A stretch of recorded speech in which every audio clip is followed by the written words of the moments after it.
As the old saying goes, a couple may quarrel at the head of the bed, yet make peace by the foot. How profoundly accurate it is. Here we have a pair, long separated, now creating a tempest in the upper echelons of the office. Yet, this is far from the timid intentions of Jiang Mi. Faced with such audacious circumstances, she would rather retreat. However, the young master summoned her under the pretense of work, claiming the project was in disarray while, in reality, he was about to subject her to an unfeeling ordeal. Jiang Mi found herself stripped bare, seated upon the robust arm of the young master. Throughout their history, she had never been the one to exert control. After 2 months apart, how had the dynamics shifted so drastically? Perhaps it was the young master's overwhelming desire for dominance that had always instilled fear in her heart. A mere backward glance from her could lead to her being ensnared back into his grasp, tortured until madness. As she struggled, feigning resistance, dissatisfaction flickered in his eyes. Jiang Mi gasped, unsure whether the sensation was more pain or fear, tears cascading down her cheeks to her chest. The man looked down, enveloped in silence. Jiang Mi hoped for a reprieve, thinking he might show her mercy. She was mistaken. The sensual tableau before him acted as an unspoken lure, rekindling his fervor. Even in such a predicament, she stammered, 10 minutes. After, we still have a meeting. The young master scoffed, 10 minutes, is that all I can manage? Jiang Mi, in her naivete, retorted, actually it's already, nearly half an hour. Hearing her labored breaths, he cursed under his breath, visibly impatient. It's been so long since I've touched you that you've forgotten my nature, haven't you? Do you think I only have half an hour? Jiang Mi. It seemed she had misspoken again. This position was uncomfortable. She turned slightly and called out to him. Chen, call me Director Chen. Jiang Mi paused for a moment. Director Chen, I beg you, no need for please, I won't agree. Just endure it. His tone was cold and unyielding. Jiang Mi realized it might be wiser to conserve her energy and remain silent. Punctuality for the meeting was now a lost cause. Chen had indulged himself for a sufficient time, reluctantly deciding to grant her a reprieve. After hastily composing himself, he tossed a box of tissues to Jiang Mi. His expression reverted to the usual composed demeanor he displayed publicly, tinged with a hint of irreverence. As he instructed, clean yourself up before the meeting. Those below were well aware that the young master, on this day of incognito inspection, bore a less than favorable countenance. The moment he stepped through the company's doors, the receptionist, Alice, could tell he had stepped on a landmine. Indeed, rumor spread that he had unleashed a significant fury, using the research department as a scapegoat. Coincidentally, the manager of the department, Scion, was absent from his post, leading to Jiang Mi being thrust into the breach.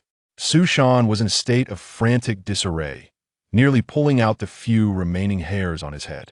He pondered how he had unjustly placed Jiang Mi in this predicament and resolved to make it up to her during the next team outing by choosing her favorite restaurant. Before Chen Qixian entered the grand conference room, the employees, whispering among themselves, were well aware of how Scion had narrowly escaped a predicament while sacrificing Jiang Mi. Upon opening the door, the murmurs ceased abruptly. All present were focused, their gazes directed inward, refraining from even the faintest breath. Chen Qixian casually glanced around and tossed a stack of documents onto the table with a mockingly playful tone, remarking, "Your expressions seem rather off. Have you all gathered here for my living memorial service?" Although the eldest scion's stronghold lay within the Renxin group, the subordinates of its subsidiaries were not oblivious to his character. In short, he was a notorious madman. Despite his seemingly harmless appearance, strikingly handsome, and possessing a physique that could rival international male models, he was undeniably a true lunatic. At times, he could hurl insults devoid of profanity, leaving his targets in turmoil for an entire week, questioning their mental health with anxiety and mild depression. Thus, it was common knowledge that such a ruthless figure as the eldest son was best admired from a distance and never trifled with. Scion, however, seemed to have miscalculated, offering a dry chuckle and daring to support the conversation. "Mr. Chen, you jest. You jest." Chen Qixian, in a surprising turn, nodded and replied, "Indeed, the company's research and development has achieved significant milestones, yet you all appear as though you are about to head into battle, making me wonder if I have wandered into the wrong venue." What was the eldest son up to? Had Alice perhaps misrepresented the situation? One would think he had consumed a barrel of explosives, yet he appeared quite pleased. Chen Shixian glanced at his watch. This meeting was unnecessary, yet he had decided to drop by after a long business trip, inadvertently stirring anxiety among the team. While Su Shan may have excelled in research, his emotional intelligence was abysmally low. Believing that Chen Qixian's keen eye had discerned Jiang Mi's absence, he hastily interjected, "Mr. Chen, Jiang Mi is." Chen Shixian interrupted, "Where is she?" Su Shan finally grasped the situation, realizing she had gone to receive a reprimand at his office. He opened his mouth, wishing he could slap himself for speaking out of turn. Why did he have to say anything? Chen Shixian, feigning enlightenment, deliberately mentioned in front of everyone, "Oh, I made her cry." The word "made" led everyone to assume he meant reprimanding her, eliciting a collective gasp. As autumn deepened, Su Shan found himself sweating profusely. Meanwhile, Jiang Mi hurriedly quickened her pace, though her naturally slow demeanor made her actions seem sluggish to onlookers. Fortunately, she was wearing low-heeled Chelsea boots, allowing her to dash to the grand conference room. Her eyelashes were no longer damp, and she had slightly smoothed her makeup with a tissue. As for her lipstick, well, it had been nearly consumed. It seemed she had left behind no excessive traces of her earlier distress. She gently knocked on the door of the large conference room, uncertain whether there would be a response from within, and cautiously found a vacant seat nearby. The lights were dimmed, and the wall was filled with data. Chen Shixian was presumably presiding over the meeting, which was momentarily interrupted by her entrance. Jiang Mi seemed to be in a precarious situation once again. As soon as she took her seat, the head of the RD department, Zhang Hongxia, subtly turned her face away from Jiang Mi, as if sensing something amiss. Jiang Mi, keenly aware of the hint, cupped her hands around her lips and whispered, "What scent do you have on you?" Jiang Mi's face flushed crimson, but thankfully, the dim lighting obscured the telltale signs. Jiang Mi was taken aback, rendered speechless, her gaze involuntarily drawn to the man standing before her. He moved with an air of leisure, his shirt sleeves casually rolled up to his elbows, exuding a nonchalant demeanor. Jiang Mi sighed internally, momentarily lost in thought, reluctant to revisit the unseemly scenes that had just transpired. This man was increasingly unpredictable. Her gaze quietly drifted to the man's neck. What could possibly be? The light was too dim, and Chen Shixian was slightly hunched over, his hands resting on the desk. Jiang Mi had to squint, attempting to see more clearly. The events of the past half hour had been so chaotic that she could hardly recall all the details. Amidst the recent turmoil, a faint mark on the man's neck caught her eye, strikingly conspicuous. Was it evidence of her own actions, or had he, during his 2-month business trip, found himself entangled in an affair? Lost in her thoughts, Chen Shixian interjected with a seemingly unrelated remark. "I wonder if my average visits to Big Whale every 2 months are infrequent enough?" The implication being that the discipline had become overly lax. Zhang Hongxia discreetly tapped Jiang Mi's leg, a silent reminder. "He's talking about you." Jiang Mi had no choice but to promptly acknowledge her mistake in front of everyone. "Mr. Chen," Chen Shixian interrupted again. "Just you." He lifted his chin slightly, pointing toward Zhang Hongxia and Jiang Mi, and cryptically added, "You should be quite articulate, why don't you continue?" Zhang Hongxia had intended for Jiang Mi to falter, but inadvertently found herself ensnared in the same predicament. Truly, a case of losing more than she gained. Reluctantly, she stood up, steeling herself against Chen Qixian's unpredictable aura, and followed his lead. The 3 minutes felt like an eternity, each second dragging on. Jiang Mi listened, her thoughts wandering far away, a persistent sensation within her body occasionally pricking at her. She shifted her feet, discreetly crossing her legs beneath the table. This seemed to alleviate some of the overwhelming heat coursing through her. She felt a twinge of anxiety today. She happened to be wearing light blue jeans. Moreover, had Chen Shixian been wearing that particular item earlier? If so, how could he possibly carry such a thing with him? Most importantly, they had indulged in their antics without anyone to clean up the aftermath. This meant that the area around the desk remained in utter disarray. Jiang Mi gently tapped her own dull little head, feeling a sharp ache. Her finely drawn Chinese eyebrows furrowed in frustration at her own ineptitude. While lost in her thoughts, she overheard Chen Qixian's indifferent commentary from just 3 minutes prior. "Well said, but don't say anything next time." Jiang Mi's mind was elsewhere, and she was oblivious to the humor in the situation. Regardless, the atmosphere had unexpectedly lightened.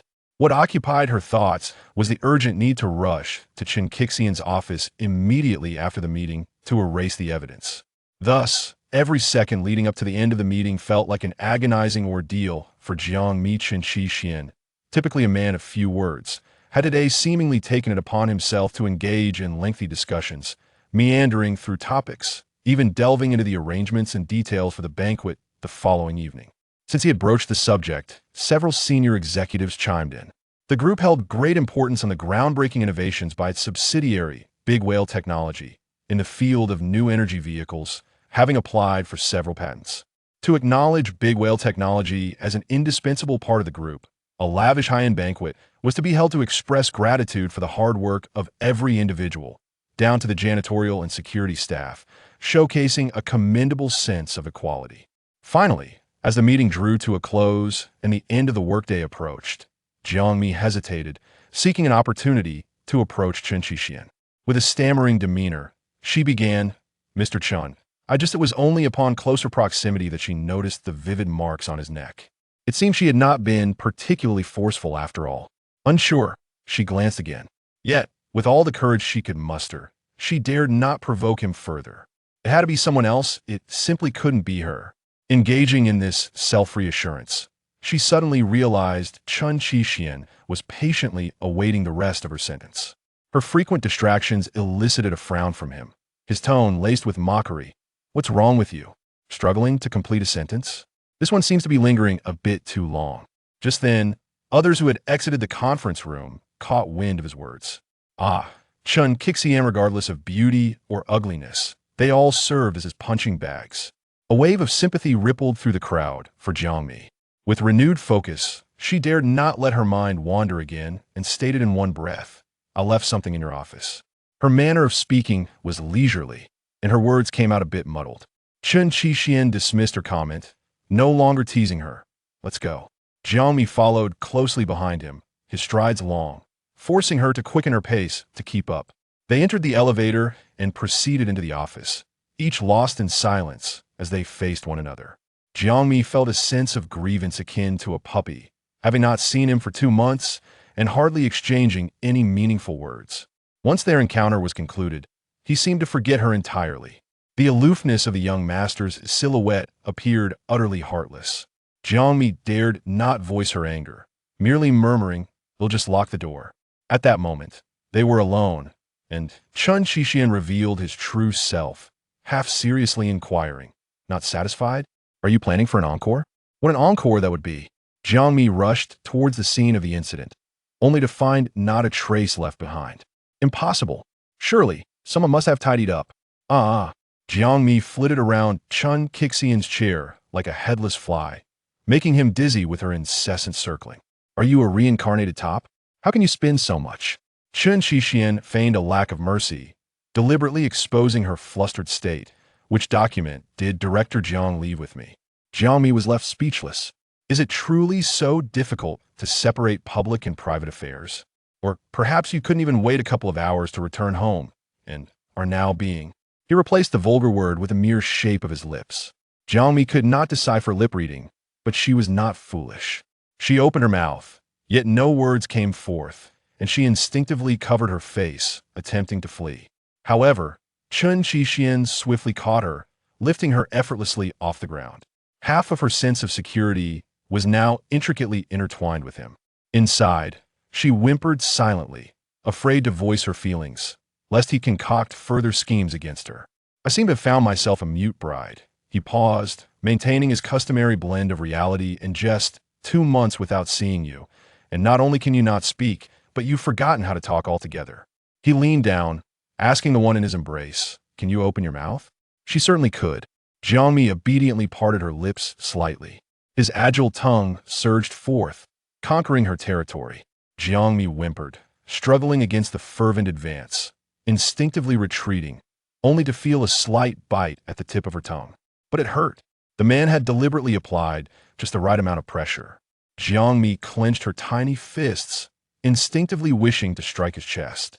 Yet, upon meeting his fierce, piercing gaze, She involuntarily relaxed her grip, awkwardly curling her fingers in midair. I've always known you desired to be taken by me in this office, yet you refuse to admit it. The young master's talent for uttering baseless accusations had only grown. She was not. She hadn't. She didn't want to. In broad daylight. How shameful. Jiang Mi realized that even jumping into the Huangpu River wouldn't cleanse her of this accusation, so she decided against confronting him, refraining from a hasty denial. Having been conditioned to yield since childhood, she was aware that Chen Qixian relished in saying the opposite of what he meant, so she would simply interpret his words literally. Now, tell me, have you thought of me during this time? Chen Qixian's large hand forcefully pinched her face, distorting it slightly.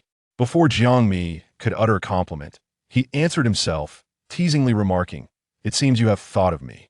Moreover, I can sense precisely how you feel." Jiang Mi, how could he exaggerate so? Being around him for too long, how could she so swiftly grasp such shameless words? Chapter 3. The baby is so good. Upon returning home, they encountered a traffic jam, causing a delay. As Jiang Mi pressed the fingerprint lock, she noticed a man emerging from the kitchen, wielding a spatula, striding directly towards her. After 2 months apart, there was an air of unfamiliarity between them. Jiang Mi feigned placing her bag at the entrance, slowly removing her coat and hanging it on the rack. "Did you crawl home? How could you possibly arrive 2 hours later than I?" The man began to complain, disregarding his image. Jiang Mi pursed her lips, turned around, blinked, and started to explain. "Well, there was an impromptu meeting in the department that delayed me a bit."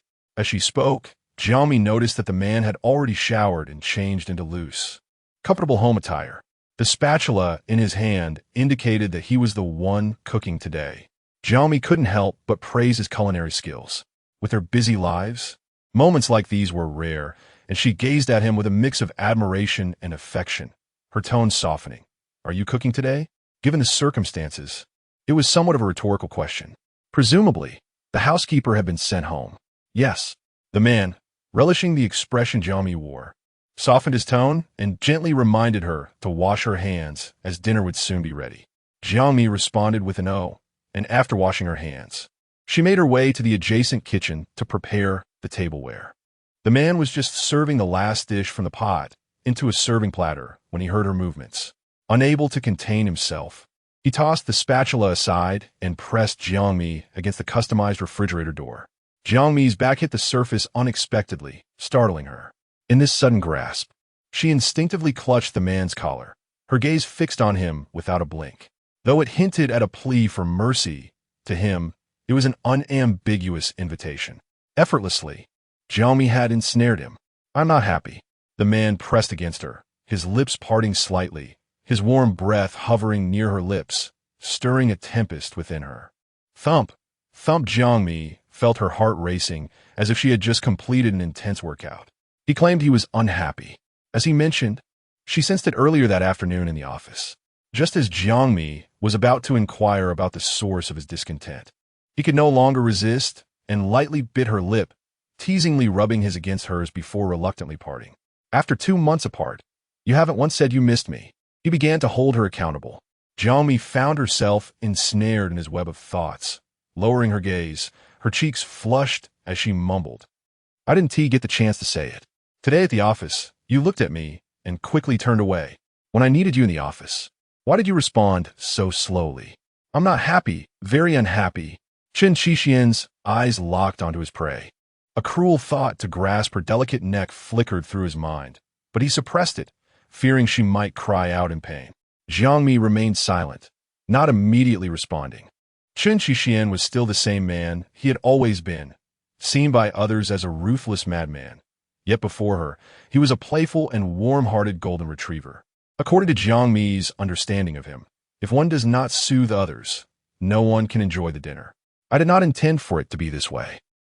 As she spoke, her ears turned crimson, as if they could bleed, and the remaining words were swallowed by her lips. Who on earth wishes to hear her bland explanations? Chen Qixian certainly lacked the patience to endure her hesitations, seizing the moment to act decisively. This reaction was indeed genuine. Afterward, Chen Qixian transformed into his usual blunt self, refusing to relent, continuing his relentless inquiries about the past 2 months of business trips, expressing how he missed her desperately during those nights. You claim I am heartless, denying me the chance to call or see you. It seems you are in dire need of reprimanding. Do you have any idea how fierce my temper is? Do you know how I managed to endure? His unreasonable accusations flowed incessantly. Jiang Mi felt no guilt, yet found herself unable to retort. The kitchen was a complete mess.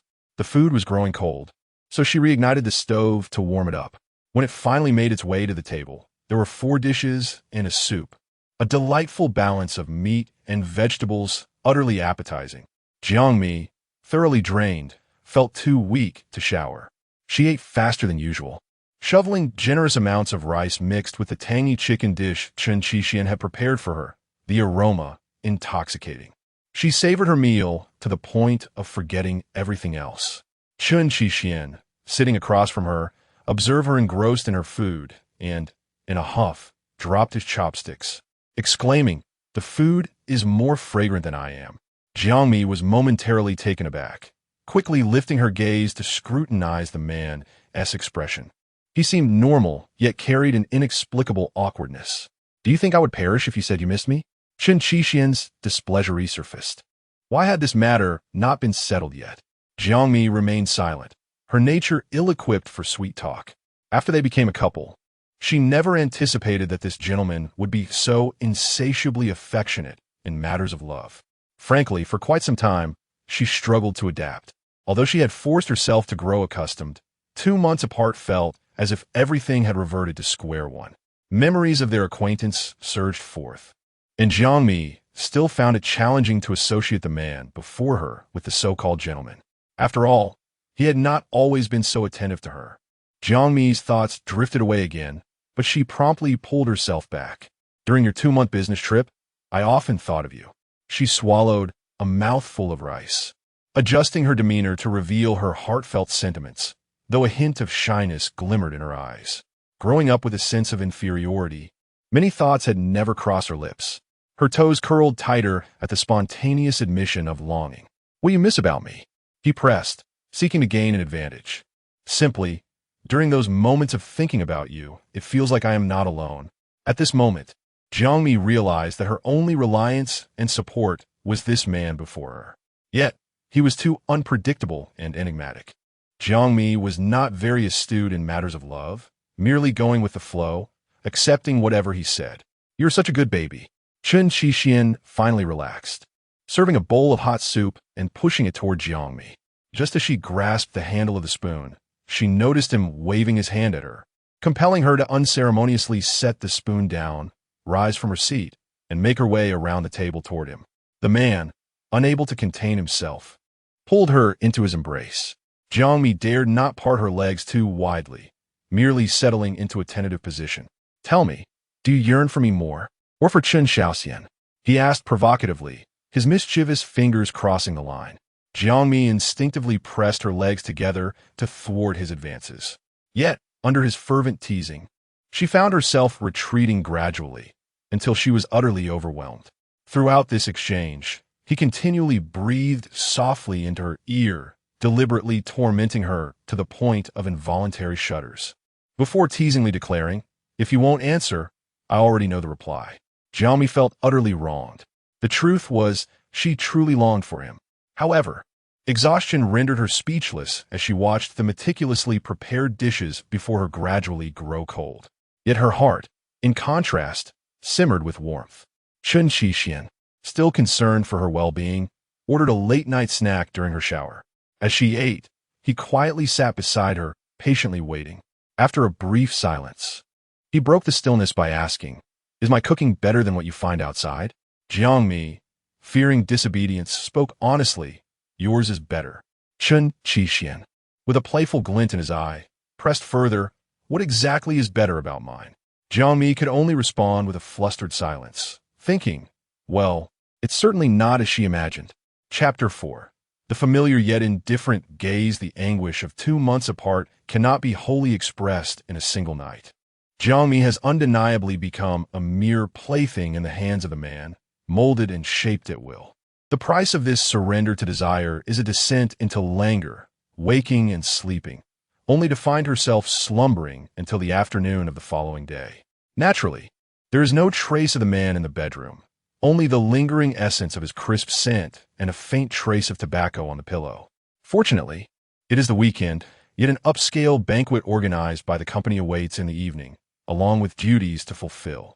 Jiang Mi must endure the aches and discomfort that envelop her body, forcing herself to rise and prepare. While brushing her teeth, she vaguely recalls Chen Qixian whispering something in her ear, but her mind is too fragmented to grasp it fully. Beyond the tumultuous nature of their passionate encounter, she finds herself unable to retain any other words spoken. Ironically, it is Chen Qixian's teasing remarks that remain vividly etched in her memory. In the mirror, she observes a composed face, yet the fleeting reminiscence leaves a soft blush upon her snow-white skin. Splashing her face with cool water, she attempts to wash away the fatigue and deep lethargy that lingered throughout the night. Time is scarce for Jiang Mi. The upscale banquet commences at 5:18, and as a mere cog within the subsidiary, she must arrive early. Traffic permitting, the journey from her home to the city center hotel will take some time. Glancing at the weather forecast, she selects appropriate attire from her wardrobe. Upon shedding her sleepwear, she discovers her body marked with the imprints and bites left by Chen Qixian. After a brief hesitation, she decides against wearing an ostentatious evening gown, opting instead for a modest half-high-neck cashmere sweater paired with wide-leg trousers. This loose-fitting ensemble, complemented by her tall and slender figure, exudes an alluring maturity. Her choice of attire is casual yet elegant, avoiding any ostentation while embodying a simplistic beauty. She dons a half-sleeve cape and slips in a low-heeled leather shoes. Grasping a refined yet understated handbag, she drives herself, making her way to the venue in a hurried yet composed manner. Upon arrival, she finds herself the last to join the research and development department. Thankfully, no attention is drawn to her. Everyone is engrossed in their own vibrant exchanges. Jiang Mi greets her familiar colleagues with a warm smile, her demeanor exuding humility and friendliness. Having interacted with some colleagues from the headquarters, she acknowledges those she recognizes with a nod and a smile. Servers gracefully navigate the venue, offering drinks. And upon spotting Jiang Mi, Su Shan hands her a glass, kindly advising, "Little Jiang, why are you so late? Remember, the executives will be arriving shortly, so pace yourself and save some for later. Our department will need a toast to those in charge." Jiang Mi nods in agreement. As Su Shan continues to offer instructions, Jiang Mi notices Zhang Hongxiao waving at her from a distance.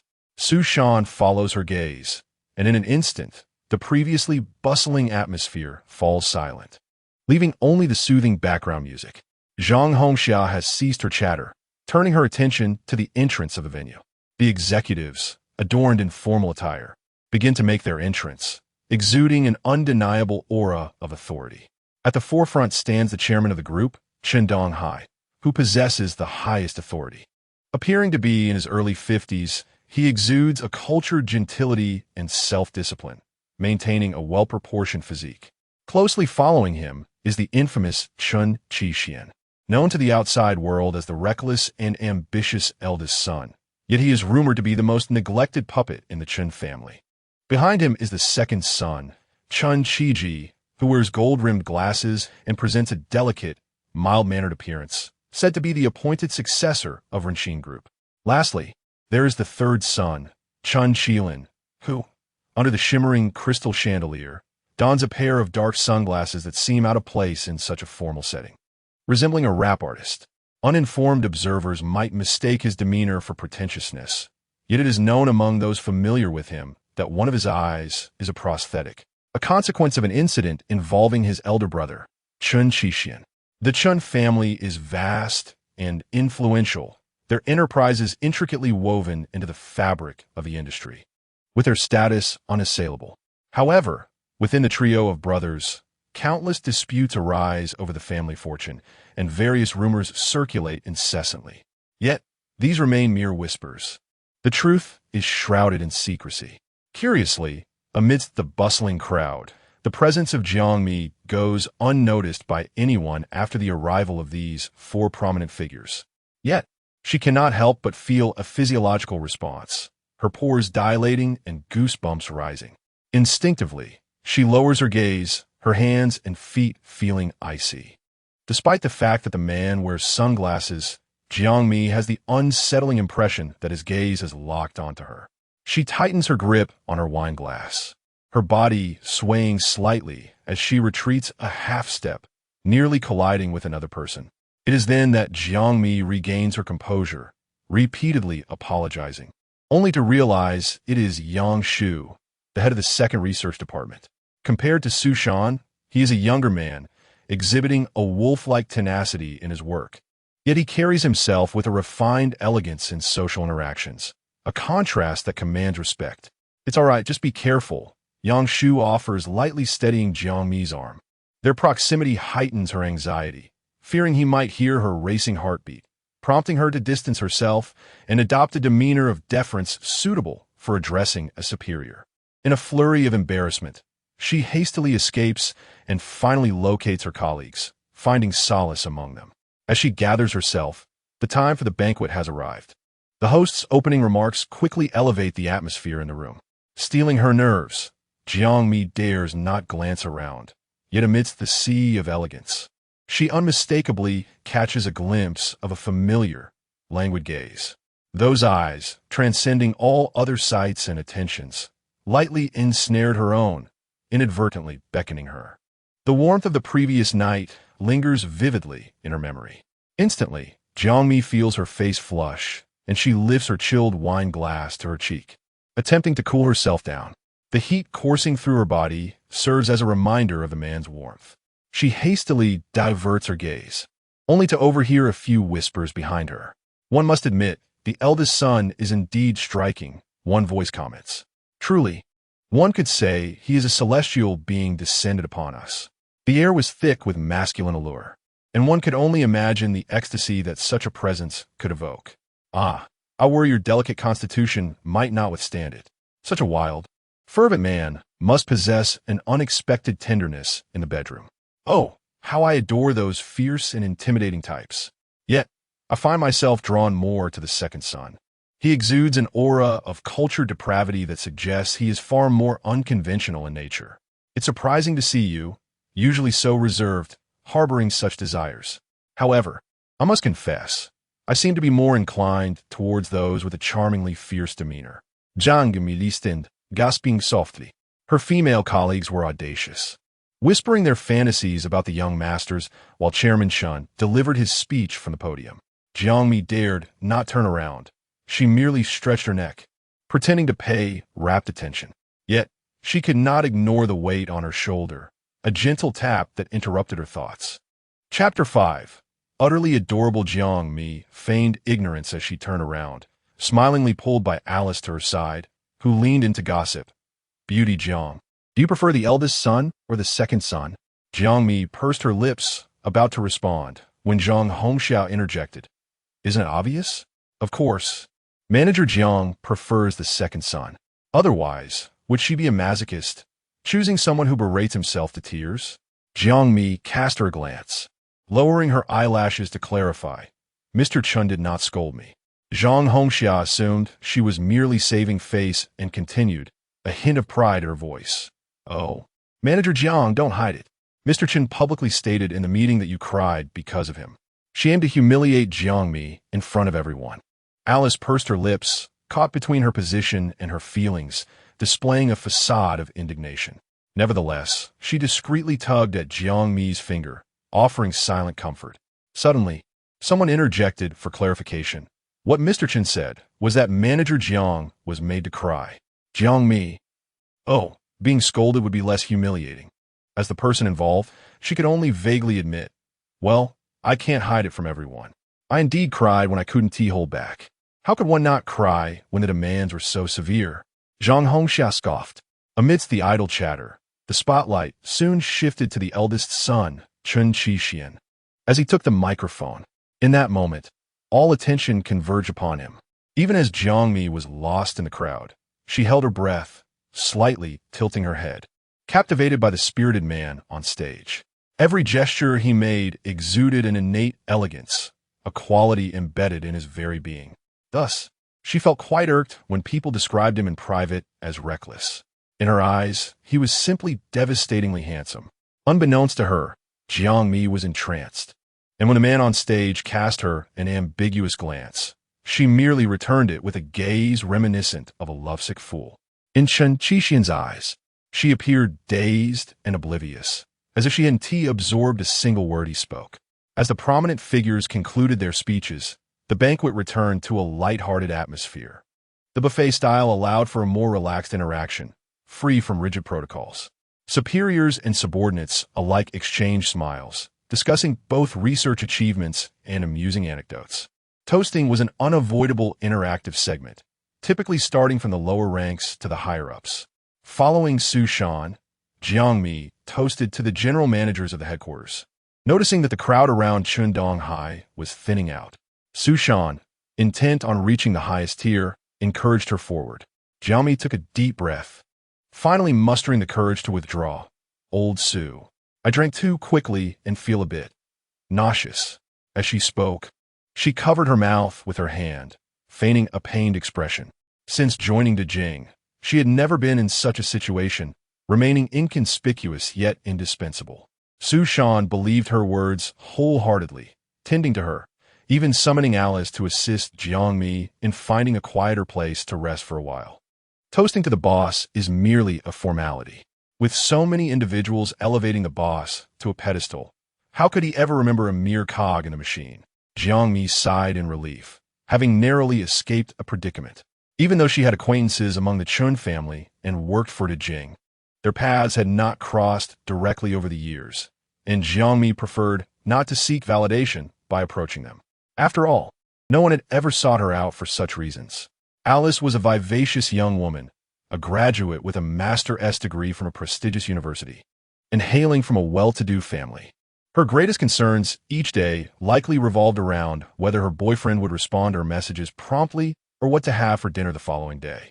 She was beautiful and loquacious, unafraid to speak her mind, and while seated with Jiang Mi, she couldn't resist continuing an unfinished conversation. Our lovely and kind manager Jiang. How on earth did President Chen make you cry? Her tone exuded no malice. Jiang Mi felt a genuine ache at the question, pondering how to respond. He could be quite fierce. Her words were ambiguous, yet they couldn't be deemed deceptive. Alice burst into laughter, well aware of Jiang Mi's typically shy and reserved nature. Even she enjoyed teasing her, so she delicately remarked, "Do you perhaps enjoy a bit of fierceness?" Jiang Mi sighed, "I like it yet don't. It's hard to define." Alice knew to tread lightly, as Jiang Mi was a supervisor in an important department. A general demeanor did not imply one could be easily manipulated. Conversely, Alice held a deep admiration for Jiang Mi, for her beauty was captivating beyond measure. She could hold the gaze of any woman. Even the simplest of outfits she donned exuded her unique charm. Eventually, Alice shifted the topic, inquiring earnestly, "Manager Jiang, do you often visit the gym to work on your glutes?" Jiang Mi paused momentarily, shaking her head in denial. "Ah, then you truly are blessed by the heavens. Such a delectable figure, like a juicy peach. I want to say who is fortunate enough to potentially become your boyfriend. Alice, Manager Chu is looking for you. You can't hide here slacking off." An employee from the administrative department approached, seeking Alice's attention. The administrative team was expected to play a linking role in such gatherings. Alice sprang from her seat, waved goodbye to Jiang Mi, and hurried off to assist. Left in solitude for a while, Jiang Mi remained seated, as this spot was nearest to the terrace and farthest from the gathering. She could see everyone toasting, their faces adorned with similar smiles, exchanging nearly identical flattery. These social niceties were Jiang Mi's least favorite tasks, yet she couldn't leave too early. It would seem inappropriate. Unable to resist, she scanned the crowd, attempting to locate a familiar figure. He was clad in a dark three-piece suit, embodying a youthful yet composed demeanor.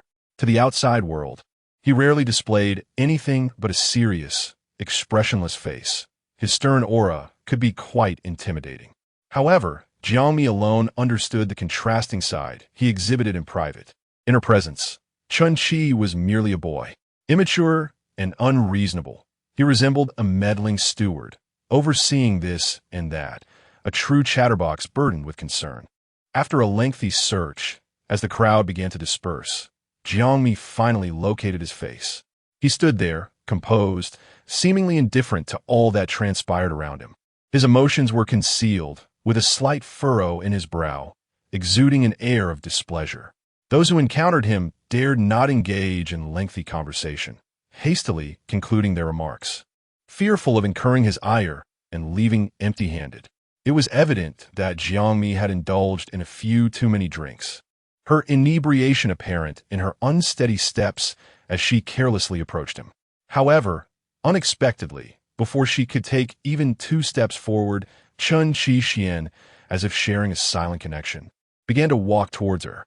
He was her superior, and she, his subordinate. It was only proper that she paused and greeted him. Amidst the throng of people, Jiang Mi's mind raced with the right words to say. Yet, her feet had come to a halt, her gaze entirely consumed by Chen Xian. As she prepared to speak, he merely brushed past her, not even pausing for a moment. He only tilted his body slightly, as if to shield her from the scrutiny of the crowd. In a daze, Jiang Mi was suddenly unaware of how a small object had been discreetly slipped into her palm. To avoid drawing attention, she deliberately lingered until she was the last to exit the grand venue. Impatience grew within the man as he awaited her departure. Upon hearing the sound of the presidential suite's door, he could no longer contain himself and began to chastise her. Someone who can become intoxicated on champagne dares to treat cocktails as mere refreshments. Before he could finish his sentence, his lips were covered by a delicate hand.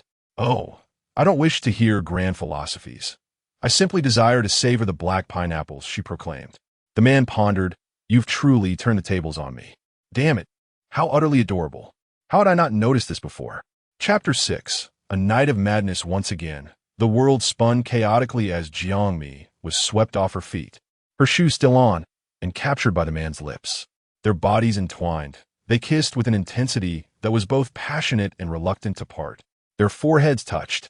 Their shoes grazed against one another as they slowly made their way to the sofa in the living room. Jiang Mi was gently placed down, and the man leaned over her, blocking some of the overhead light with his strikingly handsome face, which made the illumination less blinding. Jiang Mi felt a tumult of emotions, pleasure intertwined with pain, as she tilted her head back and closed her eyes, lost in the depths of their fervent kiss. Her hands, initially idle, finally found the courage to cradle the man's face, returning his kiss with an even greater fervor. The temperature between them soared, his white shirt becoming disheveled, revealing an undeniable allure.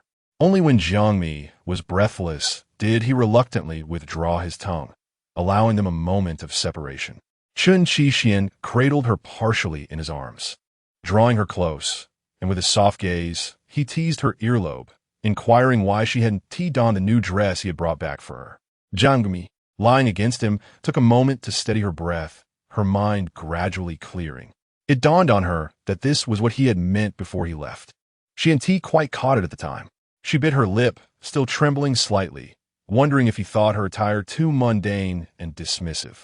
Just as she was about to explain, he playfully tapped her nose and murmured, as if whispering sweet nothings, that even if she wrapped herself tightly, he would still catch a glimpse of her allure. Faced with the young master's playful innuendo, Jiang Mi found herself at a loss for words, her mouth opening without a sound.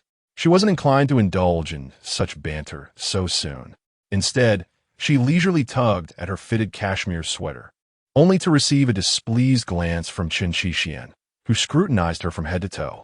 He then asked how much she had drunk. Jiang Mi pondered carefully before replying. 1 cocktail and 3 glasses of sparkling champagne. He continued his inquiry, asking whom she had toasted. Director Zhao from headquarters, Director Li, several others. Chen Xian's expression turned slightly possessive. Why not venture further? Jiang Mi nestled her head against his chest, her fingers absent-mindedly toying with the buttons of his shirt as she murmured, not quite worthy. He chuckled softly. Do you not wish to see me? Jiang Mi pouted, inwardly wishing nothing more than to keep her gaze glued to him for the entire evening, her thoughts resembling a soft whisper like a cat's meow. She was so obedient, nestled in his embrace without a sound, her legs curled slightly as he ran his fingers through her thick, dark curls. After a moment of gentle caresses, Chen Qixian's patience waned, and his hands slipped beneath her shirt. This time, his touch was imbued with a newfound patience, lingering for nearly half an hour, until he had coaxed her into a state of near breathlessness, her cheeks and ears aflame. He then recalled something of greater importance. "I prepared some hangover soup for you. It's cooled a bit." With that, he subtly shifted his long leg against Jiang Mi, compelling her to move slightly to grant him space to rise. The man brought a bowl of soup from the kitchen, stirred it with a fine porcelain spoon, and tested the temperature himself. It was pleasantly warm, perfect for drinking. Jiang Mi fastened her undergarments and adjusted her clothing, just about to rise to receive the bowl of soup when Chen Qixian halted her with a glance. He deftly maneuvered the spoon, bringing it to Jiang Mi's lips. She opened her mouth, the clear liquid sliding down her throat, surprisingly refreshing and not at all greasy. It was rather delightful. Could it be that he had cooked it himself? Jiang Mi raised her gaze, meeting his profound and meaningful eyes, whispering to herself, "Delicious." In response, Chen Qixian, almost as if compelled, remarked, "I've had quite a bit to drink tonight as well." After a few sips, Jiang Mi indicated that the remaining half bowl of soup was for him. Chen Qixian, his gaze languorous, settled beside her, his breath enveloping her senses, magnified in the stillness of the night. "Darling, feed me," he half pouted, yet his actions were anything but languid as he scooped another spoonful and offered it to her lips. For 3 seconds, her mind faltered, staring into his yearning eyes, doubting her imagination. Feeding him? Surely it couldn't mean the mouth-to-mouth kind of feeding? The alcohol had sharpened Jiang Mi's thoughts, but as she pondered this, her actions betrayed her soul. However, Chen Qixian was impatient, just as she had taken a sip of soup. He eagerly leaned in to explore her lips. Not a drop of soup was wasted as it transferred from her mouth to his. This was no mere feeding of a hangover remedy. It was a passionate embrace, a kiss lost in oblivion. You transfer it, I swallow it. The air was thick with unspoken affection, fermenting into a silent romance. The soup soon reached its end, and it was unclear who had consumed more or who was more intoxicated. When they finally awoke, it was already midday. Jiang Mi hazily felt she might struggle to rise from bed. The young master, however, appeared remarkably vigorous, having kept up a frenzied pace throughout the night. Later, Jiang Mi mused that he had just returned from abroad, likely still adjusting to the time difference. With nights and days turned upside down, night was his prime time. Yet, she suffered the consequences, feeling as if her very bones had been stripped away, utterly drained of energy. To add insult to injury, the young master accused her of being too lazy and lacking exercise, as if he were selflessly acting as her personal trainer, tirelessly practicing with her. His words were all too reasonable, leaving her no room for rebuttal. The delicate and charming Jiang Mi had no choice but to swallow her grievances in silence. Were it not for the time difference, she would never have glimpsed the young master's sleeping visage at such an hour. When asleep, he wore an expression that radiated aloofness, starkly contrasting with his demeanor when awake in her presence. Jiang Mi reached out, longing to touch his alluring lips. For just a fleeting second, her hand lingered in the air, hesitant to act freely. Holding her breath, Jiang Mi leaned closer, inching toward the man. Beneath the covers, their legs entwined like vines. Every night, as he fell asleep, Chen Qixian would drape his legs over hers, often awakening with a hand resting on the softness of her nightgown. These actions unmistakably stem from the innermost desires of a mature man. Yet in Jiang Mi's eyes, he exudes an enviable childlike innocence. Jiang Mi has always held an obsessive impression of Chen Qixian's childhood. Since her youth, she has quietly harbored feelings of affection for him. Unfortunately, Jiang Mi's status is merely that of servant's daughter. In contrast, Chen Qixian was then the esteemed young master of the affluent Chen family, revered by both his elders and the servants, treated with the utmost respect and admiration as the future heir. His upbringing was impeccable. At the age of 8, Chen Qixian first encountered the 5-year-old Jiang Mi. In their initial meeting, he offered her a packet of irresistibly sweet rainbow candies. Chapter 7, Mimi. Baby, the first bag of rainbow candy in Jiang Mi's life remained unopened, even past its expiration date. Eventually, She meticulously tore open the packaging and discarded the multicolored sweets into the trash bin. Her tears cascaded like a string of pearls, each droplet plunging into the refuse. That day, she wept inconsolably over the expired candy, smoothing the wrapper flat and preserving it between the pages of a fairy tale book as a memento. This book had been a gift from Chen, who had told her it was a favorite from his childhood at the age of 5, perhaps something she might enjoy. At the age of 8, Chen, raised in affluence, possessed a depth of thought and insight that far surpassed that of his peers. His words and actions exhibited a maturity akin to that of a young adult. Yet, he chose to lower himself, engaging kindly with the daughter of a servant, playing and studying with her. During that time, Jiang Mi, having come from the countryside, found her first friend from the city. Naturally timid and well-behaved, she was often confined to her room by her mother, who instructed her not to wander or make noise in the common areas of the master's house. Jiang Mi had always been obedient, accepting her mother's words as law. However, she was not precocious, having grown up in the rural countryside. Her understanding of the world was exceedingly limited. Chen often thought to himself how innocent she was.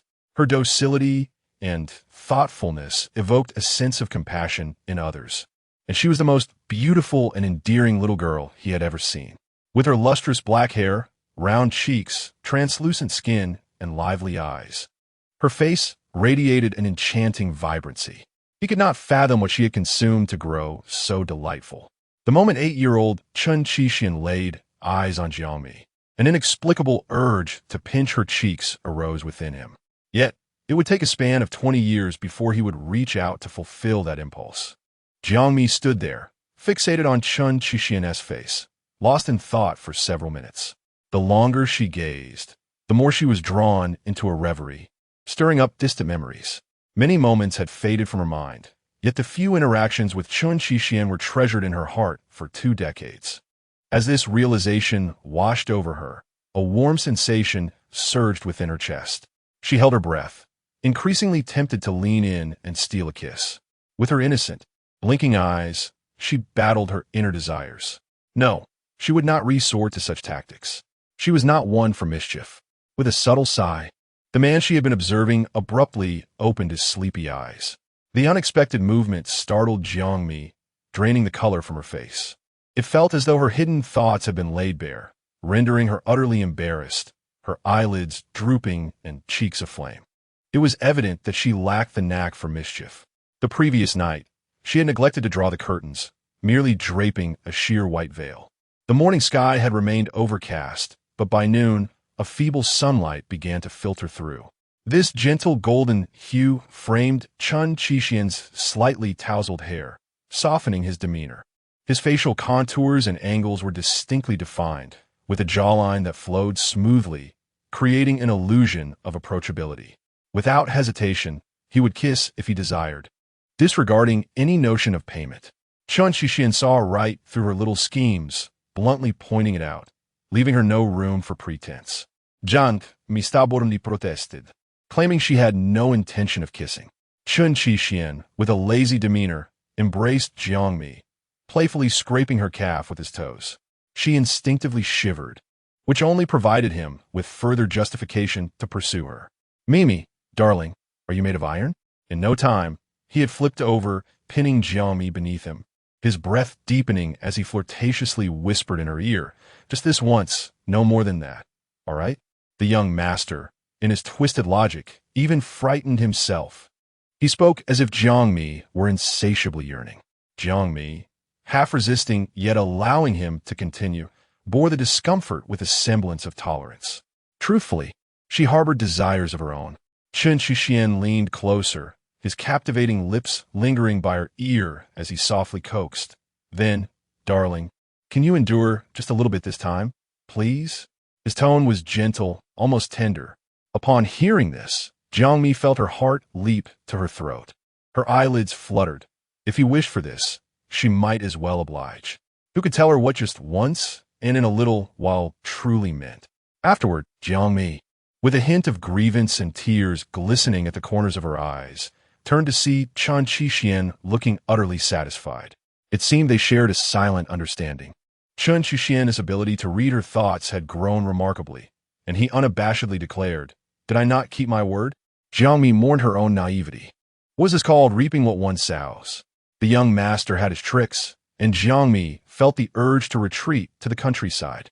Fortunately, Chen Chuxian, now devoid of shame, pulled her into his warm embrace, inquiring if he had hurt her. A little, she admitted honestly, an old wound exacerbated by a new one. His concern was palpable, and she confessed without hesitation. Chen Chuxian assessed her condition, his voice deepening with concern. "I'm so sorry, darling. Don't worry. I'll help you apply some medicine. It will ease the pain." The medicine arrived promptly. Familiar with the routine, Chen Chuxian soothed her while applying the ointment. Had Jiang Mi not firmly resisted this time, things might have escalated once more. After applying the medicine, Chen Chuxian sighed dramatically. Before Jiang Mi could voice her grievances, he lamented, "Did you think that 2 months without intimacy would be compensated by just this little? How could he shamelessly reduce it to just this little?" Jiang Mi was more than accommodating. How naive to think otherwise. The young master's unreasonable antics, though delayed, had arrived.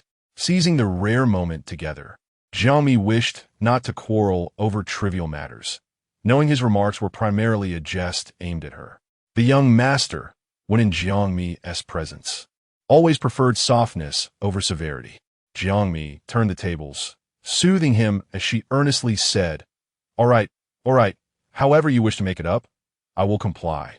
I'm at your service, okay?" She remained her usual compliant self. Upon hearing these words, the eldest son not only refused to show any leniency, but audaciously pressed forward with 2 exceedingly unreasonable demands. Jiang Mi scarcely heard them. He had already meticulously arranged the details for the evening. Exhausted in both body and spirit, Jiang Mi wished for the dusk to arrive a little later, granting her more time to restore herself. Throughout the entire afternoon, she found herself restless and burdened with worry. Those 2 demands were not merely a source of humiliation for her. How could she possibly meet the eldest son's standards and leave him utterly satisfied? Chapter 8. Inescapable consequences. After a 2-day respite, Jiang Mi returned to her duties, yet her spirit seemed somewhat diminished. Having been on a break for 2 months, she found the intensity of the weekend overwhelming and struggled to readjust. Following the morning meeting, she remained in the conference room, engrossed in data comparisons, oblivious to Wei Yi from another department arriving early to inspect the equipment. After greeting her, Jiang Mi closed her laptop and began to organize her things, preparing to vacate the space. Recognizing Jiang Mi's amiable nature, Wei Yi engaged her in casual conversation, sharing reflections from the Saturday banquet. Although the female colleagues had already discussed the event among themselves, Jiang Mi appeared disinclined to partake in such topics, prompting Wei Yi to casually mention it. Wei Yi commenced with compliments, remarking, "Manager Jiang, you were so understated at the banquet, yet your natural beauty was undeniable. I noticed the male colleagues gazing at you, utterly captivated." Jiang Mi, feeling a bit bashful, paused in her task of sorting papers, smiled, and replied, "It's mainly that our company is filled with stunning women." Wei Yi graciously accepted the praise, responding, "Indeed. By the way, the 3 young masters from the Chen family left us all mesmerized. Manager Jiang among them. Who is your cup of tea?" Without hesitation, Jiang Mi feared revealing her true feelings and pondered the question seriously, responding earnestly, "That would have to be the eldest." To avoid any implications, she utilized the term eldest, suggesting a facade of neutrality. Wei Yi raised an eyebrow, lowering her voice in defense of Jiang Mi. "But the eldest often scolds you. I heard he just made you cry last Friday." Jiang Mi stifled a laugh internally, maintaining a facade of calm. "It's fine. I am someone who distinguishes between personal and professional matters." Wei Yi nodded in agreement, somewhat animated. "I too have a fondness for the eldest. He appears fierce, yet there's something alluring about him." As their conversation continued, employees from the business department began to arrive. Jiang Mi exchanged nods with Wei Yi and bid her farewell. However, before she could exit the office, Su Shan rushed in, urgency palpable. "Jiang, why are you still here? Move quickly. We need to head to headquarters." Without the opportunity to inquire about the situation, Jiang Mi accompanied Su Shan to the elevator, descending to the underground parking lot.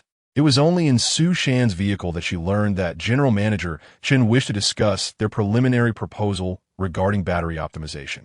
Consequently, Jiang Mi mentally prepared for the impending storm of Chen Qi's wrath in the meeting room, deciding to adapt her responses as the situation unfolded.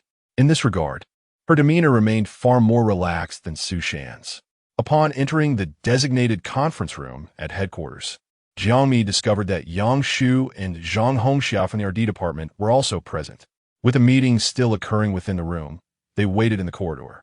The four exchanged glances, familiar faces in a daily routine, yet now at a loss for words. Jiang Mi took out her phone to check the time and silence the ringer.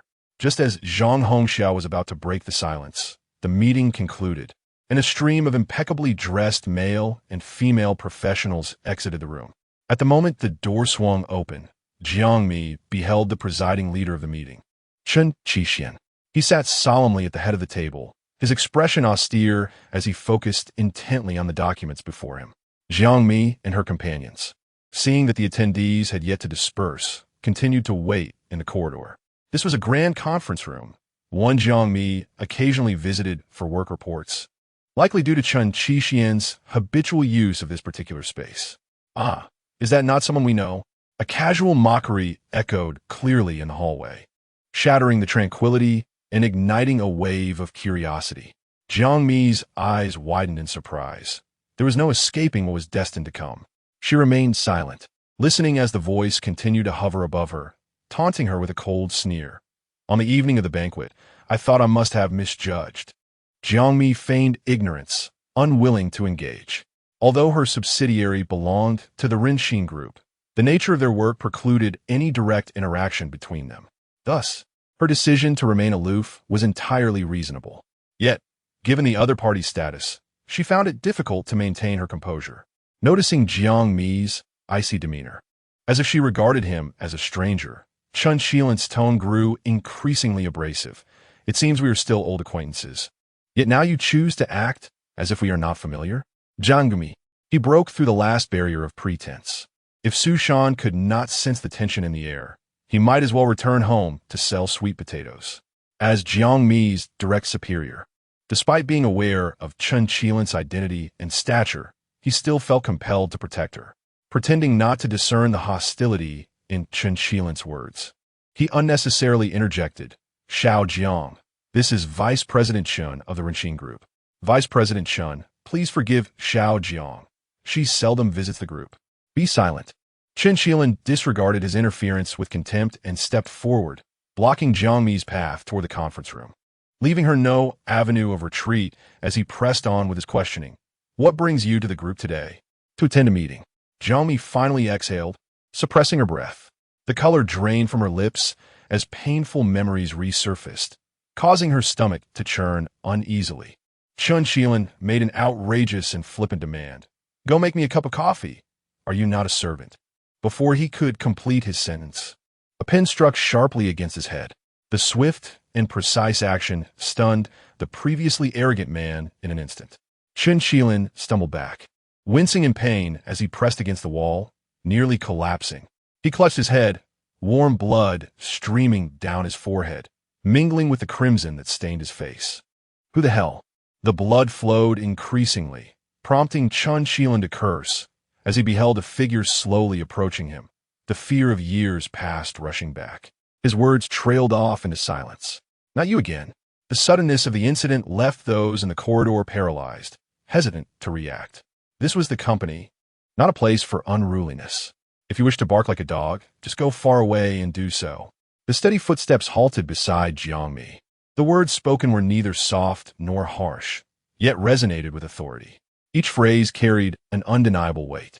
This marked the first occasion when Chen Qixian and Jiang Mi found themselves in such close proximity at the company amidst their colleagues, unbeknownst to whether it was intentional. His fingertips grazed the damp palm of Jiang Mi as he came to a halt. Jiang Mi harbored doubts that her erratic breaths could be discerned by him. Stealing a glance at the man who had unexpectedly emerged from behind, she noticed the pen that struck Chen Qilan lacked any restraint, as if he wished to create a hole in his skull. Aware of his own culpability, Chen Qilin recognized that he could not contend with such a madman. Meanwhile, Chen Qixin, disregarding all considerations of sentiment, offered not an ounce of leniency.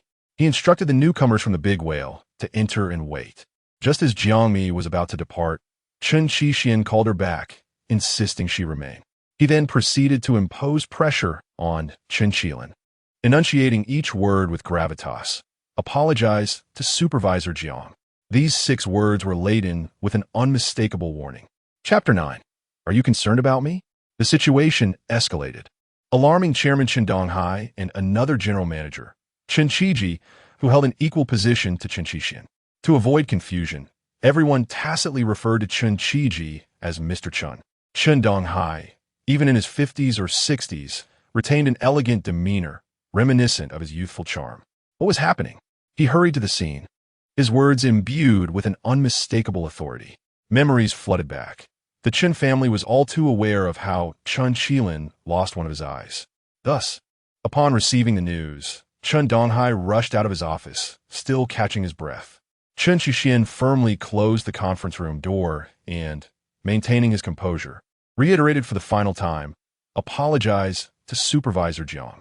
Chen Qilin, believing that his father and brother were there to support him, straightened his back. Despite the blood still flowing from his head, he refused to show weakness. He faced Chen Qixin, no longer a coward, and retorted with every ounce of defiance, apologize to your mother. As soon as his words hung in the air, Chen Qixin unleashed a brutal kick. Chen Qilin, already feeling faint, struggled to remain upright. However, Chen Qixin's fury ignited after that insult, and he continued to mercilessly kick him, showing no restraint, targeting his most vulnerable spots with relentless blows. With each kick, he seemed determined to continue until his victim begged for mercy. Chen Donghai's voice cut through the chaos. Chen Qixin, have you lost your mind? If you cripple him, do you wish to end up in prison? Stop this at once. Ignoring the admonition, Chen Qixin pressed on, unmoved by the plea. Jiang Mi, filled with dread, feared for Chen Qilin's life. Her concern did not lie with Chen Qilin's endurance, but rather with Chen Qixin's descent into chaos. Realizing she could no longer remain passive, Jiang Mi stepped forward, urgently pulling at Chen Qixin. Chen, Mr. Chen, their SA meeting. Chen Qiji, equally apprehensive about the potential for tragedy, joined Jiang Mi in attempting to intervene, unwilling to watch the defenseless Chen Qilin suffer right before his eyes. After all, they shared the same bloodline. Without a moment's hesitation, Chen Qixin shook off Chen Qiji's grasp and continued his assault on the fallen man. His expression was calm, yet his actions were brutal. Not even the most formidable authority could sway him now. Stop, please don't kick anymore. I'm sorry, Supervisor Jiang. Chen Qilin gasped, using his last breath to plead for his life. The tall figure, once standing at 6 feet, now lay curled up on the opulent corridor floor, drenched in blood and appearing smaller than a large dog. His dark sunglasses had fallen aside during the brutal assault, just out of reach. Chen Qixin smirked slightly, seemingly satisfied, and finally ceased his merciless assault. The corridor fell into a profound silence, the only sound being Chen Qilin's labored breaths. No one dared to utter a word. Chen Qixin crouched down, reaching for the fallen sunglasses in the distance, kindly placing them back on Chen Qilin's face. His words were devoid of warmth, icy enough to freeze the heart, as he coldly remarked, if only you had recognized your place sooner. He sensed Chen Qilin's uncontrollable shivering, yet felt not a ripple of emotion within. An unprecedented calm enveloped him, as if he too were rendered immobile by the violent blow. Rising once more, he was met with a sudden slap from Chen Donghai, catching him completely off guard. The sharp sound of the slap echoed in the corridor, reverberating like a bell tolling. Jiang Mi, distressed, instinctively moved to protect the ambushed Chen Qixin. He pushed her away, urging her to head to the conference room first. Reluctantly, with reddened eyes, she complied under his insistence. He's your brother. How could you inflict such cruelty? Chen Donghai exclaimed, barely able to restrain his fury, wishing to drag this rabid dog out and tear him apart. The situation continued to escalate. Chen Qiji promptly dialed for an ambulance, remaining an observer otherwise. Chen Qixin, having been struck, felt his fair complexion marred as half his face swelled. He remained unconcerned, a hint of satisfaction creeping in. Coldly, he retorted, "Brother? What kind of brother? A son of a bitch?" The triple inquiry nearly sent Chen Donghai into a fit. Pointing an accusatory finger at him, he lost his composure and spat. "You are truly a heartless wretch." With a cold laugh, Chen Shixian cast a disdainful glance at him, unwilling to squander time on such a person. It was then that Chen Qiji interjected, "Mr. Chen, this is the company." A subtle reminder for Chen Donghai to maintain his decorum. Chen Donghai promptly understood and ordered, "Accompany him to the hospital." With that, he strode away, harboring an internal grudge against the unworthy. Chen Shixian issued a final warning, "Spare your life," as a reminder. "Next time, steer clear of me." Upon re-entering the conference room, he had reverted to his usual stern demeanor. Apart from the swelling on one side of his face, he appeared unchanged, not a hair out of place, as if the brutal altercation outside had nothing to do with him. Remembering something, Chen Shixian paused before sitting down, saying, "Give me 2 minutes to wash my hands." The room fell silent, the air thick with tension. Jiang Mi, unable to focus, found herself rebelling against the proceedings. As Chen Shixian spoke, her mind wandered, ordering a tube of anti-inflammatory cream on her phone. The image of Chen Donghai's merciless slap haunted her thoughts. How could he be so tyrannical toward his own flesh and blood? The more she pondered, the more aggrieved she felt, her eyes unwittingly reddening. At last, when the meeting concluded, Jiang Mi glanced at her order. It had already been delivered to the front desk. Without a word, she was the first to push her chair back and exit the conference room. Chen Shixian believed that Jiang Mi, having just experienced a moment of provocation, was now fearful of his violent tendencies, aware of his missteps and filled with regret for his impulsive actions in Jiang Mi's presence. He recognized that he should have exercised greater restraint. Once the others departed, he could no longer contain himself and dialed Jiang Mi's number. Jiang Mi, having briefly left and then returned, encountered 3 colleagues from the R&D department in the elevator hall.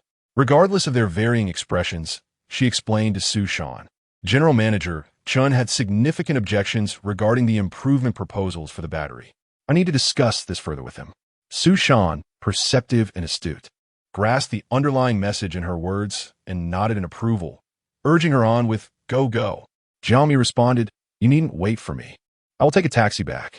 Su Shan acquiesced, watching her retreating figure with an indescribable feeling. Indeed, he found it perplexing to navigate such intricate interpersonal dynamics. Nevertheless, he had discerned the underlying personal grievances between Jiang Mi and Deputy General Chen. Jiang Mi had silenced her phone and placed it in her bag, missing Chen Shixian's call. A sense of unease began to stir within her.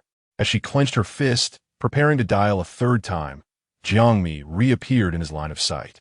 At that moment, his eyes brightened, and he involuntarily tightened his breath. Jiang Mi's gaze fell upon him, her face bearing the mark of a recent slap. A once beautiful visage now marred and swollen, yet still captivating. As she pondered this, silent tears began to roll down her cheeks. "Mr. Chen, your strike was quite severe." Chen Shixian, taken aback by her words, paused momentarily before casually responding with a nonchalant hum. "Are you concerned for me?" he asked with a smile, his demeanor calm, as if he were not the one who had been struck.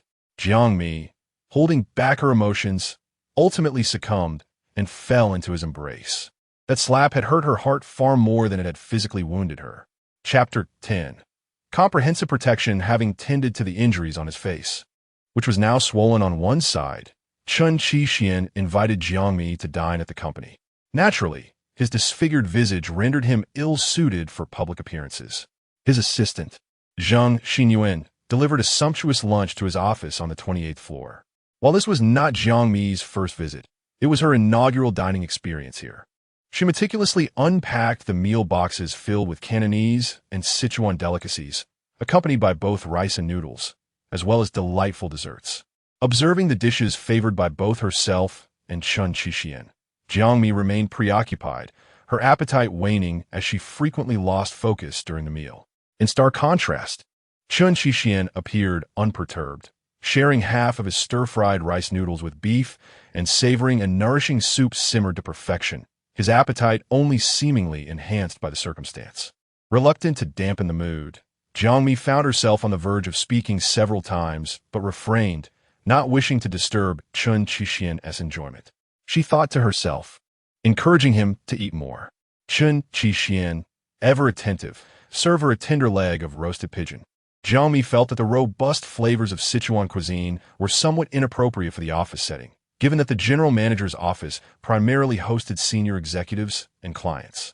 Although the space was vast and the air circulation adequate, it remained a closed environment where aromas would not dissipate completely. Considering the implications, she hesitantly inquired, "Would it be all right to open a window for ventilation?" Chen Qixian set down his utensils, stood to walk over to the window, and opened a couple of panes. Such small matters typically saw him acquiescing to her requests without hesitation. In Chen Qixian's eyes, indulging Jiang Mi could manifest in myriad unique ways without repetition. Upon returning to his seat, he casually remarked, "The autumn weather is quite pleasant, ideal for a stroll. Do you have any places in mind for this weekend? We could explore the surroundings together." He deliberately shifted to a light-hearted topic, omitting any mention of the prior incident. Jiang Mi pondered his suggestion earnestly, finding herself intrigued. Their work demanded high-intensity mental exertion, often necessitating weekend overtime, rendering a leisurely sleep-in a rare luxury. Once engrossed in thought, Jiang Mi became wholly absorbed. Chen Qixian, amused and affectionate, found her naivety endearing, despite her age. "I was suddenly thinking of the zoo," she confessed, her gaze timidly meeting the man across from her. Fearful he might deem her childish, she quickly added, "I just thought of it randomly. You might have better ideas. You're more playful than I am." Chen Qixian's expression darkened slightly, locking his gaze onto hers as he retorted, "What do you mean by playful?" His tone hinted at discontent, suggesting a deeper implication to her words. Jiang Mi paused, her cheeks flushing as she curled her fingers around the chopsticks, opting for a more tactful response. "You are more adept at indulging in life's pleasures." Chen Qixian responded with an amused acknowledgement, observing her flustered demeanor with a slight smirk. Her innocent blush, ever unchanged since childhood, was irresistible. "Then let us go to the zoo," he concluded. Chen Qixian nonchalantly remarked, "I indeed know of a place. The private hot springs at the hotel within the zoo are quite delightful." Jiang Mi casually responded, "Have you ever soaked there?" "Not yet," he replied. "So, who told you about it?" Chen Qixian leisurely answered, "I invested in it. How could it possibly be unsatisfactory?" Jiang Mi was left speechless, pondering her own ignorance. Thus, amidst their light-hearted banter, Jiang Mi gradually found her appetite awakened. After finishing their meal, a considerable amount of food remained. Assistant Zheng had ordered excessively, and not wishing to waste, Jiang Mi timidly inquired, "Can we take the leftovers home?" Chen Qixian glanced at the food and nodded in approval. With ample time remaining, the journey to Dine Technology would only take about 20 minutes. However, as Jiang Mi finished her meal, her thoughts began to drift toward more troubling matters. After much hesitation, Chen Qixian, perceptive of her restlessness, gently took her hand and reassured her, "Don't overthink it. I will ensure your safety." Witnessing his unwavering resolve, Jiang Mi felt a weight lift momentarily from her heart, yet unease lingered as she gazed at his swollen face, her heart aching. "But they are bullying you." Chen Qixian affectionately tousled her long curls, his demeanor reflecting a protective instinct that mirrored his own feelings. In his eyes, there resided a rare vibrancy. The one who was beaten to near death and hospitalized was not the person he wished to be. "Could you refrain from provoking them next time? Their numbers are overwhelming, and it poses a danger to you." Jiang Mi's mind was consumed with his safety. "Mimi, your man is not as helpless as you perceive." Jiang Mi's fingertips grazed his palm, her voice softening. "I don't think that. I just don't want, after all, they could be considered your family." She wished to avoid creating a scene that would further entangle him in turmoil. "Mimi, my only remaining family consists of you and Aunt Peng." Chen Qixian realized his choice of words was inappropriate and quickly corrected himself. "No, it should be mother now." Only Jiang Mi understood that while his words seemed light and airy, who could truly calm the tempest within his heart. Some individuals consistently perpetrated acts of cruelty under the guise of familial ties. In prior years, Chen Qixian navigated life in the Chen family with trepidation, constantly constrained and suffering greatly. He lived in a state of subservience, enduring hardship, all in hopes of one day reclaiming what was rightfully his. It was this struggle that delayed the union between him and Jiang Mi. Once in his world, loving someone meant embracing indifference and distance. The greatest treasure from his years of loving Jiang Mi was the thought of their potential future together, which sustained him through his bleakest days and ultimately guided him to this moment. Each step he took was fraught with peril, with someone to protect. His shoulders could bear the weight of the world. After lingering for a while, Jiang Mi resolved to depart. Chen Qixian, reluctant to see her go, accompanied her downstairs and detoured to the CAF to order her a toffee hazelnut latte. His car was parked in the ground lot. Not wishing to let Jiang Mi take a taxi, he offered, "I'll give you a ride. I happen to be looking for Sushan." Recently, battery optimization had become a top priority. A proposal submitted by the research and development team was swiftly rejected by Chen Qixian in the first round. During the journey, Jiang Mi and Chen Qixian engaged in a discussion regarding work-related matters.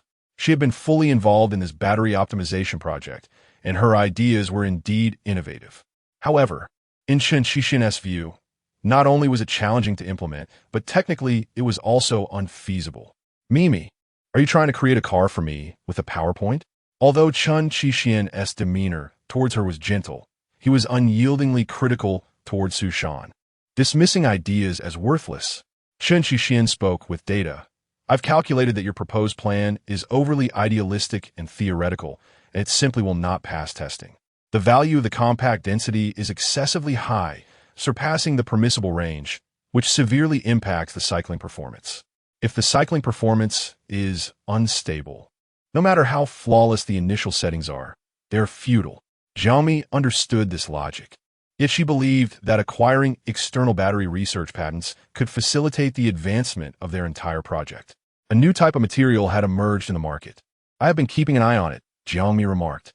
"As long as we obtain the patents from their research institute, we can indeed overcome our obstacles." Chen Qixian raised an eyebrow, impressed by the depth of her research. "Why not reach out and see?" Upon witnessing a glimmer of hope for the previously dismissed proposal, Jiang Mi felt a surge of excitement. If she weren't strapped in by her seatbelt, she would have surely leapt from her seat in jubilant celebration. "Great!" Jiang Mi's eyes sparkled, but as she composed herself, she remembered the most significant person beside her. Without his approval, there was no room for negotiation on this matter. "Thank you, General Manager Chen." "Don't thank me too soon," Chen Qixian replied, not wishing to dampen the young woman's enthusiasm and her desire to explore and conquer the unknown. He refrained from revealing that there would be moments of tears ahead. Chapter 11. Changing the subject, returning to the grand office of Big Whale Technology, Alice was cheerfully chatting with the delivery man while signing for parcels. Upon noticing Chen Qixian and Jiang Mi entering simultaneously, her eyes widened in surprise, and she immediately stood up straight, even slightly bowing to express her respect. "Mr. Chen, Supervisor Jiang, good afternoon." Her voice was sweet, youthful, and brimming with vitality. Chen Qixian nodded in acknowledgement, while Jiang Mi returned the gesture with a similar smile. "Xiao AI. Good afternoon." As the two brushed past each other, Alice's bright voice rang out behind them. "Supervisor Jiang, wait a moment." Jiang Mi turned around, curious. "What is it?" Alice called out, presenting a seemingly luxurious gift box to Jiang Mi. "Wow, it's a bear-shaped preserved flower." "Supervisor Jiang, it seems you're in love." Alice blinked her eyes, her expression filled with envy, her gaze darting like a radar, searching for any telltale signs on Jiang Mi's face. The transparent, black-edged gift box was heavy, and Jiang Mi was compelled to accept it, her attention not on the flowers, but instinctively glancing at Chen Qixian's retreating figure with a hint of guilt. With a soft ding, the elevator doors opened. Noticing Chen Qixian's presence, Alice refrained from discussing topics unrelated to work and discreetly turned to leave. However, her curiosity was piqued, and she planned to inquire privately with Jiang Mi later. As Chen Qixian and Jiang Mi entered the elevator, she awkwardly asked, "It wouldn't be from you, would it?" Chen Qixian's expression darkened, clearly displeased with Jiang Mi's lack of awareness. He glanced at the gift and replied coldly, "My taste is not that poor." "What a ridiculous bear. Utterly unappealing. I'd rather not touch such trash, even if it were free." Jiang Mi held the gift box as if it were a bomb, unsure of whether to keep it or discard it. Inside the box, there seemed to be a small card. Jiang Mi turned the box over in search of the sender, wondering who would send her such a peculiar gift. Since it wasn't a holiday, she could only think of one possibility to break the awkward silence. It must be from Mia. Chen Qixian considered the possibility of that extravagant friend. It wasn't he entirely out of character, carefree and thoughtless. She often bombarded Jiang Mi with discussions of romance, which indeed aligned with her usual style. With this thought, Chen Qixian's expression softened just a fraction. Soon, the two parted ways at the elevator. Jiang Mi wanted to say something more, but Chen Qixian had already pressed the elevator button, unwilling to engage further, perhaps preferring to avoid the sight of that ridiculous bear. Carrying the conspicuous gift box, Jiang Mi had to navigate through the expansive office before reaching her workstation. Zhang Hongxia, already intrigued by the morning's events, had concocted numerous theories in her mind.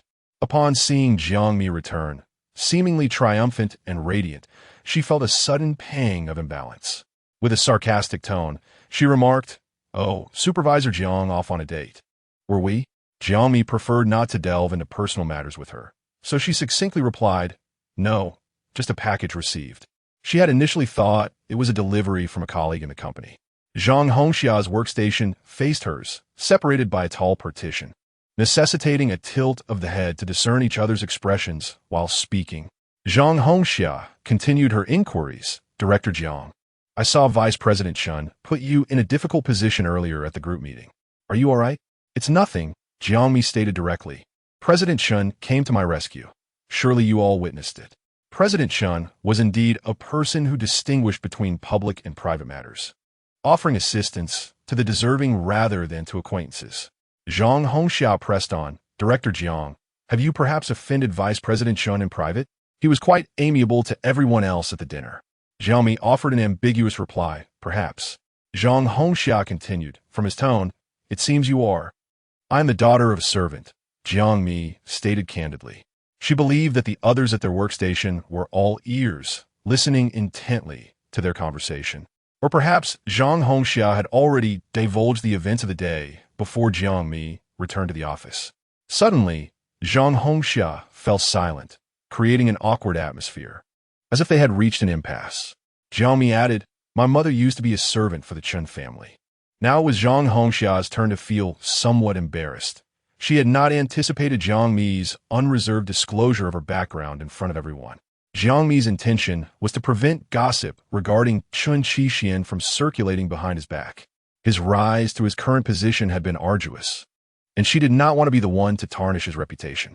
Jiang Mi found a place to set down the gift box, but did not open it immediately. Her primary concern was optimizing battery performance. Without much time to ponder, she took the project proposal to Su Shan's office. The two of them recalculated the data and meticulously assessed the feasibility of applying new materials. As they exchanged ideas, they spent the entire afternoon discussing the intricacies of the project. Finally, Su Shan remarked, "Since President Chen has given the go-ahead, you should draft an email to the Research Institute to inquire about the possibility of collaboration." Jiang Mi agreed, gathered her documents, and quietly exited the office. Upon returning to her workstation, she powered up her computer, having already conducted preliminary research on the institute. In fact, a draft email had been lying in her inbox for several days. The Research Institute was a profit-oriented organization based in Germany, necessitating communication in English. Jiang Mi meticulously reviewed the wording, grammar, and technicality of the email before ultimately deciding to send it, ensuring to CC Su Shan and Chen Qixian. Having completed this task, Jiang Mi prepared to tackle other administrative duties. As she scrolled through her touchscreen, she realized she had neglected to check WeChat all afternoon, leaving her with an overwhelming number of unread messages. She began to reply to them one by one, prioritizing the one that was pinned at the top. 77. Who sent it? Jiang Mi had entered work mode and had completely forgotten about the package. Since the question had been posed, She squatted down to unseal the gift box that lay beneath her workstation. A faint scent of roses wafted from within, and the petals had been crafted into an adorable bear. Jiang Mi did not linger over the charm of the gift. Instead, she extracted the card from the bottom. Upon opening it, she recognized the handwriting slightly. "Mimi, I just learned you're working at a Jing. Congratulations. Long time no see. It brings me great joy to encounter you once more. The sender is Chen Shiji." Jiang Mi was momentarily taken aback, not expecting the gift giver to be him. She cast a glance at the gift box, unable to muster a smile. Rising to her seat, Jiang Mi found it impossible to think clearly, her mind wandering restlessly. In the presence of an old acquaintance, she felt no spark of joy, only a lingering sense of trepidation. Amidst her chaotic thoughts, Jiang Mi suddenly recalled the toffee hazelnut latte that Chen Shiji had specifically purchased for her, which he had forgotten in his car. "Mia, what should I do about the coffee I left behind?" 77. "Then don't drink it." 77. "What are you doing? Replying only now?" 77. "Who exactly sent it?" 77. 3 whole hours have passed. Are you concocting excuses to deceive me? "Mia, I also left the packed food in your office." 77. Changing the subject, huh? "Mia, oh, I was just discussing work in old Sue's office." "Mia, the item was sent by Chen Shiji." 77. "So, are you planning to keep it?" "Mia, I want to keep it. I'll send it to someone later." 77. "Throw it away or even burn it. It's affecting my mood." "Mia, understood." GIF 77. "If you really can't bear to part with it, keep it, but don't say I forced you." The tone was as sour as if he had swallowed 10 lemons. Jiang Mi had no idea which phrase had triggered the young master's ire. Could she not amend her words? "Mia, I have no attachment. I only cherish the things you give me." "Mia, moi." GIF, Chapter 12. "Little darling, this is much more acceptable. At the very least, such a clear expression aligns perfectly with Chen Qixian's intentions." Chen Qixian waited at the office until the end of the workday, and when the time came, he prompted Jiang Mi to leave work via WeChat. "Chen Qixian, let us drive back together." After a few minutes, Jiang Mi responded, "No need." "Chen Qixian, are you ready to go?" "Little darling, yes. I'll head to the garage in 5 minutes." "Chen Qixian, I've arranged for your aunt to take a few sick days. Let us dine out." "Little darling, okay, thank you, Mr. Chen." As they basked in the sweetness of their conversation, Zhang Hongxia across from them closed her computer and stood up, casually inquiring, "Is Manager Jiang still at work?" Jiang Mi, feeling somewhat guilty, quickly flipped her phone screen down on the table, forcing a smile as she replied, "I'm leaving shortly." It seemed Zhang Hongxia lingered by her workstation, perhaps waiting to accompany her to retrieve the car. Jiang Mi took her time organizing her desk while contemplating how to deal with the little bear. The card had already been shredded and tossed into the trash. By evening, the cleaning lady had taken the garbage bag away. After much thought, Jiang Mi concluded that discarding items in a public space was impolite, so she decided to wait until the next morning to dispose of them quietly.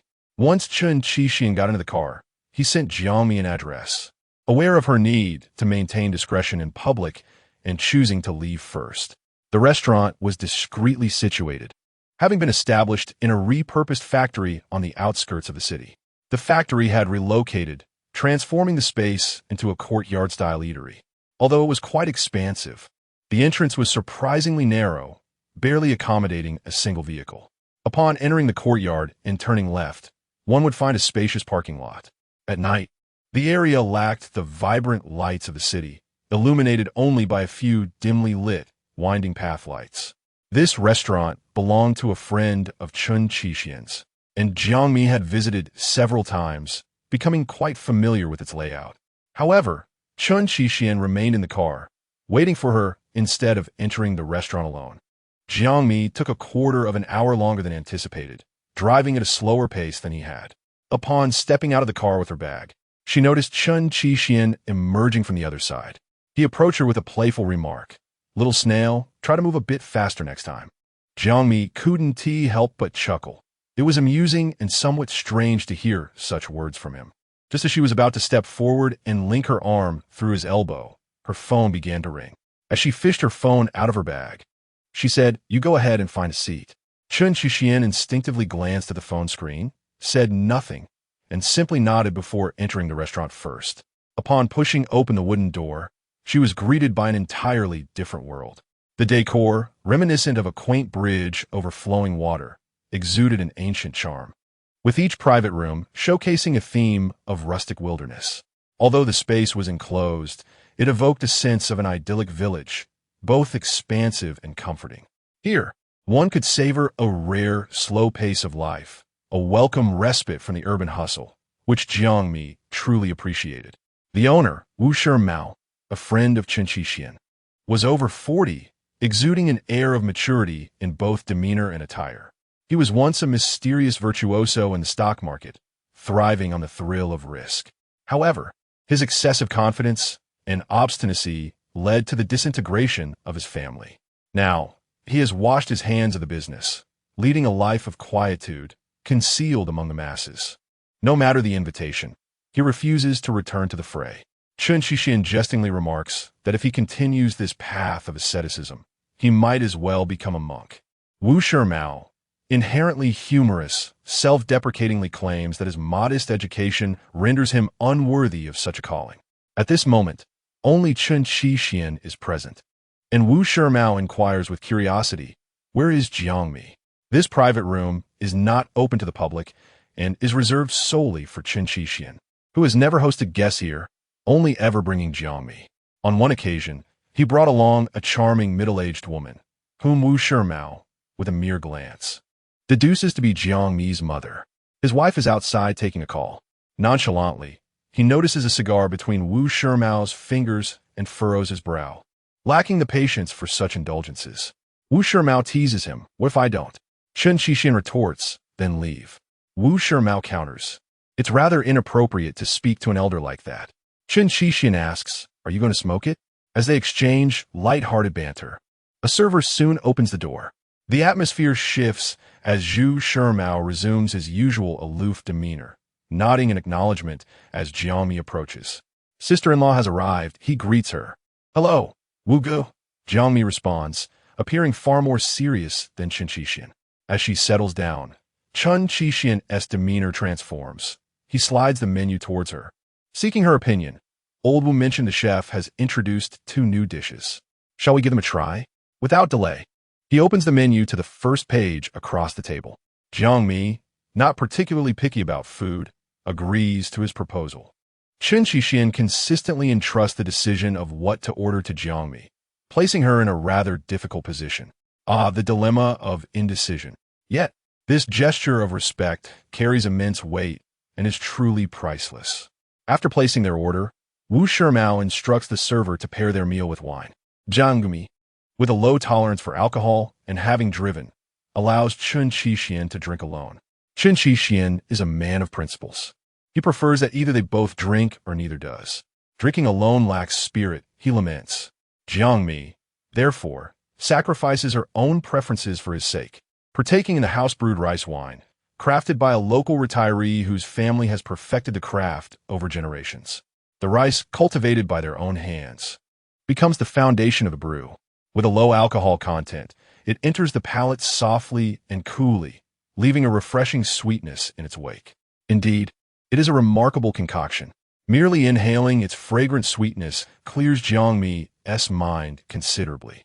The atmosphere during their meal remains relaxed and enjoyable, save for Chen Qixian's occasional playful advances for a kiss. Though their conversation may not be abundant or profound, Jiang Mi finds great satisfaction in every meal shared. Chen Qixian inquires, "Was that a call from the care facility?" Jiang Mi takes a sip of the rice wine, sets her glass down, and replies, "Yes. They said my mother's mood has stabilized this week, reassuring me." Chen Qixian let out a sigh of relief. "That's good." He then offered some words of comfort, saying, "Do not worry too much. My people will be vigilantly watching over you. The end of the year is not far off, and we will fly over to celebrate the new year with Mom." Jiang Mi felt a surge of emotion, biting her lip in response. Throughout her life, aside from the genuine care of her parents, only Chen Qixian had consistently held her dear in his heart. As a warm tide of affection surged from her heart to her eyes, it was abruptly interrupted by a phone call. The buzzing ringtone emanated from her bag, resting on the adjacent seat. It was an unfamiliar number, yet one that bore the local area code. Without giving it much thought, Jiang Mi answered, assuming it was a delivery. Hello, who is this? Approximately 3 seconds passed before her expression shifted to one of sudden rigidity. Noticing her reaction, Chen Qixian set down his chopsticks, discerning the caller's identity. I've been quite busy lately, Jiang Mi managed to articulate after a moment of contemplation, her words escaping as mere fragments. Okay, goodbye. In less than 2 minutes of conversation, Jiang Mi's eyelids drooped as she uttered a mere 3 insipid phrases. Chapter 13. Oppression and Aggression. After hanging up the phone, Jiang Mi appeared visibly troubled. Chen Qixian tapped his fingers lightly on the table, revealing the matter directly. Do you truly believe he only learned today that you work at dyeing? Who? Jiang Mi's mind momentarily faltered. With a cold scoff, Chen Qixian clenched his jaw and replied, Chen Qiji. Jiang Mi, unskilled in reading others' intentions, shook her head and candidly admitted, I don't know. Quite dull indeed, Chen Qixian remarked, pressing further. What did he say when he called you? Jiang Mi responded, he wanted to invite me to dinner. Lifting her gaze to observe the composed demeanor of the man across from her, she added without reservation, he also mentioned that if I preferred not to meet him alone, I could bring you along. Chen Qixian shrugged indifferently. All right, since he has suggested it, why not go? Jiang Mi's thoughts swirled chaotically. Whenever matters regarding the Chen family arose, she would instinctively retreat. Her seemingly tranquil life could scarcely endure any further upheaval. He should still be unaware of our relationship, right? Jiang Mi inquired uncertainly. Chen Qixian replied matter-of-factly, what if he knows? Are you afraid of him finding out? Jiang Mi hesitated, not really. I just think it's better to avoid unnecessary trouble. Chen Qixian dismissed her concerns. If he seeks you out, just indulge him. With him, I doubt any significant disturbance will arise. Their dinner had lost any semblance of pleasure. Aware of Jiang Mi's aversion to waste, Chen Qixian ordered takeout. As Jiang Mi gathered her belongings, Chen Qixian carried the takeaway box. The manager, well-versed in hospitality, arranged for their regular private driver. Outside, Wu Shimao, seated and sipping tea, observed their swift departure and assumed the couple had quarreled.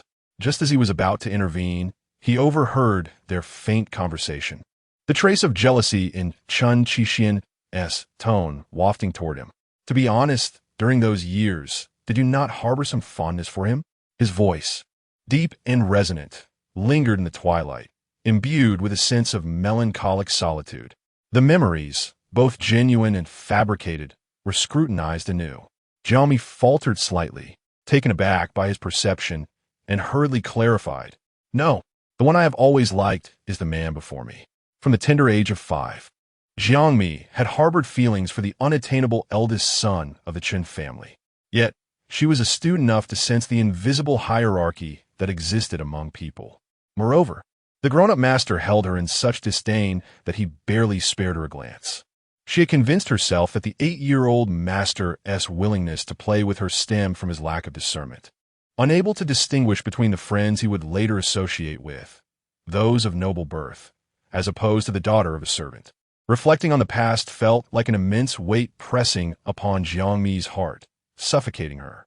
I noticed you two seemed quite compatible together, Chen Qixian observed, his memory vivid regarding those seemingly trivial moments from the past. He spoke, feigning ignorance. Could it be that I misremembered? Jiang Mi refrained from asking. Which eye of yours observed the connection between them? Being a gentle soul, she was not adept at articulating emotionally charged words. Yes, you must have remembered incorrectly. Jiang Mi conceded, taking advantage of the situation. Chen Qixian, however, was not to be deterred. He turned the tables and helped her recall. When you were in middle school preparatory class, he gifted you a copy of Jane Eyre. After a brief pause, he continued, should I provide more examples? His inquiry was both pressuring and aggressive. Jiang Mi opened her mouth. No need. To her astonishment, he was acutely aware of even the minutiae. Had he installed a camera on her? She had not anticipated that the eldest son, who had gradually distanced himself from her and treated her as a stranger, was nonetheless attentive to her every move. She had clearly made an effort to minimize her presence under his watchful eye. Whenever possible, she avoided him, even when they crossed paths. She would lower her head and evade his occasional glances. Lost in thought, Wu Shimao approached them and inquired of Chen Qixian. Why are you leaving so soon? Chen Qixian replied nonchalantly. You didn't come to share a drink, so I've lost my enthusiasm. Wu Shimao leisurely slipped a string of rare agarwood into his long-sleeved jacket. In his eyes, it was merely a trivial trinket, not a valuable collectible worth millions. Having experienced the ups and downs of life, he had developed a certain nonchalance towards material wealth. All right, it seems I have not entertained you properly. Next time, I shall ensure to accompany you in drinking and making amends, Wu Shimao said, escorting them to the car. The designated driver was already waiting. Yet he stepped forward to open the door and leaned in to whisper to Chen Qixian. Let us exchange insights. Chen Qixian smirked. I'm a simple man. I don't comprehend your flowery language. Wu Shimao scolded him playfully in Shanghainese, then turned to Jiang Mi with refined grace. Sister-in-law, farewell. Do visit often. All right, goodbye. Veuillez, Jiang Mi replied. Once in the car, she recalled the pressing matter. Has the aunt taken a few days off? Are there still fruits and milk in the fridge? Despite her soft demeanor, Jiang Mi was an industrious workaholic. Conversely, her attention to family matters was not as well managed. It was hard for her to describe just how capable their hired help was. Though not elderly, she managed the household with remarkable efficiency, and most importantly, she was an excellent cook. She was practically an all-around domestic talent. Even someone as discerning as Chen Qixian acknowledged that you get what you pay for. Previously, in the Chen residence, there were many family members and thus many occupants. The staff ranged from housekeepers to gardeners, with tasks meticulously allocated. The bustling household was thriving. All the servants resided in a small building in the back courtyard, numbering up to 20. It was only when the aunt fell ill that Jiang Mi realized that during this time without her assistance, she and Chen Qixian should shoulder some household responsibilities. At the very least, they needed to ensure their daily meals were taken care of. Chen Qixian tilted his head in thought and realized that he had not accompanied Jiang Mi to the supermarket much. He decided to have the driver take them to the designated location. Strangers invariably evoke a sense of wariness and unease in Chen Qixian, an inclination rooted in his past experiences. Upon arriving at the supermarket's underground parking lot, he gestured for the others to leave. He instructed the driver, Old Zhao, to retrieve Jiang Mi's car from the wilderness and then return to pick them up. To Jiang Mi's surprise, the supermarket was still teeming with people at 8 o'clock. She began to ponder whether her life had become too detached from the ordinary bustle of the world. Shopping at supermarkets and malls, engaging in consumerism, such activities were far from her usual existence. As she pushed the shopping cart, Chen Qixian ambled leisurely beside her, hands in pockets, seemingly in good spirits. He gazed around, and upon reaching the produce section, he deliberately glanced at a price tag before picking up a small egg and inquired, Mi, do you know what this is? Jiang Mi hesitated, unsure, and, after a moment's contemplation, tentatively guessed, quail egg? Chen Qixian lightly set it down, returned to her side, and playfully tapped her forehead with a bent finger, his expression earnest. It's a dinosaur egg. Jiang Mi was momentarily taken aback, her intellect momentarily dulled by his jest, and she questioned, how can such a tiny thing be an egg? What should I do with such a foolish wife? Chen Qixian chuckled, unable to contain his amusement. He often displayed a childishness that belied his age during the most mundane of moments. In a rare act of rebellion, Jiang Mi countered, however, there's indeed a type of dinosaur egg that one can eat, and it's exceptionally delicious. She blinked her innocent eyes and asked, have you ever eaten it? Chen Qixian, of course, had no clue. Even if he had tasted it, he would not know the peculiar name of that so-called dinosaur egg. Thus, he unabashedly played the rogue. Don't look at me like that. With a slight furrow of his brow, he appeared both fierce and affectionate, adding, you believe I would eat it, don't you? Jiang Mi indeed believed him. There was nothing he couldn't do. She dared not provoke him further. Chapter 14. Identity unstamped that night. Jiang Mi felt her heart closely intertwined with Chen Qixian's. However, the more grounded and genuine the sensation became, the more it instilled in her a profound fear that this was merely an ephemeral dream. The fog within her heart increasingly obscured her vision, to the extent that when Chen Qixian desired her presence, he found her spirit drifting away, compelling him to intensify his actions. His eyes, a vivid red, reflected the image of a beautiful maiden, weeping like a rain-laden pear blossom. Upon awakening the next day, Jiang Mi was plagued by a splitting headache. She trudged to work, and after enduring an entire day of intense brainstorming, she was compelled to consume 2 cups of coffee to dispel her fatigue. In the evening, Yu invited her to dinner. Initially, Jiang Mi intended to decline, but upon learning that Yu had suffered another heartbreak and was persistently seeking solace, she reluctantly acquiesced to the invitation. Yu was the epitome of a privileged young lady, with a doting older brother, 10 years her senior, who was the heir apparent of the Yu family. Consequently, Yu had shown little ambition during her studies, living off a generous allowance, and her post-graduation life was characterized by flamboyant behavior. Her acquaintance with Jiang Mi stemmed from the connections between their families. In the beginning, the Yu family was a frequent guest of the Chen family. Any social gathering was incomplete without Yu's presence. Through repeated encounters, she became aware of Jiang Mi's existence. At that time, Jiang Mi refrained from mingling with the guests of the Chen family. Yet on one occasion, Jiner, Chen Donghai's second wife, insisted that she assist in attending to the young ladies present. This left Jiang Mi feeling utterly out of her depth. Though she was the daughter of a servant, she struggled to manage her own needs, let alone cater to others. Inevitably, under Jiner's persistent urging, Jiang Mi found herself reluctantly thrust into the spotlight, serving tea and attending to the young ladies. Among them were several affluent young masters, and Jiang Mi was compelled to acquiesce to their requests, pouring drinks and offering smiles. By the end of the evening, she was utterly exhausted. After the banquet concluded, she experienced a long overdue nightmare. The young ladies and masters, lacking maturity, were prone to tormenting others. Yet, the fearless Yu could not tolerate the bullying of a young girl. Stepping forward to defend Jiang Mi, and thus forging a friendship that would last over a decade. Having agreed to the dinner invitation, Jiang Mi had to inform her family of her absence. Chen Qixian responded with a nonchalant "oh," ultimately choosing to spend the evening with friends rather than work late. In any case, she could not afford to lose. While Jiang Mi and Yu indulged in a delightful essential oil back massage, discussing how men were nothing but oafs, Chen Qixian was not idle either, arranging to meet Shen Yi in the wilderness. Shen Yi was a regular at the wilderness, often seen in the company of Wu Shimao. This time, the 3 of them gathered in the private room frequented by Chen Qixian, drinking and smoking, savoring a rare moment of tranquility meant solely for men. Chen Qixian exhaled a puff of smoke.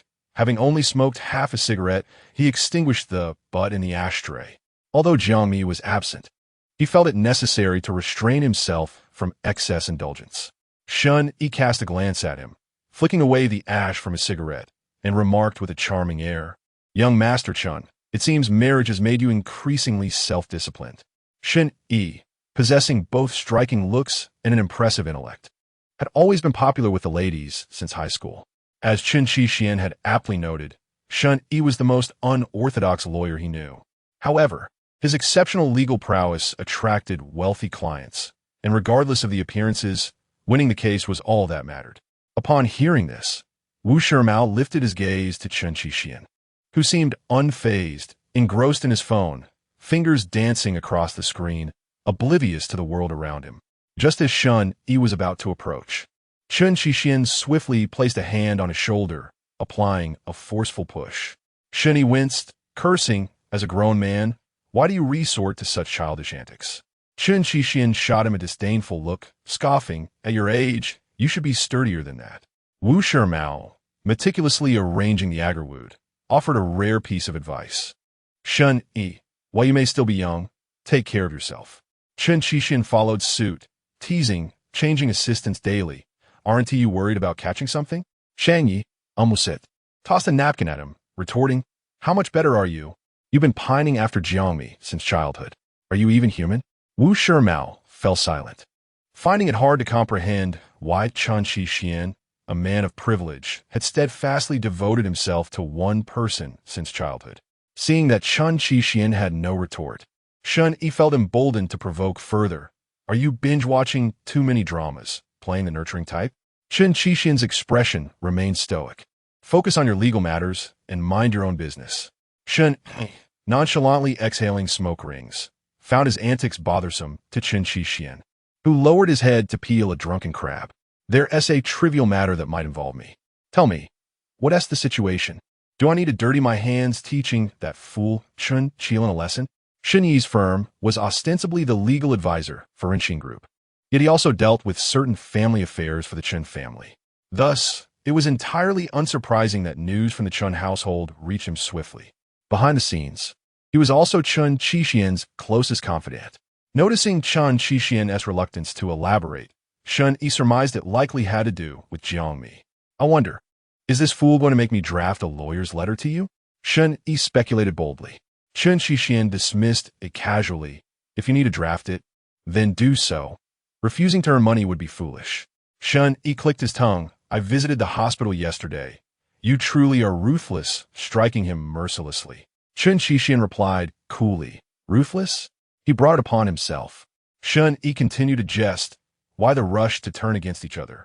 Wu Shimao, choosing not to interject, exchanged a knowing look with Shen Yi. Eventually, Shen Yi arrived at his main point. Have you considered that during such a sensitive time, beating that fool to a pulp would be detrimental to you? Chen Qixian retorted. So, should I pick an auspicious day to do it? Shen Yi replied, indeed. For Jiang Mi, you must be willing to face any peril. Chen Qixian countered, am I doing this for her? It's purely because I find him intolerable. Shen Yi, all right, the one you intend to strike, even the Almighty cannot impede. At this moment, Wu Shimao has ceased to feign indifference, audaciously proclaiming, Shen Yi, savor this exquisite drunken crab. Only I can replicate this flavor across the entire bund. Chen Qixian, unamused by such boastfulness, douses him with a splash of cold reality. It's merely mediocre, unremarkable. Typically, Wu Shimao refrains from engaging in disputes. However, when it pertains to matters of principle, he feels compelled to counter. With your sister-in-law absent, you have succumbed to tastelessness. Haven to you? Shen Yi seizes the opportunity to join in the jest, quipping to his elder brother, no wonder you've lost weight. After 2 months away on business, your dear wife was not by your side, leaving you bereft of appetite. Chen Qixian does not conceal his profound affection for Jiang Mi. Indeed, if we remain apart for another day, I shall succumb to the pangs of longing. While his words may be somewhat exaggerated, the sentiment is heartfelt. Shen Yi, ever the astute lawyer, retorts, what valor is displayed in professing your feelings here? Go express your sincerity to your wife instead. The banter escalates, entering the phase of friendly rivalry, when suddenly he recalls, oh, this identity remains unverified. The law does not recognize it, ha ha ha. Chen Qixian's gaze hardens. Silence your insolent tongue. Shang Yi, undeterred, continues to revel. He. Chapter 15, an apology during the dinner gathering. Chen Qixian could no longer restrain himself and sent a text to inquire about the approximate time of Jiang Mi's conclusion. At that moment, Jiang Mi was still in the midst of her essential oil back treatment and, naturally, did not see his message. Chen Qixian, distracted, lit a cigarette, appearing much like a man suffering from unfulfilled desires. Observing him, Shen Yi seized the opportunity to tease. What does this mean? Your wife is absent, and you can't even muster the enthusiasm to drink with your brothers? Chen Qixian lowered his eyelids, feeling an inexplicable restlessness akin to ants crawling under his skin. Logically, his days after returning home should be filled with warmth and playful teasing. The woman he cherished was almost entirely within his reach, enough to satisfy him. Ultimately, however, it seemed he was still disturbed by Chen Qixian's poisonous words. A heaviness settled in his chest, and even smoking brought him no relief. The thought of Jiang Mi's disdainful yet repressed expression compelled him to take a couple of puffs before extinguishing the cigarette. Clearing his throat, he lifted his glass and sipped, allowing his thoughts to flow, then glanced at Shen Yi and redirected the conversation. Have you visited that incompetent fellow in the hospital? Noticing Chen Qixian's sudden seriousness, Shen Yi decided not to tone down his usual irreverence. Accompanied by Wu Shimao's rhythmic clinking of skewers, he lazily lifted his eyelids. What's the point? I've heard all about it. I might as well go see the spectacle. He seemed to relish the idea of witnessing the absurdity. Chen Qixian held his glass, his fingers tracing the rim quietly. In the sudden silence, his gaze fell as if he were deep in thought. With Jiang Mi around, there was never a dull moment. He quipped, "That bruised face looks absolutely unfortunate." He clicked his tongue, feigning sorrow. "Honestly, you could at least show some decency when I call you brother." Wu Shimao, calmly proposing, suggested, "How about we buy a fruit basket to offer our condolences?" These men were all equally mischievous. Chen Yi slapped his thigh, finding the suggestion brilliant. Thus, the dinner gathering came to a hasty conclusion. The fruit basket was purchased by Wu Shimao, who also carried it himself. The driver, known as Old Zhao, was merely 35 years old. He was a distant relative of Wu Shimao, a retired Special Forces soldier with agile skills. After leaving the military, he ventured into financial investment alongside Wu Shimao. When Wu Shimao decided to retire, Old Zhao followed suit and, through his connections, began driving Chen Qixian. On the surface, he was merely a chauffeur. Privately, they shared a brotherly bond and undertook certain specialized tasks. After delivering the three men to the hospital entrance, Old Zhao sought a parking spot. In the ascending elevator, Chen Yi playfully advised Chen Qixian, "I suggest you keep your composure this time, big shot. I fear that if you end up causing serious harm, even I 1T be able to save you." Chen Qixian shot him a disdainful glance. "What use are you to me?" Chen Yi, feeling a bit foolish, rubbed his nose. Wu Shimao, calm and composed, held the fruit basket, appearing dignified, yet harboring a mischievous intent. The private hospital was a property of the Chen family, hosting only a single patient on that floor, with an extravagant display of security, including rotating bodyguards. Upon seeing Chen Qixian, the bodyguards exchanged knowing glances. It is evident that the individual lying within had issued a prior directive, prohibiting Chen Qixian from approaching even a single step. Although Chen Qixian held no sway within the Chen family, his status commanded a certain respect, and the bodyguards were reluctant to offend him. Preferring not to complicate matters for them, he lingered by the door, refraining from advancing further. His intent was unmistakable. They were to seek permission. The bodyguards exchanged glances before promptly knocking on the door to report. A sharp, jarring sound of shattering echoed from within. This dog, truly, had shown no progress over the years. Chen Qixian curled his lips in a disdainful smirk. Soon, the bodyguards returned, their expressions fraught with difficulty. Before they could speak, Chen Qixian softened his tone, his face inscrutable. "Inform him that I have come to offer my apologies." Upon hearing this, Wu Shimao raised the fruit basket in his hand, as if to emphasize the gesture. After a brief wait, the three were notified that they could enter. Unsurprisingly, the hospital room housed only Chen Qixian and He Jiner. To label Chen Qixian as inept would be an understatement. Upon hearing that Chen Qixian had come to apologize, he felt a resurgence of confidence. The presence of He Jiner invigorated him, restoring his audacity. When faced with Chen Qixian, despite an inner turmoil, he feigned calmness. The bodyguards had already relayed the circumstances, informing them that Chen Qixian not only arrived, but also carried a token of contrition. Chen Yi, trailing behind, exchanged pleasantries with the mother and son, much like Wu Shimao. However, Chen Qixian merely cast a fleeting glance before averting his gaze. Navigating around the scattered shards of glass, he bypassed the sofa meant for visitors. Approaching Chen Qixian with his hands tucked into his pockets, silent and composed. Each step he took was deliberate and unhurried. Chen Qixian, plagued by psychological shadows of their past, stammered as he noticed Chen Qixian drawing nearer. What do you want?" As Chen Qixian continued his slow advance, Chen Qixian instinctively pressed himself against the head of the bed, his eyes darting away in a moment of undeniable anxiety. "Don't come any closer." Chen Qixian's expression remained concealed behind his dark sunglasses, only a faint pallor betraying his composure. He Jiner, possessing a steadier demeanor, scrutinized Chen Qixian's every movement, her hands clenched into fists at her sides. Despite the presence of others, she endeavored to maintain an air of dignity, yet in a moment unseen by anyone, her breath hitched. Chen Qixian, unhurried, came to a halt by his bedside, maintaining a respectful distance. He cast a gentle glance at Chen Qilin, delaying his words as he nonchalantly adjusted the fabric of his trousers before settling down beside the bed. Chen Qilin's face betrayed no emotion, yet his heart raced in his throat. Chen Qixian appeared oblivious to the tension he exuded. Even the natural motion of withdrawing his hands from his pockets sent chills down Chen Qilin's spine. He instinctively recoiled. Chen Qixian wore a half-smile, glancing at the bandaged head of Chen Qilin, which resembled a mummy.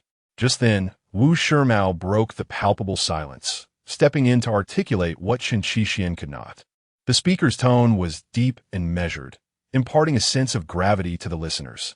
As for Qi Xian, I, as the elder brother, have already addressed his shortcomings. The subtext of his words was a pointed rebuke directed at the Chen family. Shen Yi remained silent, adhering to the principle of not offending either side. Wu Shimao, observing He Jiner's restrained demeanor, continued with an air of indifference. I bought a fruit basket to make amends. Upon finishing, he deliberately presented the basket to He Jiner, his intent unmistakable. He wanted her to accept it personally. He Jiner, astute and perceptive, was well aware of his tactics. Although he had retreated from the limelight for many years, any potential vendetta would ultimately be detrimental to her. Demonstrating her ability to bend without breaking, He Jiner smiled and graciously accepted the fruit basket, responding with elegant and magnanimous words. Mr. Wu, I appreciate your thoughtful gesture. Chen Qixian's jawline was sharp and rigid. Yet strangely, his entire visage appeared remarkably gentle. Addressing Chen Qilin, he provocatively inquired, Qilin, is your physical condition so lacking that a mere minor injury has laid you low? His gaze was laced with disdain and mockery as he continued. Once this injury heals, you should train at the group's security post. Not only will you be reinforcing the backbone of the organization, but you will also be enhancing your own physical fitness. A dual benefit. How splendid. Shani could no longer contain herself, turning her face away to stifle a laugh. Chapter 16. A bit of fun in the face of blatant disparagement. Even the most composed demeanor can scarcely be maintained. He Jiner's expression shifted dramatically as she gritted her teeth, exclaiming, Chen Qixian, do not overstep your bounds. Chen Qixian had never been one to shy away from confrontation, a fact well understood by the Chen family. In their younger days, when Chen Qixian was still finding his footing, He Jiner dismissed him entirely, often covertly undermining him. Such undermining, when accumulated over time, led to a breaking point. While Chen Qixian could endure for a moment, he could not endure indefinitely. Madam He, where do you derive such audacity? Were it not for the shared surname of Chen, do you expect me to show leniency? A good-for-nothing like him is beyond my capacity to tolerate. Which company would willingly support idleness? Perhaps he could be employed as a security guard? As he spoke, his gaze never met He Jiner's. Instead, he smirked while focusing intently on Chen Qilin, who was visibly apprehensive, nearly trembling in fear. The atmosphere became suddenly charged with tension, prompting Wu Shimao to intervene, redirecting attention. Shen Yi, bring over a couple of chairs. He Jiner, exasperated, recognized that these harbingers of misfortune were unlikely to depart anytime soon. Shen Yi brought 2 chairs, one for Wu Shimao and one for himself. Despite He Jiner's attempts to remain unfazed, she could not withstand such blatant disregard.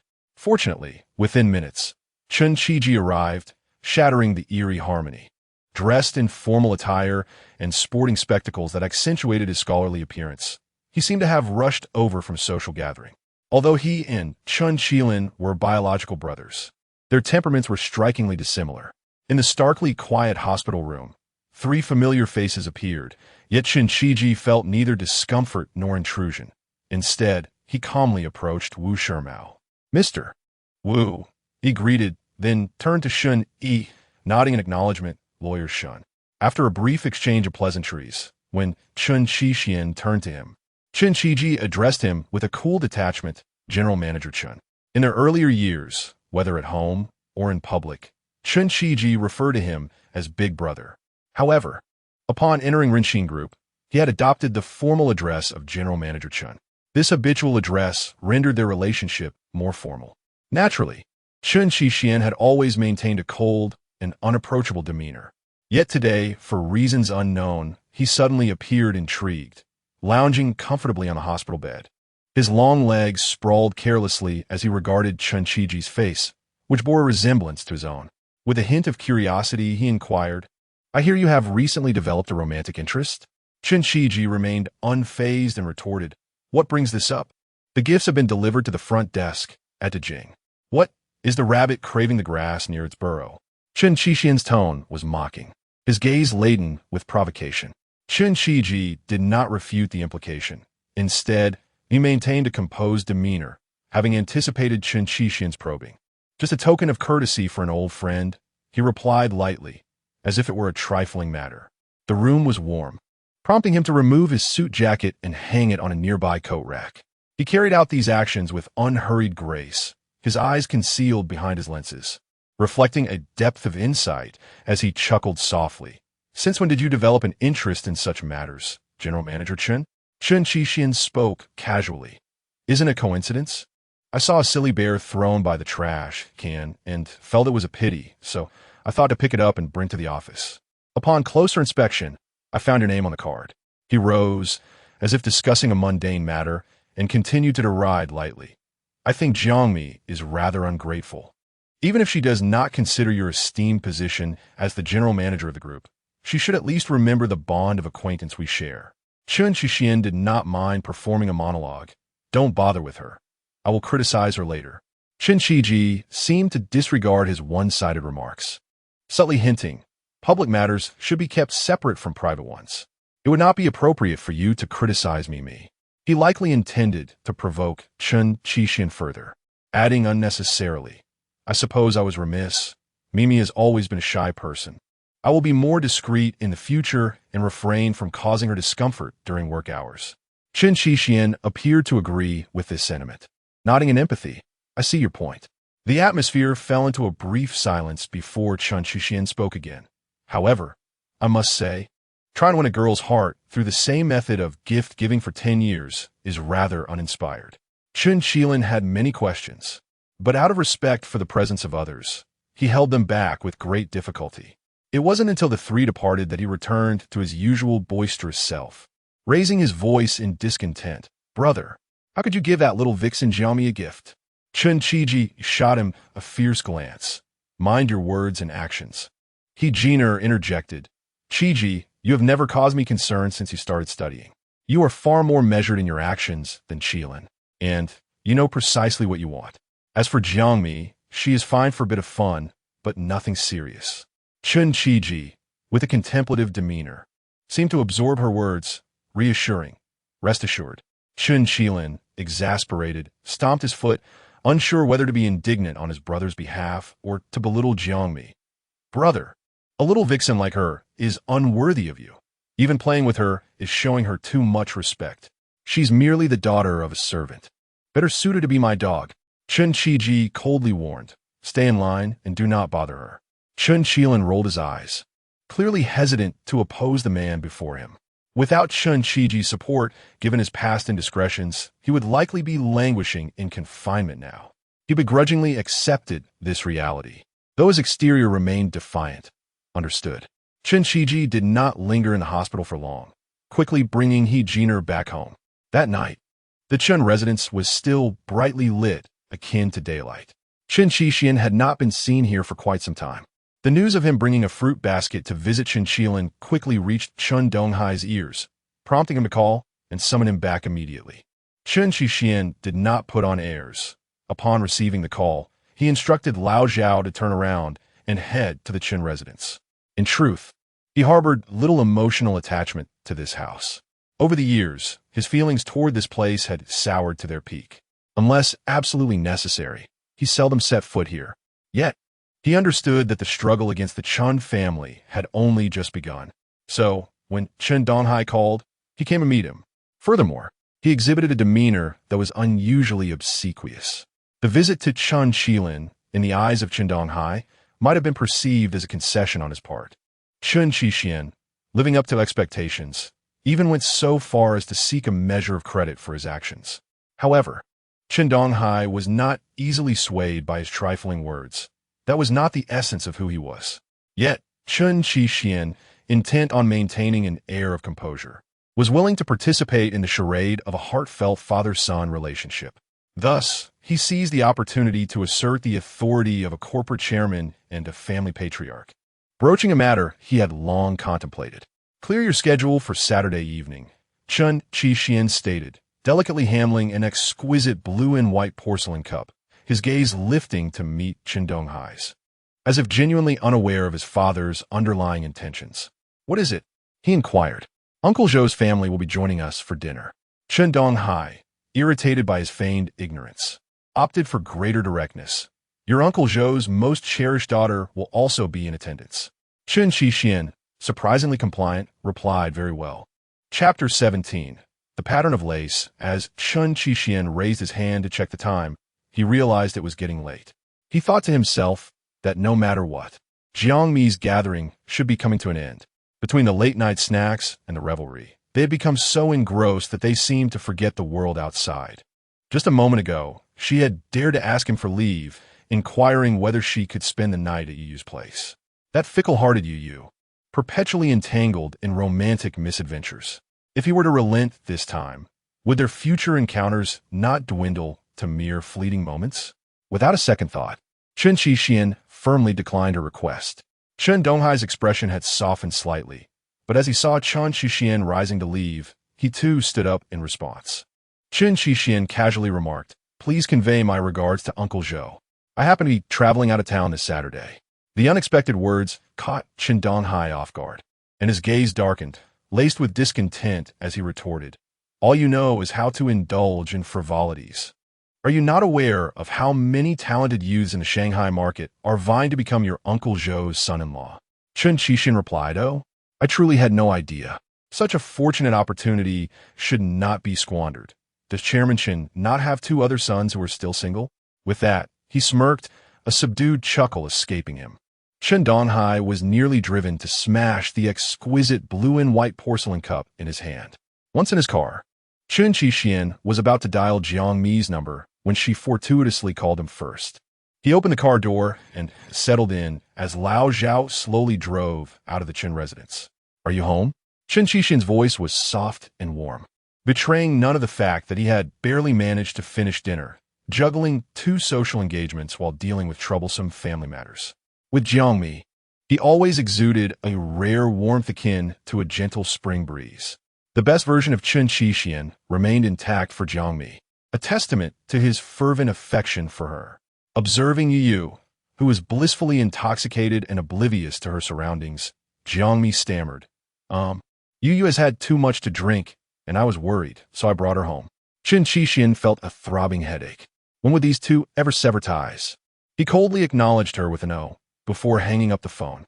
The most effective remedy for the cycle of quarrels and heartbreaks was to quickly find her a steadfast boyfriend who would never let her down. During the drive back, Chen Qixian, feeling somewhat aimless, rummaged through his contacts. Shen Yi was out of the question. His frequency of changing girlfriends rivaled that of Yu, making any introduction a waste. Wu Shimao was too old, over a decade senior to Yu. That would not suffice. For who would want a widowed Yu clinging to Jiang Mi for companionship in old age?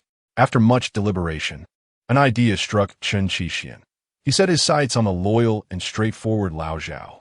Given the nature of his work, which was relatively flexible and not overly demanding, he fit the bill.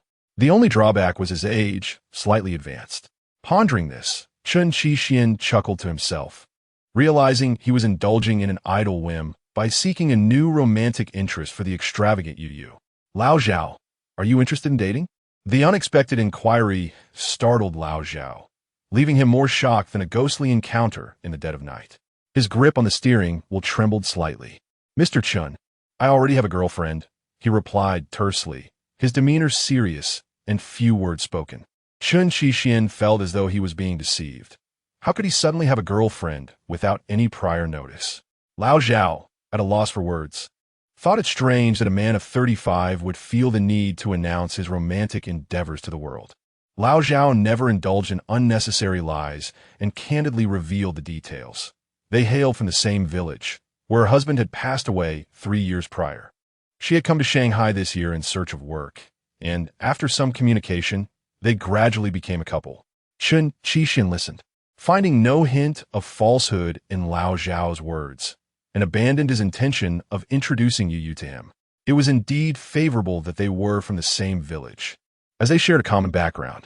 At that moment, Chen Qixin was suddenly reminded of the 5-year-old Jiang Mi, with her round face and big eyes. Watching her blink brought to mind the enchanting image of countless pear blossoms dancing in the wind during springtime. In an apparent attempt to reassure his boss of the truth, Lao Zhao felt compelled to elaborate. She's fine, 5 years older than me. It was something I never even dared to imagine back then, but being together feels much more comfortable than anything else. Chen Qixin chuckled and asked, does Lao know? Lao Zhao replied, I haven't mentioned it, nor do I know how to bring it up. Chen Qixin suggested, let's find a time to gather at his place so everyone can get acquainted. Lao Zhao hesitita, expressing his concern, it's not that I'm unwilling, but my girlfriend just left the village and hasn't seen much of the world. I'm worried that she might feel awkward meeting all of you. Chen Qixin insisted, she'll have to meet you all eventually. It's better to acclimate her in advance. Lao Zhao agreed, all right, I'll have Lao Wu make arrangements.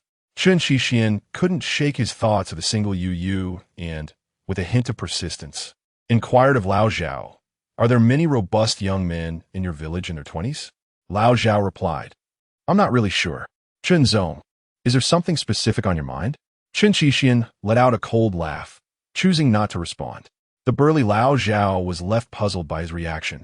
Upon returning home, Chen Qixin's sensitivity heightened as he approached the living room, where he was assaulted by a nauseating stench mingled with the pungent odor of alcohol. Yu Yu couldn't hold back any longer and promptly vomited into the trash bin in the living room. Drunken and disoriented, she struggled to regain her composure. Jiang Mi crouched beside her, holding the trash bin in one hand while using the other to gather Yu Yu's disheveled hair. Chen Qixin furrowed his brow. Observing the poignant scene of such deep camaraderie between the two women, his blood boiling, he felt an overwhelming urge to grab Yu Yu by the nape and hurl her out the window. This was the third round of vomiting, and Jiang Mi, noticing Yu Yu swaying and mentally absent, quietly wiped away her tears, feeling a pang of sympathy. She urged her to sit on the sofa and rest for a moment, then fetched some tissues to gently dry her tears. With the housekeeper on leave, Jiang Mi found herself overwhelmed, managing the chaos alone. Once she had settled Yu Yu somewhat, she secured the trash bag tightly. Only then did she take a moment to glance at the late-returning Chen Qixin.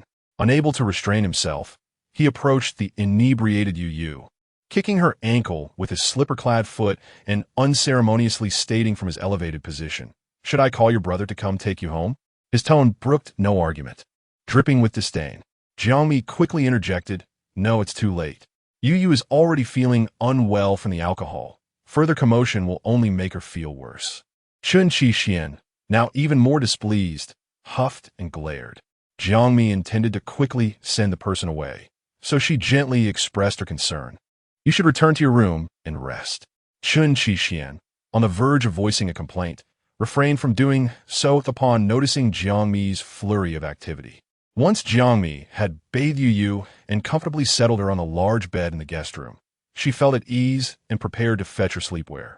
When Yu Yu was intoxicated, she simply cried without causing any disturbances, resembling a completely different person from her sober self. Nevertheless, Jiang Mi felt it was too pitiable for her to be alone, contemplating staying by her side for the night, so that if anything were to happen in the middle of the night, she would have someone to rely on. Just then, the doorbell rang. Having just finished bathing Yu Yu, Jiang Mi's clothes were damp, the light-colored shirt clinging to her skin. At first glance, it bore a sheer quality, exuding an unparalleled sensuality. The extent of temptation it posed to Chen Qixin was discernible in the raw intensity of his gaze. The two exchanged glances, but the ringing of the doorbell timely interrupted the tension between them. With an unflinching demeanor, Chen Qixin explained, Yu Qingdong is worried about his sister staying out overnight. He insists on coming to take her home. Jiang Mi, without a hint of suspicion, was about to open the door when Chen Qixin sternly commanded, You go back to your room and stay there. He was acutely aware of how disheveled she appeared. Goodness, the lace patterns of her undergarments were almost visible through the fabric. Chapter 18. the gift on yet another enchanting evening stirred by the gentle night breeze. Jiang Mi found herself tossed and turned until the early hours. Under the coercive yet enticing influence of Chen Xixiang, she had professed her love for him countless times.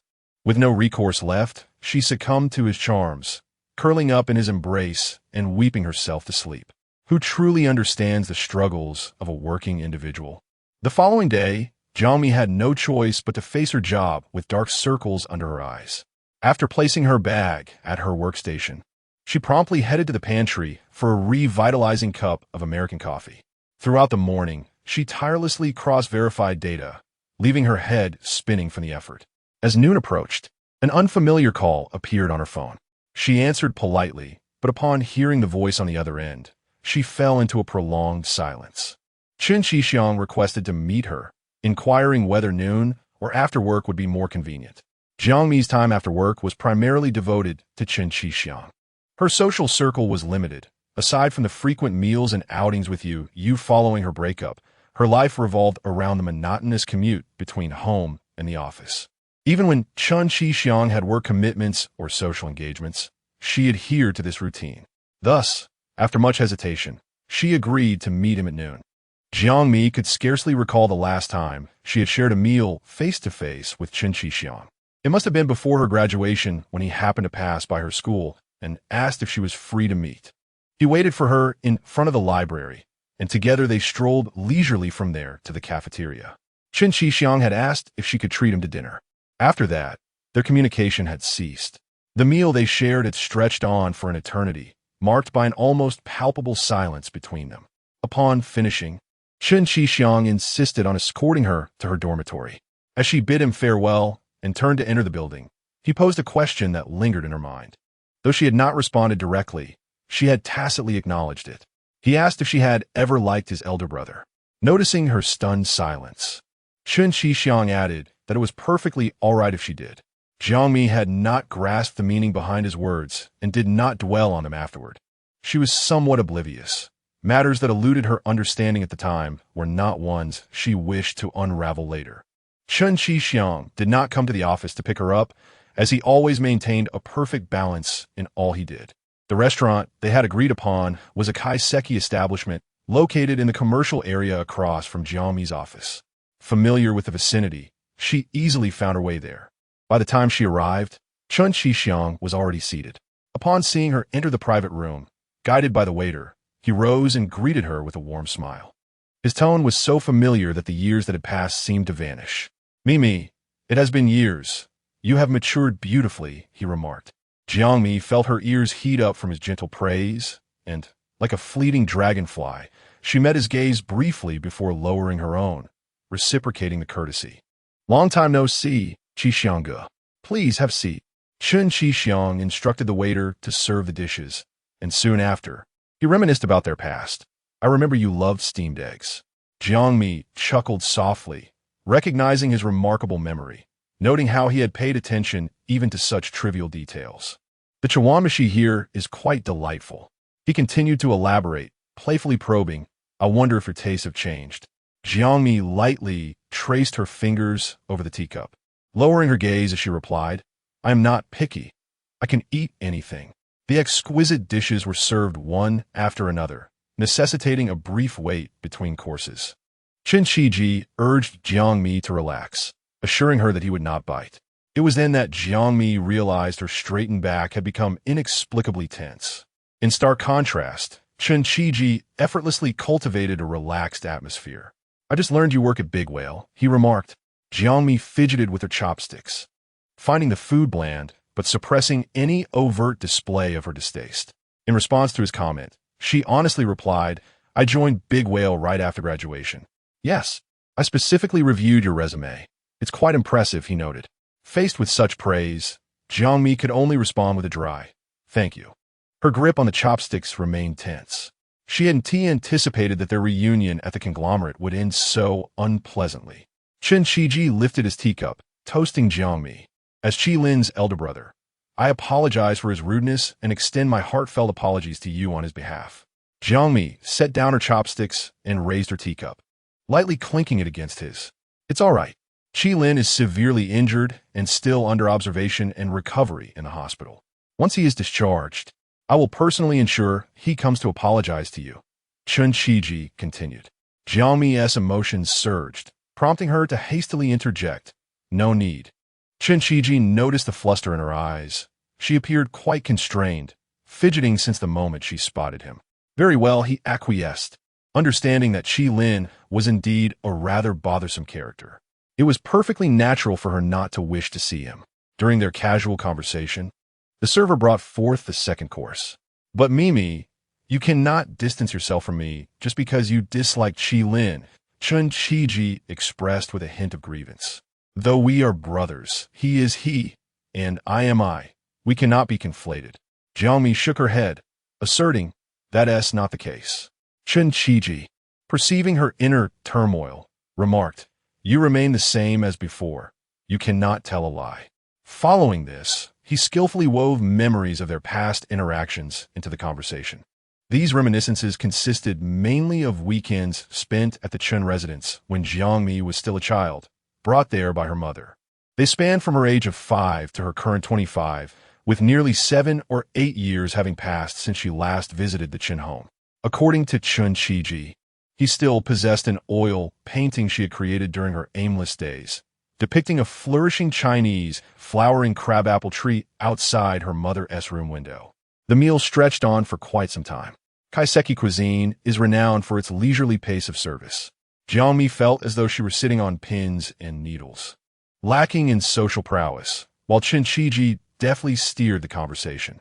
Eventually, he insisted on walking her to her workplace. The route from the restaurant to the office required crossing a street and continuing for about 5 minutes along a tree-lined path. The sidewalk was narrow, bustling with foot traffic. Chen Qiji remained at Jiang Mi's left side, initially keeping his distance, but as the crowd thickened, he drew closer. Jiang Mi felt a profound unease enveloping her, and as she struggled to catch her breath, she subtly slowed her pace, deliberately maintaining a distance of half a body length from him. Chen Qiji cast a casual glance over his shoulder and jested, "Why do you always meander so slowly, even while eating or walking?" The autumn afternoon was drenched in golden sunlight, casting vibrant shadows upon the ground, which lay strewn with withered petals and leaves.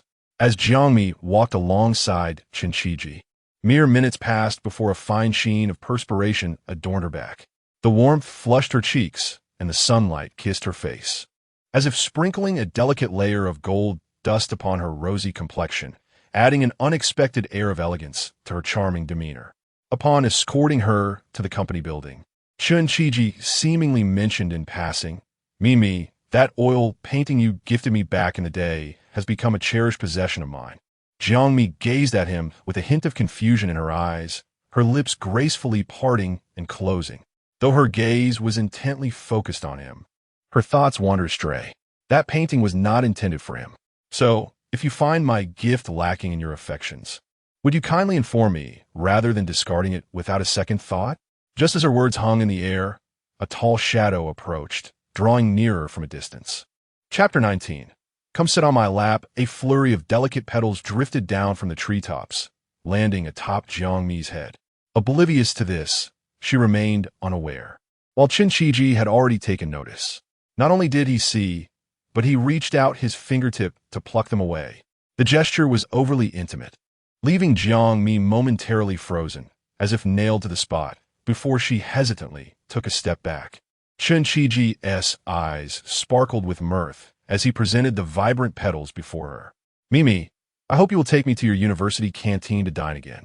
I miss that flavor," he remarked, his gaze fixated on the subtle shifts in her expression. Jiang Mi was not one to wear her emotions on her sleeve. She was gentle and amiable, maintaining decorum with everyone, yet never particularly warm. Over the years, Chen Qiji had grown accustomed to her demeanor. Footsteps approached from behind Jiang Mi, halting beside her. A familiar scent mingled with a barely perceptible hint of tobacco wafted into her nostrils. Turning her head, she realized the person was not looking at her, but was instead conversing with Chen Qiji, a playful tone lacing his words. "So, you've come personally to deliver a gift this time." Chen Qiji trimmed his response, sidestepping the question. I came to find Mi for a meal. Jiang Mi's hands fell limply at her sides, caught in a state of uncertainty. Rumors of discord between the two brothers had circulated widely, and as an observer, Jiang Mi was acutely aware of the true nature of their relationship. Chen Qijian nodded slightly, seemingly casual yet double-edged in his comment. Have you eaten enough? Don't be too weak to cry later. Clearly, this was directed at Jiang Mi. She caught her breath, hesitantly lifting her gaze to meet his. I suggest you stop dawdling. I'm waiting for you to explain the latest developments in battery optimization, Chen Qijian stated, his patience wearing thin. He glanced at his watch, pausing momentarily before feigning ignorance. Shall I step away, so you two can say your goodbyes properly? Chen Qiji turned to Jiang Mi. Mi, you should head inside first. Until next time. Observing the affectionate look Chen Qiji gave her, Chen Qijian scoffed inwardly and turned on his heel, striding back toward the company. Jiang Mi, without a moment's hesitation, sprinted after the cold figure of Chen Qijian. Breathless, she was unable to acknowledge Alice, who had reached out to greet her. Fortunately, Chen Qijian did not remain indifferent. He paused in the elevator lobby, waiting for her. It was just past mealtime, and employees were gathering to wait for the elevators. Upon seeing Chen Qijian, they greeted him respectfully, addressing him as General Manager Chen. He did not maintain a stern facade, responding to greetings in kind. Jiang Mi trailed behind him into the elevator, careful not to stand too close. You have 2 minutes to bring the proposal to my office, Chen Qijian announced abruptly. Jiang Mi understood that this was directed at her and quickly replied, understood. The atmosphere was tense, leaving no room for conversation as they rode in silence. Upon reaching her floor, Jiang Mi hurriedly retrieved her documents and notebook, then awaited the elevator to the general manager's office. 2 minutes would certainly not suffice. Upon ascending, it became apparent that the floor was enveloped in a profound silence, with even the door to the general manager's office left ajar. It seemed as though a deliberate gap had been afforded to Jiang Mi. She gently knocked and entered. Before her lay a spacious office, where Chen Qijian lounged casually on the visitor's sofa. A kettle of tea simmered on the table, exuding wisps of steam. Jiang Mi hesitated briefly before approaching him. Noticing the pile of items she carried, Chen Qijian, both amused and exasperated, lifted his chin, inviting her to sit beside him. Jiang Mi placed her belongings on the adjacent single sofa and settled beside him.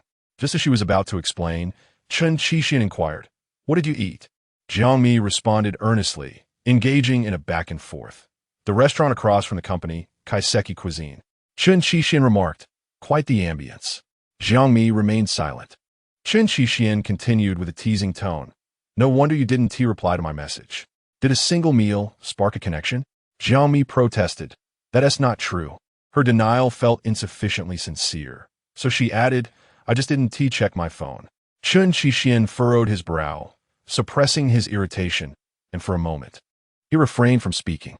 After a brief pause, he poured himself a cup of tea. Unfortunately, the more he drank, the more his temper flared, igniting a desire to confront Jiang Mi right there. He glanced at her, seated upright, resembling a student awaiting reprimand for misdeed. With a sudden crash, the teacup was forcefully thrown onto the table, startling Jiang Mi, who resembled a small, rain-soaked wildcat seeking refuge in the woods, trembling slightly, yet adorably. Chen Qijian unbuttoned a shirt collar, wrapped an arm around Jiang Mi's waist, and commanded, "Sit on my lap." This was an office, and the door was unlocked. It was rare for him to be in such a setting, with numerous higher-ups likely seeking him for reports. What if? Jiang Mi froze, flummoxed by his request. Chen Qijian, seemingly oblivious to her hesitations and resistance, effortlessly lifted her onto his lap. With her feet off the ground, Jiang Mi's sense of security vanished. Her face flushed crimson, and she timidly pressed her hand against his chest, softly pleading, "This isn't appropriate. It's work hours." Chen Qijian retorted, "And what of it?" Jiang Mi found herself at a loss for words. "It's just awkward." Chen Qijian pressed further. "What do you mean?" Her heart raced, torn between the fear of an intruding colleague and the dread of Chen Qijian's unrestrained behavior. She was reluctant to endure a second experience of this nature. Jiang Mi bit her lip, struggling silently. It dawned upon her that she was utterly defenseless akin to a powerless being. Chen Qixian, barely containing himself, began to address past grievances. All those years, were you merely engaging in a campus romance with him? Jiang Mi, fastidiinayu. No. Then why did he come to your university to dine with you?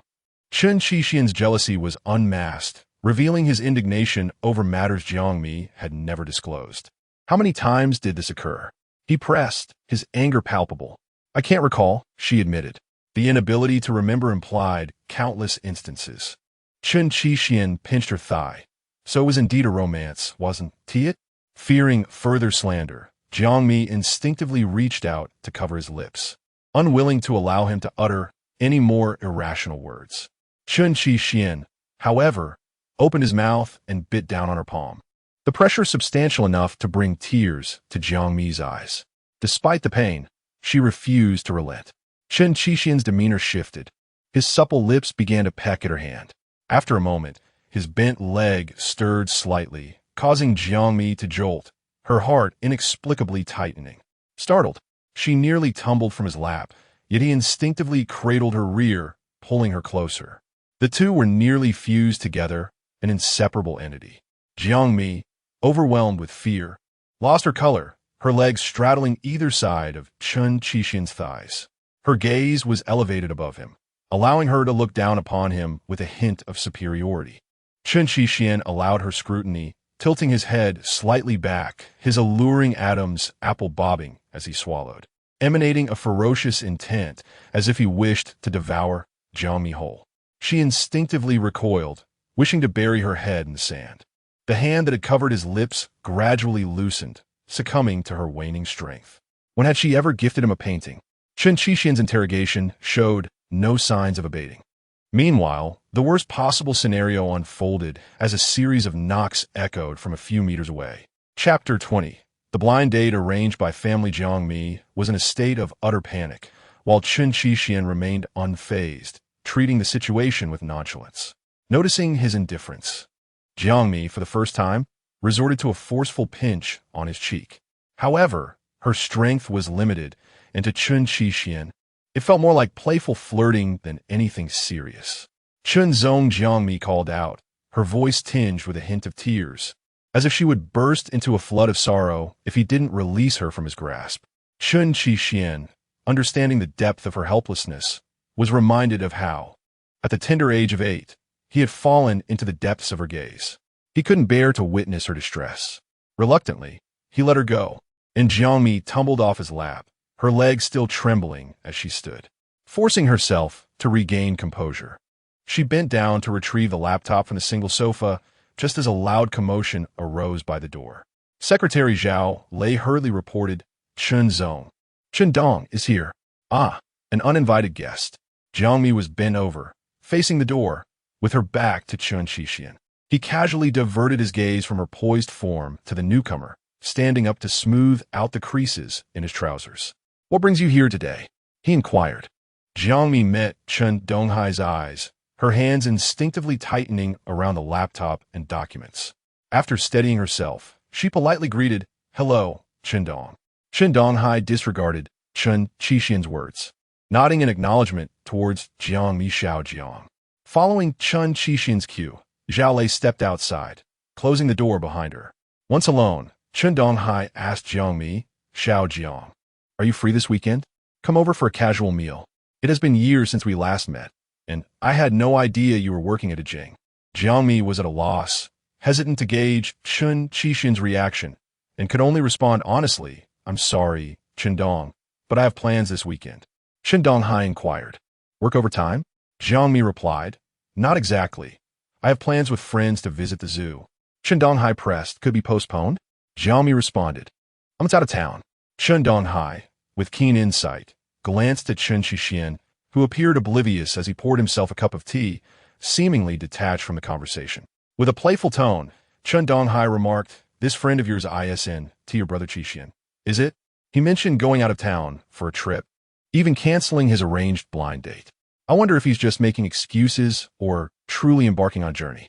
Jiang Mi awkwardly chuckled in agreement, remaining silent.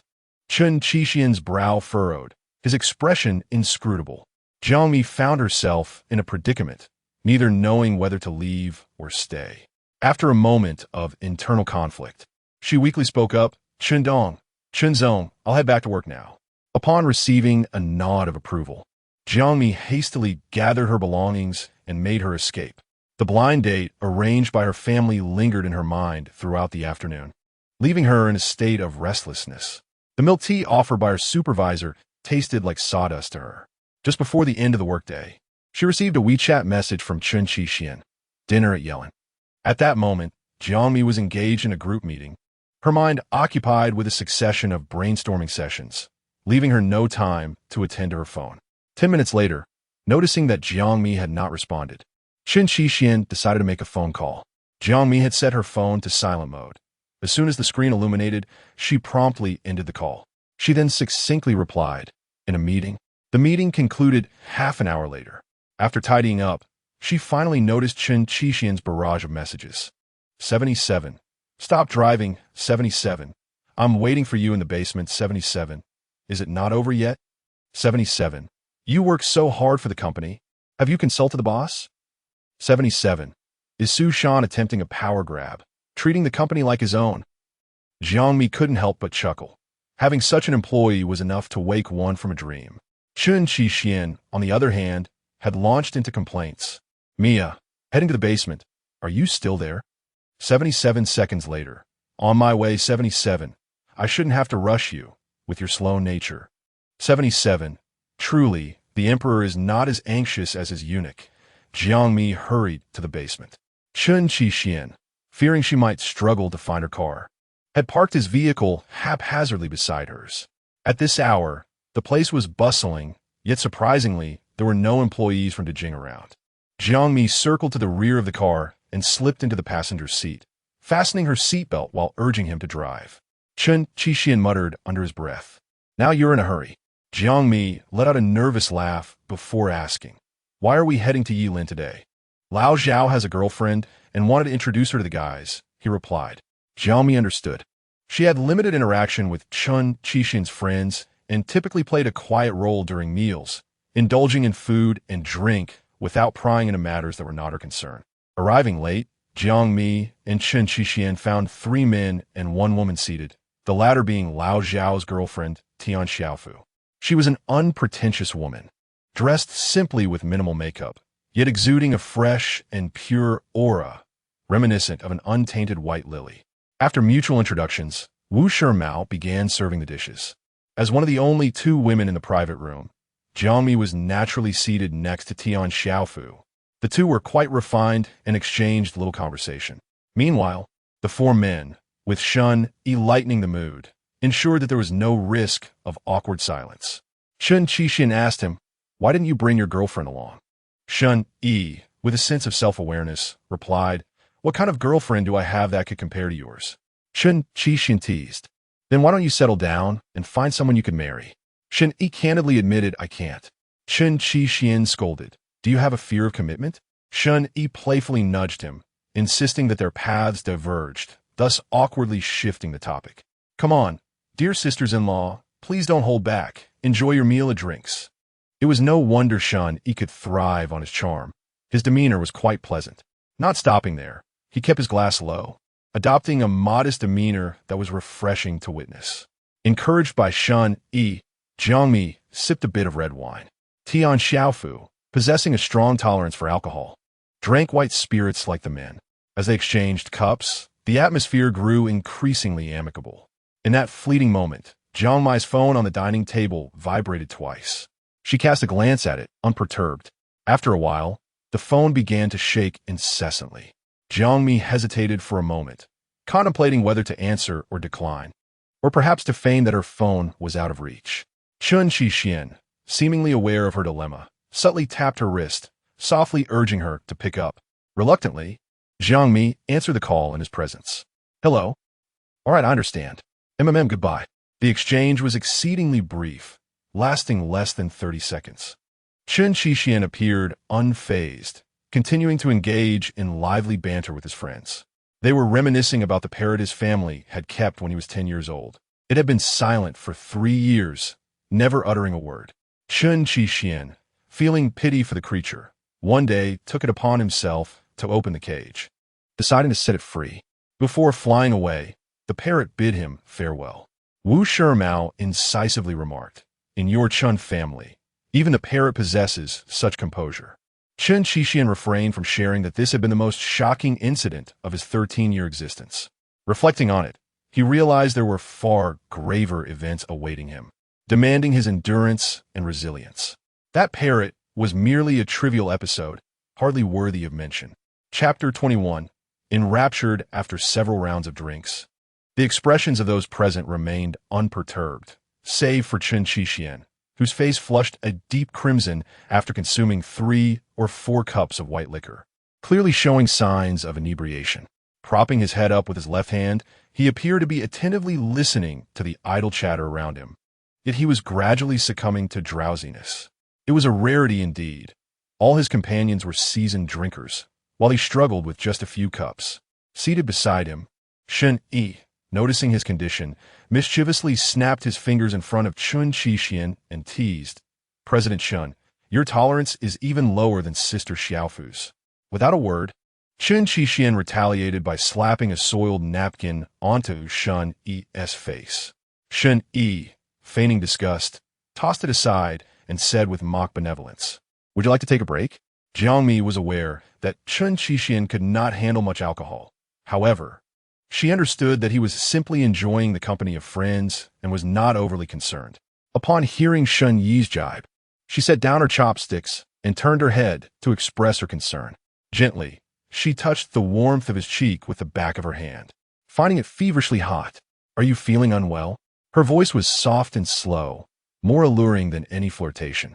Chen Qixian grasped Jiang Mi's hand firmly, his tones softening in a rare display of vulnerability. "I have a good tolerance for alcohol." At this declaration, even Tian Xiaofu, who had just met him, couldn't suppress a smile. Jiang Mi chuckled softly, nodding in agreement. Yes, I never said you had poor tolerance." Seizing the moment, Shen Yi interjected, attempting to disrupt their tender exchange. "Though absence makes the heart grow fonder, must you be so lovey-dovey?" Lovey-dovey? In Jiang Mi's perception, it was merely a commonplace dialogue. Her cheeks flushed with embarrassment at Shen Yi's remark, and she fell silent. Chen Qixian pushed Shen Yi away, reverting to his usual stern demeanor. "Could you move away a bit? You're quite bothersome, interrupting my flirtation with my wife." As the gathering came to a close, Tian Xiaofu and Jiang Mi exchanged WeChat contacts. It was then that Jiang Mi noticed a message from Chen Qixian sent not long ago. She opened it to find the usual polite diplomatic phrases. Standing tall, with long legs, Chen Qixian glanced down as he saw Jiang Mi's fingers brushing the screen. Damn, that persistent pest really won't go away. It seemed he had been too accommodating. On their way home, a slightly intoxicated Chen Qixian enveloped Jiang Mi in his embrace, resting his head against her shoulder. His gentle breaths caressed her warm skin, stirring an intoxicating heat within the confines of the vehicle. As he delicately inhaled her scent, it was akin to a tiger softly sniffing a rose. Under such blatant seduction, even Jiang Mi, with her steadfast resolve, could scarcely withstand the escalating allure. Having had her share of drinks, her mental fortitude was notably weakened. Glancing at the rearview mirror, she caught sight of the man's face nestled against her neck. Patiently tasting her skin, she tilted her face slightly upward, inhaling deeply, surrendering to his desires. The air was imbued with a faint aroma of alcohol, mingling with Jiang Mi's delicate fragrance and the lingering scent of tobacco on Chen Qixian's clothing. The harmonious blend of these familiar scents created a uniquely enchanting atmosphere. Between the front and rear seats of the vehicle, there was no partition, and the driver had changed to another person. Jiang Mi indulged in a fleeting moment of joy. As her thoughts began to coalesce, she reached out to grasp his hair, attempting to push him away, calling out his name in a tone of feigned weakness. Chen Qixian. The tip of his tongue brushed against her artery, feeling its rapid pulse that betrayed his excitement. Not yet, Jiang Mi protested, pushing his face away, her breath uneven, embodying a demeanor that was both hesitant and inviting. "No, just kiss me," Chen Qixian insisted, unyielding. His determination was unwavering, and fearing that his words lacked authority, He playfully nipped at her lips with his teeth. Jiang Mi winced, her eyes glistening with tears. Upon seeing her in such a state, Chen Qixian's heart softened. He released his grip on her lips and embraced her tighter, as if wishing to meld her into his being. "Mimi, do you love me?" he murmured, his voice thick with the haze of intoxication, a dreamy state that only the night could conjure. Jiang Mi replied without hesitation, "I do." The two remained tightly entwined until they finally separated when it was time to disembark. Upon reaching home, Chen Qixian began to complain of discomfort, expressing grievances about this and that. His shirt-s collar was fastened too high, causing him distress. Jiang Mi patiently unbuttoned it one by one, only for him to declare he was thirsty. She twisted open a bottle and brought it to his lips, but he turned his head away, refusing to drink. Left with no choice, Jiang Mi succumbed to his coaxing and resorted to feeding him mouth to mouth. The moment their lips met, they found it impossible to part. Chen Qixian, unable to remain still, lifted Jiang Mi into his arms, neglecting to put on his slippers, and kissed her as he moved towards the bedroom. Their clothes were shed along the way, creating a trail of intimacy. By the time they reached the bathroom, Jiang Mi was utterly enraptured. Having witnessed madness before, she had never encountered such fervor. Standing under the shower head, she found herself devoid of strength, clinging to him like a sloth, surrendering to his advances. Jiang Mi had little knowledge in this realm, always following Chen Qixian's lead. Noticing her bewilderment, her cheeks flushed as vividly as his, he chuckled and lifted her slightly, his face radiating with affection and satisfaction. "Mimi, you're being so good this time." Jiang Mi thought to herself, this man truly knows how to compliment. Later, under Chen Qixian's earnest pleas, Jiang Mi lathered him with foam, giving him the longest hot shower she had ever administered. After applying lotion and drying her hair, she climbed into bed well past midnight. Exhausted, she found Chen Qixian awake, his gaze bright and filled with deep affection as he looked at her. The alluring nightgown she wore was a treasure he had spotted in a shop window during a business trip in Europe, instantly captivated by the thought of her adorned in it. At that moment, he had envisioned how enchanting she would appear under his gaze. Her eyes were often clouded with a dreamy mist, cascading curls framing her shoulders, exuding a lazy yet playful charm. Her breathtaking beauty commanded most of his attention, complemented by a figure rivaling that of a professional model. Even the models lacked the fullness of bosom that Jiang Mi possessed. In such moments, with beauty beside him during the night, a fleeting thought crossed Chen Qixian's mind. He truly was fortunate. The indulgent revelry disrupted Jiang Mi's biological clock. Since moving in with Chen Qixian, her frequency of tardiness has gradually increased over the past year. Fortunately, it is Friday, and she can endure a little longer. In the afternoon, she received a notification from Chen Qixian stating that he had an important engagement that evening. He asked her to prepare the clothes she would need for their weekend trip after dinner. Knowing he would be late, Jiang Mi felt no urgency to rush out of the office as soon as her shift ended. Instead, she settled at her workstation, continuing to tackle the challenging tasks at hand. However, it wasn't long before an internal call came through. Jiang Mi answered, and upon hearing the voice on the other end, she found herself lost in thought for quite some time. Chapter 22. The depths of the courtyard seated in the back of a luxury vehicle. Jiang Mi felt an overwhelming sense of anxiety. As the picturesque scenery outside shifted with each passing moment, the familiar private estate from her memories quietly came into view. The estate, vast in its expanse, boasted 6 main buildings alongside 3 additional gardens, with a secondary structure dedicated to the servants' quarters situated behind the main house.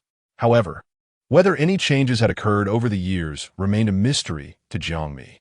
The interior of the car was tranquil, gliding smoothly along the road. The estate loomed like a colossal entity at the edge of the city, a testament to status and prestige. Yet, as they drew nearer, it appeared more distorted. Upon alighting from the vehicle, Jiang Mi was escorted through the grand entrance of the main building. The interior was ablaze with light, exuding magnificence. Chen Donghai, wearing spectacles and engrossed in his phone, looked up as the butler signaled him. He removed his glasses and rose to his feet. Jiang Mi, feeling utterly alone and devoid of possessions, walked slowly towards this titan of the business world, her highest-ranking superior. Her fingers curled anxiously along the seam of her trousers, unable to quell the unease that blossomed from within. An invisible weight in the air made it difficult for her to breathe. "Good evening, Chairman Chen," Jiang Mi managed, her timidity and disorientation starkly contrasting with the opulence of the estate. The middle-aged man before her exuded poise and accomplishment. "Call me Uncle Chen," he replied with a smile that lacked warmth, a reflection perhaps of his decades of elevated status and the aloofness that accompanied success. What was meant to be an invitation felt more like a command. "Have you eaten? Join me for a meal." Jiang Mi had no alternative but to comply. In the past, dining with Chen Donghai had been an unthinkable prospect. The roles were clearly delineated, master and servant, with an unmistakable divide. Chen Donghai's meal was simple, consisting of a few home-cooked dishes devoid of ostentation. The dining room was quiet, undisturbed by any other presence. Jiang Mi found it peculiar that in the expansive main villa, not a single member of the Chen family was in attendance. Had Chen Donghai sent them away in advance? During the meal, Chen Donghai refrained from idle chatter, merely reminiscing briefly. "How is your mother faring?" "Everything is as usual. Thank you for your concern, Chairman Chen," Jiang Mi replied. "It has been years since I last saw her." "Has she returned to her hometown to retire?" "Yes, she has." Upon hearing Jiang Mi's response, Chen Donghai regarded her with a knowing look, nodding slightly as if recalling past connections, before adding, "Your mother has contributed to the Chen family throughout the years. If not through merit, then through her dedication. I often remember her fondly. Should you encounter any difficulties in life, do not hesitate to reach out to me." "Understood." After the meal, Jiang Mi was invited to the study on the first floor. From the study's rear window, a portion of the garden landscape was visible, a perennial springtime reflection symbolizing harmony and prosperity. "Please, take a seat, Xiao Jiang." Chen Donghai gestured toward a luxurious leather sofa, before moving to his desk to rummage through a drawer, searching for something unknown. Jiang Mi, trusting the host's intentions, took her place as invited. With both hands steadily resting on her knees, she maintained a focused gaze, refraining from speculating on the purpose of Chen Donghai's visit. He had always been a man of straightforward words, and Jiang Mi need not expend effort in deciphering his intentions. As anticipated, when Chen Donghai approached again, he bore a box of medication and a thermos. As he settled into the single sofa, he casually remarked that he had forgotten to take his blood pressure medication that morning. Without hesitation, he extracted a pill and swallowed it before her eyes. Jiang Mi's expression remained consistently placid and gentle, devoid of any obsequiousness towards her mother's former employer, nor did she exhibit any eagerness to demonstrate loyalty to her superior. What was simply was, "Today, I have summoned you for a matter that requires direct communication," Chen Donghai stated, abandoning any pretense. His demeanor was notably serious. Jiang Mi nodded obediently, adopting a stance of complete acquiescence.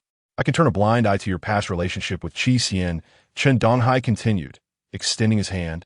A gesture Jiang Mi had heard much about, yet his sudden preparedness left her feeling unnerved.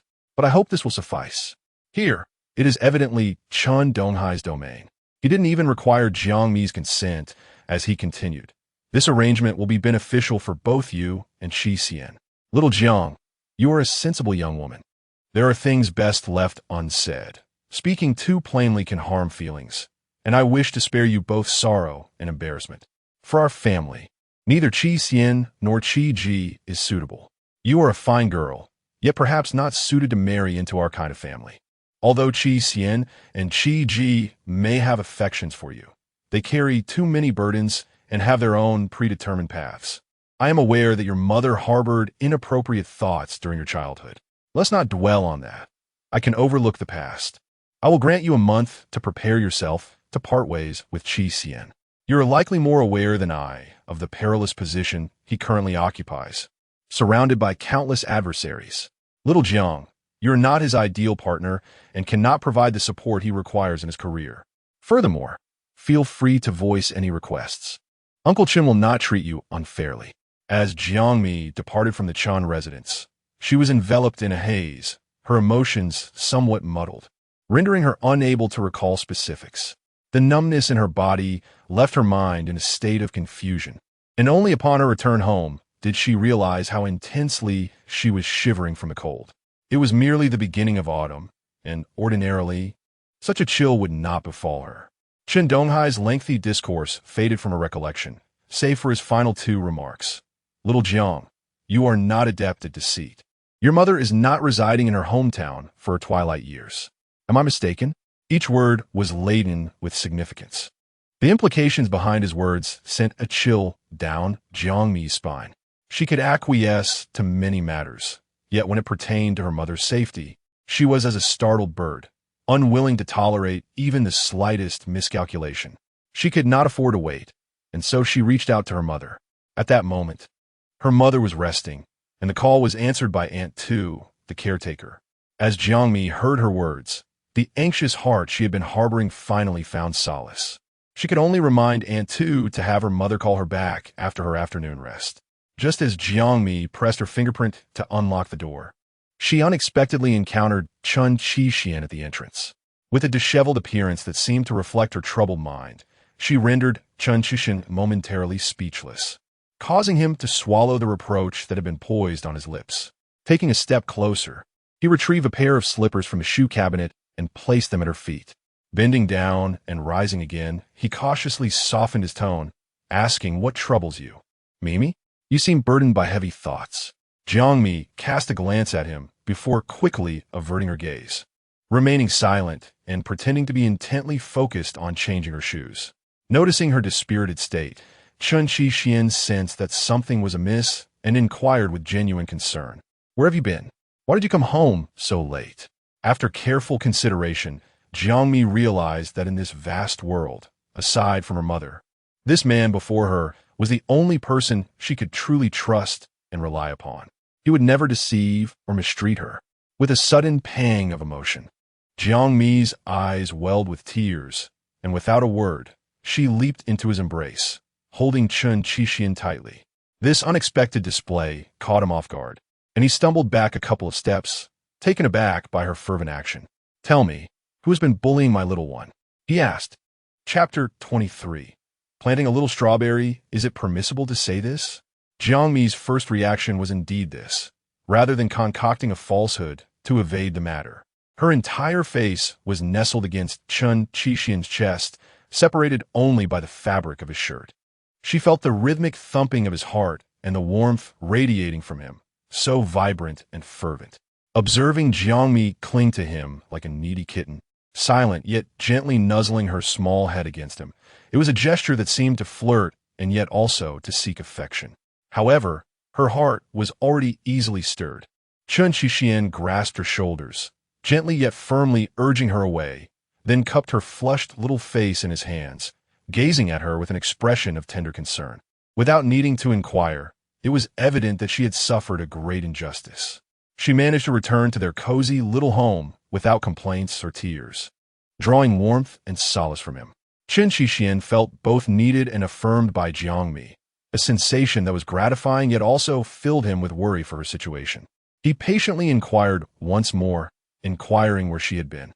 Jiang Mi, regaining a semblance of her composure, grasped his hand, as if all the troublesome matters would vanish upon contact with Chen Qixian.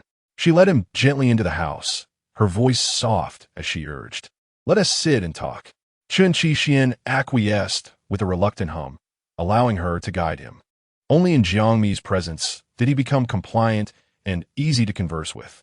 The sound of slippers pattering against the floor filled the air, adding a touch of warmth to the otherwise mundane apartment. It was Friday evening, a time typically reserved for relaxation after a long week. Yet, Jiang Mi felt utterly drained, and despite having rushed into Chen Qixian's embrace seeking comfort, the weight of her earlier conversation with Chen Donghai lingered heavily in her heart. Seeing her in a daze, Chen Qixian, with his naturally gentle and timid disposition, recognized that she had been excessively frightened. He took the initiative to guide the conversation, asking, "Have you eaten?" Jiang Mi nodded, only to find herself being playfully pulled onto his lap, where he embraced her lightly. Her breath became once more erratic as she took a moment before revealing, "I was invited to the Chen residence for dinner." Chen Qixian had anticipated many scenarios, but had underestimated Chen Donghai's decisiveness. Yet, in Jiang Mi's presence, he concealed all traces of his earlier ire, even smoothing away the furrow in his brow, burying his emotions beneath a facade of inscrutability. He began with inconsequential questions. What did you eat?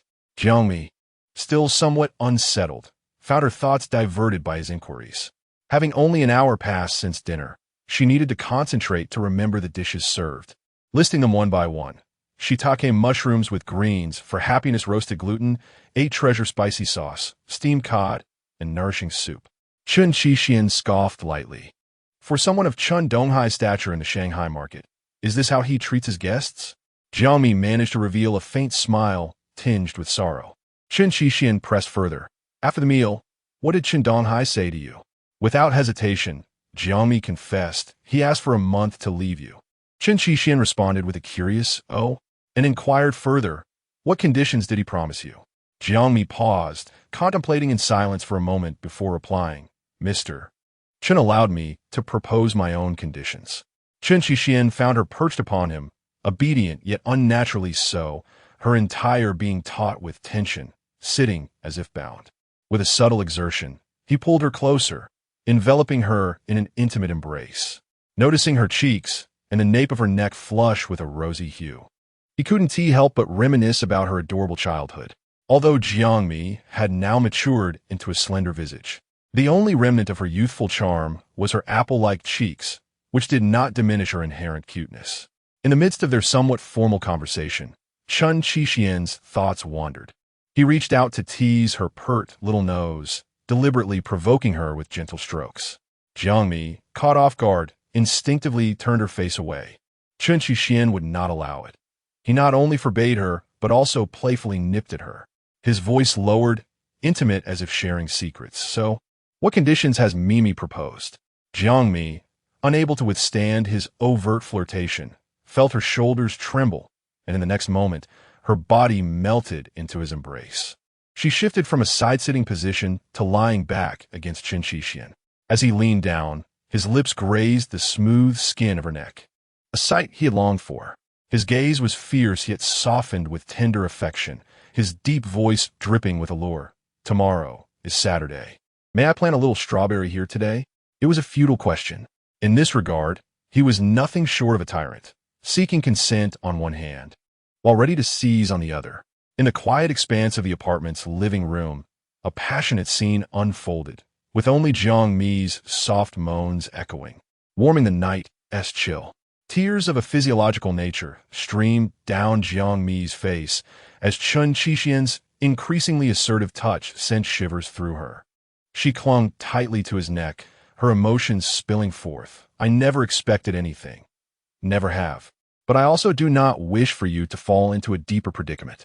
Good girl, Chen Qixian murmured, his fingertips entwined in Jiang Mi's curls, playfully wrapping them around in circles. In this moment of deep affection, he did not forget to issue a firm warning. Do not heed a single word from Chen Donghai.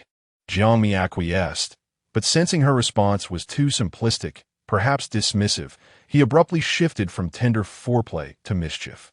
Jiang Mi gasped in pain, fearing his lack of restraint, her nails digging into his solid forearm as she reminded him through gritted teeth. We haven't put on yet. Chen Qixian replied gruffly. You could hardly be less enthusiastic. Nevertheless, he complied reluctantly. Once I conclude my current matters, will you bear me a child, Mimi? This time, Jiang Mi dared not respond with a mere agreement. Her heart raced with anticipation, and she asked eagerly, How long must we wait? At most, 2 years, he replied. Away from Jiang Mi's sight, Chen Qixian's expression darkened, a tempest of wrath barely concealed. It seemed he no longer felt the need to adhere to any sense of priority. If anyone dared to harm those close to him, he would show no mercy. The intricate web he had spun must now be reeled in, for it was time to settle both old and new scores. Chen Qixian gently carried the person back to the bedroom, recalling the rather unsatisfactory experience they had just endured. He playfully nibbled on Jiang Mi's ear, instructing her, Do remember to place 2 boxes in the drawer in the living room. 2 boxes, such greediness. Jiang Mi felt a silent struggle within. Ever since his return from a 2-month business trip, their nights had been filled with fervent desire, relentless and fierce. It truly echoed the saying, when the moon does not rest, neither does he. He even had the audacity to tease her afterward, pinching Jiang Mi's cheek and saying, "Little vixen, do you intend to drain your husband of all his vitality?" Exhausted, Jiang Mi could hardly keep her eyelids open, curling up in Chen Qixian's embrace. Falling into a deep slumber, in her hazy state, she was suddenly awakened by the sound of crying. Searching around, she recognized the heart-wrenching cries as painfully familiar. As she approached the source of the sound, she discovered a stray cat covered in blood, emitting agonizing wails, a signal for help. In the darkness, Jiang Mi had barely closed her eyes for 10 minutes before this dream startled her awake. She touched her cheek, finding tears in the palm of her hand. Chen Qixian, leaning against the headboard and responding to messages, was pained to see Jiang Mi awaken in tears. He set aside his phone, lifted her slightly, gazing into her eyes with deep concern, and softly inquired, "Did you have a nightmare?" Jiang Mi's heart raced. Her profile pressed against Chen Qixian's chest as she silently wiped away her tear stains. Observing her distressed state, Chen Qixian felt a shiver of emotion within. The urge to protect her surged, fueled by a fierce anger directed at those who had caused her harm, wishing to reduce them to ashes. Unable to restrain himself, he pressed a gentle kiss to Jiang Mi's eyelids, softly reassuring her, "Do not fear, your husband is here." Chapter 24. Increasing delight on the way to the neighboring city's zoo, Jiang Mi finally received a video call from her mother. After a night filled with nightmares, her heart was heavy with worry for her mother, who was far away in a foreign land. Over the past 2 years, her mother's health had deteriorated, and her mental clarity often wavered. It was Chen Qixian's suggestion to send her to a rehabilitation facility abroad, where advanced medical care and more professional, tranquil support awaited Peng Qiusha. Chen Qixian took this matter to heart, entrusting reliable individuals to watch over her. "Mom, why did you take so long to call me back?" Jiang Mi felt a wave of relief upon seeing her mother on the screen. Perhaps it was her hypersensitivity, easily led by the intentions of others. "Dear, did you need something?" Peng Qiusha leaned against her headboard, her eyes lacking their usual brightness, her overall demeanor heavy and languorous. "I napped until evening yesterday. I calculated the time difference, and it was already late at your end, so I didn't want to disturb your sleep. Nothing particularly important." Jiang Mi refrained from saying anything that might unduly worry her mother, instead offering a vague excuse. "I just missed you and wanted to see you." As she spoke, her eyes brimmed with tears. Peng Qiusha smiled gently, the deep and numerous wrinkles at the corners of her eyes revealing the burdens of a woman who had toiled for much of her life. Tom had not treated her kindly.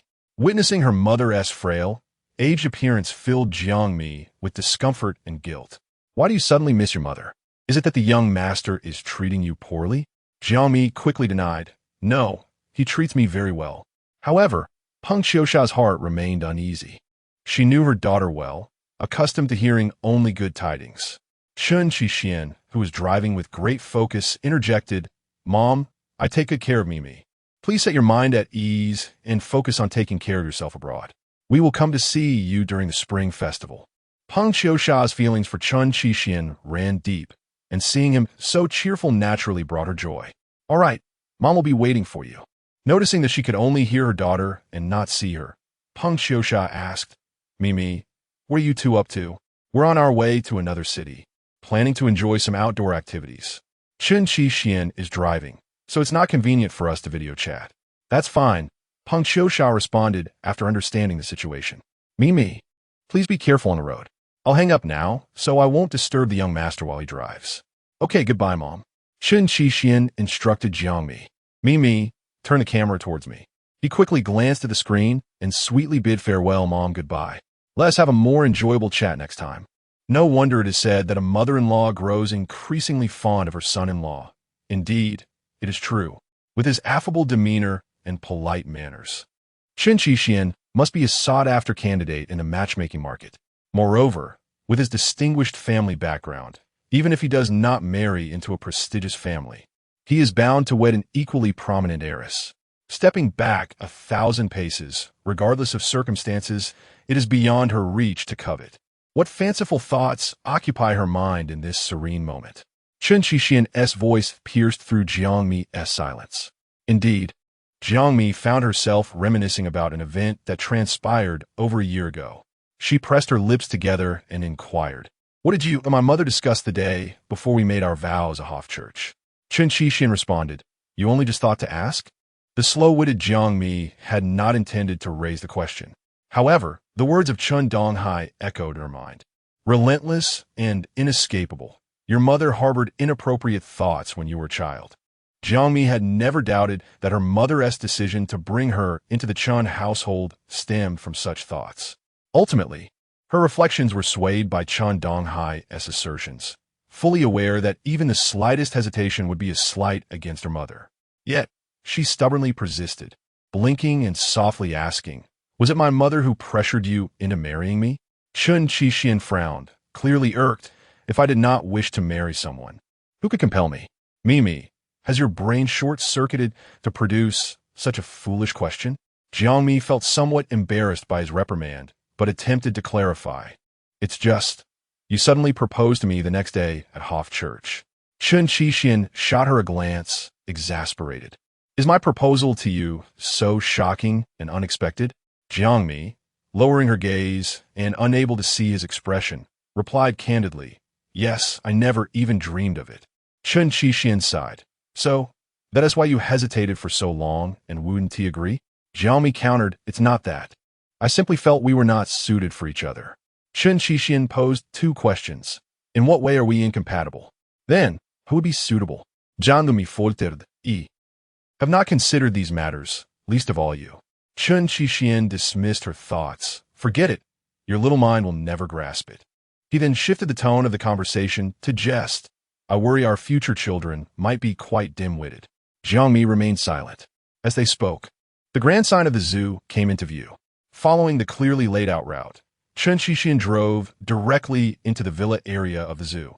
The weather was splendid, surrounded by lush greenery and the presence of animals. Standing on the expansive terrace of the villa, the view revealed what seemed like a natural oxygen bar. After a night of commotion, Jiang Mi had not found the time to pack her belongings. Waking late that morning, she hurriedly gathered only a change of intimate garments, provoking Chen Qixian's impatience at her slow pace. Impatiently, he decided to purchase some daily necessities from a store. Thus, their belongings were condensed into a single suitcase. Standing on the third-floor terrace, Jiang Mi noticed a large, undeveloped construction site not far off, resembling a half-finished building. It seemed to bear the faint traces of past work, though not prominently. As Chen Qixian approached her after washing his hands, Jiang Mi pointed to the distant flatland, lamenting, "That appears to be the preliminary development of a project." Chen Qixian smiled slightly, but did not respond. Jiang Mi, unusually curious, speculated freely. Could it be that the owner's funding chain has collapsed, leading to a derailed project? Chen Qixian's eyelids twitched restlessly a couple of times. Raising an eyebrow, he stood behind Jiang Mi and enveloped her in his embrace. Lazily resting his chin atop her head, he basked in the abundant afternoon sunlight, observing the raccoons scuttling about in the trees. A wearied smile graced his face as he spoke nonchalantly. "If it's going to be unfinished, so be it. Why should it concern you?" The splendid environment and panoramic view were simply too vast. Jiang Mi sighed, contemplating that. In her opinion, it would be more than adequate to construct an upscale villa community. At this moment, it lay only as a desolate wasteland. In her view, it would be better to cultivate some crops, perhaps rice, rather than leaving it barren, thus not squandering the exceptional resources at hand. Chen Qixian appeared indifferent to the matter. "Perhaps I shall inquire tomorrow about the possibility of building a house here in the future," he emphasized deliberately, "since we both adore this place so much." Jiang Mi chuckled softly, turning her gaze back. Her eyes suddenly fell into a deep abyss. Jiang Mi had always known how utterly captivating Chen Qixian's smile could be, capable of ensnaring one's heart and soul. Chapter 25, Baby.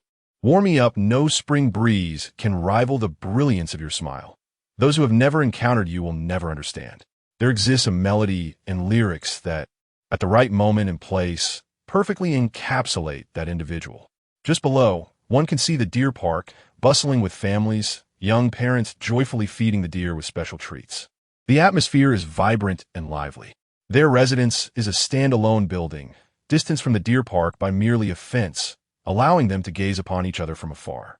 Jiang Mi, filled with wonder and innocence akin to a child, expressed her yearning. If I stand on the first floor, I can almost meet the deer at eye level. Chen Xixian was more than willing to indulge her whimsical thoughts, clasping her hand firmly. Let us take a look. They descended the staircase, with Chen Xixian never relinquishing her hand. As Jiang Mi had remarked, she and Teen noticed upon entering, but now, standing before the expansive floor-to-ceiling windows. The view is indeed breathtaking. A lush greenery unfolded before their eyes, brimming with the vitality of spring, as if the essence of the season had never faded. From their vantage point in the living room, they were perfectly aligned with the gaze of the deer. Jiang Mi could hardly contain her excitement, leaning against the window and waving at the distant creatures. However, the deer paid her no mind, too engrossed in the offerings from visitors to glance her way. Just as she turned to voice her frustrations to Chen Xixian, she found herself unexpectedly pressed against the window by him. The sudden intimacy sent a shiver through her. Confusion enveloped her. What was he doing in broad daylight, with a herd of deer and throngs of tourists nearby? Chen Xixian, she protested softly, yet her objections seemed futile as she struggled to comprehend how he could be so audacious. His hands moved lower, and Jiang Mi felt like a captive, entirely at his mercy. She longed to turn and halt his advances, but the grip he had on her was firm, leaving her unable to escape, let alone break free. Faced with this tempest, she had no choice but to endure. In this unfamiliar setting, with a clear view, her body trembled and her heartbeat faltered. In a moment, her garments fell away, leaving her exposed before the window. A wave of despair washed over her. How could this happen? It was her first reckless moment, and she shouted with all her might at the man. Chen Xixian, he has truly lost his mind. Chen Xixian replied lazily, his actions resolute. And in the interest of fairness, he shed his own clothing as well. Thus, they entered the fray. His hands continued their mischief, attempting to soothe her with whispers. Baby, you mustn't do this. It will hurt me. Jiang Mi, unusually defiant, responded to his almost transactional tone. Then don't do that. Chen Xixian, unabashed, replied, I'm cold. Baby, help me warm up. Jiang Mi found herself at a loss for words. He was an unremarkable linguistic genius in this regard, weaving nonsensical lines to ensnare her daily. Be good, obey me. Chen Xixian let out a muffled groan. Goodness, the more he spoke, the more counterproductive it became. Jiang Mi's eyes were frantic and devoid of focus. In the fleeting moment, she lifted her gaze. Her mind erupted like a sky full of fireworks. Her heart constricted in trepidation as she pleaded, Chen Xixian, there's a sick deer, approaching and observing us. Upon noticing her steadfast refusal to cooperate, Chen Xixian wrapped one arm around her slender waist while the other hand began to rhythmically massage her. He maintained his nonchalant demeanor, his voice as gentle as ever, with not a hint of disarray in his breathing. This only incited a desire to strike him. Look, he understands nothing. Jiang Mi truly began to weep. How could this man possess such an impenetrably thick skin? It was only when Jiang Mi teetered on the brink of collapse that Chen Xixian subtly clarified. Oh, I forgot to mention, this is one-way glass. Jiang Mi was uncertain of the truth behind his words. She turned around to take in the other party's poise and expression, wishing desperately to faint on the spot. What crime had she committed to deserve such public humiliation at his hands? Chen Xixian deliberately taunted, Don't believe me? Jiang Mi mustered all her defiance and shot him a fierce glare. Yet, he continued to flaunt his bravado. Shall I carry you outside to verify whether I have deceived you? Jiang Mi let out a shriek, clenched her fist, and lightly struck his chest. The moment her fist made contact, she realized that he found great pleasure in it, urging her to strike harder and more fiercely. Jiang Mi sobbed, feeling thoroughly bullied. Little did she expect that this outing would commence with Chen Xixian leaving no stone unturned. It took a long while to conclude. Jiang Mi was reluctant to inquire when he had developed the habit of carrying protection with him, especially since he had more than one. Afterward, Chen Shixian always reflected upon his actions, his attitude of remorse so commendable that Jiang Mi felt it was her fault for not forgiving him. He prepared a warm bath for her, thoughtfully added bath salts, and scattered a few fresh petals in the tub that the hotel had set up in advance. Once everything was ready, he swept Jiang Mi into his arms and carried her to the bathroom. Bare-skinned, Jiang Mi was gently placed into the tub, the warm water gradually enveloping her body, but without a word, she demanded him to leave. However, Chen Shixian paid her no mind. He took a long stride and nestled closer to her. Ah! Jiang Mi shrieked in surprise. She had not anticipated his cunning plan, and just as she contemplated escaping, Chen Shixian swiftly thwarted her intentions. Fear not, this time I shall behave. I won't act recklessly. Jiang Mi was left speechless, her voice caught in her throat. Do you still possess any credibility? Each time he issued her empty promises, Chen Shixian feigned severity. Mimi, it seems you harbor quite a few grievances against me. Jiang Mi's skin flushed a deep red, a reaction to both his frustration and affection, all exacerbated by the heat of the moment. With utmost seriousness, she attempted to reason with him. I have no issues with you. However, you cannot demand this daily, without regard for the occasion. My body truly cannot endure it. Chen Shixian replied with an air of entitlement. Isn't it customary for newlyweds to ponder such matters daily? Jiang Mi retorted. What do you mean by newlyweds? It has been 15 months since the day of the proposal. Chen Shixian replied, Oh, just 1 year and 3 months. I believe calling it newlyweds is not excessive. Jiang Mi felt too embarrassed to respond, thinking to herself that his demands were rather unreasonable. Although she was unsure how others fared, it seemed no one could rival Chen Shixian's insatiable desires. The entire afternoon languished away in this manner. Jiang Mi felt as if she were living in a state worse than death, while Chen Shixian appeared only moderately engaged. The disparity between them was indeed glaringly obvious. Jiang Mi mused that it was a great loss he was not living in ancient times. Otherwise, with a harem, life would be so much more delightful. She must have been driven to madness by Chen Shixian to entertain such a despairing thought. Chapter 26. Making a mountain out of a molehill provoked severely by Chen Shixian's antics, a flicker of rebellious spirit ignited within Jiang Mi. After much persuasion, Chen Shixian finally managed to coax her out for dinner. He drove around a bit and arrived at a private dining establishment in the city. This restaurant exclusively offers fresh river and seafood daily, frequented by a regular clientele of affluent young elites. The proprietor is well off and possesses extensive connections. Running this establishment serves, to some extent, as a means to cultivate relationships within high society. Chen Shixian had attended a few banquets here before. Tongzhou has been a new landmark vigorously supported by the government, with numerous large-scale projects underway. Entrepreneurs flock here, eager to partake in the anticipated prosperity. The age-old adage, no profit, no early rise, aptly describes the nature of business people. Chen Shixian had previously invested in tourism projects in Tongzhou. Shortly after their completion, directives arrived from above, mandating that Tongzhou be developed into a tourist destination within 5 years. His foresight in investment promises boundless returns in the future and has solidified his standing within the group, garnering the respect of even the most obstinate board members.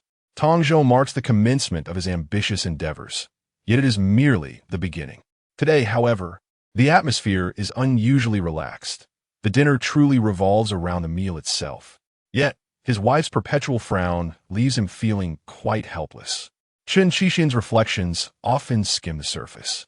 Even when he recognizes Jiang Mi's pain points, he tends to trivialize them, seeking an easy way out. If it truly hurts, can I just be gentler next time? Jiang Mi, once again exasperated, is not angry due to the pain inflicted. She casts him a reproachful glance, pondering the simplicity and immaturity of men. Unwilling to engage with him, particularly in front of the manager, she remains quietly nestled in his embrace, obediently playing the role of an emotionless accessory. Contentment seems to envelop Chen Shixian, who becomes particularly affable, behaving like an affectionate golden retriever as he lavishes attention upon Jiang Mi. His words are a blend of coaxing and pleading, What have I done to deserve your cold shoulder? It becomes evident that he is utterly oblivious to his missteps. Have you even given me a proper glance today? Ironically, it is Jiang Mi who seems to be making a mountain out of a molehill. Chen Qixian, with mischievous intent, pinches Jiang Mi's soft waist, creating an air of intimacy beneath the crystal chandelier.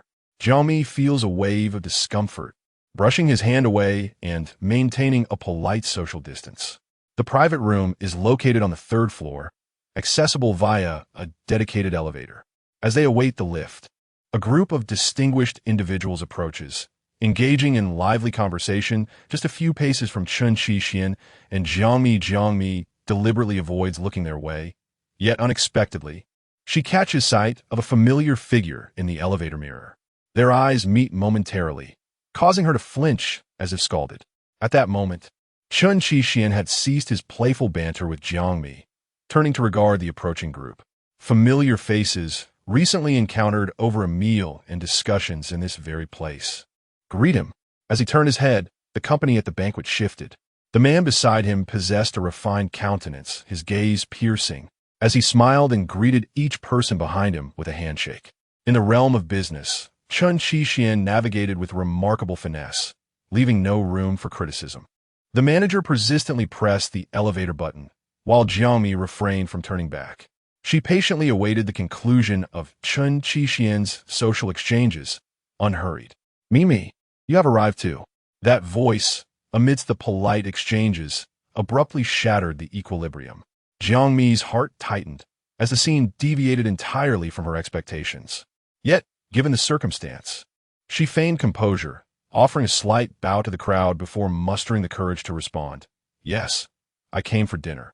Jiang Mi understood clearly that the individual at today's gathering was none other than Chen Qiji. Chen Qiji approached Jiang Mi with an unusual warmth and intimacy, introducing her grandly to the notable figures from Tongzhou. This is my sister Jiang Mi from Shanghai. We have grown up together. Observing Chen Qiji's nonchalant demeanor, Chen Qixian felt an urge to retaliate. His hands clenched into fists, knowing all too well that his temper could be unpredictable. Jiang Mi remained silent, unable to contest his words. After all, their acquaintance was superficial, and she chose not to dwell on it. Just when she thought the matter had reached a conclusion, the highest-ranking official suddenly interjected, suggesting, since she is your sister, encountering her here must be fate. The implication was clear, and Chen Qiji understood the underlying message, prompting him to invite Jiang Mi. Mimi, Secretary Lin, I shall not intrude upon your enjoyment today. Chen Qixian, not allowing Chen Qiji a chance to speak, directly declined the invitation, providing a straightforward explanation. She is shy. I will make amends another day.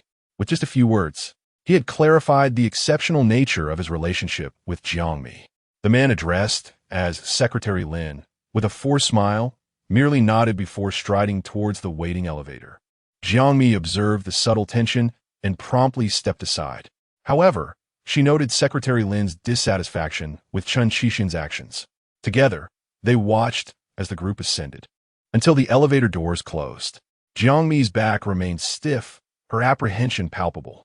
Even without keen insight, she recognized that Secretary Lin was not someone to offend lightly. Yet, Chen Qixian had placed himself in an unnecessary predicament to protect his own interests. In that moment of anxiety, all her previous ire dissipated, leaving only concern. Thus, she quickly reverted to a compliant demeanor, her tone unconsciously softening. You need not worry about me. It is perfectly fine to dine together. As Chen Qixian and Jiang Mi entered the scenic private room, the view before them rivaled that of the Huangpu River's nightscape. Hearing Jiang Mi's words, Chen Qixian cast her a sidelong glance, his emotions inscrutable as he remarked coldly, You wish to dine with him? How deftly you cast accusations. Jiang Mi paid no heed to his unwarranted accusation, for her focus was solely on him. She countered by publicly undermining Secretary Lin's authority. Will this not affect you in the future? Chen Qixian said nothing, merely advising her to enjoy her meal and not to fret unnecessarily. Jiang Mi, observing his nonchalance, chose to remain silent. After all, his affairs were not her concern.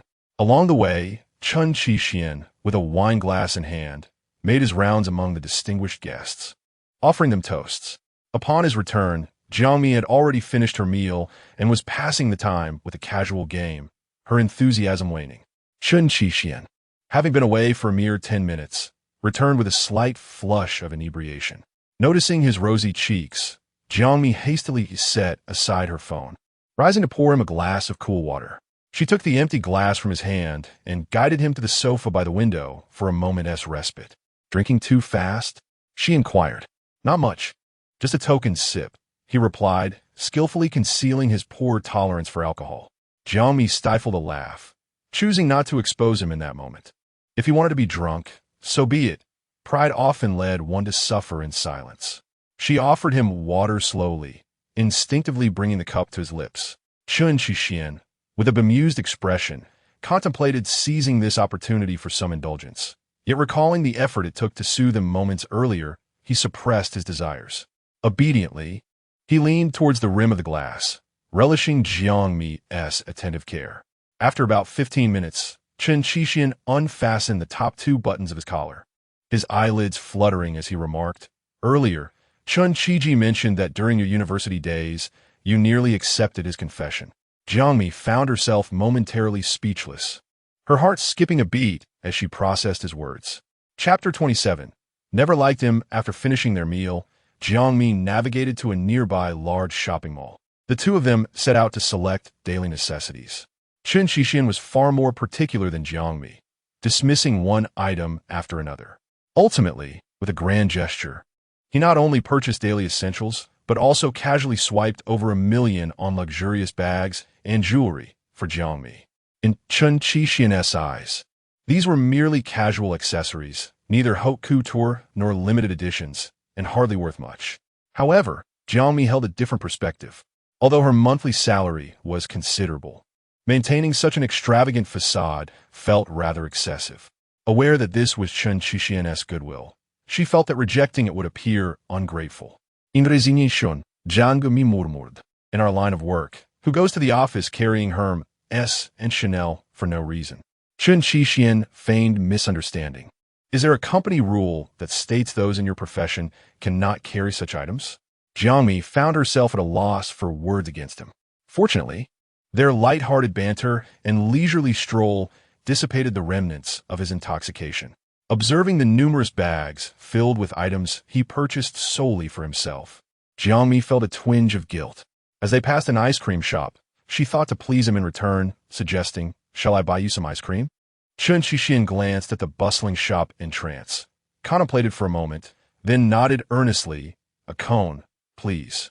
Jiang Mi smiled, affirming his request. Noticing her queuing, Chen Qixian followed closely, quietly advising, "Just buy one." Jiang Mi replied. Chen Qixian insisted, "You take a bite, and I take a bite. That is how it's enjoyable." Having anticipated his mischievous intent, Jiang Mi decided against showing him any leniency. Unfortunately, in this household, Chen Qixian held the reins. Jiang Mi could only comply, yet she chose the flavor, opting for strawberry. Experience speaks volumes. After all, how could it be said that Chen Qixian was not playful in love? What began as a mutual sharing of the ice cream turned into something more extravagant. In the midst of a crowded area, without obtaining Jiang Mi's consent, he leaned down and captured her lips. It was somewhat reckless. Fearing his potential mischief, Jiang Mi retreated repeatedly, slightly parting her lips to accommodate his whims. "Good girl," he cooed, savoring the sweet treat.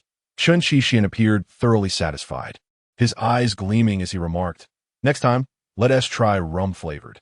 It seemed he had forgotten their earlier conversation about Jiang Mi and Chen Qixian's past during their university days. The exquisite shopping bag was tucked into the trunk by Chen Qixian. As Jiang Mi started the car, she inquired about their next destination.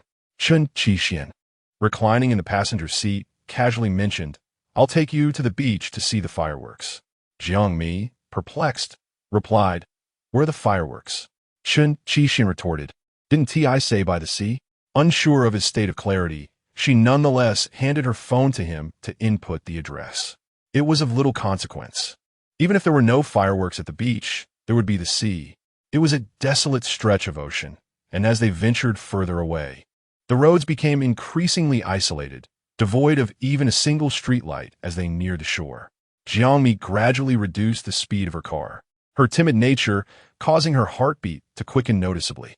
Fortunately, Chen Qixian sat beside her. His presence, though not a panacea, always seemed to quell her confusion and helplessness during turbulent moments. Life had always been a tangled mess, until Chen Qixian's reappearance forcefully entered her world. Alone at night, even with the lights off, she could still sleep soundly. Distracted, Jiang Mi pulled over to the roadside.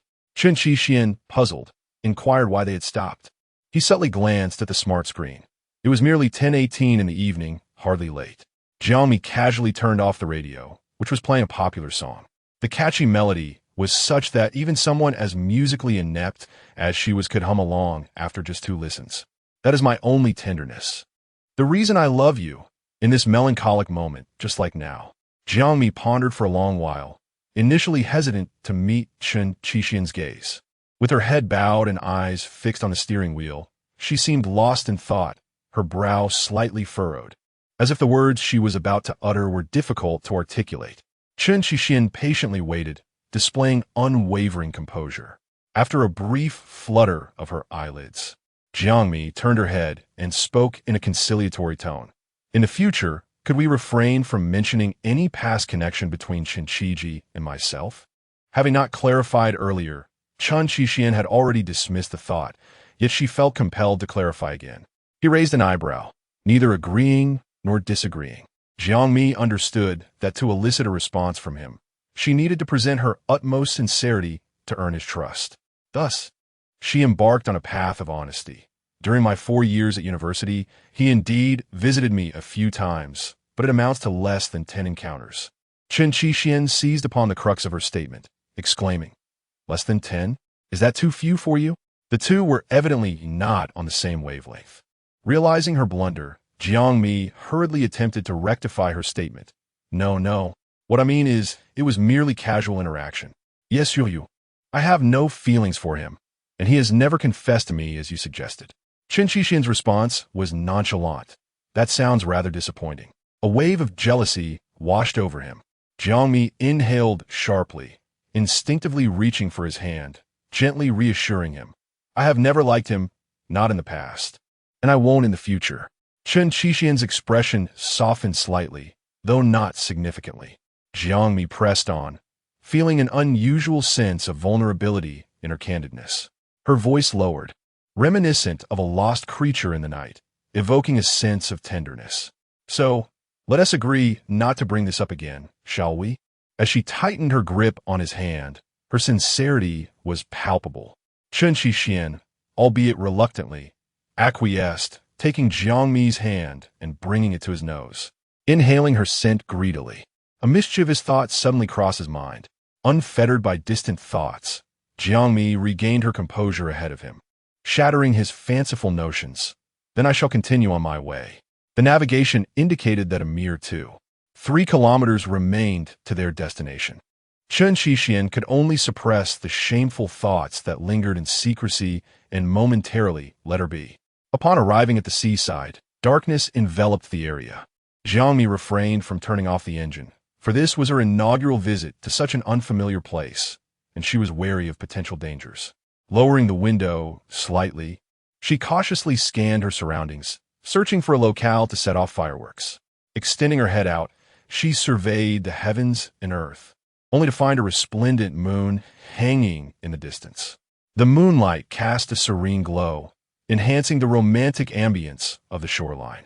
Gathering her courage, Jiang Mi inquired of Chen Qixian, "Shall we alight from the vehicle?" Upon posing the question, she fancied she heard a distant murmur of voices. These sporadic sounds appeared to emanate from the deserted beach nearby.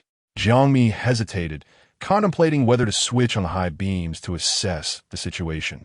Chen Qixian replied languidly, "Yes, let us get out first." Chapter 28.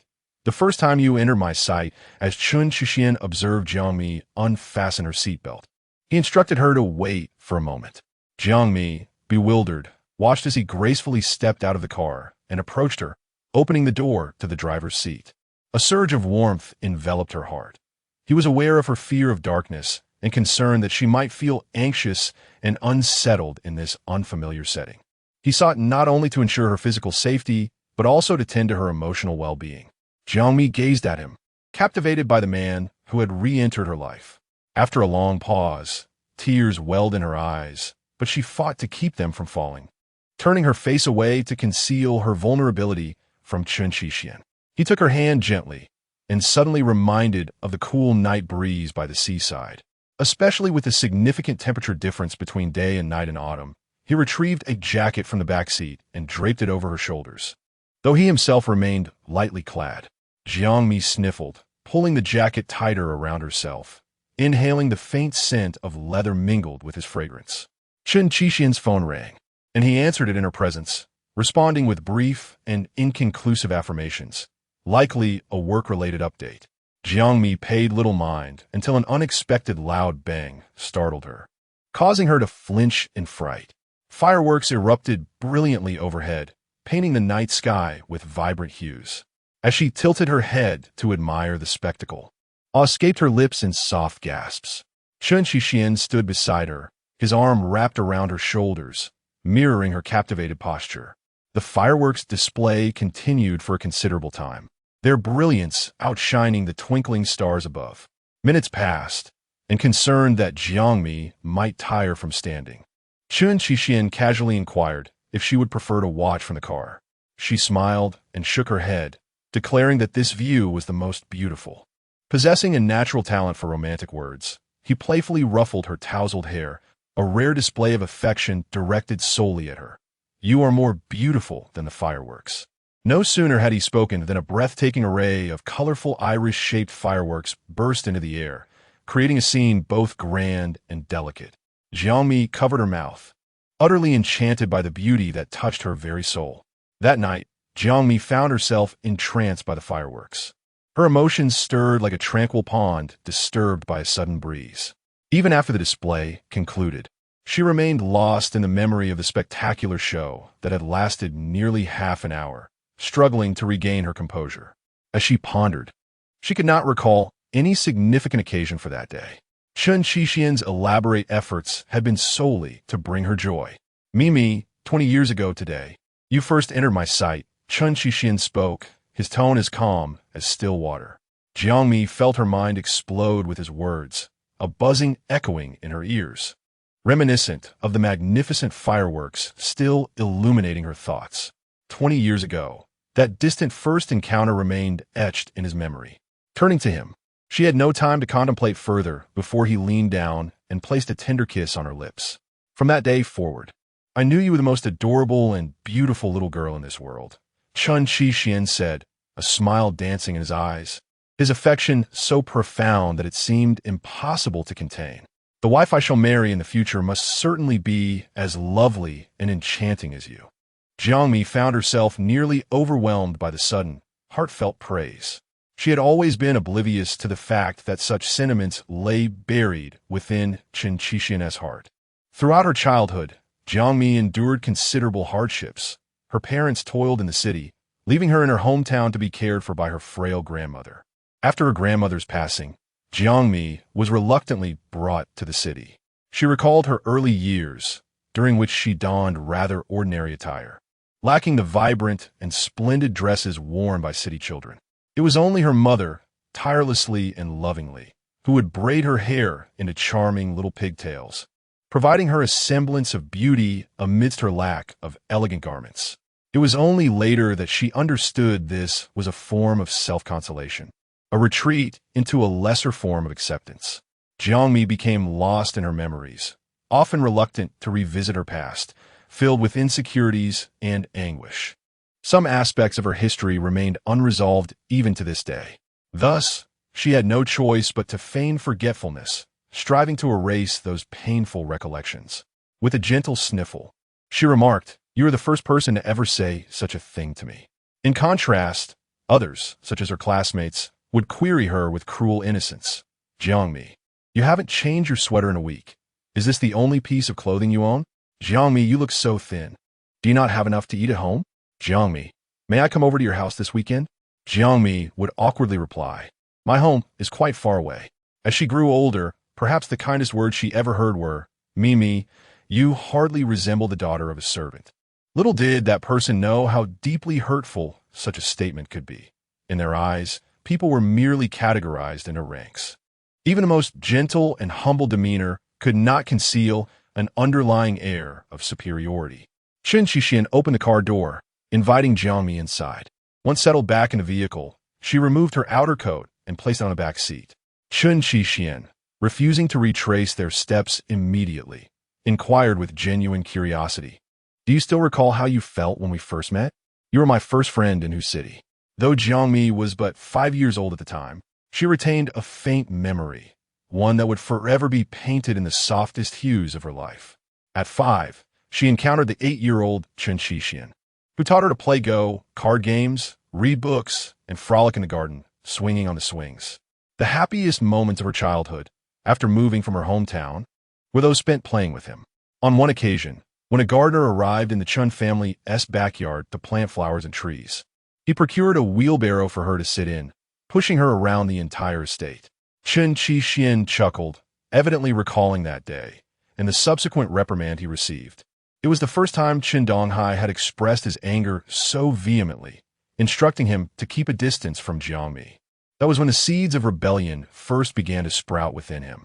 Later, upon learning of the incident, his mother punished him by making him reflect in solitude for 2 hours. Jiang Mi, ever obedient, would comply with her mother's wishes to remain indoors. Yet, she found it difficult to resist the allure of Chen Qixin's companionship. Since then, she began to paint alone in her room. No matter how much Chen Qixin threatened or tempted her, she had not stepped out of the room except to use the restroom. Nevertheless, Chen Qixin frequently sought her out, merely transforming the dynamic play into a silent companionship. Thus, when Chen Qixin learned that she had gifted Chen Qiji a painting, his fury reached a boiling point. The promise he had made to Jiang Mi half an hour earlier was rendered null in his presence. "What painting did you give him?" he demanded, seething. Jiang Mi sighed softly, "Just some flowers I casually painted." Chen Qixin pressed on, "Why did you give it to him?" Jiang Mi replied, "He happened to see it and said he liked it, asking if I could give it to him." This earned her a scornful eye roll from Chen Qixin. "So, he said he wanted it, and you just gave it?" Jiang Mi hesitated. "Well, he said it, and I felt embarrassed not to give it." Chen Qixin challenged, "Honestly, what do you think of him?" It seemed as if Jiang Mi's earlier words had been cast into the void. She carefully chose her words, hoping to avoid touching on Chen Qixin's sore spots, for otherwise, the consequences would be dire for herself. Jiang Mi offered a simple assessment, based on my interactions with him. I find him to be enigmatic and difficult to understand. Chen Qixin cast a puzzled glance at Jiang Mi, to which she quickly added, "Moreover, I have no desire to understand him." Chapter 29. Forever in my heart, the hotel's private hot spring lives up to its reputation. It is indeed a project developed by Chen Qixin, who pursues excellence to the utmost. If only Chen Qixin were not so indulgent, Jiang Mi would genuinely consider a second visit from the depths of her heart. The following morning, Jiang Mi's biological clock usually functions quite accurately. Upon waking, she finds Chen Qixin still in a deep slumber. The bedroom is shrouded in darkness, with thick curtains blocking out any light. Jiang Mi, suppressing her discomfort, turns over, preparing to rise and freshen up. In his sleep, Chen Qixin instinctively pulls her closer, holding her tightly. Caught off guard, Jiang Mi collides in him, rubbing her nose and inhaling quietly. "Stay with me a while longer," Chen Qixin whispers softly in her ear, having worn himself out the previous night in wild abandon. Refusing to open his eyes, even while conversing, Jiang Mi steals a glance at his face, which bears the marks of excessive indulgence, before dozing off again. When she awakens once more, she discovers the space beside her empty. The room remains drenched in darkness, with only a sliver of light peeking through. Propping herself up, Jiang Mi finds Chen Qixin seated on the sofa by the window, engrossed in his iPad. This is his usual demeanor while handling business affairs, his lips pressed tightly, eyes bright yet expressionless, concealing his thoughts entirely. Checking the time, Jiang Mi realizes it is nearly 9 o'clock. She exhales softly, uncertain whether she will still make it outdoors to share breakfast with the animals. Feeling a twinge of regret for her oversleeping, she gets out of bed. Hearing the commotion, Chen Qixian hastily wraps up his important tasks. Observing Jiang Mi's flustered state, he kindly reassures her, no need to rush. Jiang Mi is acutely aware of her own pace. Aside from feeling anxious, she feels helpless. She has already given up on makeup, applying only a thin layer of sunscreen. And by the time she is ready to leave, it is nearly 10 o'clock. Chen Qixian leads the way, sauntering leisurely beside her, prompting her to urge him. Let's hurry up.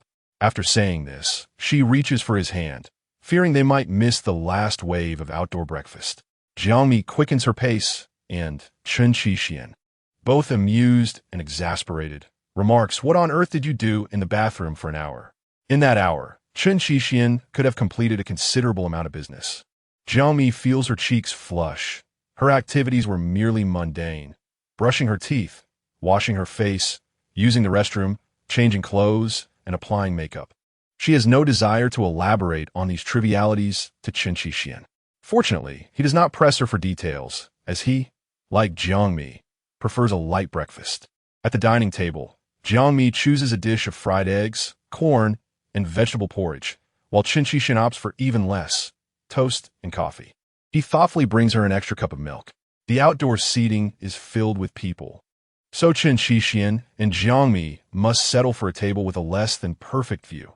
Yet, Jiang Mi feels content nonetheless. At least, she can glance up and see the giraffes wandering about freely. She has a peculiar habit of visiting the zoo when feeling either happy or sad, as it invariably brightens her mood.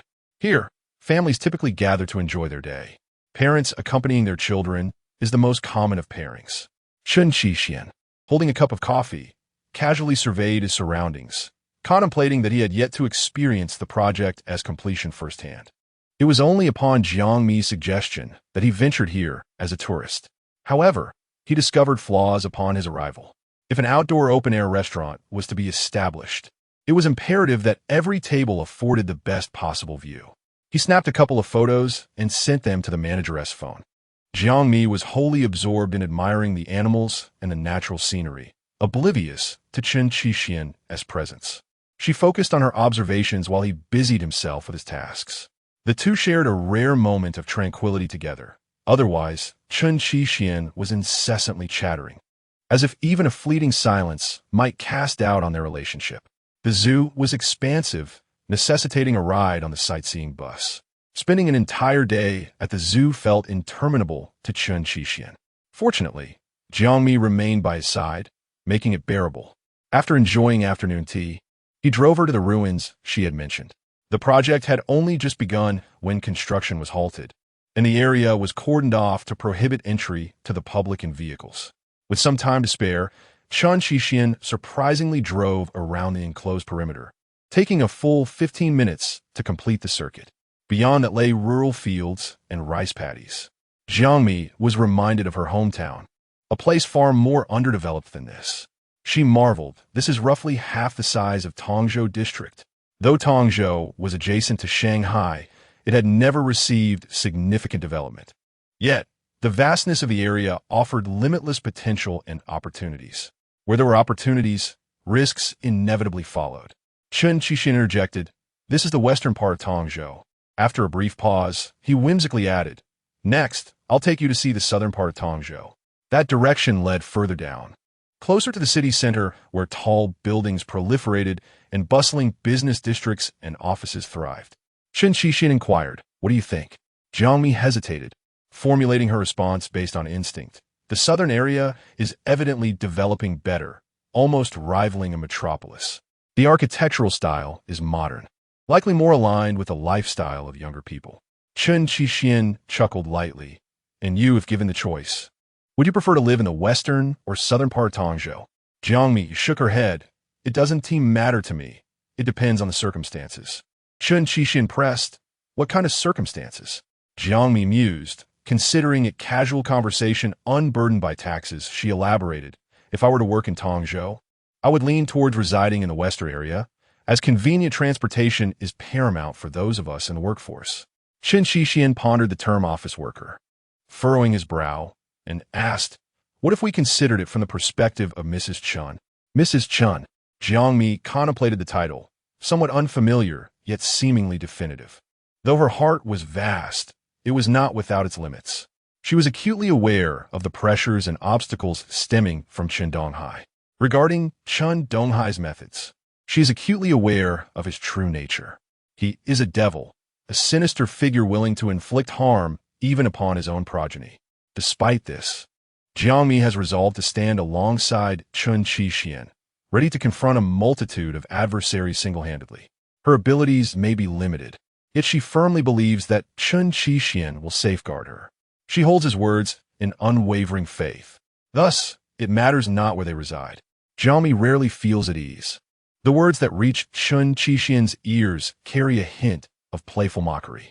There, a rustic declaration of affection emerges. You shall forever dwell in my heart. How does that sound? Jiang Mi stifles a laugh, pondering the origins of his newfound eloquence. It seems he has successfully pilfered a measure of wisdom. To prevent him from basking in too much pride, Jiang Mi deliberately responds with a slight delay. Deal. Chapter 30. Are you so afraid of yourself? Upon returning to her workplace on Monday, Jiang Mi found herself with an abundance of tasks awaiting her attention. She arrived at the office early to prepare the content for the morning meeting. Jiang Mi was meticulous in her work, aside from her occasional slow pace. She rarely made mistakes. During her high school years, when Peng Kashasha attended a parent-teacher conference on her behalf, her homeroom teacher also noted this diligence. Although not the most intelligent in her class, Jiang Mi exhibited the industrious spirit of a diligent learner, often putting in extra effort to master her studies. This dedication continued into her professional life, where she tackled every assignment from her superiors with unwavering resolve. Zhang Hongxia, arriving punctually at her desk, noticed Jiang Mi engrossed in her work and felt a twinge of envy. Nevertheless, she placed a cup of freshly brewed hot coffee on Jiang Mi's desk and remarked, "Why are you so early today, Supervisor Jiang?" Her tone was laced with a habitual acidity, which Jiang Mi was accustomed to. Pausing her work, Jiang Mi turned her attention to Zhang Hongxia and smiled, expressing her gratitude. "Thank you for the coffee, Supervisor Zhang. You're too kind." Zhang Hongxia set her bag down and, noticing the time, refrained from further small talk, choosing instead to focus on her own responsibilities. When the department assistant announced the meeting, Jiang Mi was in the midst of reading an email from a research institute in Germany. The correspondence was formal in tone, but conveyed an unmistakable message of refusal to collaborate. Puzzled, Jiang Mi made a note of it, planning to discuss strategies with Su Shan after the meeting. Today was somewhat unusual. Typically, the two research divisions operated independently, each handling their own affairs. Upon entering the conference room, Jiang Mi was taken aback by the dense crowd of colleagues. Upon spotting her, Su Shan called out eagerly, "Jiang Mi, hurry up, we've been waiting for you." Jiang Mi closed the door and took a seat nearby. The meeting's agenda was straightforward, primarily gauging everyone's opinions. Director 1 announced that both the first and second research divisions had achieved commendable results, and the leadership had approved an increase in the team-building budget to 5 times the previous amount. Su Shan and Yang Shu decided to combine the team-building activities for both divisions, fostering informal interactions and bridging the gap among colleagues. Director 1 also mentioned that the higher-ups were particularly invested in this team-building event, with several senior leaders planning to attend in person. Jiang Mi's immediate reaction was a thought. Would Chen Qi also participate? The room buzzed with discussion, and someone voiced what Jiang Mi was thinking. Will Director Chen be there too? Su Shan and Yang Shu, lacking specific instructions, could only respond that it was a possibility. What was certain was that the team-building event was scheduled for Friday and Saturday, with Saturday being treated as a day off. The higher management demonstrated an understanding of the employees' sentiments, and this arrangement was met with widespread approval, generating unprecedented enthusiasm. The assistants from both departments created a group chat, including everyone. A crucial question was raised. Will the leaders be added to the group? Upon receiving a positive confirmation, no one dared to voice any dissent in the chat. After the meeting concluded, Jiang Mi entered Su Shan's office to report the response from the German Research Institute. Su Shan instructed her to continue negotiations. This posed a significant challenge that Jiang Mi was determined to conquer. Jiang Mi returned to her workstation and recalculated the figures twice, suddenly recalling Chen Qixian's disapproval. Her mind became a tangle of confusion, leaving her uncertain whether to continue applying such audacious methods in her experiments. After a brief moment of emotional turmoil, Jiang Mi opened her email to respond to the German Research Institute. It was not until noon that she set aside her tasks to take a break for lunch. The company cafeteria was on the verge of closing, and she hurried to the counter just in time, requesting a bowl of beef ramen from the chef. Su Shan, Yang Shu, and Zhang Hongxiao were seated at the same table, nearly finished with their meals. Jiang Mi had no intention of joining their lively conversation, but Su Shan, with keen eyes, spotted her and called out, "Xiao Jiang, come sit here." Jiang Mi, still waiting for her noodles, turned her head and smiled in acknowledgement. Before long, she heard footsteps approaching from a distance, but she paid little attention, preoccupied with contemplating which condiments to add to her noodles: cilantro, green onions, vinegar, chili sauce, and the like. When the footsteps halted beside her, a familiar, subtle fragrance mingled with the rich aroma of the food, filling her nostrils. Jiang Mi turned to see the newcomer, who remained composed, also waiting at the beef ramen counter. His gaze was not on her, but directed toward the chef as he ordered one bowl of noodles. The man fished into his pockets only to discover that his card was left in the car. The chef placed the bowl on the counter and, recognizing Chen Qixian, Jiang Mi noted that he had not brought his meal card. However, she did not concern herself with the cost of the noodles, politely addressing him, of course, Chen Zong.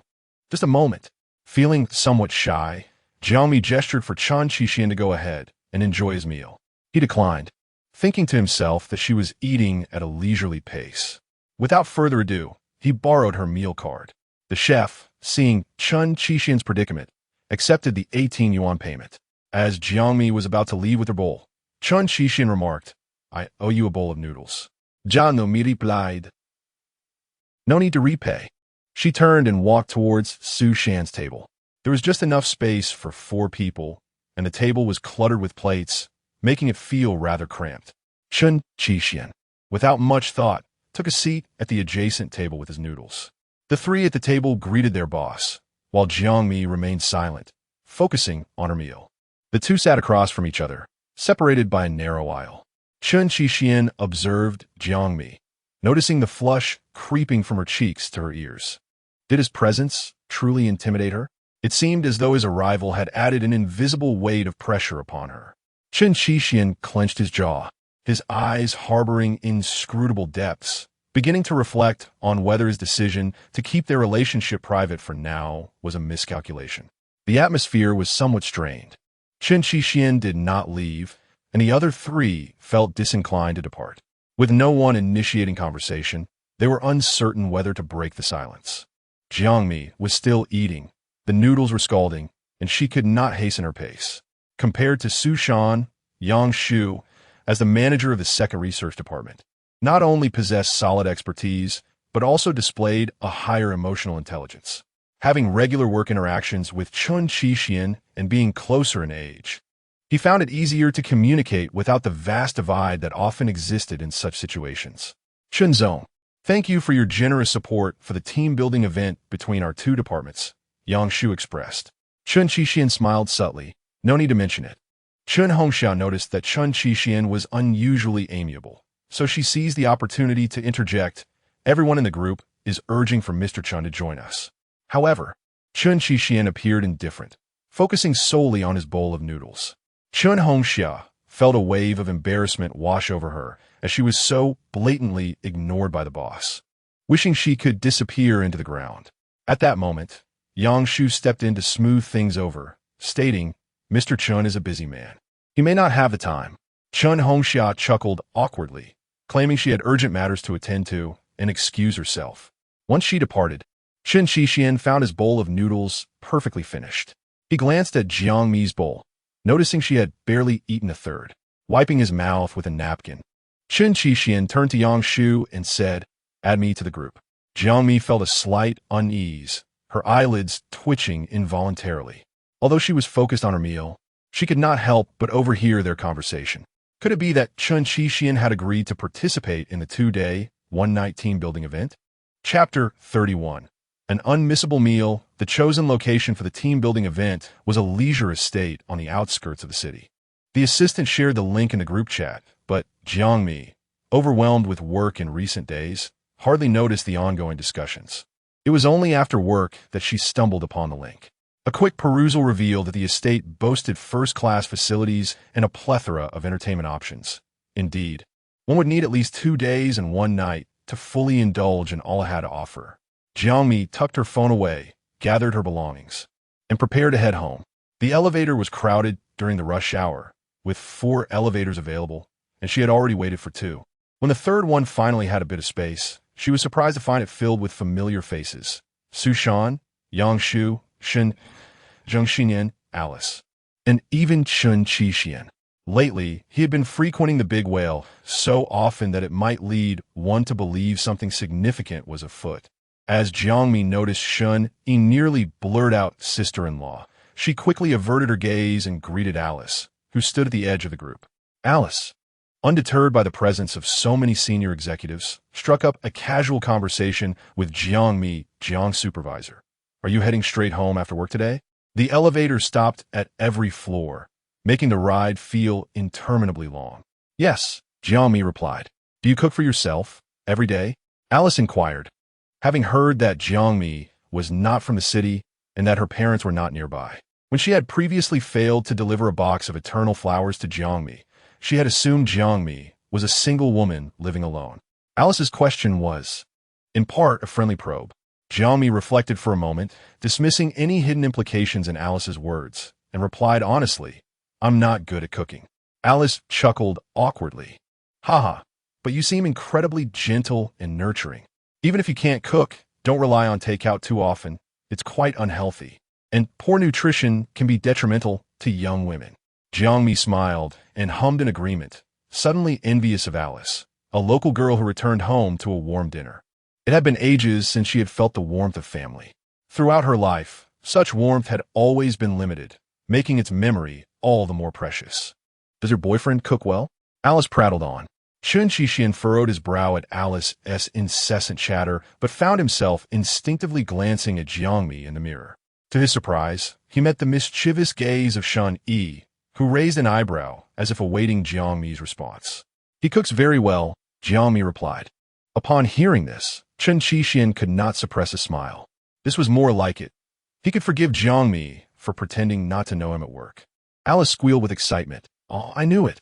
You must have a handsome boyfriend. Jiang Mi quietly acknowledged, yes. At this, Chen Qixian pretended to cough lightly. Such praise was something he had never actively heard from Jiang Mi before. His heart inexplicably raced. Alice suddenly realized she had been rather brazen, seeming to disregard the presence of the senior executives around her. Only 8 teeth were revealed as she smiled innocently, turning to Chen Qixian to admit her mistake. I apologize. Mr. Chen, I spoke a bit too loudly just now. Chen Qixian responded with nonchalance. It's all right. The company does not mandate that we speak softly.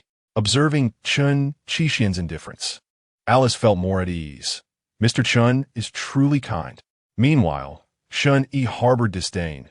This shameless person, utterly devoid of modesty. The elevator finally descended to the basement, where employees were bustling to retrieve their vehicles. After bidding farewell to Jiang Mi, Alice headed towards her parking spot. As Shen Yi prepared to speak while seated in Chen Qixian's car, he noticed that Chen Qixian had eagerly dialed Jiang Mi's number. Upon seeing the nickname, he nearly choked on his own blood. Little cutie. How embarrassing for him. When Chen Qixian became infatuated, he probably frightened even himself. Just before the call connected, Shen Yi could no longer contain himself. Don't be overly enamored. Chen Qixian shot him a sideways glance. If you keep nagging, I swear I'll kick you out. Jiang Mi, having just started her car and fastened her seatbelt, heard her phone ring. After rummaging through her tote bag placed in the passenger seat, she finally activated the speakerphone. What's up? Are we going home or dining out? I'm fine with either, whatever suits you. I'm also fine. What do you feel like eating? Since the housekeeper hasn't returned yet, cooking at home would be quite a hassle, and she isn't much help. To save Chen Qixian some effort, I'll suggest, let's dine out. I crave Cantonese cuisine. All right then. Shen Yi, with no sense of shame, insisted on tagging along for the dinner. Chen Qixuan rolled his eyes, muttering, "Are you so hard up that you must mooch off this meal? Huh, quite the temper you have." Shan Yi retorted, not forgetting that he could navigate the world with his words. Isn't it because the initial contract was negotiated poorly? Chen Qixuan would not indulge him. "If you want to join, fine. If not, leave." Shen Yi remarked, "You seem to be suffering from some serious ailment. Being so meek with Jiang Mi while treating your brother so harshly." Chen Qixuan snapped, "You can't even compare to little cutie."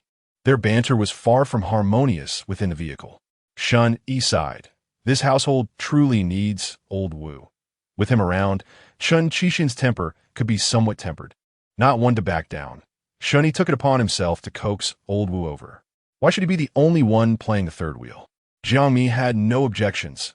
More people merely meant a few extra dishes. Noticing Shen Yi's unilateral decision, Chen Qixuan smiled thinly. His gaze fixed on Shen Yi with a hint of apprehension. "Why don't you just invite old Zhao and his wife as well?" This was certainly not a compliment. After speaking, Chen Qixuan returned his attention to the menu, pondering why it was so difficult to enjoy a world of two, only to have an unexpected intruder. Sitting beside Chen Qixuan, Jiang Mi leaned closer, meticulously perusing the illustrations on the menu. Perhaps due to the stress of work, she had been hastily eating her brunches lately, and by dinner time, she often felt ravenous. Consequently, her appetite had surged, leaving her feeling hollow if she didn't eat sufficiently.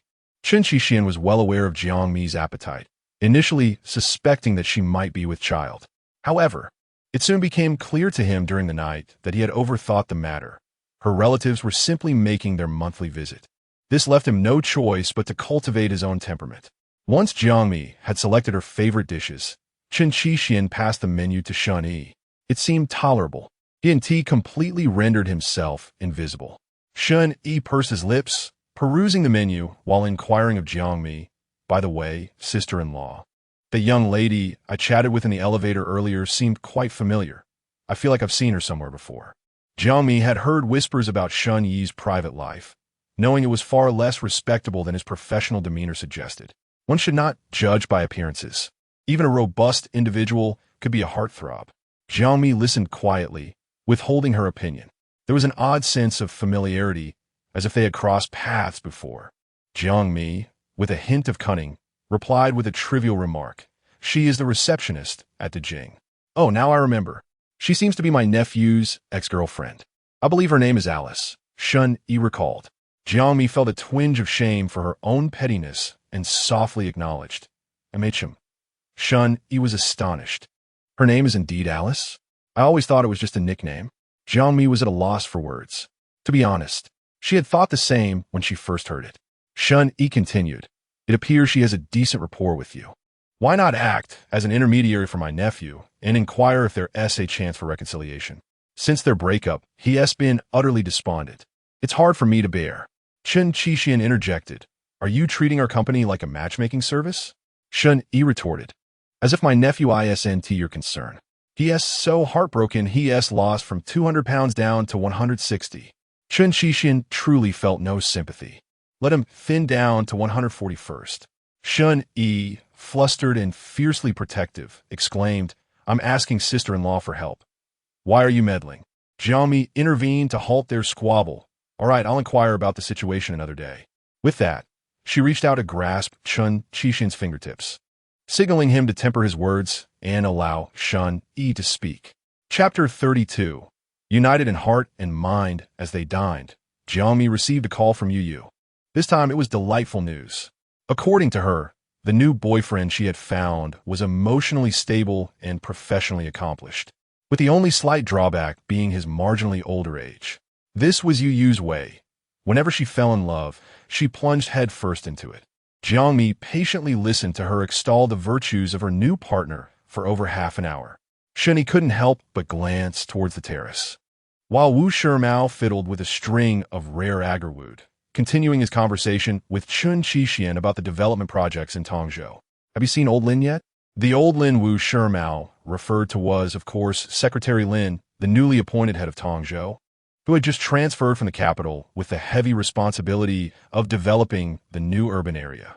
The slogan had already been proclaimed, to transform Tongzhou into a small Shanghai with its own unique character. Why hasn't He appeared? Upon meeting him, there was an air of sarcasm. Chen Qixian spun his cup, his eyes occasionally darting toward a lovely figure outside the window. To be honest, it was truly captivating. With her delicate form and graceful curves, who wouldn't be enchanted? Even Chen Yi stole more than one glance. Frustrated, Chen Qixian, his mind elsewhere, crumpled a napkin and tossed it at Chen Yi's head. Are you planning to lose your eyeballs? She asked my wife. What are you looking at? Were it not for the fear of jeopardizing their brotherly bond, Chen Qixian might not have survived the night. Chen Yi tilted his head to evade the projectile, but alas. Chen Qixian was quicker, and the napkin struck him squarely on the forehead. Infuriated, Chen Yi felt a strong urge to hurl his cup at Chen Qixian's head, spitting in his direction. How come someone like you hasn't been taken away to 600 Wamping South Road? Caught between them, Wu Shimao sighed deeply. No matter how composed one might be, their antics rendered any semblance of decorum futile, brimming with grievances. Could you two allow me a moment of peace? Chen Yi chuckled wickedly. Indeed, old Wu is getting on in years. We ought to let him rest. The youngest among them, Chen Qixian, who was in the prime of his life, unabashedly retorted, Stop pretending. You're not much younger than old Wu. Wu Shimao gently rubbed his forehead, noting the age difference was merely 3 years at most. Returning to the matter at hand, he remarked, Old Lin and I had a conversation. He mentioned you brought a woman, but didn't he introduce her? Wu Shimao toyed with the agarwood, a faint smile gracing his lips as he justified. I told him I occasionally dine with my sister-in-law, which infuriated him, causing him to curse you as a rascal, clearly feeling possessive. Chen Qixian replied, Tell him to take it easy. Getting worked up over such triviality isn't worth his blood pressure. Wu Shimao discerned the underlying tension in his words. What is going on between you two? Are you at odds? Realizing Wu Shimao was fishing for information, Chen Qixian did not conceal his thoughts, responding nonchalantly. It's just about 2 plots of land in the southwest. It's blown out of proportion without any certainty. Now, I'm collaborating with Chen Qixian, yet I'm expected to placate him. Wu Shimao attempted to mediate, keen to exonerate Lin Ping Shan. Don't forget his contributions. When you acquired the entire eastern section, old Lin played a significant role. Now that he holds a high position, he has his own challenges. Chen Qixian retorted, If I didn't acknowledge his merits, would I humble myself to offer toasts and smiles? Wu Shimao, well, he is your elder. Why are you quarreling over trivial matters with him? Chen Qixian bluntly pointed out, He has got a complaint about you. Wu Shimao did not deny it, saying, I should visit him when I have the chance. He misses you quite a bit. Chen Qixian, if I go, you must accompany me. Chen Yi interjected, Chen, are you being childish? Last time you needed company for a hospital visit, and now for a casual visit as well. Next time, are you going to need Lao Wu to accompany you to the restroom? As soon as those words left his mouth, the door leading to the terrace swung open, effectively concluding that line of conversation. With Jiang Mi present, they refrained from discussing work matters, as someone might find it tedious. Chen Yi, unable to contain his thoughts, teased Jiang Mi. Sister-in-law, you've been on the phone for quite a while. The food is getting cold. Shall we order some more? Jiang Mi waved her hand. No need. I'm nearly full. Chen Qixian, what trouble is you stirring up this time? Jiang Mi chuckled. Nothing. She has found a new boyfriend. Chen Qixian responded with an indifferent "oh," clearly lacking interest. Nevertheless, it was indeed a good thing, as it meant no one was vying for his wife recently. Finally expressing his thoughts, Chen Qixian glanced at Chen Yi, then at Wu Shimao, and couldn't help but chuckle. Thankfully, she found someone in time. Otherwise, I would have tried to match her with Chen Yi or Lao Wu. Shan Yi. Wu Shimao. The atmosphere. Jiang Mi tilted her head, covering her lips with her hands, seemingly contemplating the feasibility of the matter. Shen Yi, perhaps possessing a knack for reading minds, promptly squashed her thoughts. Don't think I can't see what you two are scheming. Not a chance. Absolutely not. Unless I'm dead. Jiang Mi looked up at Shen Yi, feeling it unnecessary to mention that his unpredictable bursts of madness might not be exactly US type. In unity, Chen Qixian seldom sided with you, chiming in. Do you really think the young lady would fancy you? Don't get ahead of yourself with your grandiose claims of unwavering resolve. After saying this, he couldn't resist teasing Chen further, much to his chagrin. Chen could no longer stomach the meal, stood up to settle the bill, and made his exit. Realizing he had left his car behind, he shamelessly dragged Wu Shimao along with him. Jiang Mi found amusement in this scene. The elite lawyer in front of others, yet a scatterbrained womanizer behind the scenes. This contrast was truly comparable to Chen Qixian. Chen Qixian appeared cold and aloof in public, yet was clingy in private. Truly, birds of a feather flock together. Halfway through his departure, he turned back, irked by another pressing matter. Chen Qixian, you are younger than I am. How absurd that I've been calling you brother-in-law for over a year. From now on, you're my younger sibling. Don't think you can take advantage of me ever again. Chen Qixian kicked him from a distance. Turning back, he scolded Jiang Mi for Chen-es antics. What a lunatic. He'll drive himself mad one day. Jiang Mi, chuckling, offered a fair observation. All right, you shouldn't always bully lawyer Chen. In a hidden corner, Chen Qixian playfully pinched Jiang Mi's rear, half-heartedly threatening. Very well. I see you've learned to lean your elbows outward. Jiang Mi found herself at a loss for words. Lamenting her careless misstep that had once again toppled the metaphorical jar of jealousy. Upon returning home, she inquired of Chen Qixian whether a small suitcase was necessary for their upcoming team-building excursion, given that their stay would be but a single night. She pondered if a suitcase was an excessive burden. Chen Qixian assured her that it was unnecessary. A simple backpack containing a change of casual attire and sleepwear would suffice. With this understanding, Jiang Mi set about meticulously organizing their belongings. She proceeded with an unhurried grace, categorizing items with precision, clothes in one area, accessories in another, using bags of perfectly suitable sizes to neatly arrange everything. Though her methodical nature hinted at a touch of obsessive-compulsiveness, one could not deny the visual pleasure it evoked. Crouched in the closet, Jiang Mi observed the two distinct backpacks, one for herself and one for Chen Qixian, and found herself momentarily lost in thought. This journey marked their first outing together, a shared destination yet with differing packs. After Chen Qixian had showered, dried his hair, and donned a robe, he searched for her, eventually discovering her nestled in the closet. The sight was endearing. Jiang Mi sat on the carpet, resting her chin in her hand, lost in a reverie.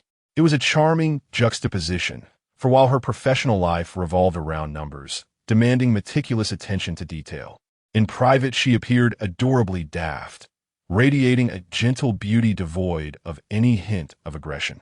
Leaning lazily against the doorframe, Chen Qixian stole a glance at his reflection in the mirror.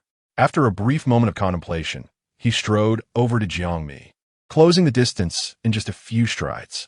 Chapter 33. Kiss Me. The man's unique fragrance instantly filled the spacious dressing room. A refreshing hint of mint intertwined with soothing aromas, combined with the influence of hormones, rendered his entire being more alluring and fervent than ever before. It was always like this. He relished in pressing against Jiang Mi from behind, indulging in playful mischief. Jiang Mi, feeling flustered, nearly collapsed onto the plush carpet as the man leapt upon her from behind. Fortunately, his strong arm was clasped around her abdomen, preventing her from falling. Struggling to free herself, Jiang Mi found herself ensnared in his firm embrace. With both of them entwined, her limbs were completely under his control, leaving her no choice but to soften her plea. Chen Qixian, I have to wake up early tomorrow. The man's indifference was truly heartless. Jiang Mi shivered as she felt a damp sensation at her neck, sending goosebumps across her skin. The man lingered with gentle kisses, then leaned closer to whisper an outrageous proposition. You may remain untouched tonight. But Jiang Mi sensed his deliberate pause, given her understanding of Chen Qixian. This request was surely not open for negotiation. Yet, her attention was captivated by the notion of remaining untouched tonight, and without a second thought, she blurted out, but what? Once again, she was ensnared in the web woven by Chen Qixian. He fell silent for a moment, his gaze fixated on the delicate curve of her slender neck. He had shown restraint, merely pecking her without leaving any room for speculation. Let me help you bathe tonight, Chen Qixian stated flatly, feigning nonchalance. Jiang Mi trembled in astonishment. What an inequitable treaty this was. She certainly would not allow it. Chen Qixian continued to exploit his advantages, his long legs encircling her from behind while his hands roamed restlessly, teasing the little droplets he found irresistible. Jiang Mi's complexion flushed as if she were burning with fever, her body temperature seemingly infected by Chen Qixian, causing a light sheen of sweat to form at her neck. She even dared not raise her eyes to the fitting room mirror. Chen Qixian's grip tightened slightly, urging her to make a decision. What a persistent tormentor he was. Rarely did Jiang Mi express such confusion. She shrank her neck and, though reluctant, softened her tone to coax him gently. Not tonight. It's inconvenient for me. Chen Qixian feigned ignorance, choosing not to engage in further discourse. He lifted her effortlessly, playfully tossing her up a couple of times, leaving Jiang Mi pale with fright. She clung to his neck, seeking reassurance. Her face, once flushed, turned ashen, deeply troubled by the mischievous young master. Chen Qixian carried Jiang Mi straight to the bathroom, exuding an air of resolute determination. The room was warm and filled with steam, echoing the haze of his recent bath. He set Jiang Mi down, and she awkwardly urged him to leave. In the past, she might have half-heartedly acquiesced, but tonight, she truly felt it was inconvenient.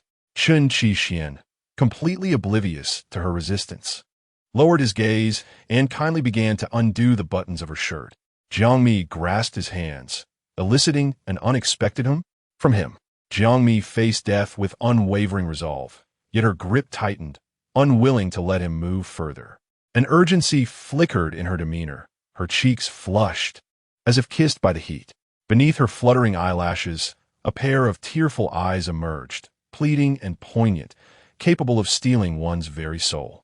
Chen Qixian felt his heart tugged, a mix of yearning and pain coursing through him, leaving him uncertain of the nature of his own emotions. His breath quickened, becoming almost unbearable. At that moment, his sole desire was to cradle Jiang Mi's face and kiss her fervently. The thought played in his mind, yet he hesitated, fearing he might overwhelm the delicate figure before him. Thus, he feigned a step back, tempering his earlier demands. It was acceptable not to wash. Jiang Mi seemed to be reborn, gazing at him with earnestness, as if any request he made, as long as it did not surpass the boundaries of bathing her, would be met with her unhesitating agreement. Kiss me, right now. Stick out your tongue. Jiang Mi, in a moment of heated impulse, rose on her toes and captured Chen Qixian's lips, fearing that a mere second's delay would cause him to retract his fleeting kindness. The two embraced, their kiss fervent and passionate, lips pressed against lips, intertwining and caressing, akin to a fleeting spring dream. Ultimately, Chen Qixian found himself in a state of disarray and moral decline. As the kiss concluded, despite the lingering desire, he sheepishly retreated to the bathroom for a cold shower to quell his agitation. He certainly reaped what he had sown. The following morning, Jiang Mi deliberately set her alarm 10 minutes earlier, preparing herself for the day ahead. Team building was a collective endeavor, and she would not allow personal reasons to hinder the group schedule. To her surprise, Chen Qixian had awakened even earlier than she. By the time Jiang Mi opened her eyes, he had been gazing at her serene sleeping face for quite some time. His focused gaze caused a flutter in her heart, making it skip a beat. How long had he been watching her? It felt unnervingly intimate. Jiang Mi's drowsiness evaporated instantly. However, the remnants of fatigue lingered, weighing her down and sapping her energy. With half-dreamy eyes, she instinctively reached out to touch Chen Qixian's face, inquiring, "Are you driving today, or taking the bus?" "The bus," he replied, sweetened by her gentle touch, his heart brimming with joy. He then took her still outstretched hand and brought it to his lips for a tender kiss, lingering until he was satisfied before saying, "You go ahead and get ready. I will prepare breakfast." Jiang Mi smiled and nodded in agreement. As she brushed her teeth, she caught a glimpse of herself in the mirror and recalled Alice's words about her. In truth, her outward demeanor was merely a facade of gentility. The one who embodied true kindness and grace was Chen Qixian. She firmly believed that no one would ever take her seriously if she voiced this sentiment. Breakfast was bountiful, Jiang Mi enjoyed grilled sausages, fried eggs, steamed corn, yogurt with grains, and a medley of blueberries and strawberries, while he had only eggs and a cup of coffee. Noticing his meager portion, Jiang Mi offered to share some of her food. "No, if I don't keep an eye on you, you won't eat properly," Chen Qixian firmly declined.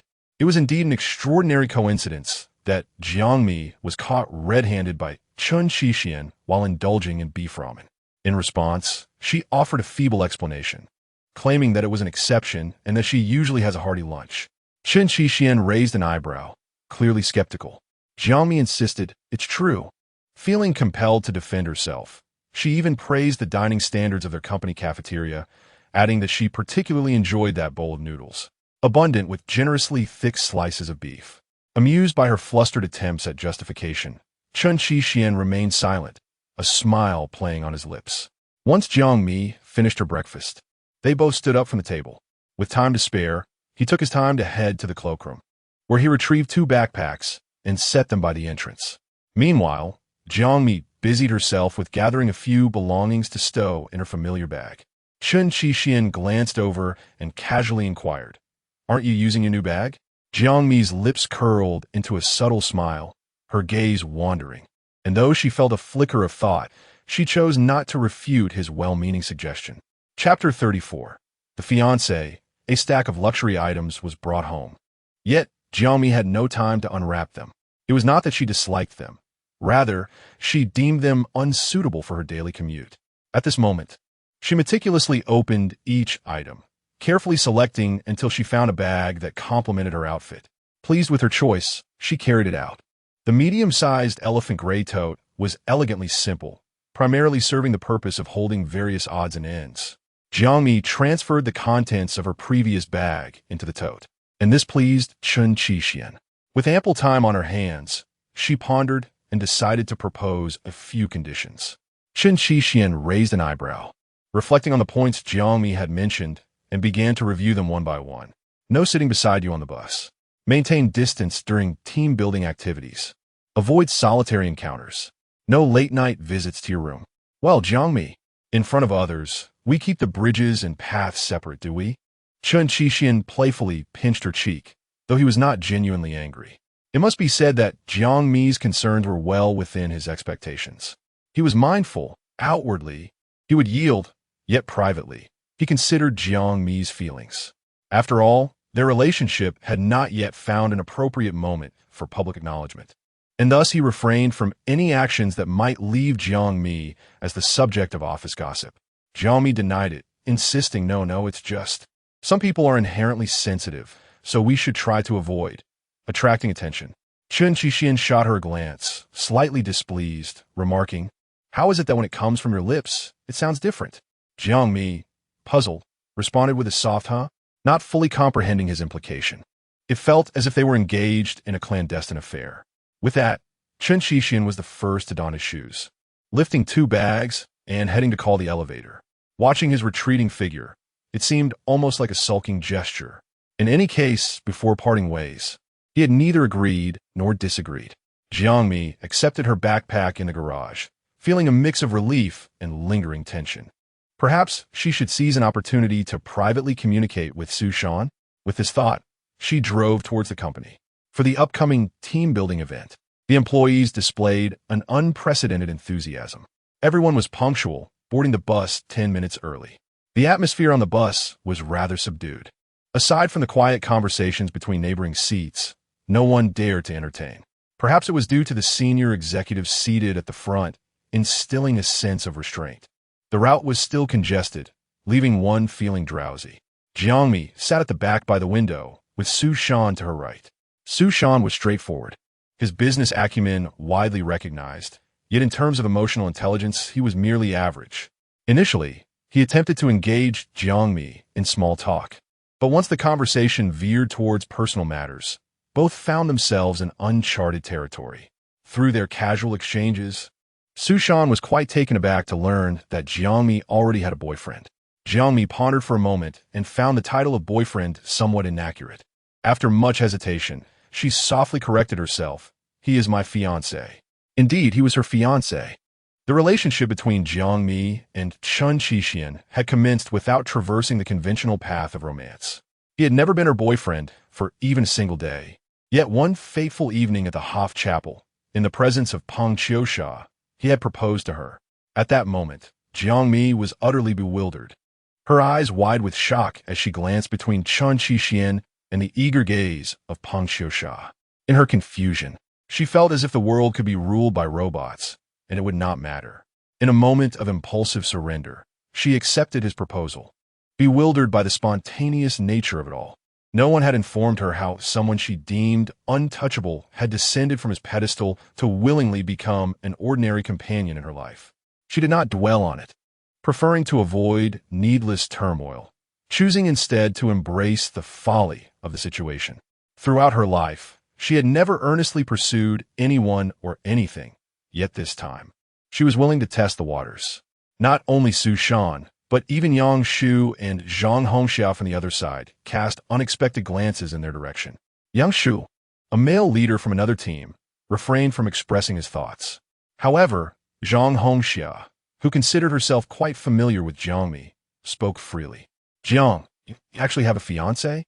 Your secrecy is remarkable. The entire company believed you were single. Zhang Hongxia's words, while somewhat exaggerated, contained a kernel of truth. Generally, reaching the status of fiancé would imply that one had been spotted by numerous colleagues. Picking up Jiang Mi after work, dining together at noon, these were not frequent occurrences, yet they should have happened at least once. However, Jiang Mi had experienced none of this.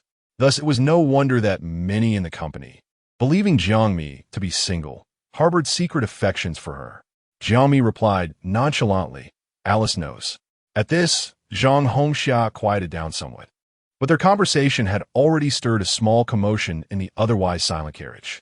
Colleagues who had overheard turned to offer their congratulations to Jiang Mi. She blushed and accepted their well wishes one by one. As the news spread from one person to 10, and then to 100, it eventually reached the higher echelons of the company. Chen Qixian, who had been resting with his eyes closed, felt a gentle nudge on his elbow. Suppressing the tumultuous warmth surging within, he maintained an impassive facade, reluctantly opening his eyes. Beside him, Vice President Tan Mo, with a hand covering his mouth, joined in the ruckus, a stark contrast to his usual simplicity and rigor, seemingly enjoying the moment. Jiang Mi is actually engaged. Chen Qixian remained speechless. He was not deaf. The commotion at the back of the carriage was unmistakably clear to him. His expression remained tranquil, though beneath that calm exterior, a turbulent river of emotions surged, desperately concealed. His silence was deafening. Affectedly indifferent, he uttered a nonchalant, "Isn't that nice?" Tan Mo, perceiving his lack of enthusiasm, merely echoed a few half-hearted agreements. It seems that Mr. Chen and Jiang Mi are perhaps not destined to get along. It is one thing to lack empathy for others, but it is quite another to reduce someone to tears in the office. Jiang Mi has been with the company since her internship at the Jing, and although she may not have made monumental contributions, she has certainly endured her share of hardships. She is a person of integrity, diligent in her work, and while her achievements may not be exceptionally remarkable, they are far from mediocre. With this in mind, Tan Mo felt compelled to speak a word of justice for Jiang Mi. Manager Jiang possesses considerable professional competence. Do not let her appearance deceive you. Chen Qixian, feigning ignorance, inquired, "What do you mean? Does she possess some sort of illusionary trick?" Tan Mo replied, "Some truths are better left unspoken, especially for a man." Unfortunately, Chen Qixian's comprehension skills are indeed in need of improvement. Perhaps Chinese was taught to him by the cleaning lady? Chapter 35. The great cat in a manic-depressive state, Tan Mo chose his words with utmost caution, fearful that a misstep might yield unintended consequences. What I mean is, despite Supervisor Zhang's celestial beauty, her professional capabilities are truly exceptional. Celestial beauty? Chen Qixian frowned, a surge of jealousy stirring within him. His discontent with Tan Mo's description was palpable as he retorted, "So you haven't been focusing on your work, but rather on whether your subordinates are beautiful or not." Tan Mo felt more wrong than Do-e, his voice quivering as he protested. "How could that be?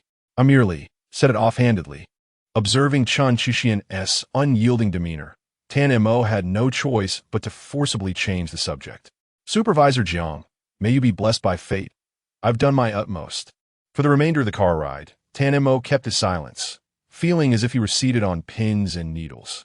In contrast, Chen Qixian's smirk remained unwavering, never once faltering. Witnessing Tan Mo feign sleep out of discomfort, Chen Qixian lamented his choice of profession, pondering how he would have thrived in the entertainment industry. Finally, unable to contain himself, he took out his phone and sent a message to Jiang Mi, his tone haughty as if he were a prized feline. Didn't we agree to maintain some distance? Now you're publicly declaring your engagement? Little Jiang Mi replied almost instantly. It was Lao Su who asked, so I mentioned it. Little Jiang Mi continued. I never specified that the fiancé is you. Little Jiang Mi added, you needn't take it personally. Fuming, Chen Qixian felt a surge of frustration. He should never have entertained any fantasies regarding her. A cat cannot produce ivory from its mouth. As the car gradually distanced itself from the city, a castle-like estate came into view. The entire manor was designed with remarkable order and practicality, nestled in a geographical location blessed by nature, featuring comprehensive leisure and entertainment facilities. The serene environment and fresh air were utterly rejuvenating. The outdoor space was particularly expansive, ideal for large gatherings. The accommodations were also commendable, with each suite crafted to meet five-star hotel standards. The most impressive aspect of this team-building retreat was that everyone had their own room, ensuring personal privacy. Upon disembarking, everyone collected their room keys from the assistants, carefully stowing their belongings. After a brief respite, mealtime approached. After washing her hands, Jiang Mi descended to the dining area. To her surprise, the others were already quite enthusiastic, and as she approached, she noticed that nearly everyone had gathered. The round table for 10 was neatly filled. The spirit of those eager to eat was not merely talk. Jiang Mi felt somewhat inferior and swiftly seized the opportunity to sit beside Su Shan. Upon lifting her gaze, she was taken aback to find Chen Qixian seated directly across from her. Their eyes met in the air, an unspoken tension hanging between them, neither willing to look away first. Jiang Mi was momentarily stunned, completely forgetting to avert her gaze, while Chen Qixian remained steadfast. Feeling a flush of embarrassment, Jiang Mi hastily turned her eyes elsewhere, only to find herself locking eyes with the innocent Tan Mo. With no other option, she forced a smile, albeit a somewhat awkward one. To Chen Qixian, this smile was utterly defiant. Why was it that she greeted him with cold words and a vacant stare? He instinctively cast a glance at Tan Mo seated beside him. Following their conversation on the bus, Tan Mo had deliberately heightened his awareness and coincidentally turned to discreetly observe Chen Qixian. This glance, however, betrayed his unease. Tan Mo was at a loss for words. Fearing that the young master might mistakenly believe he and Jiang Mi were sharing intimate glances, a torrent of frustration surged within him. Meanwhile, Jiang Mi remained unperturbed, quietly picking up the chopsticks on the table. As others began to eat, she felt no need to hold back, even though she wasn't particularly hungry. The atmosphere around the round table was more harmonious than anticipated, as they were all there to enjoy a meal, and it was entirely reasonable for them to eat heartily. The spread was lavish and delectable, with a sashimi platter, a seafood feast, and wagyu hot pot gracing the table at midday. With afternoon activities planned and no alcohol being consumed, Jiang Mi, still digesting her breakfast, did not eat much. Noticing her modest consumption, Su Shan advised her to eat more, lest she lack energy for the upcoming group activities. Tan Mo, observing the scene, chimed in, even daring to drag Chen Qixian into the conversation as a form of sacrifice. He fancied himself lightening the mood. Jiang supervisor, could it be that your appetite has waned simply because you're seated with President Chen? This jest, however, treaded perilously close to disaster. Chen Qixian tapped his fingers on the table, his gaze fixed on Jiang Mi, while addressing Tan Mo. You can't eat your way out of this, can you? The entire table had shifted into a state of alertness, ears perked up, eager to glean the unspoken tales between the president and the supervisor. Though they feigned indulgence, they were far more intrigued by the unfolding drama. Away from the confines of the office, some individuals had no sense of decorum. One bold soul seized upon Tan Mo's words, continuing the thread. Vice President Tan, you ought to be cautious. What if Jiang's supervisor's fiancé overhears? Imagine how President Chen might be perceived. Others joined in teasing Chen Qixian. Indeed, Vice President Tan, you mustn't tarnish President Chen's reputation. If Jiang's supervisor's fiancé is protective, President Chen could find himself in quite a predicament. The incessant mention of a fiancé made Jiang Mi's head throb. Jiang's supervisor, why don't you share a bit about your fiancé's temperament? Finally, a colleague directly addressed Jiang Mi, unmistakably in Zhang Hongxia's tone, tinged with a sense of detached curiosity. Jiang Mi pondered how to deftly evade this trap. Across from her, Chen Qixian appeared relaxed, his demeanor nonchalant as he awaited her response. Setting her chopsticks down, she pursed her lips and opted for a contrary approach. Well, he can sometimes be quite tempestuous towards outsiders, akin to a moody cat, fierce and irritable. Chen Qixian's eyelids instantly drooped, his handsome brows knitting together. Was this what he wished to hear? A collective gasp arose from the group, clearly incredulous that the gentle Jiang Mi would choose a volatile man as her lifelong partner. Tan Mo, seizing the moment, chuckled lightly to ease the tension. Then President Chen should be cautious. He must look after Jiang's supervisor from now on. Jiang Mi chimed in with a soft laugh. President Chen is a commendable superior, adept at distinguishing between personal and professional matters. Zhang Hongxia is perceptive. Upon hearing those words, she immediately understood what Jiang Mi was alluding to. It was only after that occasion that she learned from Jiang Mi about the clandestine connection between herself and Chen Qixian. Jiang Mi revealed that her mother was the housekeeper for the Chen family, implying that she had long been acquainted with them. Both Chen Qixian and Jiang Mi found themselves at the epicenter of the storm. Jiang Mi had already taken a stand, symbolically shifting the atmosphere. It was imperative for Chen Qixian to express his stance as well. As he spoke, a leadership aura enveloped him. The purpose of team building is to enhance cohesion among colleagues. Initially, one might have thought this sudden shift in tone was unexpected. However, Chen Qixian continued, since everyone believes I hold bias against Supervisor Jiang, I must seize this opportunity to personally dispel this rumor. He gazed into Jiang Mi's eyes, a subtle smile gracing his lips. During this team-building event, I will collaborate closely with Supervisor Jiang, and I hope everyone will keep me accountable. Chapter 36. Hiking Jiang Mi. The others. Dining table. Tan Mo, it's still me. Chen Qixian issued a directive, resulting in a mix of joy and sorrow among the group. The joyous ones were all the employees except Jiang Mi, who no longer had to live in fear of being assigned to the eldest young Master S team. This master was notoriously volatile, and one would be wise to avoid inciting his ire. The sorrowful one was Jiang Mi. She was uncertain about what Chen Qixian meant by collaboration. Moreover, she couldn't shake the feeling that the expression on Su Shan's face conveyed an idiom, self-seeking for blessings. Unknown to everyone, Jiang Mi was not as frightened of Chen Qixian as they presumed. After their meal, they arranged a group activity, hiking. They would traverse the back garden of the estate, following a stone path that led to a small hill. Beyond the hill stood a historic tower, within which resided a renowned ancient ginkgo tree.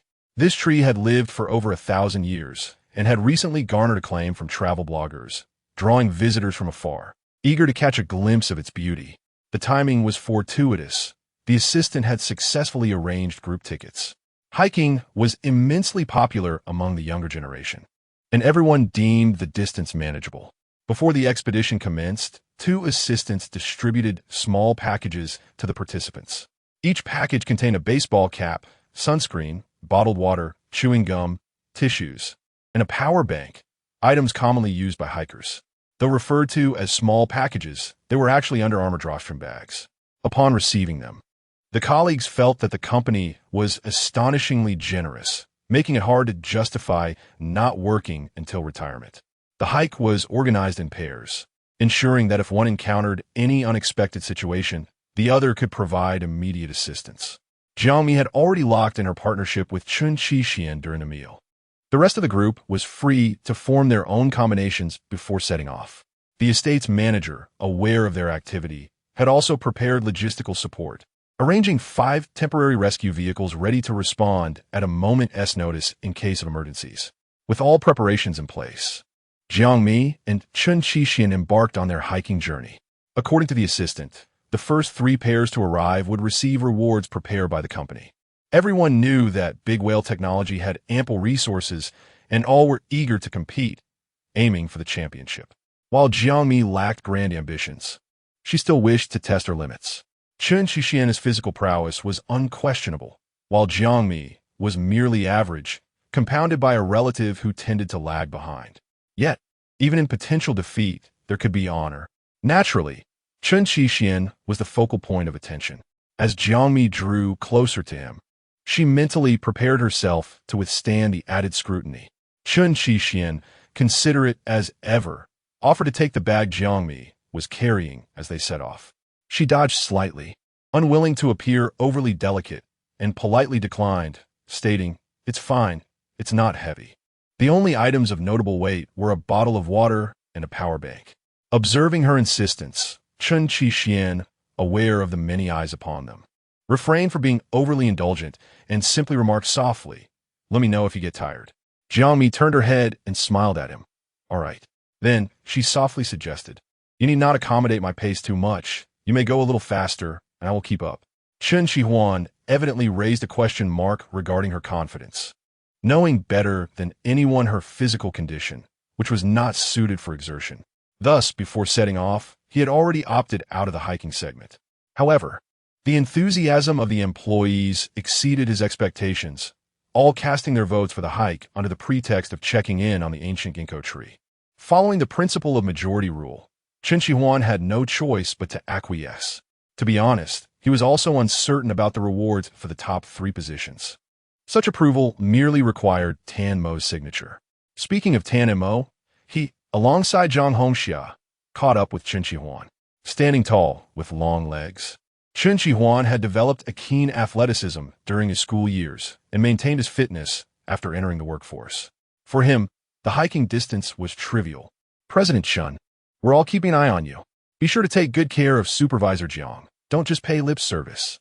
Tan Mo was adept at navigating social dynamics, and the absence of his presence would leave a noticeable void in the team.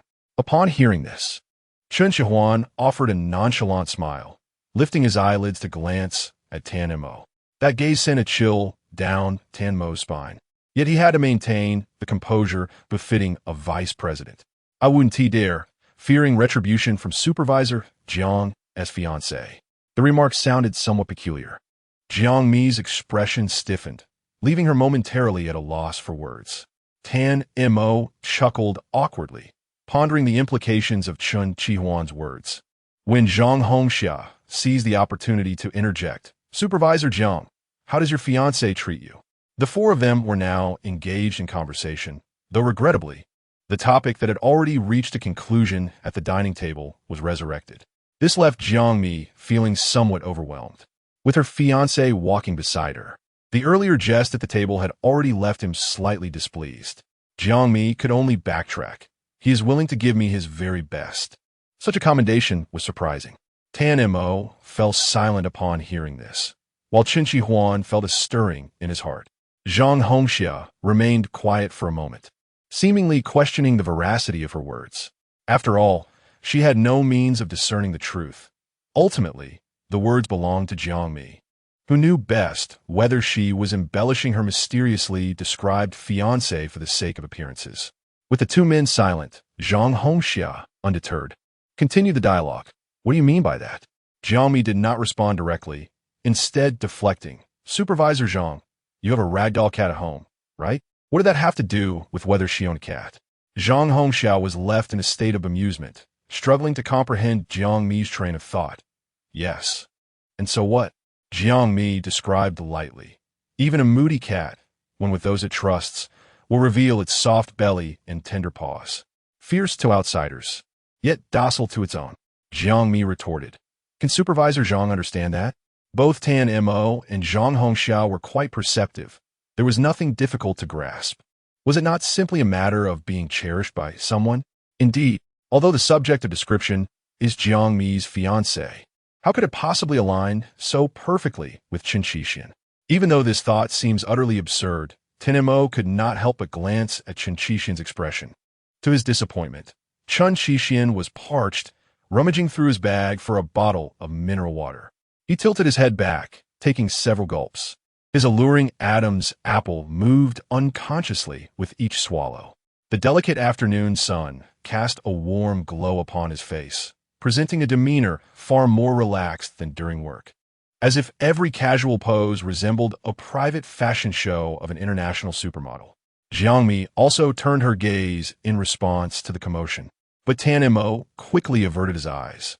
Their gazes collided, revealing Chen Qixian's eyes, filled with unspoken words. Chapter 37. Feeding bananas with eyes closed. This gaze was all too familiar to Jiang Mi. Each time before being thoroughly consumed, Chen Qixian's look would be so candid and logical. Jiang Mi bit her lip, reluctant to delve into her personal affairs in front of her colleagues, intentionally evading the perilous signals emanating from Chen Qixian. As they spoke, they had already fallen behind many others. Jiang Mi softly urged, "Let us quicken our pace." Conversely, Chen Qixian, during this hike, exhibited little competitive spirit, primarily concerned for Jiang Mi's well-being. Misinterpreting her words with audacity, he declared, as general manager, "I shall refrain from competing for rewards." Jiang Mi, rarely quick-witted, retorted, "It's all right. You can transfer your rewards." Chen Qixian replied, "It seems Supervisor Jiang has great confidence in her athletic prowess." Jiang Mi countered, "No, I merely fear of holding you back." Tenmo, noticing the easing tension between the two, sought to speak kindly of Chen Qixian, attempting to lighten the atmosphere. "Supervisor Jiang, Mr. Chen is notoriously strict at work, but he is quite amiable in private, isn't he?" Jiang Mi nodded repeatedly, though her response lacked sincerity, merely stemming from a respect for her superior. Tenmo smiled wryly, contemplating the long road ahead in the quest to redeem Chen Qixian's image. Ultimately, deciding to give them space, he turned to Zhang Hongxia and suggested, "Supervisor Zhang, let's compete for our rankings and speed up a bit." Once they had moved on, Chen Qixian drew closer to Jiang Mi, his tone turning serious. "If you're feeling unwell, you must speak up. Do not overexert yourself." Jiang Mi responded with a soft affirmation. Chen Qixian, his concern evident, lowered his voice, still haunted by apprehension. Will walking this much trigger menstrual pain? Observing his thoughtful consideration for her, Jiang Mi comforted him in return. "I am not that fragile, and besides, it is nearly over. I feel fine." Chen Qixian pouted, realizing he was being dismissed.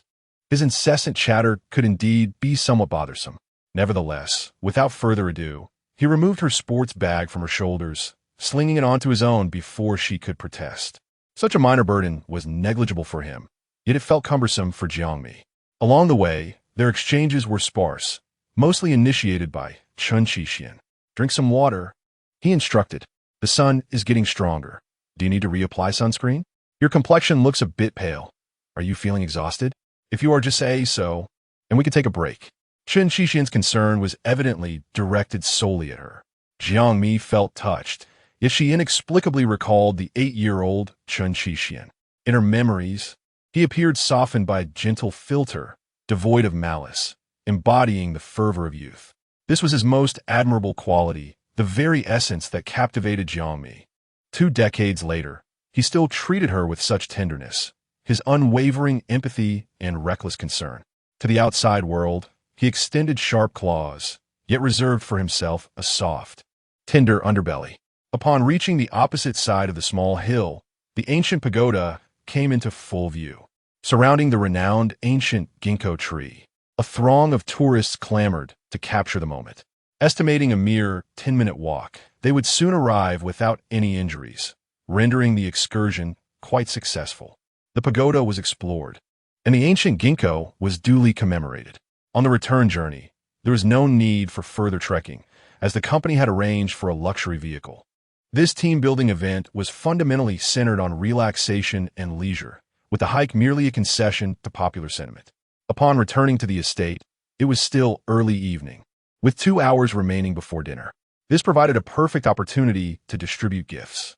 Although Jiang Mi and Chen Qixian did not make it to the top three. They were still awarded small tokens emphasizing participation. After collecting their gifts, the group congregated, disinclined to disperse for free activities. A suggestion arose to play an amusing game they had seen in a short video, which promised both enjoyment and laughter. The game involved pairs, blindfolding one partner while the other fed them bananas. The rules were simple. 6 pairs would compete simultaneously. 6 participants sat in a row while their partners were blindfolded, maintaining a distance of 3 meters between them. The blindfolded player would hold a banana and walk straight ahead, attempting to accurately feed it to their partner. Typically, such games culminated in endless hilarity, with onlookers reveling in the spectacle, some laughing uncontrollably. Before the game commenced, Chen Qixian and Jiang Mi conferred about who would wear the blindfold. Jiang Mi volunteered, believing that traversing the short distance to feed Chen Qixian should pose little challenge. Chen Qixian cast a meaningful glance at the confidently self-assured Jiang Mi, refraining from uttering any words that might undermine her confidence. However, his gaze, laden with unspoken implications, left her feeling slightly unsettled. As Jiang Mi pondered this, her cheeks flushed a vivid crimson. She was uncertain whether her thoughts were misleading or if Chen Qixian's eyes held some deeper suggestion. Consequently, the moment Jiang Mi donned the blindfold, her mind became equally clouded. With her vision obscured, the surrounding cacophony of her colleagues' excited chatter and laughter reverberated in her ears. Holding the banana aloft, she endeavored to remain undistracted, relying on her instincts to walk straight. With each step, the unmistakable visage of Chen Qixian materialized in her mind, seemingly beckoning her forward. The laughter grew louder, and she sensed the presence of her target nearby. A subtle hint of cool mint intertwined with a faint trace of tobacco wafted through the air, confirming her proximity. Gradually, Jiang Mi's anxious heart began to settle. She even dared to extend a free hand, yearning to touch his face. With this thought in mind, she carefully raised her left hand, fingers slightly splayed, initially grasping at the intangible air. Almost immediately, she felt warmth, guiding her palm gently to the right. At last, she made contact with one side of his cheek. Emboldened by her blindfold, she attempted to feel the bridge of his nose. However, midway through, her hand recoiled as if shocked. What was this? A pair of glasses perched upon his nose? Chen Qixian was not wearing glasses at all. As Jiang Mi realized she had mistaken someone, her mind exploded with confusion, leaving her utterly flustered. She instinctively took a couple of steps back, creating some distance between herself and the man in front. Her complexion must have turned a shade akin to that of a liver. "Feed the banana! Feed the banana!" The surrounding crowd's synchronized shouts seemed to serve as a reminder for her to focus on her task. Jiang Mi could only feign composure. Deciding to go along with the blunder, she extended her right hand, offering the half-peeled banana. To her dismay, she miscalculated and first placed the banana against his nose. After adjusting her aim, she finally delivered it correctly. Upon removing the blindfold, Jiang Mi felt utterly disheartened. Her hands trembled and her heart raced. Her first instinct was to observe Chen Qixian's expression. Indeed, he sat there, radiating an intense aura, not having eaten the banana, yet quietly casting sidelong glances at her. His face contorted in disgust, as if he had just swallowed a piece of chocolate flavored with excrement. For reasons unknown, Jiang Mi felt that her good fortune had come to an abrupt end. Chapter 38. Younger brother Jiang Mi found herself among the first batch of experimental subjects, accompanied by colleagues whose antics provided ample amusement for the onlookers. The one whose face Jiang Mi touched was Yang Shu, who, in the spirit of the game, displayed an air of nonchalance. Blushing, Jiang Mi merely inclined her head in a gesture of apology for her inadvertent offense. With so many eyes upon them, what else could she do? As for Chen Qixian, she would deal with him later. The game continued, and the second round unfolded with vigor. Jiang Mi watched with unrestrained delight, and before she knew it, Chen Qixian had materialized beside her. He appeared relaxed, though there was a hint of post-facto scrutiny in his demeanor. Jiang Mi endeavored to maintain a steady breathing rhythm, her long hair tied back in a casual low ponytail with a rubber band, though some strands had escaped, framing her face in a slightly disheveled, yet charming manner. Standing side by side with Chen Qixian, they made a striking pair, an undeniable match of beauty and grace. Despite his silence, Jiang Mi felt an unsettling sensation wash over her. Particularly when his fingers brushed hers, whether by intention or accident, she could not discern. Her heart skipped a beat. Fortunately, the gaming segment concluded swiftly, leading to a rooftop buffet dinner. The three-story rooftop, expansive and adorned with vibrant decorations, was a sight to behold, with flourishing gardens at each corner that delighted the senses. The entire view was lush and inviting, resembling more of a vacation than a team-building exercise. Jiang Mi, feeling famished, took a plate and helped herself to an array of warm dishes. Amidst the bustling crowd, someone greeted her, casually inquiring about her culinary preferences, just the usual pleasantries of social interaction. She scanned the area, keenly aware of Chen Qixian's whereabouts. At that moment, he seemed to have vanished in a thin air. Despite her searching glances, his tall figure was nowhere to be seen. Lost in her thoughts, contemplating various possibilities, a familiar voice cut through the throng, reaching Jiang Mi's ears. Sister-in-law. It was Shen Yi, standing not far away, his gaze unwavering, with the statuesque Chen Qixian beside him. His face was illuminated by the soft glow of lights and moonlight, exuding an air of clarity and resolve.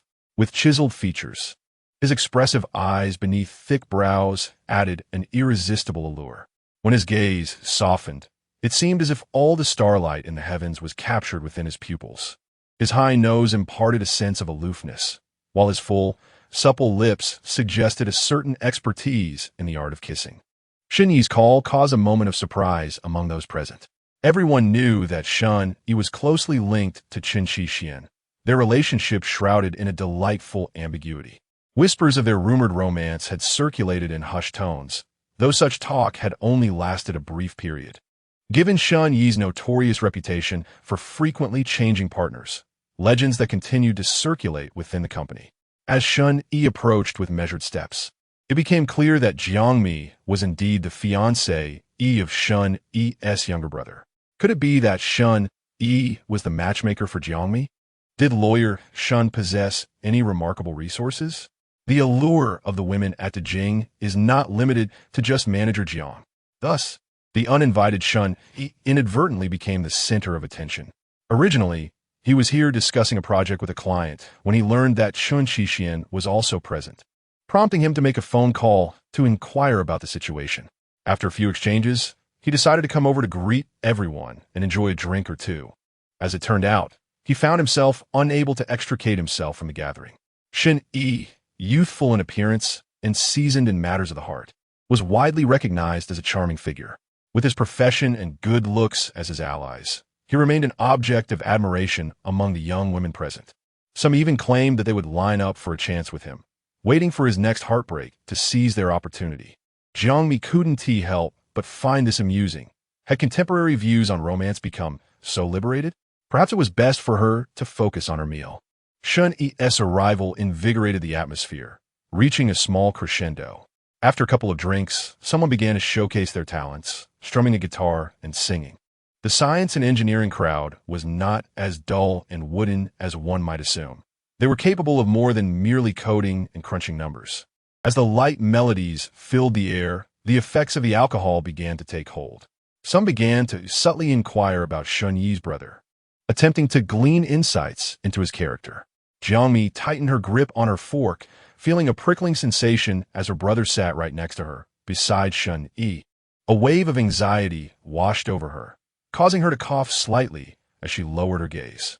Noticing her discomfort, Chen Qixian furrowed his brow and reached for a napkin, casting a warning glance at Shen Yi, as if to say, "If you meddle, I shall not hesitate to make you regret it." Shen Yi, however, was unfazed, ignoring Chen Qixian's theatrics. He was bold with outsiders, but would not concede to the man beside him, who was met with a silent stare in return. Sipping his drink, he adopted a deliberately nonchalant tone and jested, "As for my brother, he can often be quite unreasonable."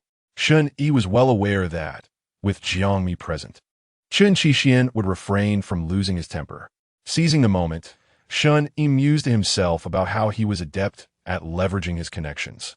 Observing Chen Shixian's expression nearing its boiling point, he felt no trepidation and continued to jest. Throughout the year, he rarely offers anyone a pleasant demeanor, and a few words can easily lead to a quarrel. You might say he has a violent temper, yet he is unfailingly kind to his wife. Ha! A perfect description of Manager Jiang. Tan Mo joined the banter, raising his glass to clink with Shun Yi's.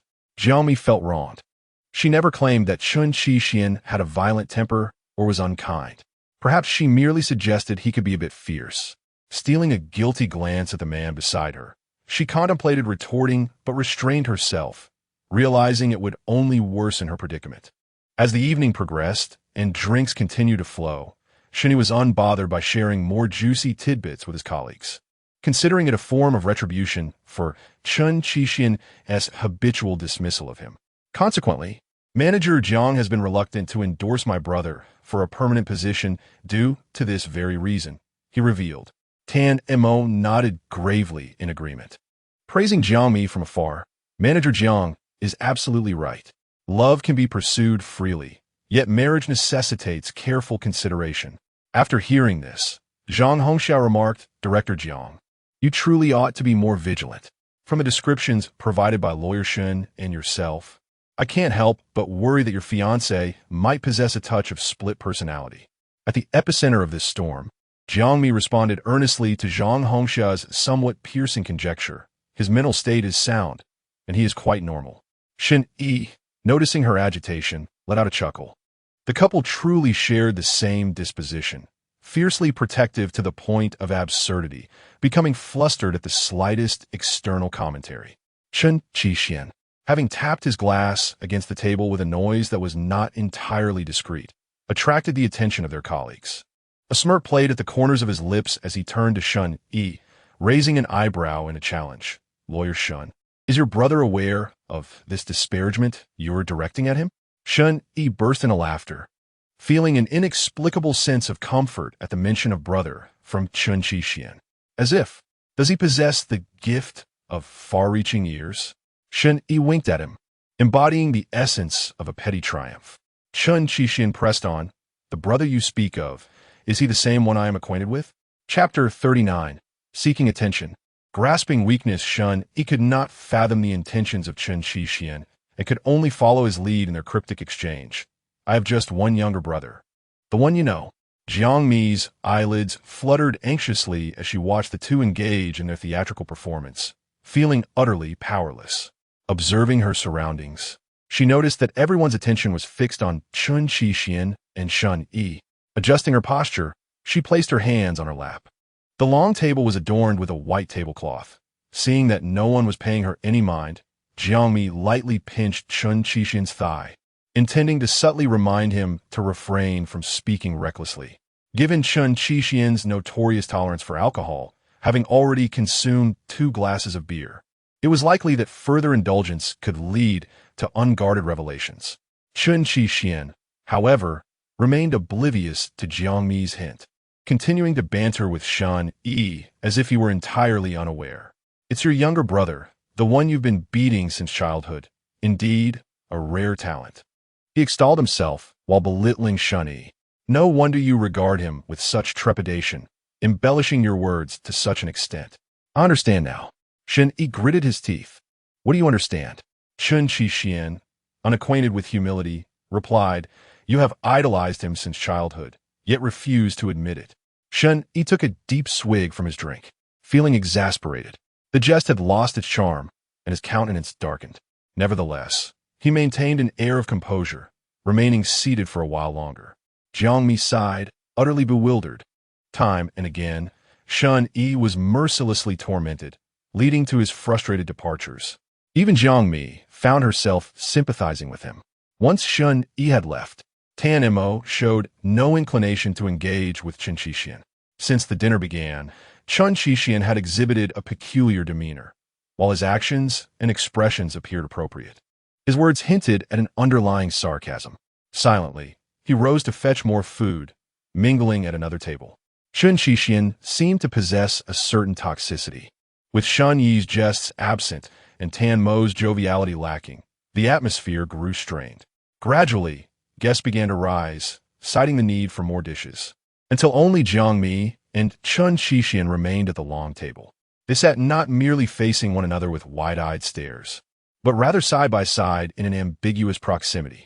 Observers shook their heads at the sight of Jiang Mi left alone to contend with the tyrant, a rather dismal fate. With the absence of distractions, Chen Qixian found a degree of solace, yet he harbored discontent and had no desire to engage with Jiang Mi.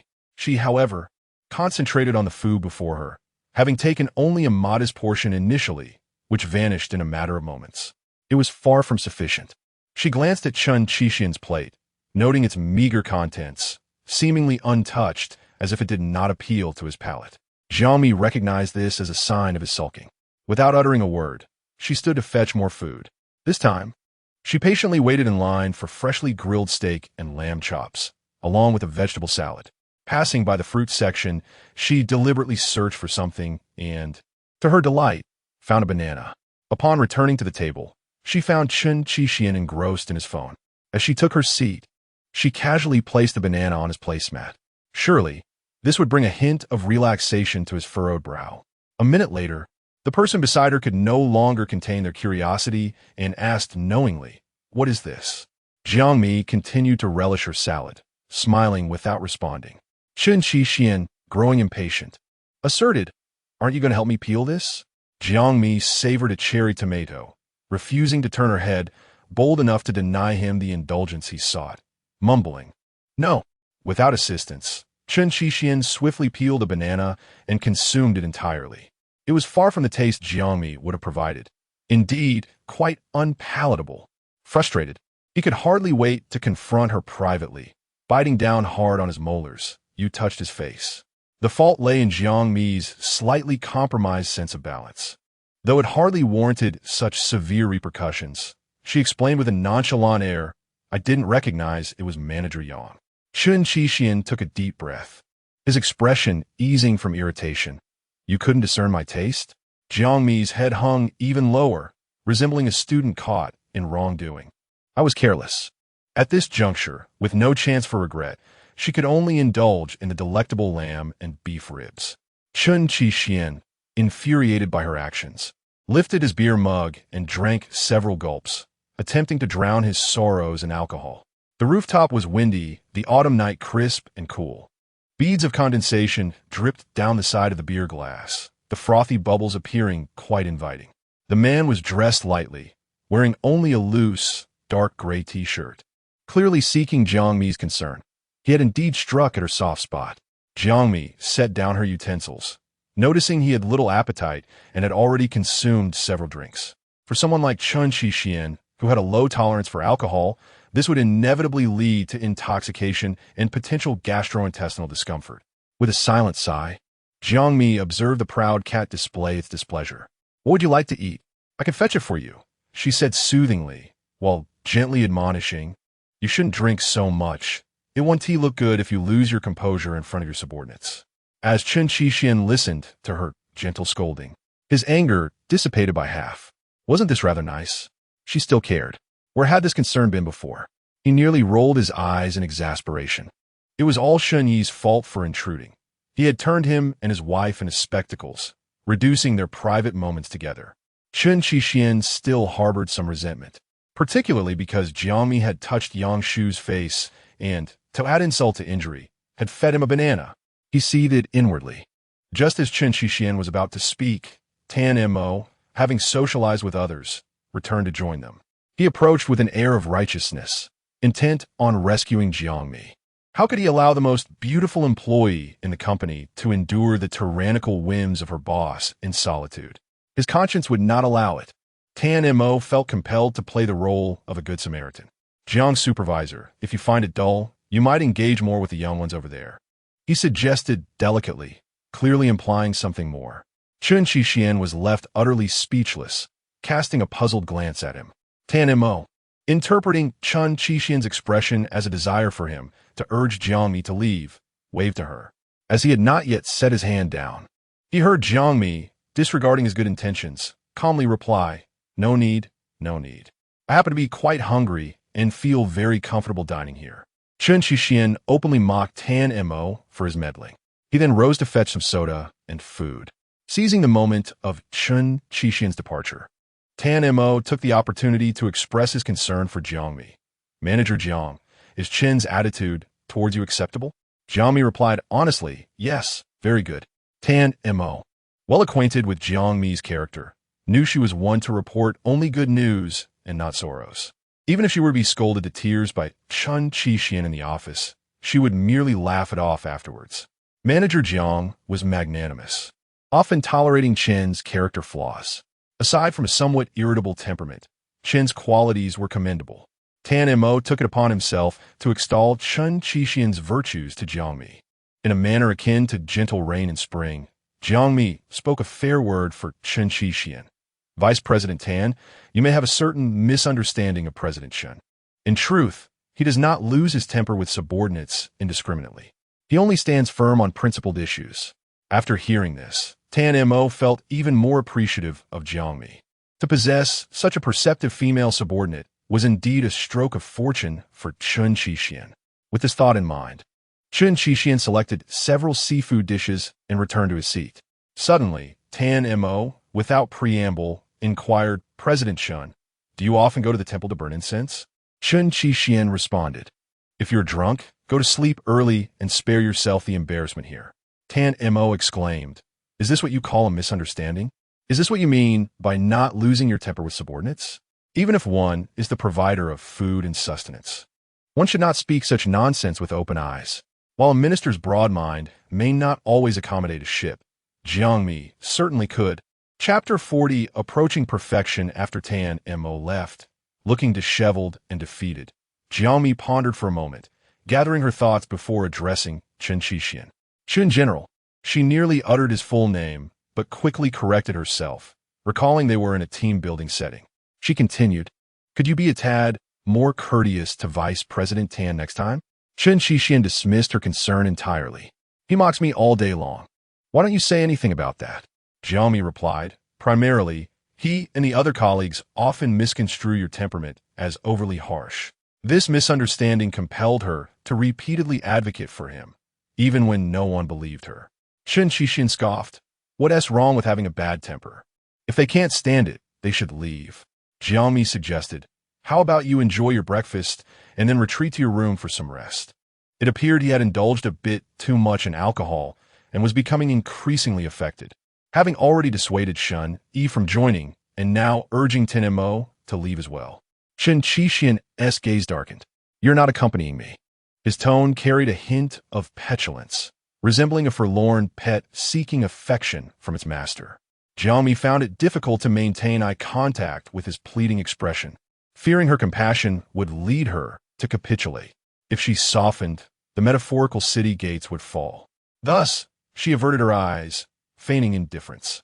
Fortunately, Su Shan and Yang Shu, accompanied by several colleagues from the RD department, returned to their table to toast Chen Qixian. Jiang Mi relished the momentary distance from him. As a group of female colleagues drew her aside, subtly inquiring about Shen Yi's latest romantic escapade, attempting to persuade Jiang Mi to facilitate introductions. Jiang Mi responded absently, reflecting on how the world had changed. The youth of today seemed solely focused on romance, eschewing the notion of marriage. The act of marrying was perceived as a complex undertaking, with many believing that once united in matrimony, they would be bound for life. Love would wane, replaced by the mundane realities of daily existence and the necessity of navigating the dynamics between two families, playing the mediating role. If any aspect faltered, it would entail endless reconciliation. True freedom would diminish, leaving one feeling increasingly constrained. Somehow, under the gentle caress of the evening breeze, Jiang Mi felt a renewed clarity. She could scarcely recall the mindset that had led her to hastily accept Chen Qixian's proposal. She had never contemplated whether they were truly compatible. In fact, she had been uncertain of his motives for proposing. Was it love or something else? It was undeniable that throughout their year and 3 months together post-proposal, Chen Qixian had treated her exceptionally well, beyond reproach. Though they had not yet acquired a marriage certificate, upon returning to their homeland, they began cohabiting. Chen Qixian had entered a mode of meticulous care, hiring a housekeeper, and, on the days she was unavailable, personally preparing her breakfast and dinner. Even amidst his busiest days, he ensured her daily life was well organized.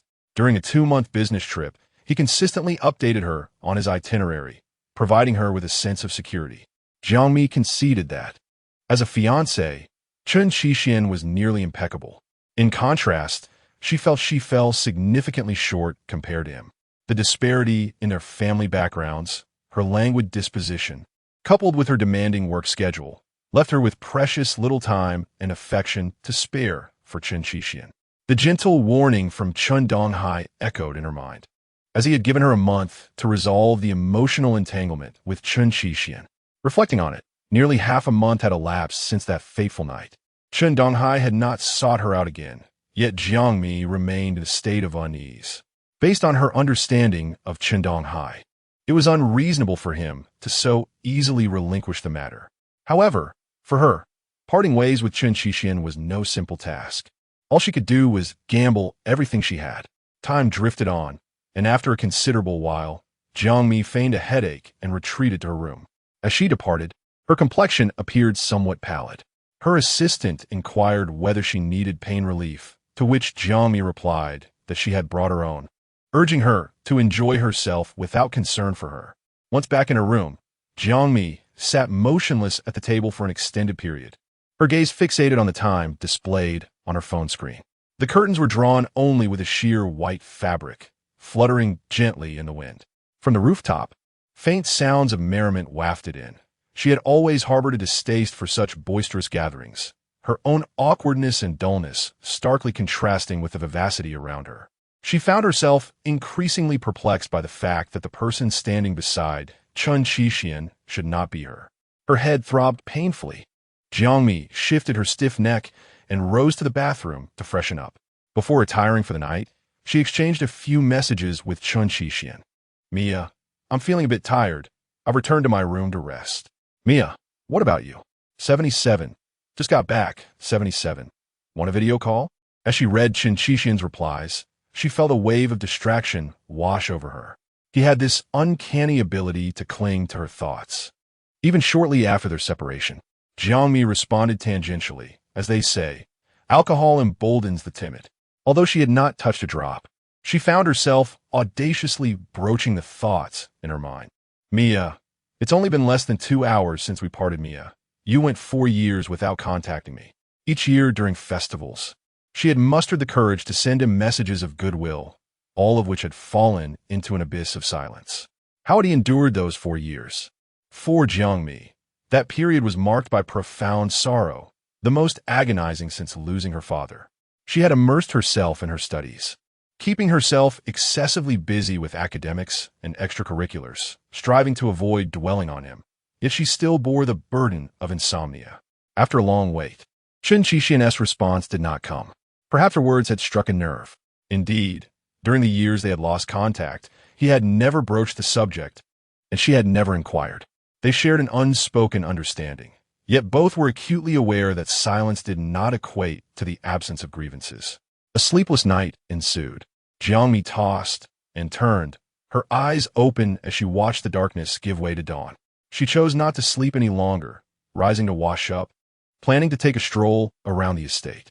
The team-building activities were primarily focused on leisure, and she had packed attire conducive to movement. The autumn morning carried a hint of chill, prompting her to zip her sports jacket up to her neck. Her hair was loosely tied in a low ponytail. Gently closing the door behind her, she descended the stairs. As she stepped through the grand European-style door, a vast expanse of lawn and garden came into view, where a gardener had already begun the day's labor, pruning and tidying the plants. Meanwhile, a cleaner was busy collecting the litter strewn along the path. A wave of nostalgia washed over Jiang Mi as she reflected on her mother, who once toiled through such a life. This thought brought a mist to her eyes. Suddenly, laughter mingled with teasing shouts echoed from a distance, prompting Jiang Mi to swiftly suppress her sudden surge of emotion. To avoid encountering strangers, she intentionally chose a narrow, winding path that led her in the opposite direction. Yet, fate had other plans. A hurried, almost disoriented footfall approached her, and her breath caught in her throat. Sensing impending trouble, she instinctively sought refuge deeper into the shadows. However, the pursuer seized her arm from behind, dragging her backward with force. "Chen Xiao, be gentle with the lady," remarked another companion, more brazenly adding, "Indeed, it's never too late to tame her in bed." Their teasing voices, slurred and indistinct, unmistakably indicated a night of revelry had preceded this morning's escapade, a typical norm for the affluent young masters. "Let go of me." Jiang Mi struggled fiercely against the grip of the man behind her, yet her efforts proved futile. She trembled uncontrollably, and as she turned her head, her gaze met a pair of dark sunglasses. Jiang Mi could not see his eyes, but the stench of alcohol emanating from him was nauseating, compounded by a grotesquely contorted expression. This devil seemed to haunt her relentlessly throughout her life. But this time, Jiang Mi was resolute in her refusal to submit to fate. She had lived in fear for far too long. Chapter 41. Was it the wretched creature? The force of the hands gripping her neck was so intense that tears streamed down Jiang Mi's face in an instant. She longed to scream for help. Yet Jiang He's grip rendered her utterly voiceless.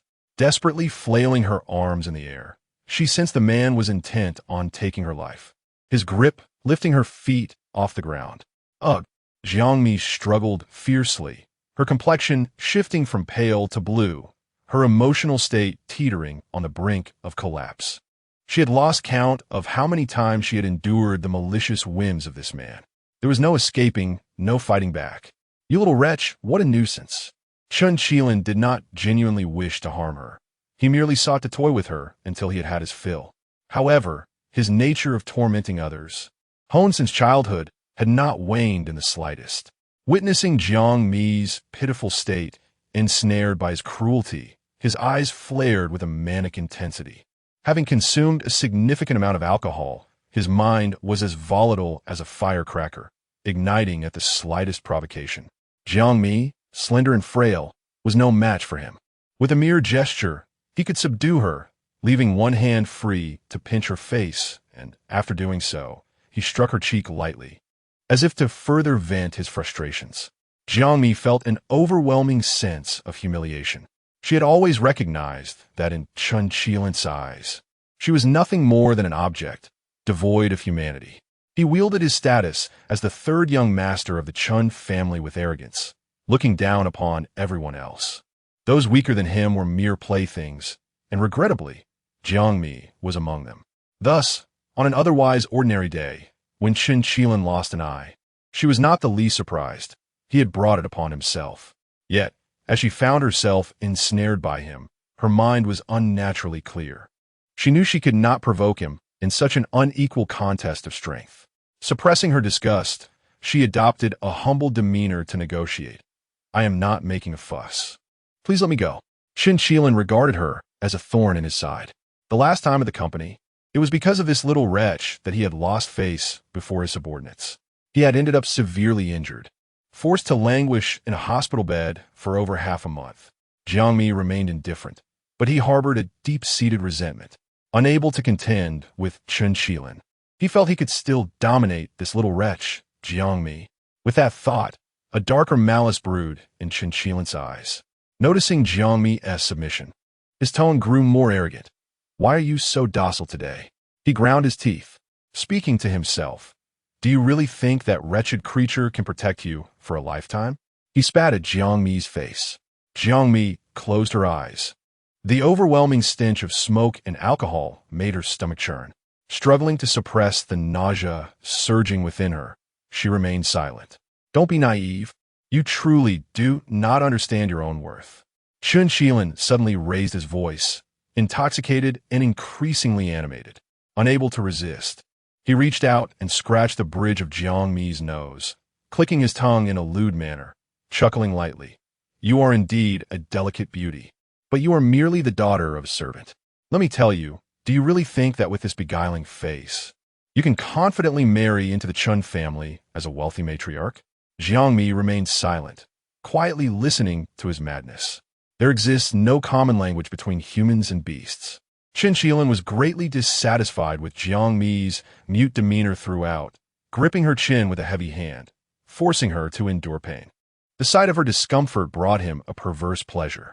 Jiang Mi, you've been foolish from a young age, he thought, believing he understood her well as he scrutinized her face with keen interest. Jiang Mi was a quintessential beauty with fair skin. Chen felt a primal urge surge within him as he observed the clear imprint of his fingers on her delicate skin.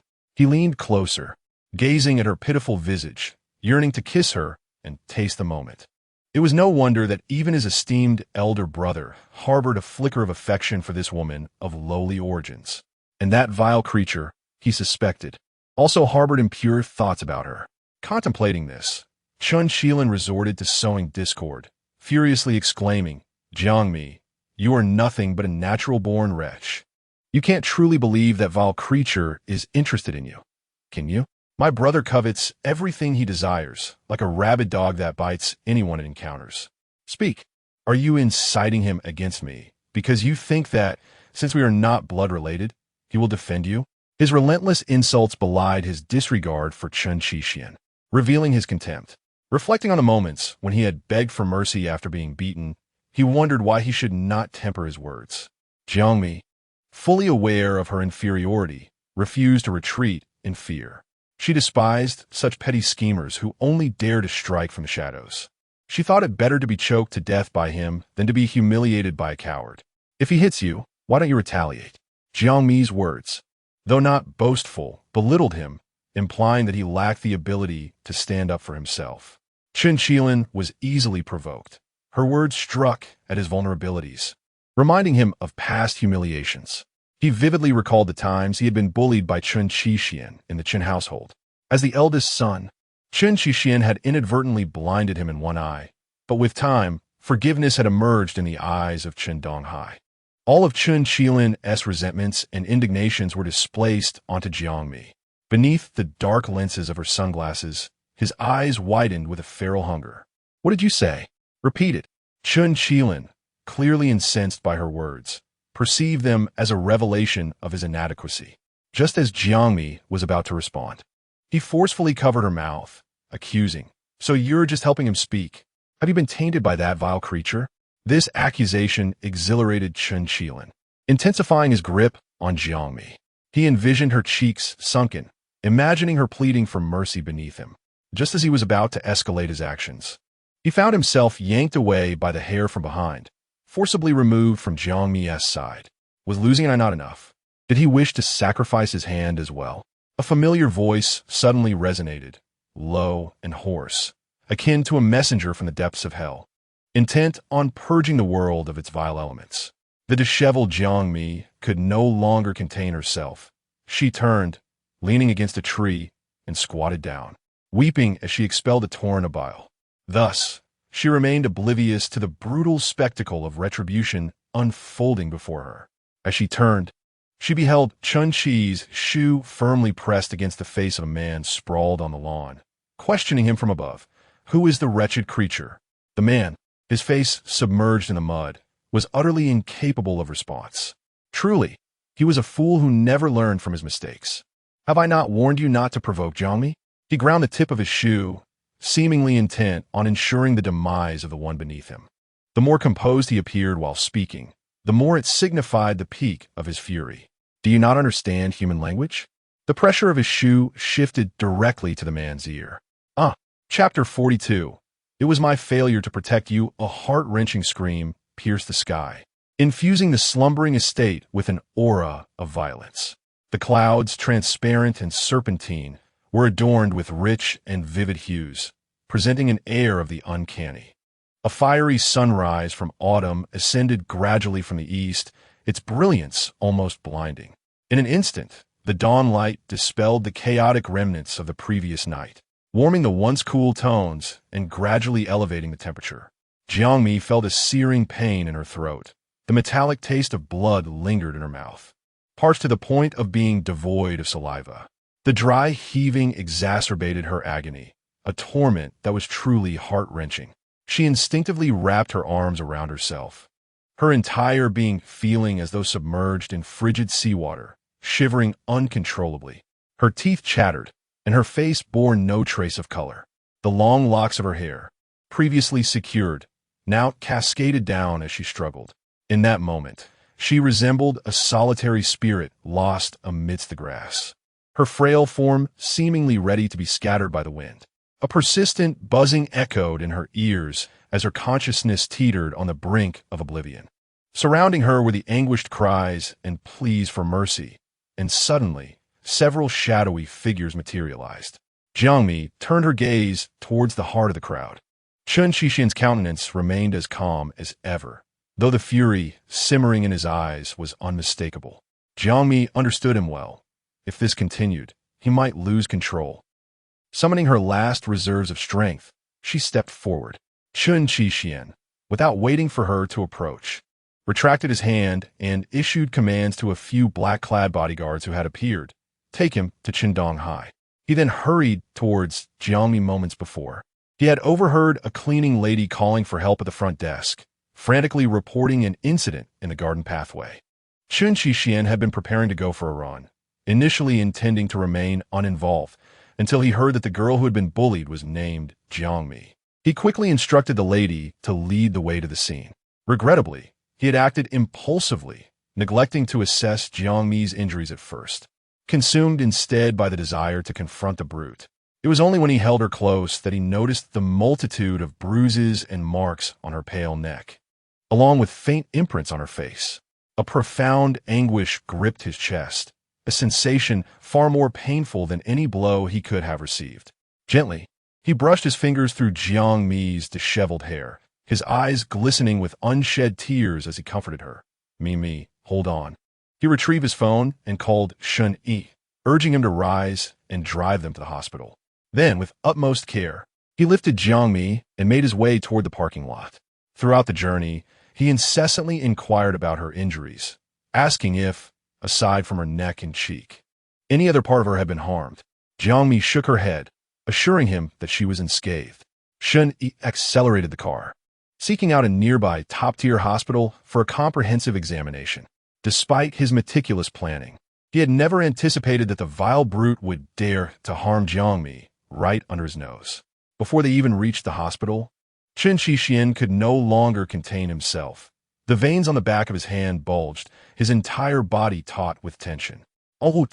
He had ensured that the brute's hands would be rendered useless, fully confident that his bodyguards would carry out his orders without deviation. Upon hearing this, Shen Yi let out a whistle. Jiang Mi's heart remained tumultuous, her mind plagued by a chaotic array of images, some depicting the bullying from Chen Qixian, others showcasing the protection offered by Chen Qixian. In truth, Chen Qixian had shown some restraint. He had not resorted to lethal force, limiting himself to mere punishment. After sipping some water and allowing herself a moment to recuperate, she felt considerably better.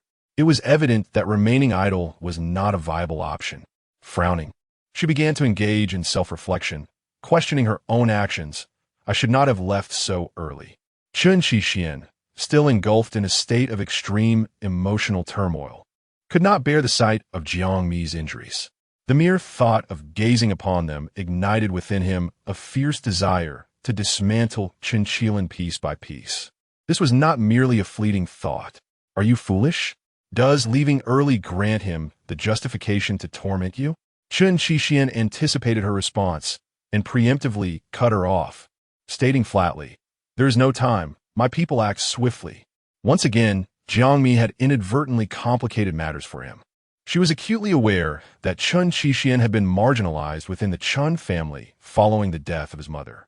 Qingdong Hai, ever suspicious, regarded Chen Qixian as the most formidable threat within the conglomerate.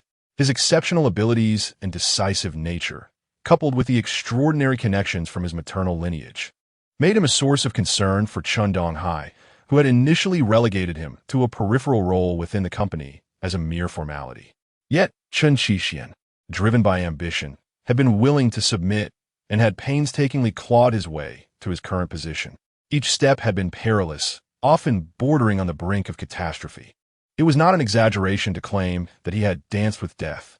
Now, with his wings gradually unfurling and his talents beginning to shine, Jiang Mi had unwittingly hindered his progress.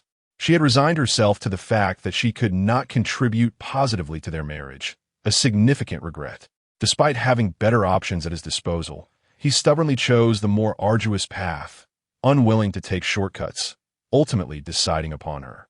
To be frank, Jiang Mi felt as though she were ensnared in a dream. His disappearances and reappearances were beyond her control. Chen Qixian wished to spare Jiang Mi any undue pressure. She was the victim, having endured hardships that were not hers to bear. At this moment, he composed himself and sought to reason with her. Mimi, the intent was aimed at me. I failed to protect you adequately. He held her closer, fearing that any tighter embrace might cause her pain. Yet a primal instinct compelled him to cling to her tightly, unwilling to let go. Such accidents shall not occur again. As he spoke, he turned slightly and placed a gentle kiss near her lips. Jiang Mi's skin was pale and translucent, the bruises and fingerprints on her chin appearing alarmingly severe under the sunlight filtering through the car window. Promise me you'll rest at home and allow your injuries to heal before returning to work. Given his insistence, it was clear he had already made arrangements for her. After considering his proposal, Jiang Mi found merit in his suggestion. Superficial wounds could indeed be bothersome.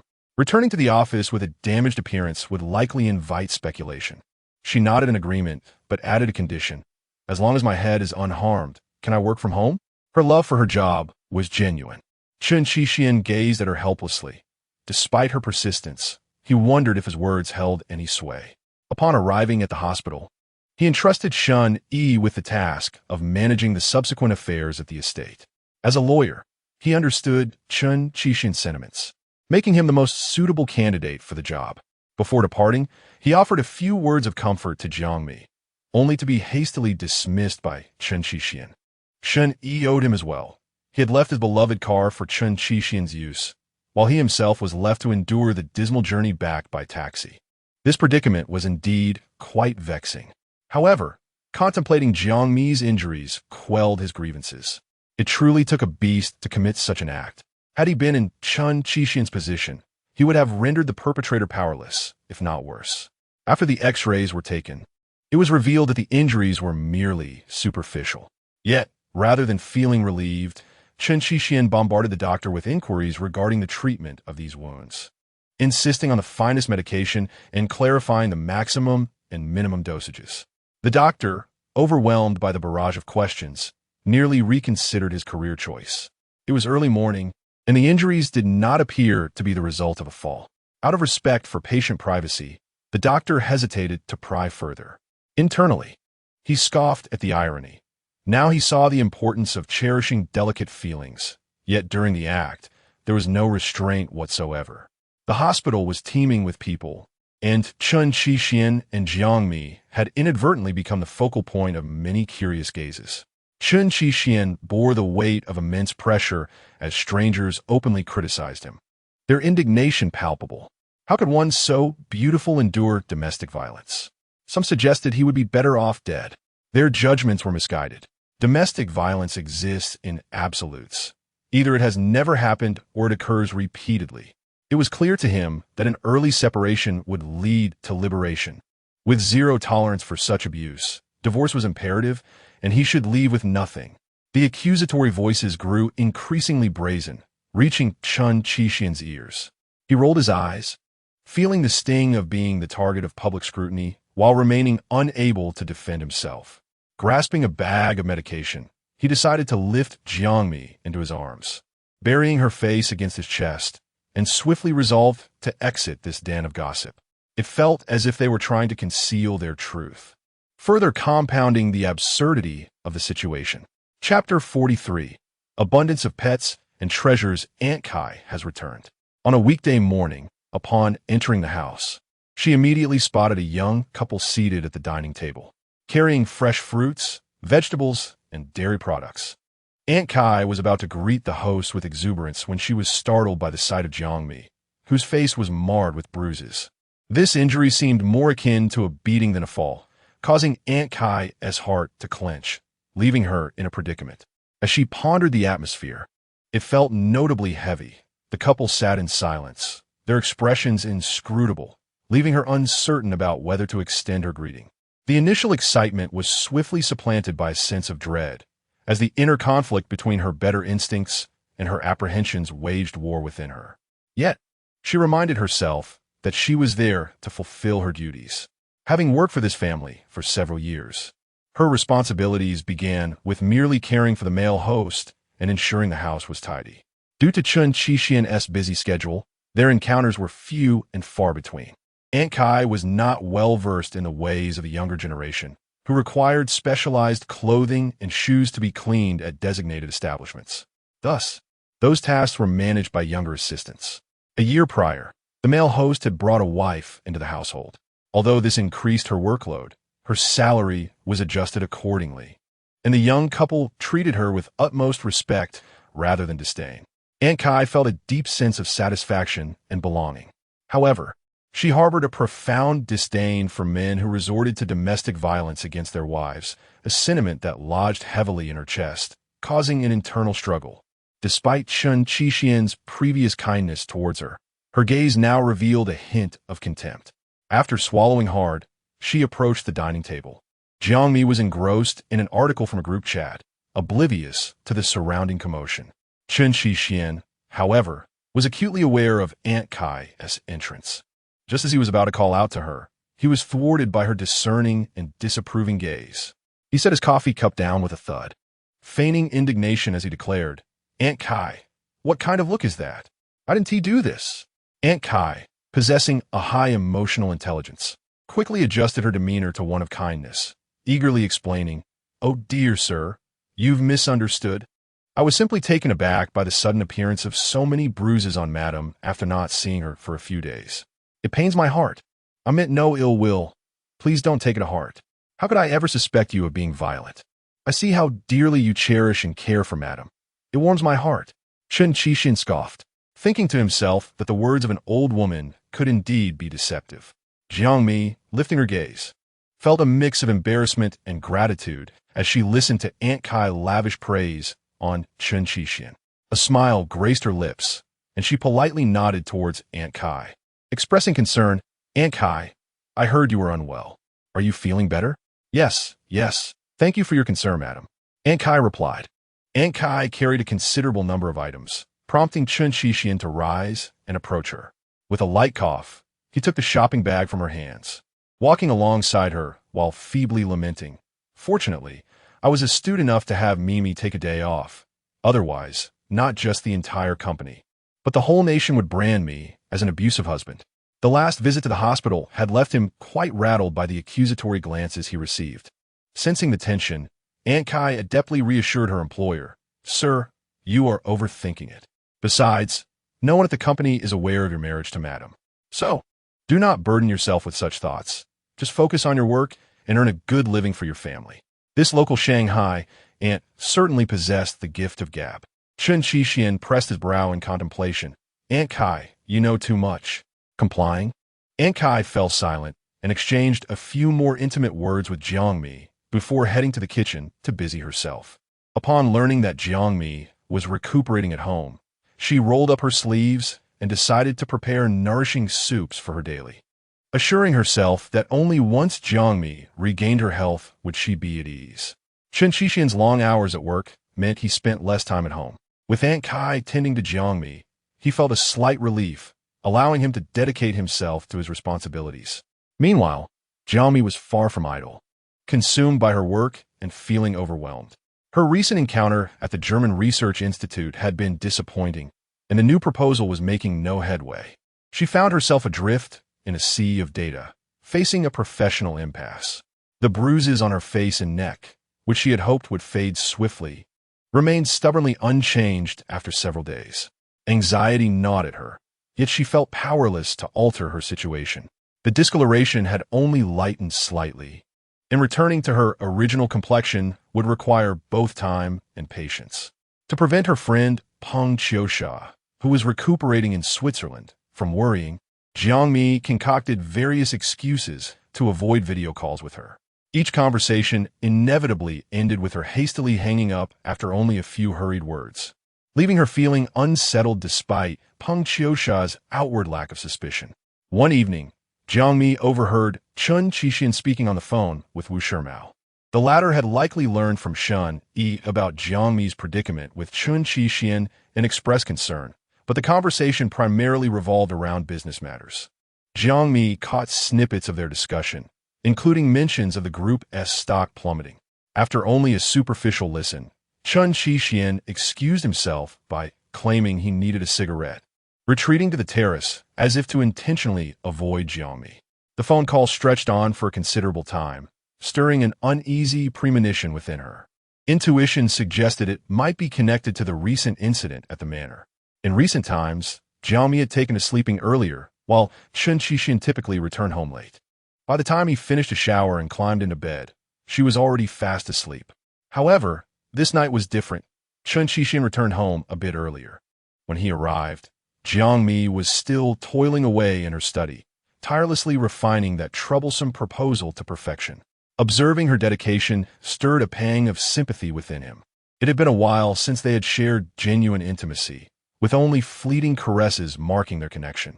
According to Chen Qixian's daily routine, this period has indeed been somewhat arduous. To speak candidly, he harbors thoughts of her.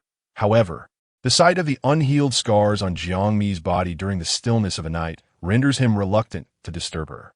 When Chen Qixian returns to bed, he finds Jiang Mi idly scrolling through short videos, merely passing time to prevent herself from inadvertently drifting off to sleep. After such a prolonged phone call, could she have encountered some difficulties?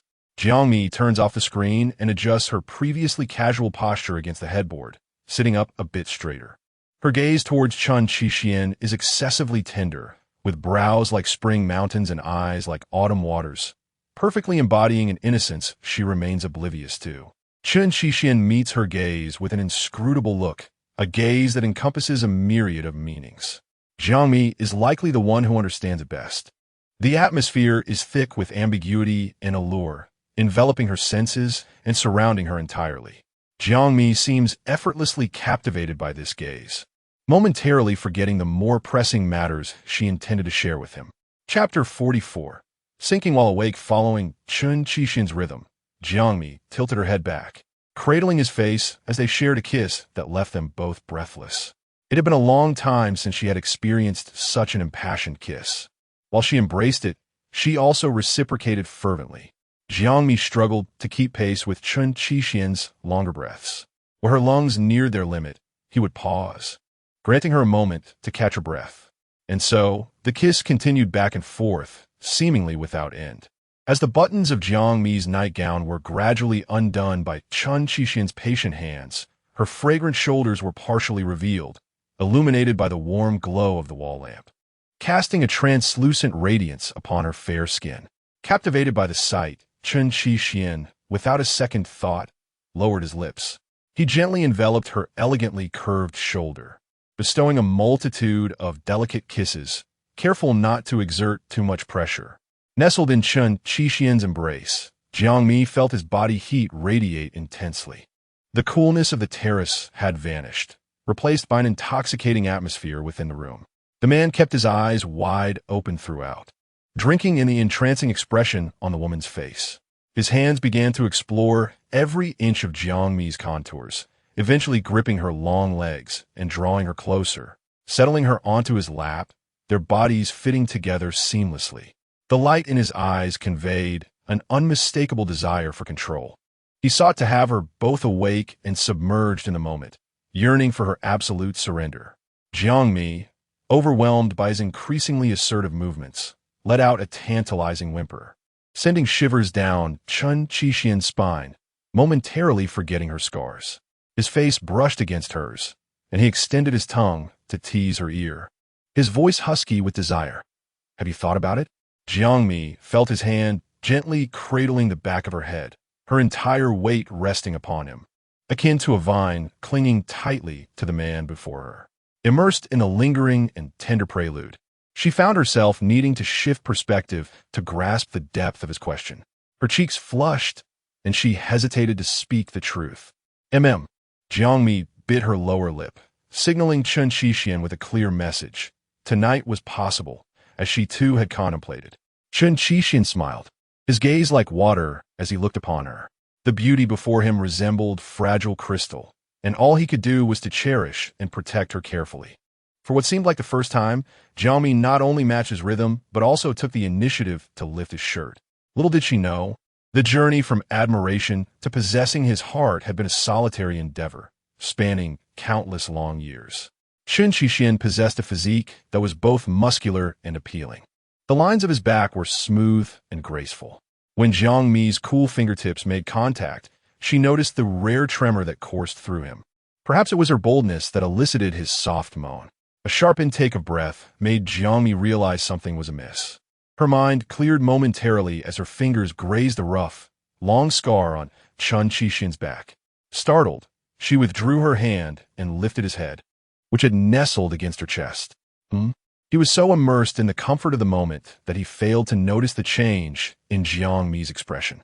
The panic in her eyes did not escape his keen observation. Chen Qixian initially believed he had merely bruised her and forced himself to maintain a composed demeanor. Yet the intensity of his emotions remained undiminished. "What is it, darling? Did I hurt you?" He had restrained himself considerably, suppressing the anger that he could never quite contain in the past. Jiang Mi released a heavy sigh, her eyes glistening with unshed tears. In truth, she perhaps had already surmised something, shaking her head with profound concern. "Chairman Chen, were you punished?" Chen Qixian, misinterpreting her worry, casually removed his short-sleeved shirt, turning slightly to reveal his entire back to Jiang Mi. The array of uneven red marks was startling. Some were swollen and raw, unmistakably the result of being struck. "It's all right. Your husband is not a mere clothes hanger. He can endure," he replied, sidestepping her inquiry. Jiang Mi, feeling utterly remorseful, realized just how careless she had been. She was unaware of the injuries he had sustained, as he concealed his suffering remarkably well, acting as if nothing were amiss in front of her. Chen Donghai's authority at home brooked no challenge. Chen Qixian consistently defied his decisions and was thus regarded as a thorn in his side. When his mother, Su Renxin, was alive, Chen Donghai did not dare to lay a hand on him. Within the Su family, he had little power or voice. It was only after Su Renxin's passing, and the transfer of the Renxin group into his hands, that his resentment began to intensify. He manipulated power dynamics, not only externally, but also internally, leading to frequent injuries, both major and minor, over the years. His resilience was formidable. While Chen Donghai might control his actions as an elder, he could never govern his heart. Jiang Mi lay atop him, weeping inconsolably, leaving Chen Qixian feeling utterly helpless. Regardless of her surroundings, she maintained a facade of vulnerability, but rarely shed tears. The instances in which she cried were few and far between, often only when he was particularly harsh, leading to a few physiological tears escaping her eyes. "Stop crying, my dear," he said, tilting his head to plant a gentle kiss on her damp eyelids. Her tears ignited a rush of anxiety and impatience within him. With their clothes discarded, the intimacy of the moment rendered him both exhilarated and tormented. The sight of her, so close yet unattainable, seemed to threaten his very existence. Chen Qixian, feeling desolate, gazed up at the ceiling, a maelstrom of emotions churning within him, akin to 1,000 ants crawling through his veins. Men and women experience desire differently. He struggled to contain his feelings.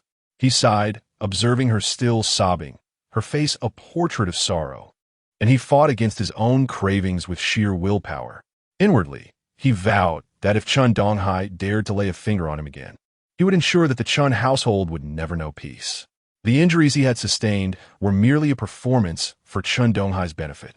Thanks to the elder's influence, he had cultivated an invulnerable exterior, rendering such minor wounds inconsequential to him.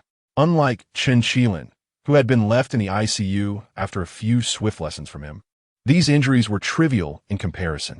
What instrument was used? Jiang Mi's tears flowed uncontrollably, her breath quickening, yet she remained vigilant, determined to uncover the full story behind the events that had transpired. Chen Qixian berated himself for failing to conceal his thoughts. Who could have imagined that Jiang Mi, who had always passively accepted circumstances, would let loose so unexpectedly tonight? He hung his head in despair, wiping the bedside tissues and gently brushing away her tear stains. He once more offered his consolation, urging her not to cry. Her tears shattered him. He could scarcely bear to witness her sorrow. Each tear tugged at his very nerves, causing his heart to ache and constrict, an intensely visceral response. Jiang Mi inhaled deeply, suppressing the urge to weep, and took the tissues from his hands, hastily dabbing at her eyes. After crying, her eyes and nose were flushed, resembling a small, homeless rabbit, so adorably vulnerable that one could not help but wish to take her home and care for her. "I won't cry any more," she said, her voice tinged with a sensual sob, her pitiful demeanor intoxicating, more alluring than the autumn breeze on a terrace. At that moment, Chen Qixian fixed his gaze upon her, his thoughts scattered, consumed by an overwhelming desire for her. He spoke in a mundane tone, accustomed to such scenes. Jiang Mi still sought to probe deeper, to unravel the finer details, but Chen Qixian could no longer contain his restless spirit. Cradling her rounded form, he pressed her against himself. "Darling, let's hold off on the questions for now." Jiang Mi gasped in pain, her eyes misty with tears. "Let me take a breather," Chen Qixian whispered in her ear, his words as light as a feather, caressing her very heart. Finally finding relief, she exhaled a muffled, deep breath. Chapter 45, Treating Annie as One of Us buzzing. The mobile phone charging on the bedside table vibrated incessantly for approximately half a minute. This disturbance prompted Chen Qixian to turn over, his eyes still heavy with sleep. A fleeting glance at the screen revealed it was Jiang Mi's phone, and he unceremoniously pressed the hang-up button. After all, it was a work-related call, devoid of significance. No matter how crucial it might be, he was there to support her. Chen Qixian settled back down, wrapping his arms around the exquisite beauty in his embrace. Beneath the covers, the ambience was splendid, their legs entwined. They had spent the entire night in a tender embrace, enjoying a restful slumber. Yet, as he still felt drowsy, he heard Jiang Mi's muffled inquiry. "Whose call was that?"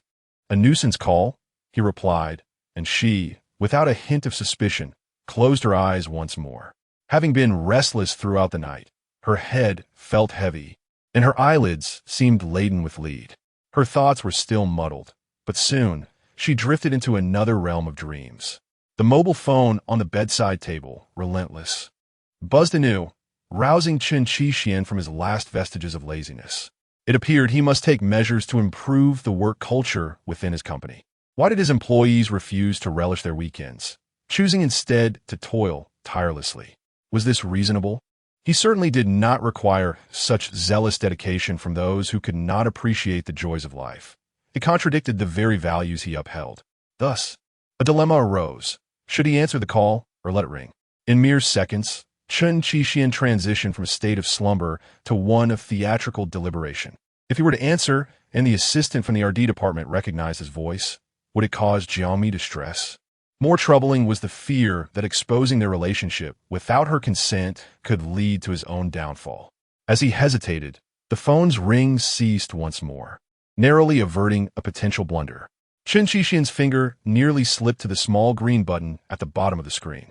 Darn it. He was too eager to make their relationship public. However, his wife was not on board with the idea.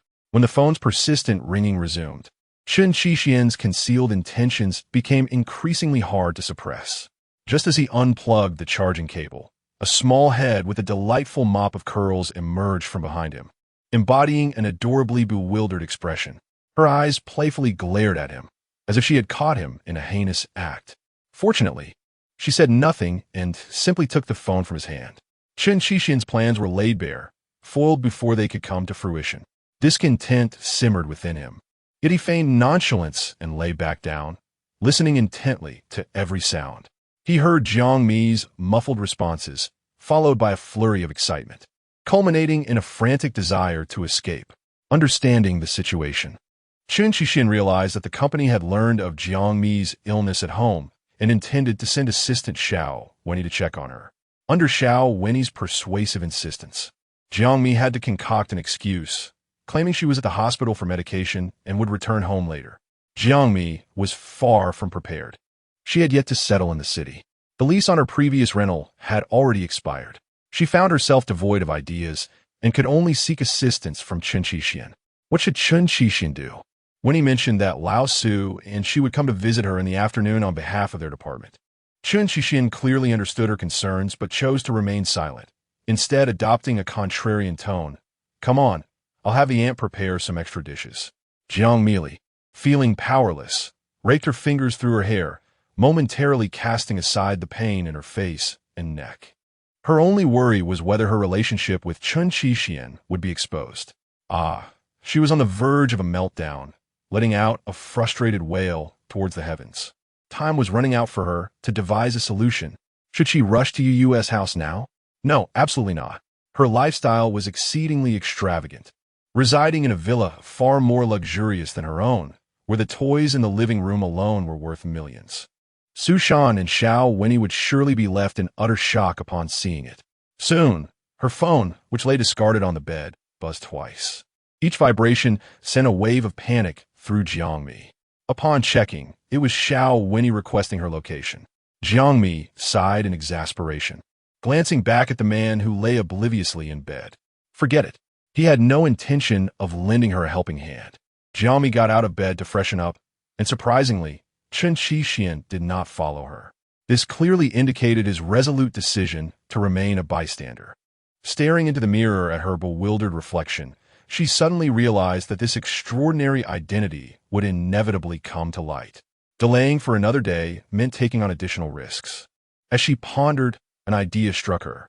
She quickly spat out the foam in her mouth, rinsed, and hastily splashed her face with water. She could not afford to waste any more time. The priority now was to find herself a home without delay.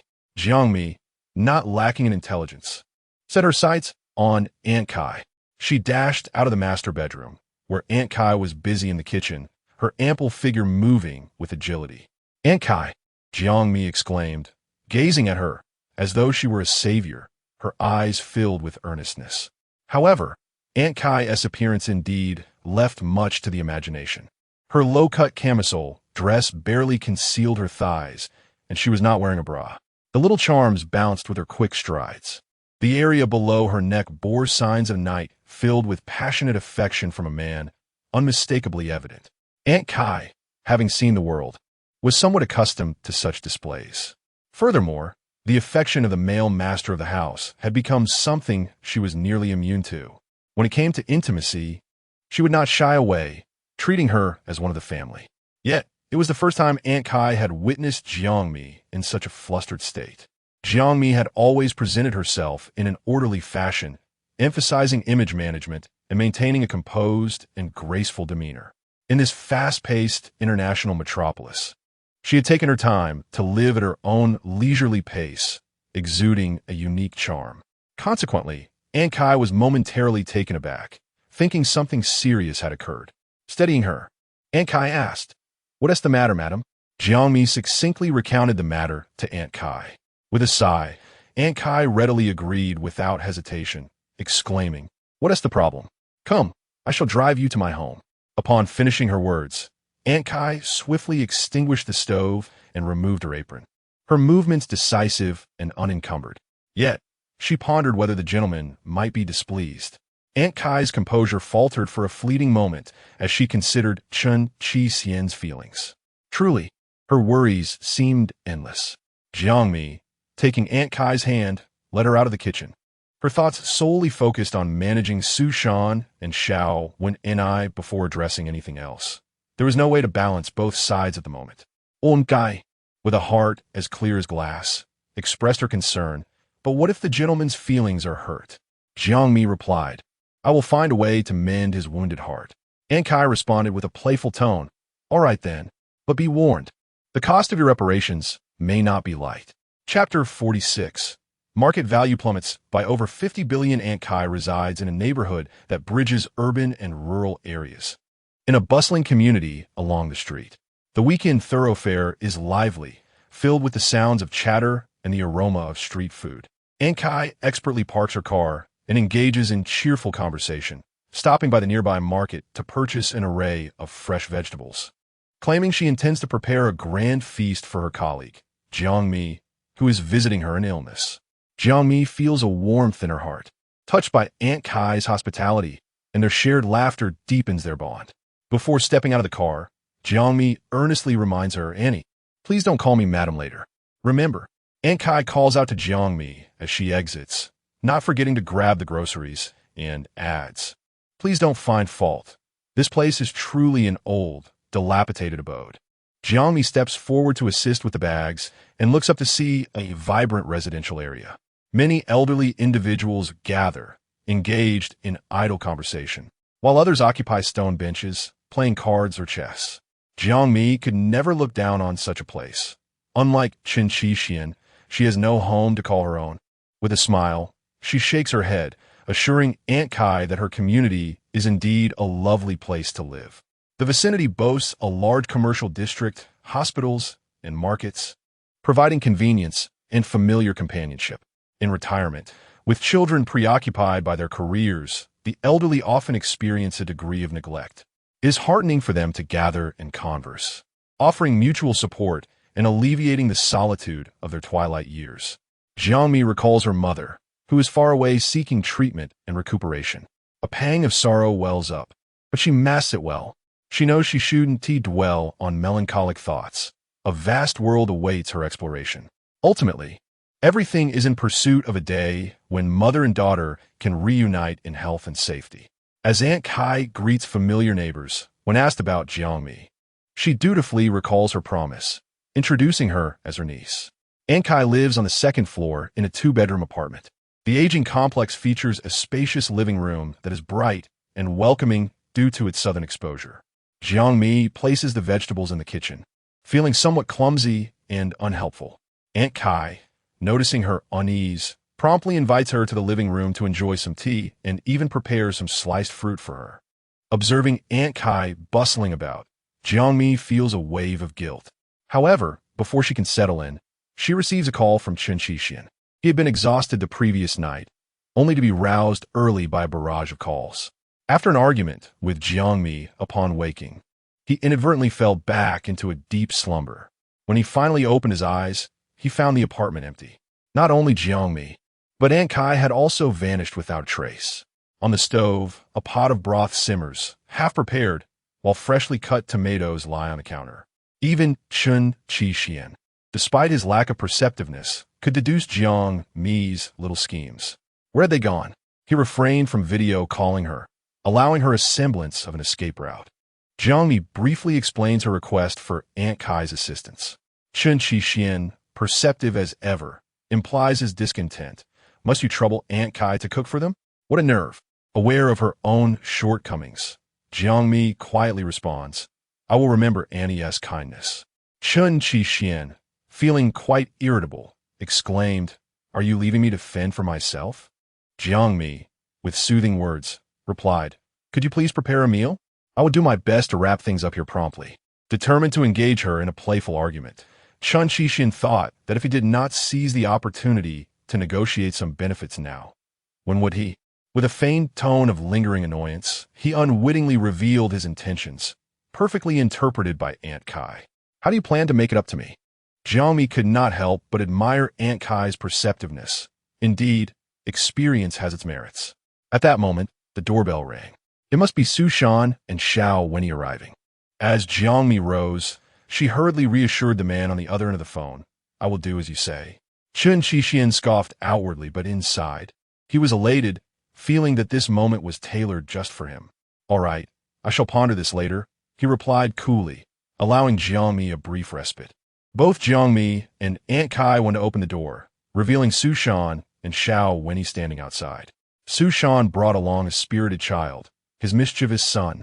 Xiao Hu, Jiang's supervisor, Aunt Kai, pardon the intrusion. Xiao Wenyi, ever the social butterfly, greeted them confidently, cradling a bouquet of flowers and health supplements. Su Shan nodded at Aunt Kai while holding several large boxes of fruit, then called out to his son, Xiao Hu, greet them. Xiao Hu imitated Xiao Wenyi, cheerfully saying, Hello, Aunt Kai. Su Shan corrected him, call her Grandma. Xiao Hu protested, but Aunt Kai is so young. I can't call her Grandma. This comment delighted Aunt Kai immensely, and amidst laughter, she welcomed them into the house. With gracious humility, she added, Please make yourselves at home. The space is small, but do sit in the living room and enjoy some tea. Aunt Kai, with her eloquence, saved Jiang Mi quite a bit of trouble. I hear from Mi that one of you is a leader and the other an assistant. You are so considerate to take the time out of your weekend for such a minor matter." Su Shan chuckled, appearing somewhat at a loss for words. His son was far more socially adept. Xiao Winnie, exhibiting decorum, responded to Aunt Kai. "It's nothing.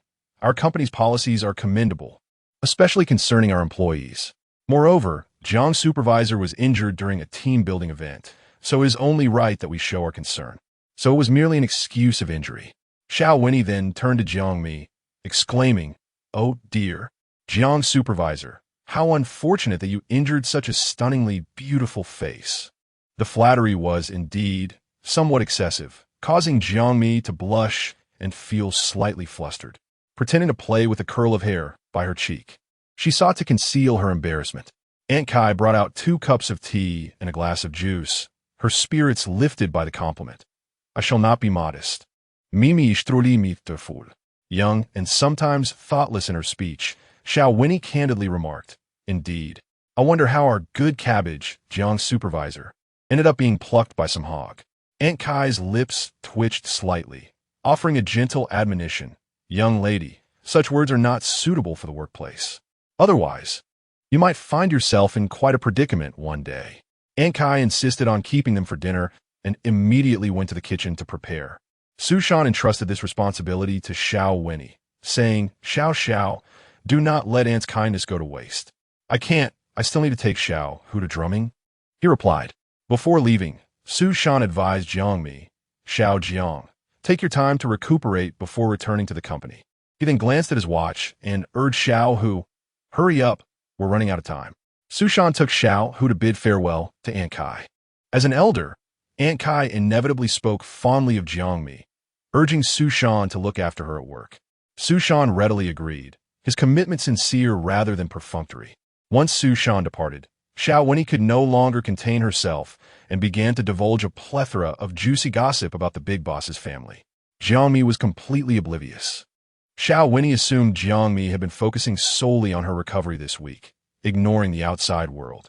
She then opened a report on Weibo and, while handing it to Jiang Mi, narrated, "The Chen family is in utter chaos right now. The stock of Renxin Group has plummeted for a week straight, evaporating over 500 billion in market value." Jiang Mi felt a tightness in her chest as she glanced at the sensational headline, suddenly feeling a bit lightheaded. Before she could thoroughly read the report, Xiao Winnie summarized for her. The Chen brothers have turned against each other. Chairman Chen publicly struck Chen Qilin, leaving him gravely injured in an ICU. In a fit of rage, Chairman Chen intends to dismiss him from his position. It is rumored that Chen voluntarily stepped down as general manager. With his departure, the internal situation at Renxin Group has become unstable, with various factions vying for power. Currently, there is widespread anxiety, and Chen's whereabouts remain uncertain. He hasn't been seen at the group for a week. Chairman Chen is unable to contact him and is as anxious as a cat on a hot tin roof, reportedly going gray from stress. Jiang Mi felt a sense of suspicion, unable to absorb anything else. She could only ponder what Chen Qilin had been busy with all week, coming and going at odd hours. Chapter 47. Actions speak louder than words. Jiang Mi, despite her usual obliviousness, was acutely aware of the situation. This affair had originated with her, yet she remained blissfully ignorant. The meal was consumed in a state of waning enthusiasm, but unwilling to disappoint Aunt Kai's goodwill. She indulged in an abundance of food. Xiao Winnie continuously praised Aunt Kai's culinary skills, likening them to those of a professional chef. And the dinner gradually came to a close amidst their mutual flattery. After finishing the meal, they lingered for a while longer before Xiao Winnie rose to take her leave. Jiang Mi, too, felt no desire to tarry, reminding Aunt Kai to rest at home today and not worry about preparing their dinner. She fabricated an excuse, claiming that she and Chen Xixian would be dining out. Upon exiting the community, Jiang Mi prepared to hail a taxi on the street when her phone rang. Glancing at the caller ID, she paused momentarily. This call was anticipated. Counting her fingers, she realized that the month-long deadline set by Chen Donghai was nearing its end. Jiang Mi allowed the phone to ring until the very last moment, choosing not to answer. She was reluctant to confront Chen Donghai during this tumultuous period. Without needing to guess, she understood that the contents of the call would be far from simple. Within a week, the market value of Rinxin Group had plummeted by over 500 billion. Despite Chen Donghai's outward calmness, he could no longer sit idly by. He was a man of meticulous calculations, driven by greed and lust. Once in the car, Jiang Mi promptly contacted Chen Qixian. She refrained from any superfluous conversation, merely informing him that she was on her way home and inquiring if he was still there. "I'm at Old Wu's, having tea," he replied, his tone still languid and weary, never hinting at the difficulties he faced. "In the wilderness?" Jiang Mi asked. Chen Qixian was taken aback by her sudden inquiry into specifics. His fingers absent-mindedly tracing the teacup as a sense of unease washed over him. It was best that the serious matters he discussed with Wu Shimao remain private, especially from Jiang Mi. He had no desire to expose her to the treachery and peril of their business conflicts. The stakes were high, and the fate of the defeated was often tragic and dreadful, concerns that should not burden her. From the moment Chen Qixian chose to be part of her life, he vowed to safeguard her tranquility. He wished for her to forever reside in a castle, where the world was filled only with splendor and fairy tales. He relentlessly pursued this goal. Chen Donghai and Chen Shilin had gravely miscalculated by directing their ill intentions towards Jiang Mi. They underestimated her significance in his heart. At 18, he was already aware that for Jiang Mi, he would risk his very life. It was at that time that Chen Qilin lost the sight in one eye, an injury that was irreparable. Truth be told, he was still young then, harboring a trace of compassion. Now, at 28, having faced life-and-death situations, if he were to encounter such a scenario again, he would be twice as ruthless.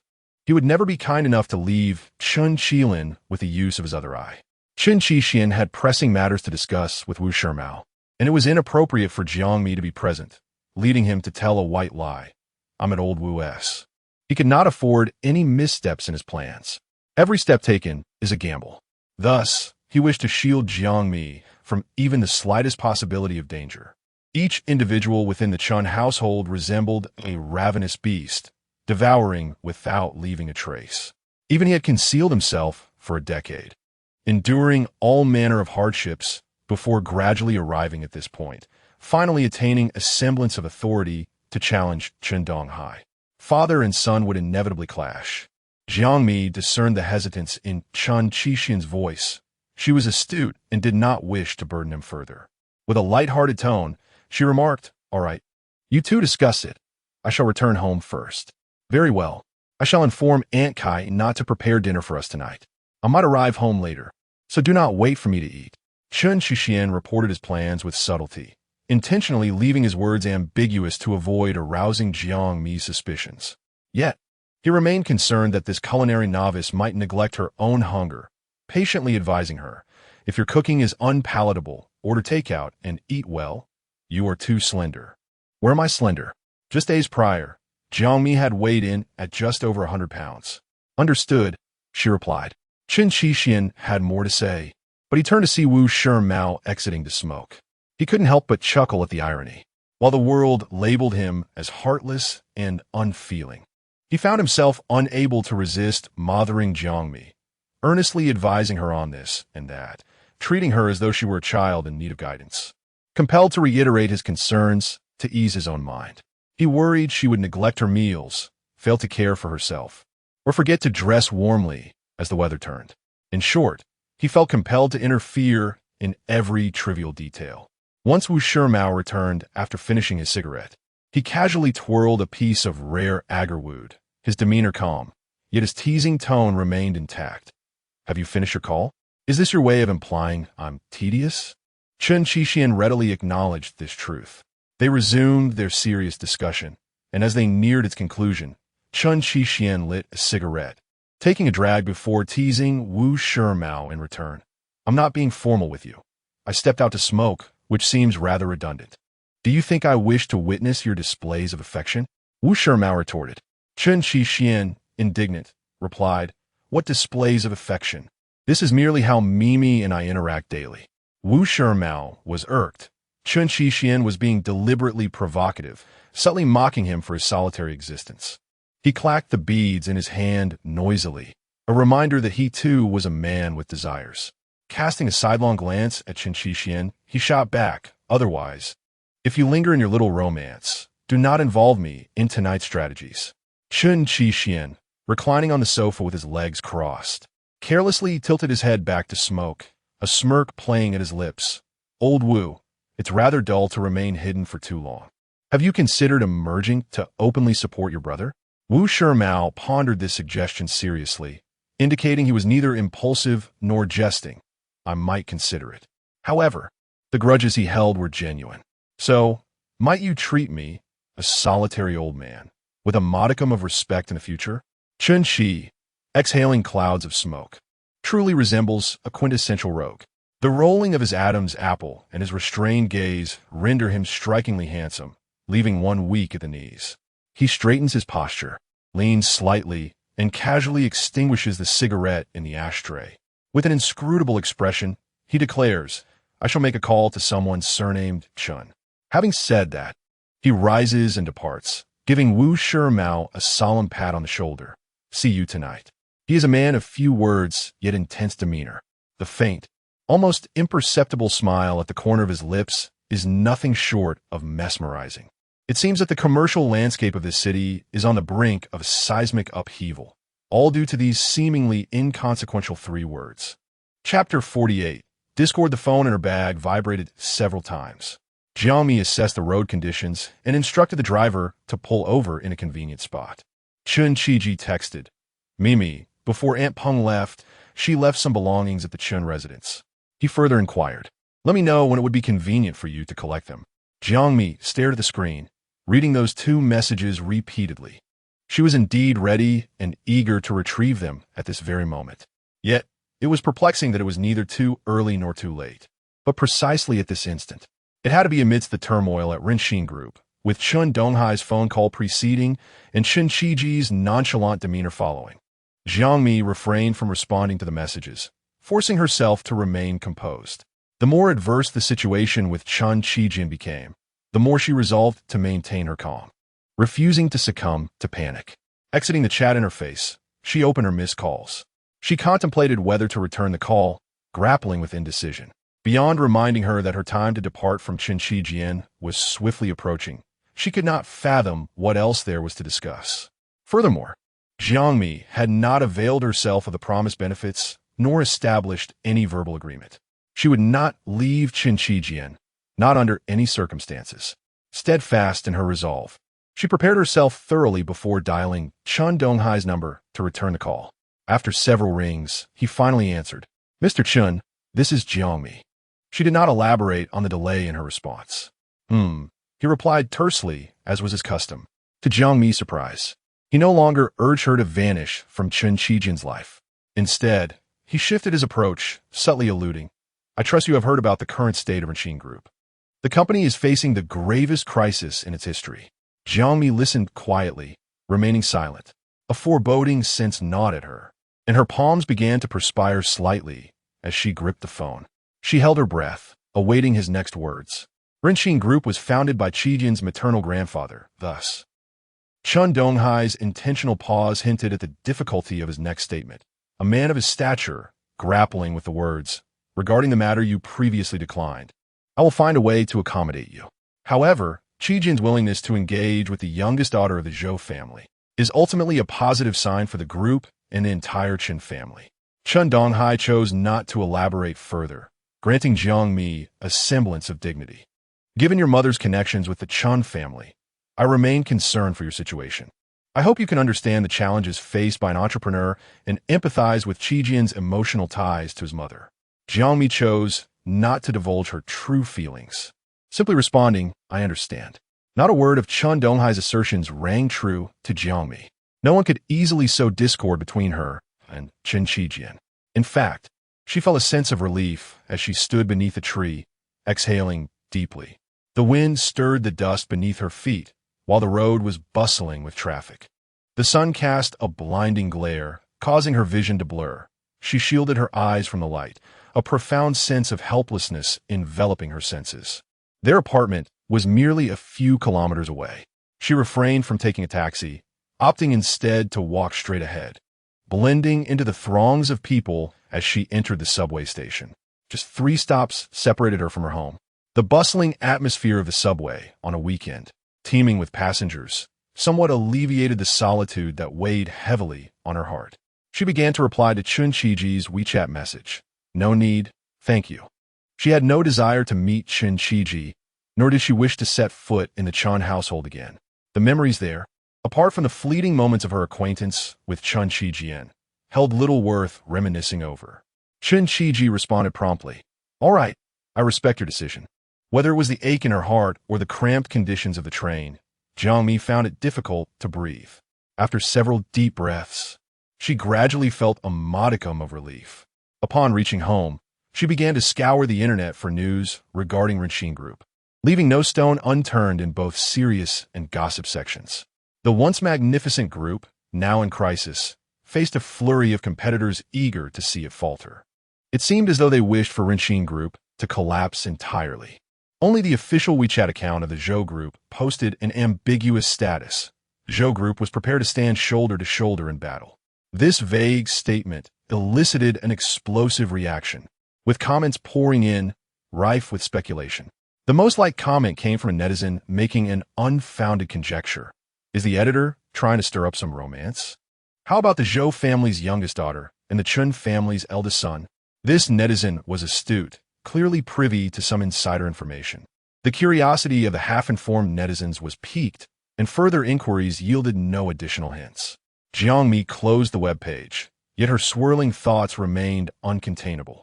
She paced restlessly in the living room before ultimately deciding to take a bath to unwind. As she filled the tub halfway, she received a call from Yu. Mimi, what are you wearing tonight? Yu asked directly. Tonight? Jiang Mi was momentarily at a loss for words. She wondered if the tonight Yu referred to was the same as the tonight mentioned by Chen Donghai. Jiang Mi inquired, is there an event tonight? Yu's tone shifted abruptly, her voice rising in pitch. Mimi, you don't know? The Chen residence is hosting an exclusive private banquet tonight, inviting close business partners and a few family friends. I heard even the most authoritative media outlets will be present. What kind of private banquet is it? Well, I'm not entirely sure. My parents mentioned taking me along to broaden my horizons. I thought for sure you would be there, so I agreed without much thought. Had I known you wouldn't be attending, I wouldn't have said yes. Yu's expression was one of regret. Jiang Mi noticed that the tub was nearly half full, so she turned off the tap and tossed in a pre-prepared bath salt ball. The bubbles erupted with a satisfying fizz, providing a delightful auditory and visual relief. As she gazed at the water in the half-filled tub, she adjusted her emotions and explained candidly. My relationship with Chen Qijian has not been made public. Moreover, he is at odds with the entire Chen family and would undoubtedly prefer that I remain uninvolved with them. Yu nodded in understanding. Indeed, there isn't a decent person among the Chens. Jiang Mi chuckled defensively. Others are fine. Yu scoffed dismissively. Find my foot. Every time we meet, he acts all high and mighty towards me. Spare me the nonsense. Truly, one cannot assist a friend without forsaking reason. Jiang Mi replied. Next time, I shall ensure he treats you with more kindness. Yu vehemently disagreed, harboring significant disdain for Chen Qijian. No. There shall be no next time. I have no desire to encounter him. Meeting him feels akin to facing a creditor. The perpetually sour expression of his ruins my appetite. It seemed as though these two were born adversaries, each holding disdain for the other. However, Chen Qijian's formidable presence was such that even the audacious Yu, fearless and brash, found herself bowing and scraping in his presence. When he was absent, she would vent her frustrations behind his back. Yet, when faced with him, she was as silent as a ghost before the king of hell, not daring to utter a word. Now, in a moment of weakness, Yu implored Jiang Mi to intercede on her behalf. Mimi, could you perhaps whisper a word of persuasion to your husband, urging him to be a bit more courteous to me tonight? The night had not yet fallen. How could one manage such a task? Chapter 49. Bathing soothing warmth enveloped her soft body as the fragrant steam created a serene ambience, momentarily easing her taut nerves. The joys of the previous night lingered visibly upon her exposed skin.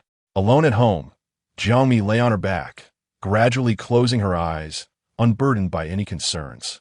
Chen Xixian, constrained by his current status, was evidently required to attend various social gatherings, a necessary aspect of the business world. Jiang Mi never believed he would be easily swayed by fleeting temptations. A man's sincerity was not lost on her. She was astute enough to discern authenticity from pretense.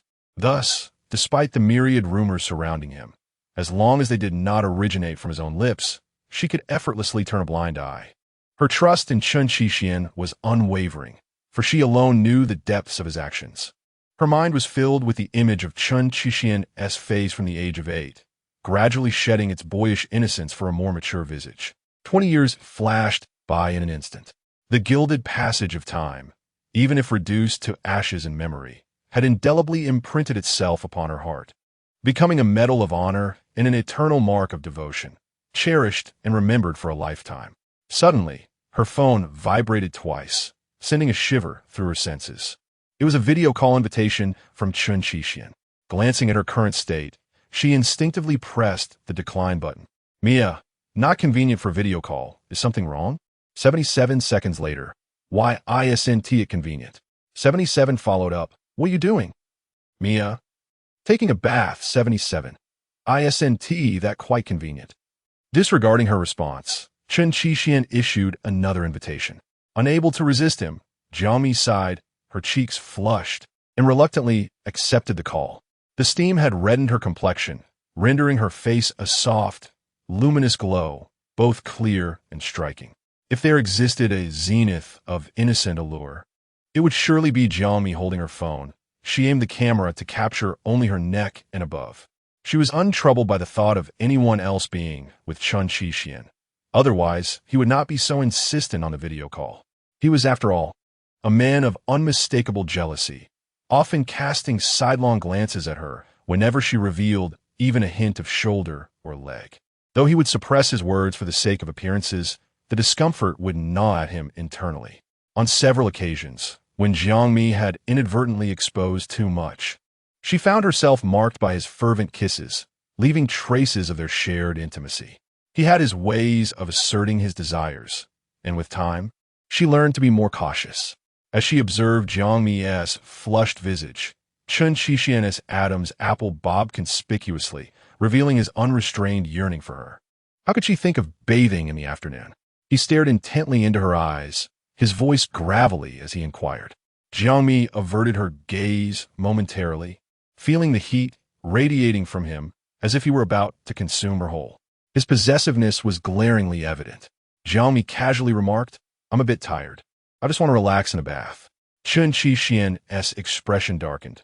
Pausing to consider the feasibility of his next words, he asked earnestly, "Do you want me to come back and keep you company?"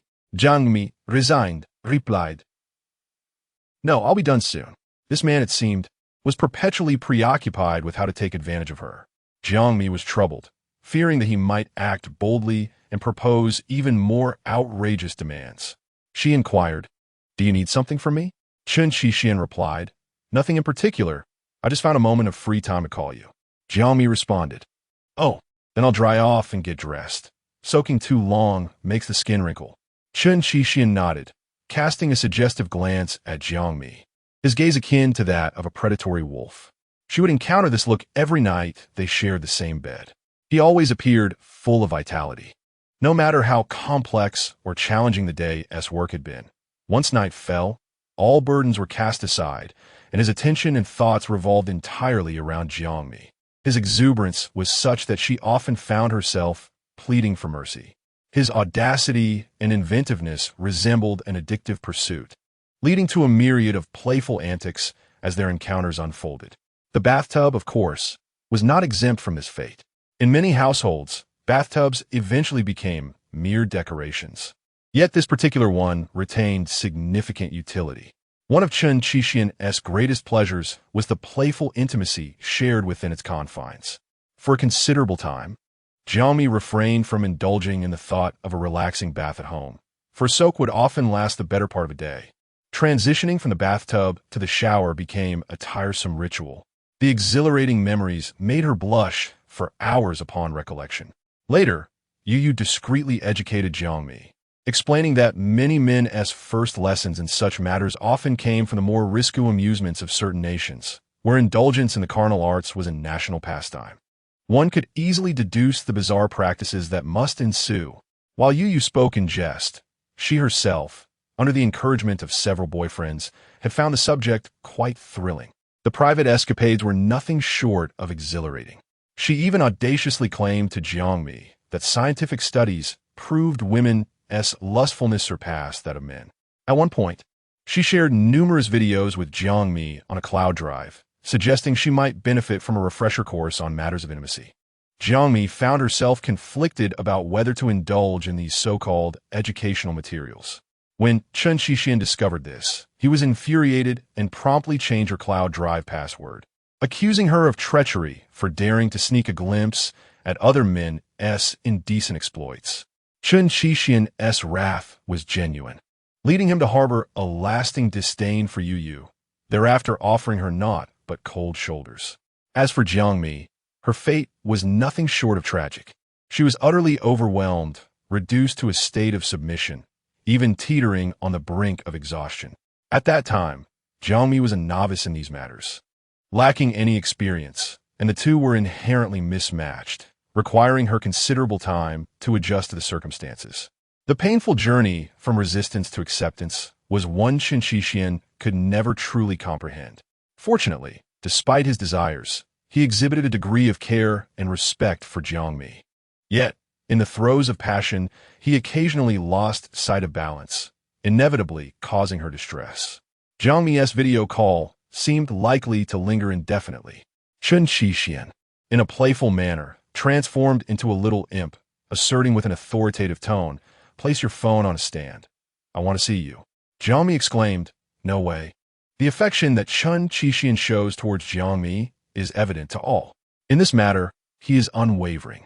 Generally speaking, Jiang Mi finds herself with no room for refusal, only resigned compliance. She attempts to verbally soothe him, but whether it proves effective depends on Chen Qixian's mood. This tactic occasionally works, yet at times it fails miserably. Today, however, there is absolutely no room for negotiation. The methods employed by Chen Qixian are so numerous that merely recalling them sends a shiver of trepidation down Jiang Mi's spine. After all, he is unabashedly brazen, a certified rogue beyond anyone's control. During that 2-month business trip, Jiang Mi refused to face the screen with him.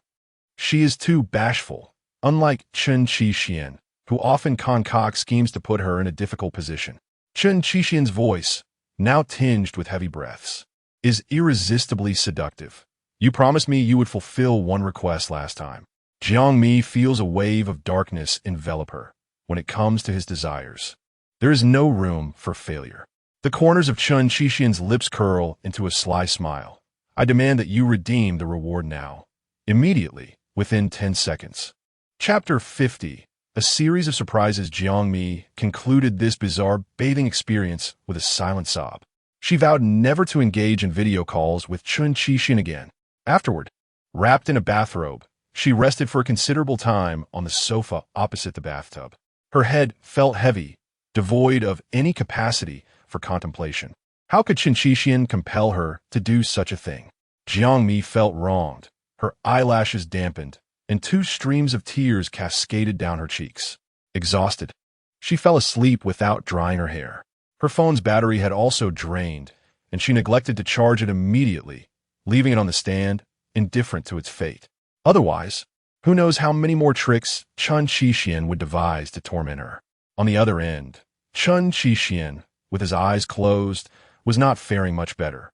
After an extended session of excitement through the screen, he found himself somewhat overwhelmed, lounging disheveled on the long leather sofa, lighting a cigarette, utterly reluctant to move. The smoke curled around him as he took a few puffs, while Jiang Mi's phone remained switched off, causing him great anxiety. It was evident that his wife was genuinely upset this time, prompting him to reflect. His recent antics had been excessively audacious, and the inherently conservative Jiang Mi must have felt deeply humiliated. Witnessing her tears had softened his heart during the latter part of their encounter. However, the arrow was already drawn, and he could not retract it. He believed in completing what he started. Amidst the swirling smoke, His face was shrouded in shadow, creating a fragmented beauty. He sat up, extinguishing the cigarette. Glancing at his watch, he noted he had some spare time. Perhaps he should return to comfort his wife first. With this thought in mind, he began to undress while walking, leaving his clothes strewn about. He had already donned a tailored suit shirt for the formal occasion, having taken care to prepare himself for this day, which he had anticipated for some time. Standing under the shower, he reminisced about the profound, intoxicating affection shared with Jiang Mi just 10 minutes prior. Not only Jiang Mi, but even he, who had spent over a decade hiding in the shadows for a singular purpose, found himself lost in the river of love with her, unable to extricate himself. This little enchantress must surely have been sent by the heavens to tame him. In this life, he had tasted the sweetness of willingly being governed by Jiang Mi. Others could hardly exert any control over him. After a brisk cold shower, his attire was rendered useless. He hastily selected another formal outfit from the rack. A natural figure. Even you had to concede that he would attract more attention in a burlap sack than certain top stars. Fate had favored him, not only endowing him with striking looks, but also granting him a lineage that others could only dream of for lifetimes. However, those splendid, fleeting glimpses of life came to an abrupt end after he turned 14. From that point onward, he embarked on a vastly different path. When Chen departed, the studio was devoid of any presence. His personal designer, Zhong Fangfei, was leisurely watering the flowers and plants in the courtyard. Chen Qixian cautioned her, "Do not water too much, it may drown them." Upon hearing the words, Zhong Fangfei turned around, her anger flaring. "How dare you change your clothes?" That was the three-piece suit she had painstakingly designed and hand-stitched over 3 months. Chen Qixian, with an impassive expression, replied, "Not satisfactory." Zhong Fangfei felt an overwhelming urge to hurl the water bottle at his head, intending to smash it open to reveal the rubbish inside. In his haste to leave, Chen Qixian did not forget to instruct her, "Have the maid tidy up the room. Throw away anything unnecessary." Zhong Fangfei was left speechless. What did he mean by throw away anything unnecessary? Forgive her for her limited understanding, but she could not grasp the subtext of his words. The weekend was the studio's designated rest period, with no one working. Zhong Fangfei had made this special trip solely to have Chen Qixian try on the garments. Yet, he nonchalantly declared he wouldn't wear them, effectively slapping the studio's reputation in the face. Countless wealthy heirs in Shanghai were clamoring to order their ready-to-wear pieces. And here he was, wielding his wealth as if it gave him carte blanche. Why didn't he just ascend to the heavens? Infuriated, Zhong Fangfei cast aside the water bottle and, in her stilettos, stormed into Chen Qixian's private lounge to investigate. The sight that met her eyes sent her blood pressure soaring to alarming heights. The state of the room resembled that of a recent robbery. Clothes, both clean and dirty, lay strewn across the floor, and crumpled tissues were haphazardly tossed into the wastebasket, forming a mountain of refuse. The air was thick with an amalgamation of hormonal scents mixed with the heavy stench of tobacco. Anyone who had experienced the affairs of love would understand the implications of such an atmosphere. At least this scoundrel had the decency to crack a window for ventilation before departing. What a rogue, capable of seeking pleasure at any moment. And alone, no less. How desperately lonely must he be to endure such solitude? Zhong Fangfei seethed in silence, envisioning her retribution against this scoundrel. Yet, constrained by his status as the family's golden boy, she reluctantly donned protective gloves to tidy up the mess. Before cleaning, she couldn't resist capturing a snapshot of the chaotic scene as evidence, sending it to his WeChat. In a moment of audacity, she dared to tease him. "Young Master Chen, who knew you were such a self-entertaining individual upon returning home." Chen Qixian found no trace of Jiang Mi. Had she truly been driven to leave by his actions? Taking a deep breath, he diligently searched room by room, calling out, "Mimi, I'm back." It was hard to fathom where she could have gone in less than half an hour. She did not answer her phone, nor did she respond on WeChat. She had vanished. Mimi? Chen Qixian opened the last storage room, only to find it empty as well. A wave of irritation washed over him as he grabbed a bottle of cold water from the fridge and gulped down several mouthfuls. With the time for the private banquet drawing near, As the eldest son of the Chen family, he ought to prepare ahead of time. Yet at this moment, finding Jiang Mi felt far more pressing. Pulling out his phone, he first noticed Zhong Fangfei's message. His gaze darkened. He could only blame her misfortune for inadvertently crossing paths with him. He promptly sent a voice message, which I saw me as a solitary individual.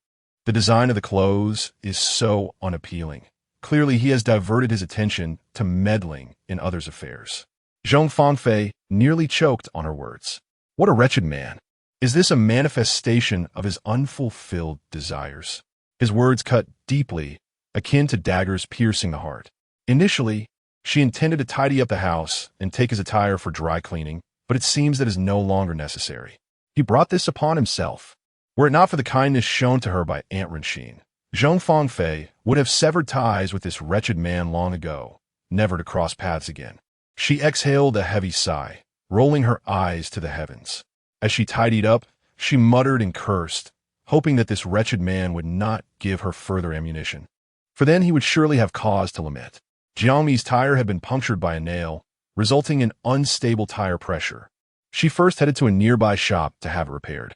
When it came time to pay, she noticed that Chen Qixian, undeterred, was persistently calling her. Frustrated by his incessant attempts, she decided to silence her phone.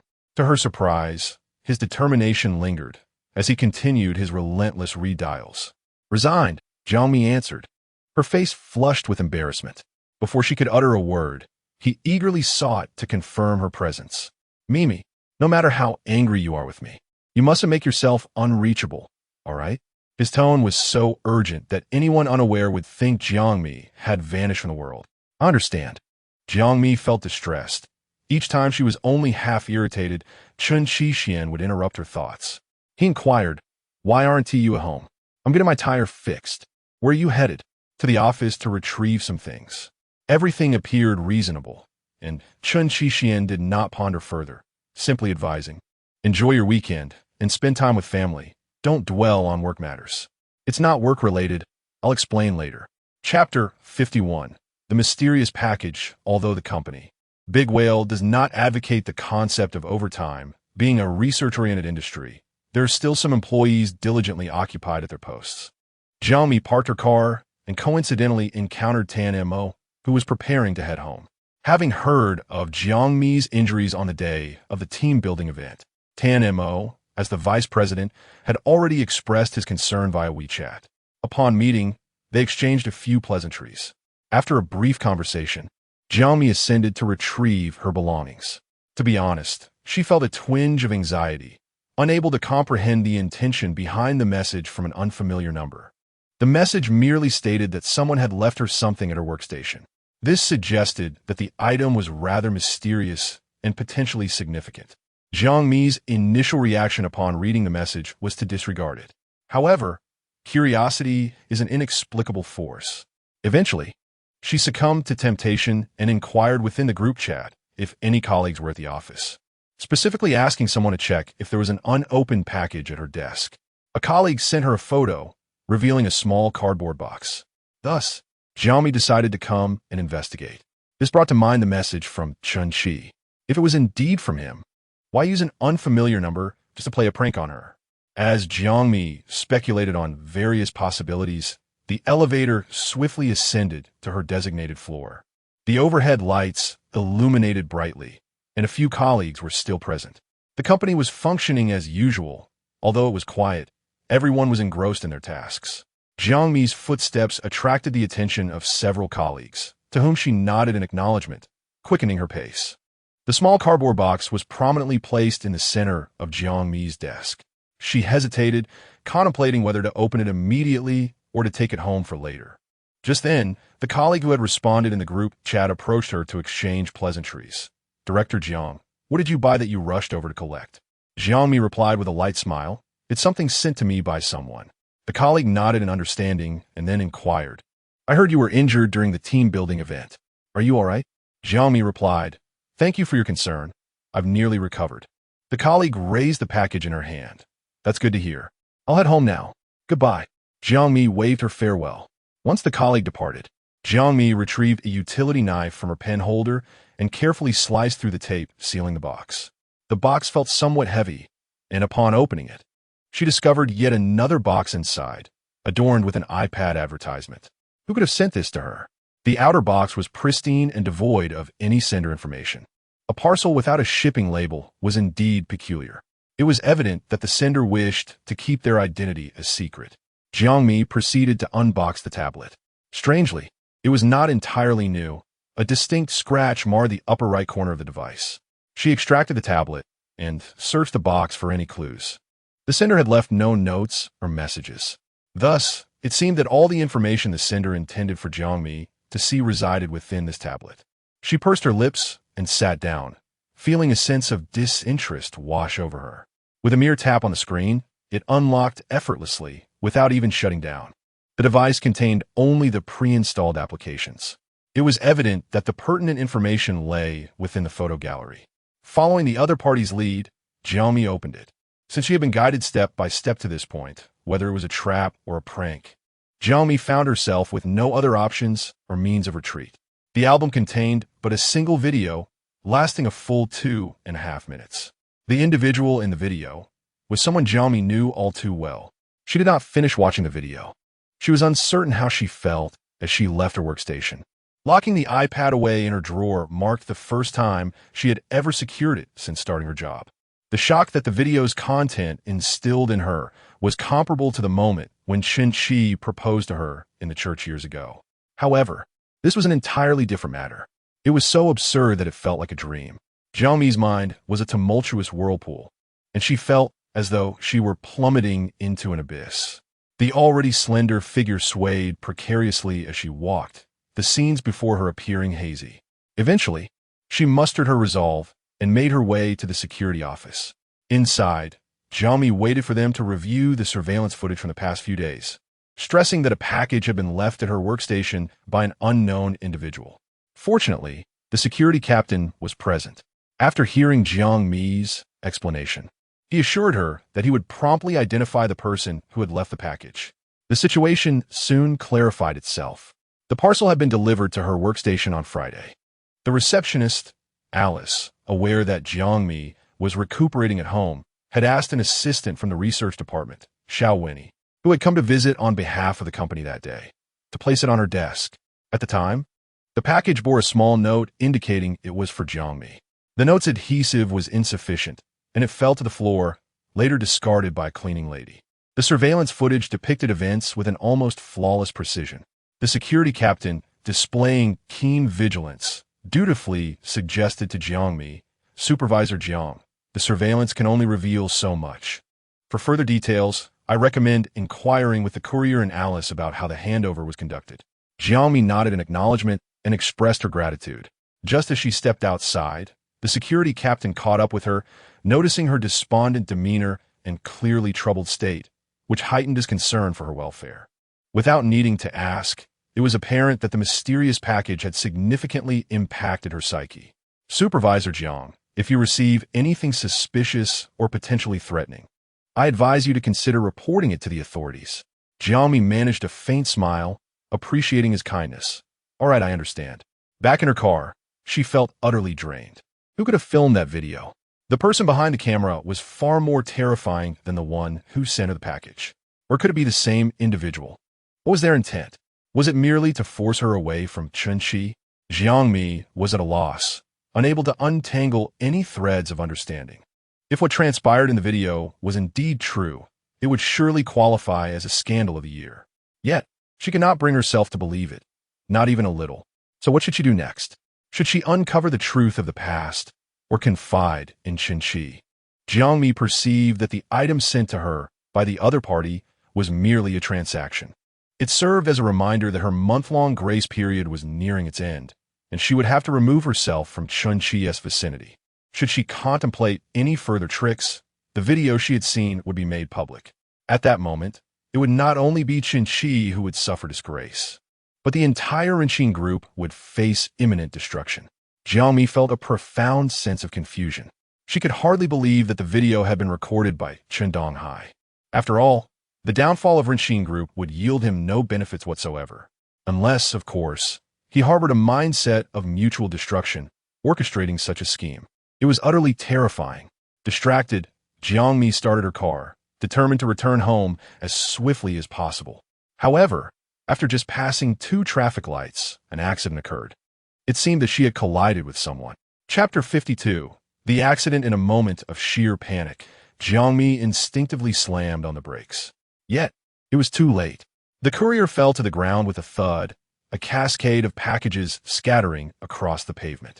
Jiang Mi's vehicle collided with the basket attached to the electric bike, dragging both the rider and the bike approximately half a meter along the ground. The man lay motionless, sprawled across the intersection during the evening rush, as pedestrians and vehicles flowed continuously. Without a moment's hesitation, Jiang Mi exited her car, leaving the door ajar, and rushed over to assess his injuries. The external wounds were starkly apparent. His face bore numerous abrasions from not wearing a helmet. "I'm so sorry. I'm so sorry," she exclaimed, fearful that he was severely injured, especially since his head had struck the pavement. The sight of the robust man, lying silent on the ground, sent chills through her. Pale-faced, she prepared to call for emergency assistance, but realized, in her distress, that her phone was left in the passenger seat. She sprinted back to retrieve it. After dialing for an ambulance, the courier finally regained some composure and managed to mutter, "I'm fine, I want to die." Jiang Mi's heart raced. This was her first experience with a traffic accident involving another person. Her hand trembled as it clutched the phone.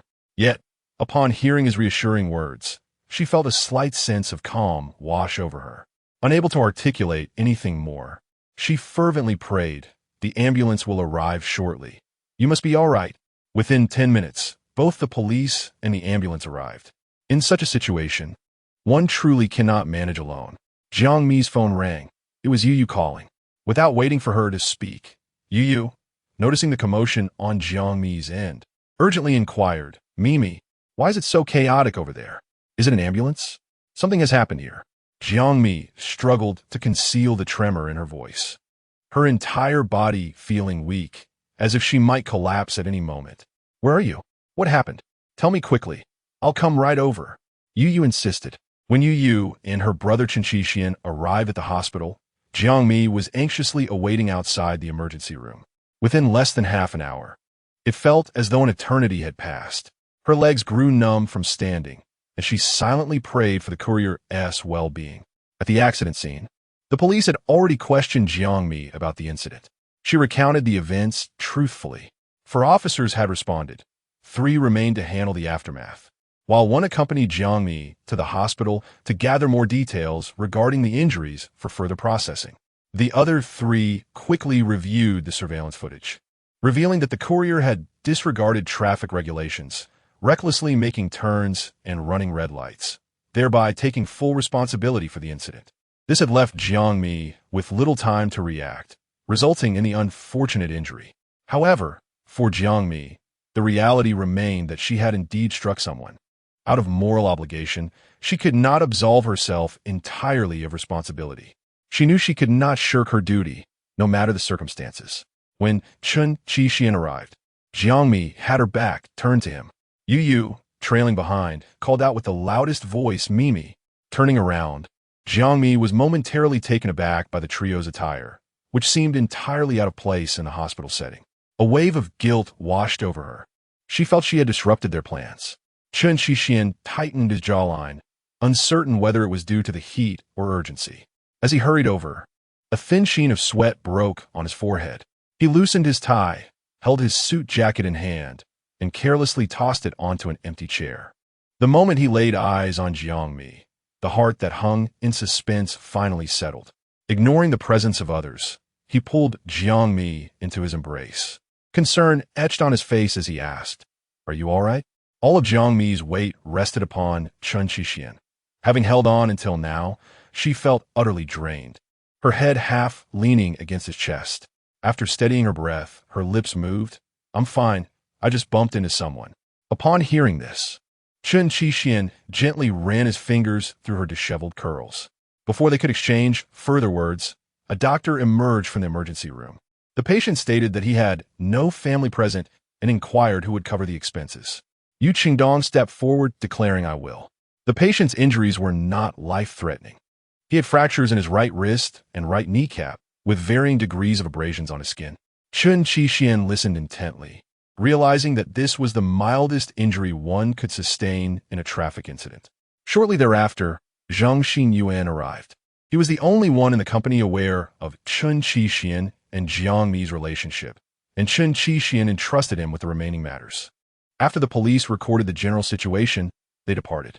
Chen Qixian was a man who resolved matters swiftly when they could be settled with money. He bypassed all formal procedures and opted for a private settlement, with Jiang Mi assuming full responsibility for the compensation. Understanding Jiang Mi well, he handled the situation in the manner she had predetermined. Jiang Mi wished to wait for the courier to come out of the emergency room to ascertain the details before making any decisions, regardless of who bore responsibility. Since she had collided with the individual, she could not evade accountability. The courier, relieved by his minor injuries, was grateful and acknowledged that he had run a red light in his haste to deliver packages and return home, with no serious harm done. Both Jiang Mi and he breathed a sigh of relief.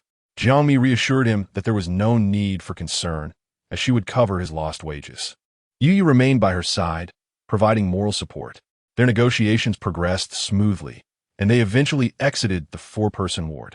Outside the ward, Chen Qixian and Yu Chengdong stood at the end of the corridor, the window wide open, the air thick with the scent of cigarette smoke. Jiang Mi glanced at Chen Qixian's silhouette, her mind a tumult of chaotic thoughts surging forth. Though she had much to express to him, as she opened her mouth, no words escaped her lips. It was not the right moment. When Chen Qixian turned around, he was met with the sight of Jiang Mi's pitiful demeanor. Her hesitance palpable. She appeared fragile, as if a mere touch would bring her to tears. Indeed, she had been startled. Chen Qixian extinguished his cigarette and slowly approached her. Observing Jiang Mi lost in thought, Yu Yu gently nudged her shoulder from behind, propelling her into Chen Qixian's embrace. Unprepared, Jiang Mi stumbled forward, unable to steady herself, and fell into him. Chen Qixian shot Yu Yu a displeased glare, his expression dark, too weary to scold. The gentle beauty nestled in his embrace. Chen Qixian inhaled the fragrant scent emanating from the crown of her head. With a tender touch, he caressed her cheek and, in a calm tone, inquired why she had not informed him sooner. Jiang Mi had indeed considered it, yet she deemed his concerns far more pressing. With a show of fortitude, she replied, "I can manage it well." This sentiment, however, did not sit well with Chen Qixian. It was a matter of context, and he refrained from engaging in a lengthy discussion in the hospital. Jiang Mi gently pushed him away. Yu Qingdong, seizing the opportunity, finally spoke, offering a light smile to Jiang Mi as a gesture of courtesy. "You've had quite a scare today. It would be wise to return and rest early." Jiang Mi was not particularly close to Yu Qingdong, but their relationship was more than mere acquaintances. She had not anticipated that in a moment of urgency, Yu Yu would summon her brother to assist. "Thank you," Jiang Mi responded earnestly. Yu Yu, seemingly unfazed, linked her arm with Jiang Mi's and spoke in a playful tone. "Oh dear, it feels rather out of place for us to be dressed like this in the hospital." She continued to chatter about her plans. "Mimi, you haven't had dinner yet, have you? If not, shall I invite my boyfriend to join us for a meal?" Jiang Mi agreed, lifting her gaze to glance at Chen Qixian, reassuring him, "You needn't worry about me. I am fine now. If you have matters to attend to, you may go ahead." Upon hearing this, Chen Qixian's expression remained impassive. "I am not busy." Chapter 53. When one becomes a sister-in-law in her heart. Yu Yu mused that the despicable habit of using someone and then discarding them was likely learned from Chen Qixian. His intentions were unmistakable. He wished to join them for dinner. This left Yu Yu feeling quite unsettled. As the four of them exited the hospital, she found herself sandwiched between Chen Qixian and Jiang Mi, creating an unmistakable rift between the couple. "Mr. Chen, do you not have pressing matters to attend to?" Despite her reluctance, Yu Yu dared not confront the man directly, for he was known to be merciless when slighted. Only Jiang Mi could be relied upon in this situation. Chen Qixian cast a cold glance her way, personally opening the door to the back seat for Jiang Mi, escorting her into the car. Once the door was closed, he offered Yu Yu a contemptuous look. "How is it that you seem to know my affairs better than I do?" Yu Yu had only heard whispers among a few socialites before the formal banquet commenced, probing the boundaries of the man's patience without daring to speak too plainly. She merely sought to defend her dear friend. I thought, Mr. Chen, bigamy is against the law, you know. Chen Qixian replied icily, try speaking such nonsense again. It was an overt threat. Yu felt a genuine fear of this man, who seemed perpetually devoid of warmth, his demeanor consistently stern. Even Yu Qingdong, the doting brother, found himself siding with Chen Qixian this time, admonishing her. Yeah, refrain from speaking carelessly. Yu stuck out her tongue playfully. All right, if you don't want me to say anything, I'll 1T. I certainly do not wish to hurt Jiang Mi's feelings. Yet, if she were to discover that Chen Qixian harbored intentions of marrying someone else, even if merely a charade, it would be unforgivable. How could he regard Jiang Mi as a hidden mistress? Frustration boiled within Yu, yet Chen Qixian denied her the courtesy of riding in his car. Gritting her teeth, she took her seat in Yu Chengdong's back seat and muttered under her breath, that lunatic. Yu Chengdong gently pressed his fingers to his brow, offering a soft reminder. Yeah, it's best not to provoke Chen Qixian without reason. Yu retorted defiantly. Do you think I wish to engage with him? It's only because of me that I even bother. She felt indignant on Jiang Mi's behalf and lamented to Yu Chengdong. Mi truly deserves better. She ended up with this heartless madman. Brother, surely you've heard the rumors. Rinxin Group has taken a hit and is preparing to sacrifice Chen Qixian in a marriage with Zhou Qingcheng.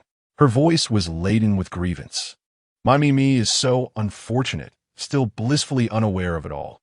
Yu Chengdong responded succinctly, pure fabrication. Yu, with her straightforward nature, replied without nuance. There is no such thing as a wall that doesn't let the wind through. Zhou Qingcheng has tacitly acknowledged it, you know, unaware of the underlying complexities. Yu Qingdong shared his thoughts. Romantic entanglements are inherently complicated, and when intertwined with a family as convoluted as the Chen's, it becomes even more so. Yu sighed. Brother, if only you had pursued me back then, she might have already become my sister-in-law, and thus spared from this misery. The conversation became increasingly absurd. Yu Qingdong found himself perplexed by his sister's whimsical antics, and despite her being his beloved sister, he felt compelled to admonish her. While one may indulge in carefree dining, one must not speak frivolously. Yu discerned her brother's disapproval of such jesting and promptly fell silent. In another compartment, the atmosphere was one of serene bliss. Chen Qixian maintained a genial demeanor throughout the journey, and before he could even partake in a drink, he overheard Yu engaged in a telephone conversation. This inadvertently transformed the meticulously planned private banquet into a farce, with the main character withdrawing before the festivities could commence, leaving a cadre of sycophants to exploit the occasion for their own social climbing. It was unfortunate for Wu Shimao, who, after much hesitation, finally agreed to re-emerge, only to find himself tasked with cleaning up the mess. Fortunately, he was battle-hardened, having traversed both the heights and depths of life. To him, such scenes were mere trifles. Since it was a matter entrusted to him by Chen Qixian, he resolved to handle it with due diligence. Engaging with the Chen family was not a formidable challenge. An hour later, Wu Shimao sent a brief message to Chen Qixian. All set. Their dinner was nearing completion. With Chen Qixian present, the atmosphere remained palpably tense. Yu Chengdong chose not to attend, as he wished to avoid encountering his sister's ever-changing array of suitors, aware that his status would render the situation uncomfortable. Only Chen Qixian seemed oblivious to this, his gaze fixated solely on Jiang Mi, entirely disregarding the plight of the other couple. After the dinner, Yu vowed never to share a table with Chen Qixian again, preferring instead to dine with children. Her boyfriend, still a university student, was unrefined in social settings, timidly addressing Chen as Mr. Chen without eliciting any recognition from him.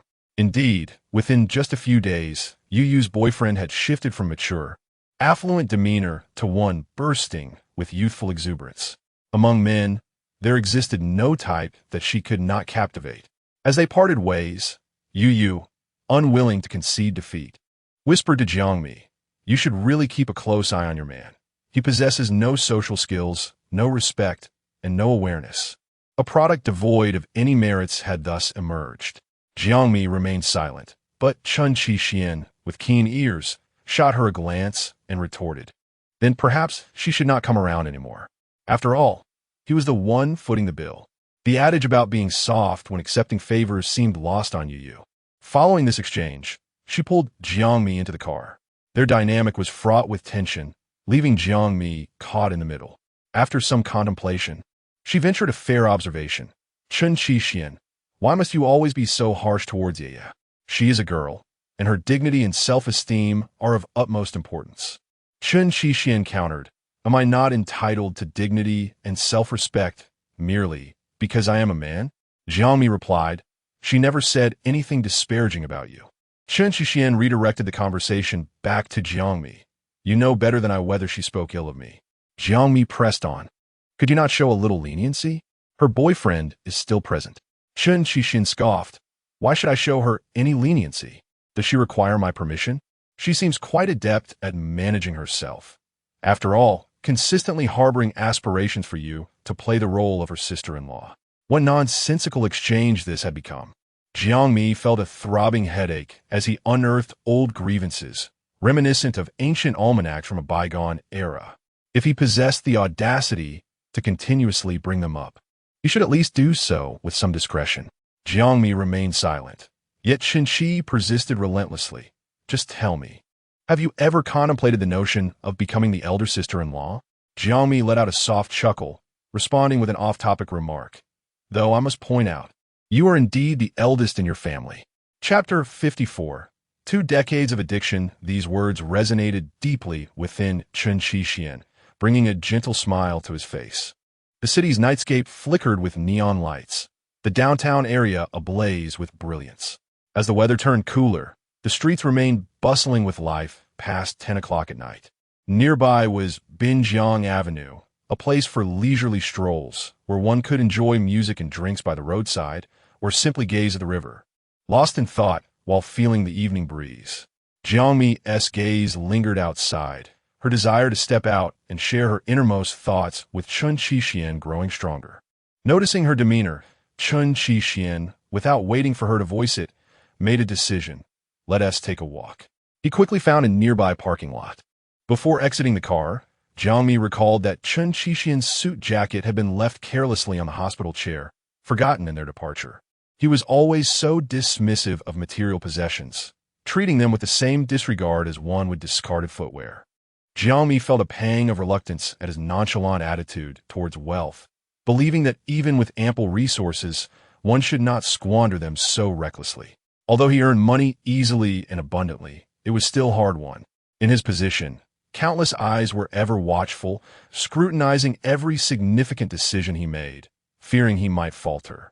There was certainly no shortage of those who wished to see him fail. Yet, through his own intellect and tenacity, and through countless efforts and sacrifices, he had managed to secure his current standing. Jiang Mi may not have fully comprehended the depths of his ambition. What he desired extended far beyond the current title of general manager. It was understandable that she remained unaware, privately.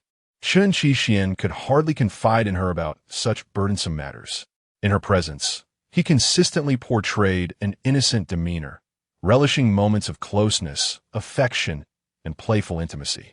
His behavior was almost dichotomous, displaying a contrasting persona between his interactions with her and how he presented himself to others. As a result, there were times at the office when Jiang Mi found it challenging to meet his gaze or engage with him. His feigned aloofness, at times bordering on sternness, rendered him both distant and difficult to approach. Despite knowing that this fade was merely an act, a sliver of respect and trepidation lingered within her. In their private moments, Chen Xixian would take her hand, intertwining their fingers with an almost childlike eagerness. His affection was unmistakably palpable, coursing from his fingertips to his heart with an intensity that was both unique and fervent. For the young denizens of the city, a weekend evening at 10 o'clock marked the true beginning of the day. Many couples strolled along the riverside, immersed in romance, often pausing to capture the perfect photograph for their significant others. The riverside Western restaurants thrived with business, often fully booked. Chen Xixian inquired if Jiang Mi would like to share a drink. She shook her head, insisting that alcohol could lead to complications. He chuckled at her response. teasing her with a pointed question.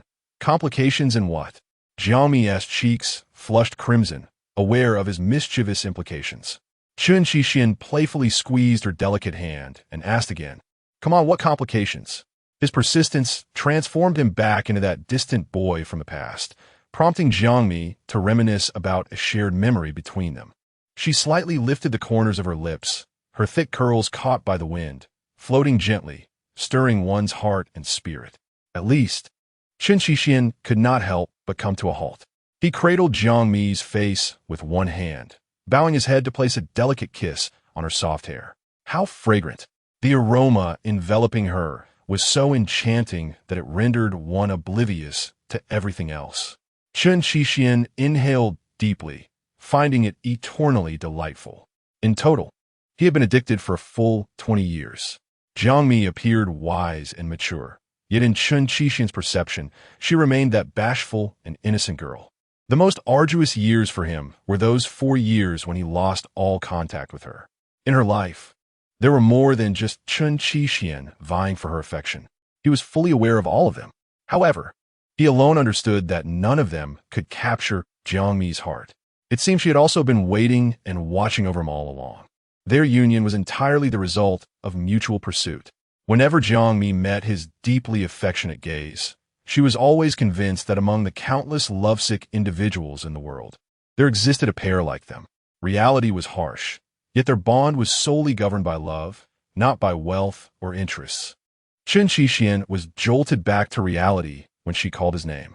He let her lean against the railing by the river, her body nestled into his embrace. The closeness of their position was so intimate that he could easily kiss the tip of her delicate nose. A tiny mole rested upon it, which he loved to kiss repeatedly, sometimes indulging in playful nibbles.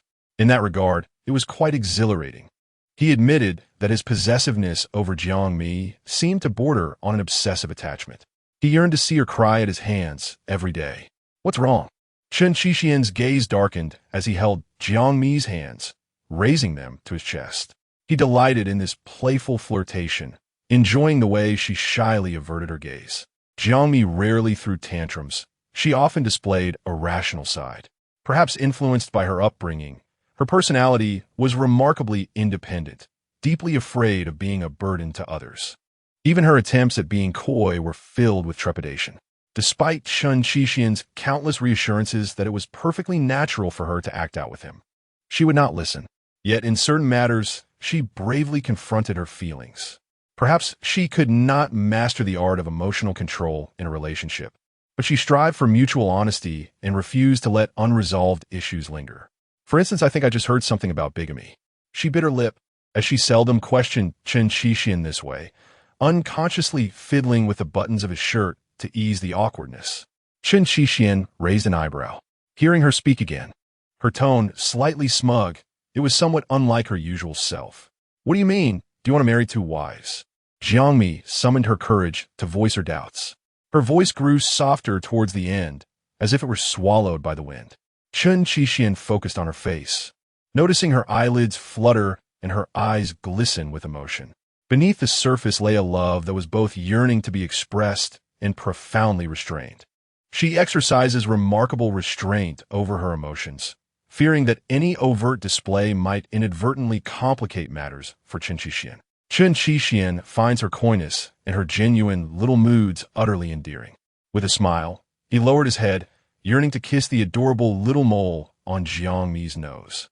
However, Jiang Mi, anticipating his intentions, subtly turned her face away, leaving him to grasp at thin air.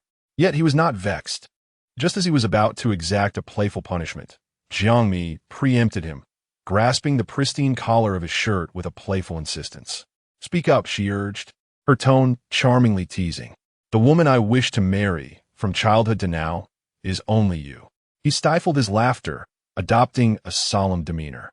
But his seriousness lasted but a moment before he whispered into her ear, "Besides, I have no surplus affection to spare for anyone else." With a hint of displeasure, he regarded her face, his words laced with a certain intimacy. "Haven't I given you everything? Is it still insufficient?" Chapter 55. A lifetime agreement in an unguarded moment. He uttered another suggestive remark. Jiang Mi's complexion subtly shifted, feeling the weight of their surroundings. This was a public place, after all. His words flowed unrestrained. Not wishing to endure any more of his banter, Jiang Mi gently raised a hand to cover his lips. Her cheeks bore a faint blush as she discreetly glanced at the nearby tourists. Fortunately, they maintained a respectful distance, and those few words were almost whispered directly into her ear by Chen. Jiang Mi's touch was light, mirroring her own disposition, delicate and unassuming. Even while covering his lips, she applied only a gentle pressure, almost playfully.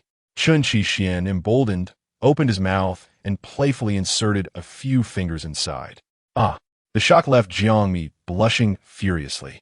That alone would have sufficed, but the sound drew numerous inquisitive gazes. Jiang Mi wished she could vanish into the river, yet Chen held her wrist firmly, compelling her to bury her face into his chest, evading the prying stares. Chen chuckled, teasing her fragile composure. Jiang Mi was at a loss for words. Could she truly expect everyone to remain as unflappable as he? Chen smirked, amused by her retreat into his embrace, and reached out to pinch her cheek, inquiring, "What did you say to you?" Jiang Mi denied it, stating, "Nothing, I merely overheard that one line."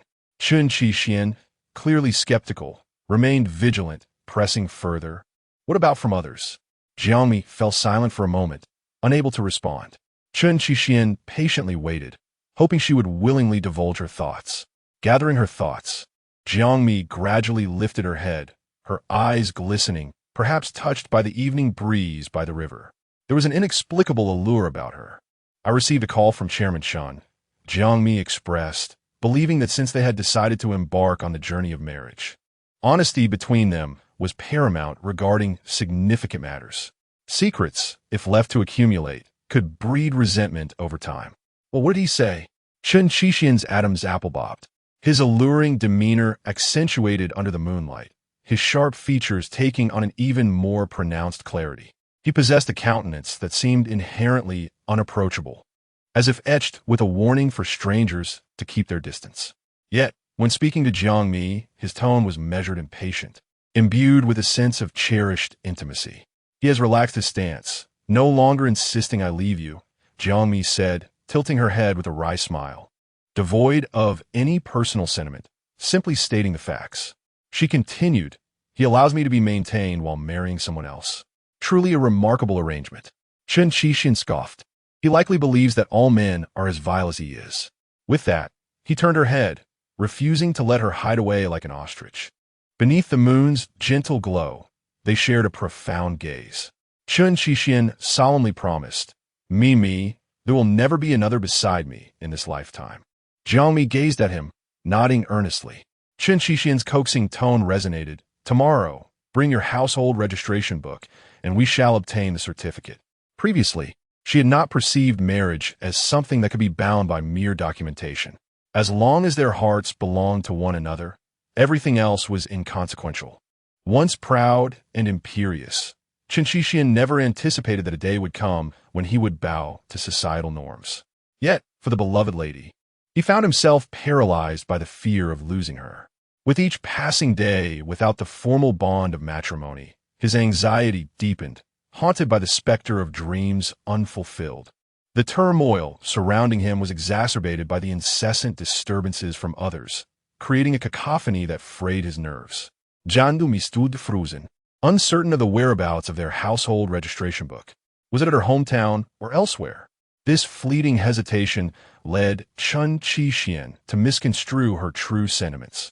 Perceiving her as a resentful woman without a name or claim, his eyes burning with earnest reproach, "Mimi, we should have solidified our union the very day I proposed."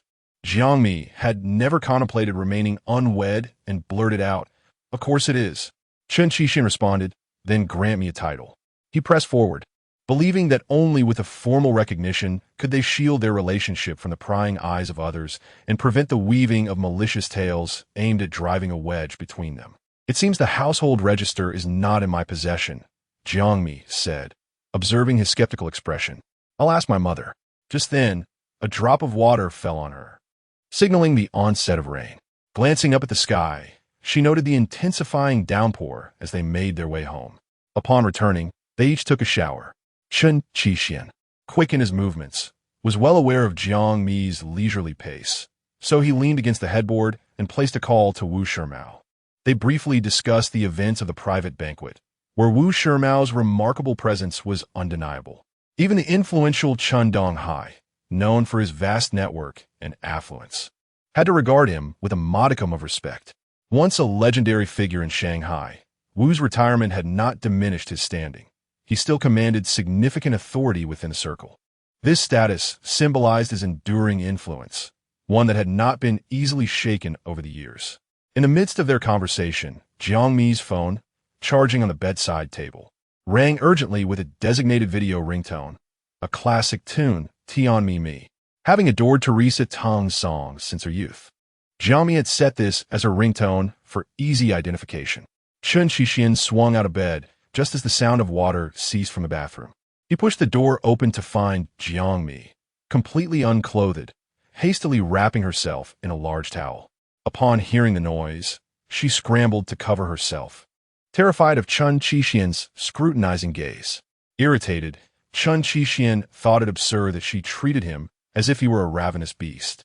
The memory of their earlier encounter flooded his mind, painting Jiang Mi's cheeks with a fiery blush. After she managed to cover herself, her heart raced as she urged him to leave, overwhelmed by the fear of being caught in an intimate moment. With a furrowed brow, Chen Qixian pressed the phone into her hands, stating, "It's your mother calling." He was not indulging in fanciful thoughts. To assert his virtuous character, he handed over the phone and turned to exit, suppressing the impulse to overpower her in that moment, especially while his conversation with Wu Shimao was still ongoing. The prospect of being overheard, particularly by a lonely, unattached man, was far from ideal. One day, we shall dine together, yet I shall be chided for not honoring the elderly. Jiang Mi hastily wrapped herself in a towel and answered the video call. It had been a while since mother and daughter had spoken face to face, and Peng Qiuxia remained deeply concerned about Jiang Mi's circumstances. Naturally sensitive, she was fiercely protective of her daughter. Moreover, Peng Qiuxia had come prepared this day. "Mimi, why did you take so long to answer the call?" Peng Qiuxia's tone was laden with inquiry, her eyes wide with scrutiny, as if she wished to leave no detail of Jiang Mi's appearance overlooked. Through the screen, she meticulously examined Jiang Mi's face and neck. Jiang Mi's long hair was still dripping with water. She grabbed a dry towel, drying herself as she replied, "Mom, I was in the shower." Peng Qiuxia, maintaining her composure, remarked, "No wonder I couldn't see you clearly. Perhaps the camera was clouded by steam." Jiang Mi took a washcloth from the basin and wiped the lens, asking, "Is it better now?" Much improved, indeed. The last 2 bruises on her neck were laid bare, leaving no room for concealment. Connecting the dots with those vivid photographs, Peng Qiuxia inhaled deeply, and her voice trembling, questioned, "Did the eldest son lay hands on you?" Jiang Mi's heart tightened, and she quickly shook her head. "Mom, how could that be? The eldest son treats me well, and besides, he never hits women." "Is that what you were going to say?" Peng Qiuxia, suddenly agitated, interrupted Jiang Mi, continuing her unfinished thought. Fearful of Peng Qiuxia's state, Jiang Mi, already sensitive to any provocation, hastily reassured her, attempting to stabilize her mother's sudden surge of emotion. "Mom, rest assured, I am living quite safely here." "Safe? Is that why you intend to abandon me abroad, leaving me to fend for myself?" "Of course not.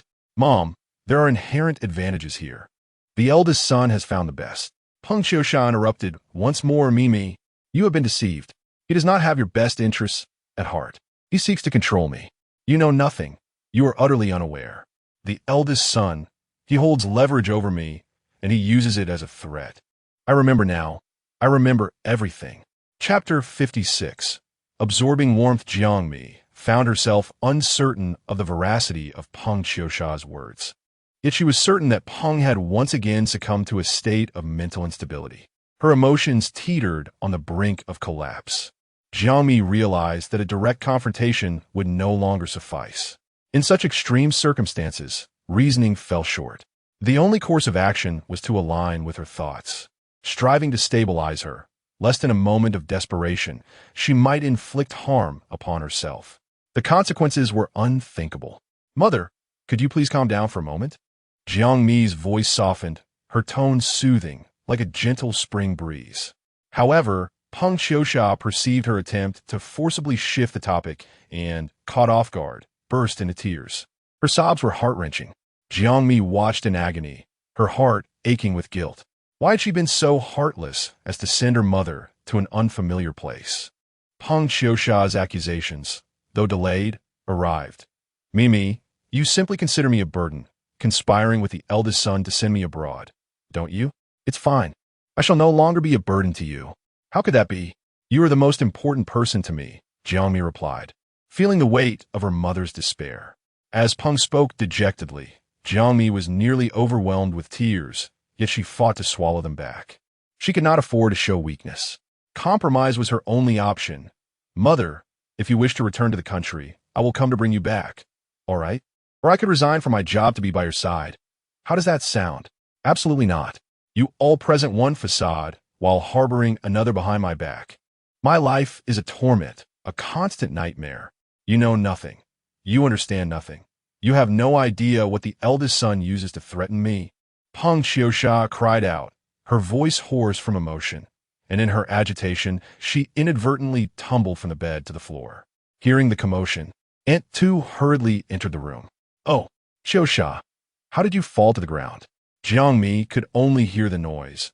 Her phone had also fallen, plunging her surroundings into darkness. Aunt Tu picked up the phone, only to discover that a video call was still active. "Please, Aunt Tu, once my mother has rested, could you and I have a call?" Aunt Tu hurriedly agreed, but had no time to say more before the phone was forcefully snatched by Peng Qiusha.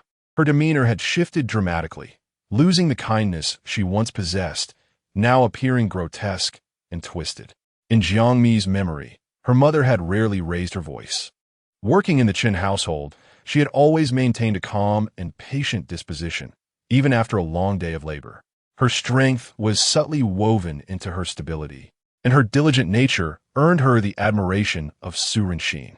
During Su Rinxin's illness, spanning 6 long years, it was Peng Qiusha who provided constant care. During that time, she went so far as to learn professional nursing skills. Until Su Rinxin's passing, Peng Qiusha remained her most trusted aide. Yet it was precisely because of this that Peng Qiusha gradually became a thorn in the side of the Chen family. The Chen residence is a place that can drive individuals to the brink of madness, akin to the ancient imperial palaces, where the struggle for power and influence conceals untold secrets within each heart. Perhaps Aunt Tu possesses a unique influence over Peng Qiusha. Her presence has tempered Peng Qiusha's previously extreme behavior. Though still panting, Peng Qiusha appeared poised to unleash another torrent of invectives. Fortunately, Aunt Peng, with her wealth of experience, recognized the palpable tension between the mother and daughter. "Qiusha, have you sustained any injuries? I suggest you undergo an examination to ascertain if there is any damage to your bones." The traces of tears still marred Peng Qiusha's cheeks, and over the past 2 years, she had aged dramatically. The torment of illness and insomnia left her utterly exhausted, causing her weight to plummet, rendering her a wilted flower bereft of nourishment. "Yes," she replied to Aunt Tu, but her gaze was fiercely fixed upon Jiang Mi, as if she had deemed her a disloyal and unfilial daughter. Jiang Mi felt pierced by that accusatory look, fully aware that all the venomous words would be directed at her during her mother-s episodes. Suppressing her sorrow, she maintained the same demeanor she had when casually chatting with her mother. "Mom, please go get checked. I'll call you later." Peng Qiusha coldly retorted, "Do not call again. As long as you remain with the young master, you shall never again be my daughter, Peng Qiusha." Her tone was devoid of any hint of jest, stark and serious. Jiang Mi dared not take it lightly and was the first to press the hang-up button. Alone in the bathroom, she lingered in a daze for what felt like an eternity. Chen Qixian had not seemed to notice anything amiss. He had not entered to interrupt her solitude. After an indeterminate span of time, Jiang Mi numbly donned her nightgown and dried her hair, striving to adjust her mood and unwilling to transmit her negative energy to Chen Qixian. His burdens far exceeded her own. Yet, Jiang Mi's heart could not easily find solace. She quietly pulled back a corner of the thin blanket and curled up beside the large bed, feeling a chill as her limbs turned icy. The light remained on, and Chen Qixian was absent from the bed. Her response was delayed. She wished to extinguish the light and retreat into darkness to nurse her wounds. Thus, she called out Chen Qixian. In the vast master bedroom, no one answered. Chen Qixian. She remained motionless, yearning for him to assist her in turning off the light, longing for his presence beside her, wishing to draw warmth from his body. His temperature was always higher than hers, akin to a small furnace in comparison.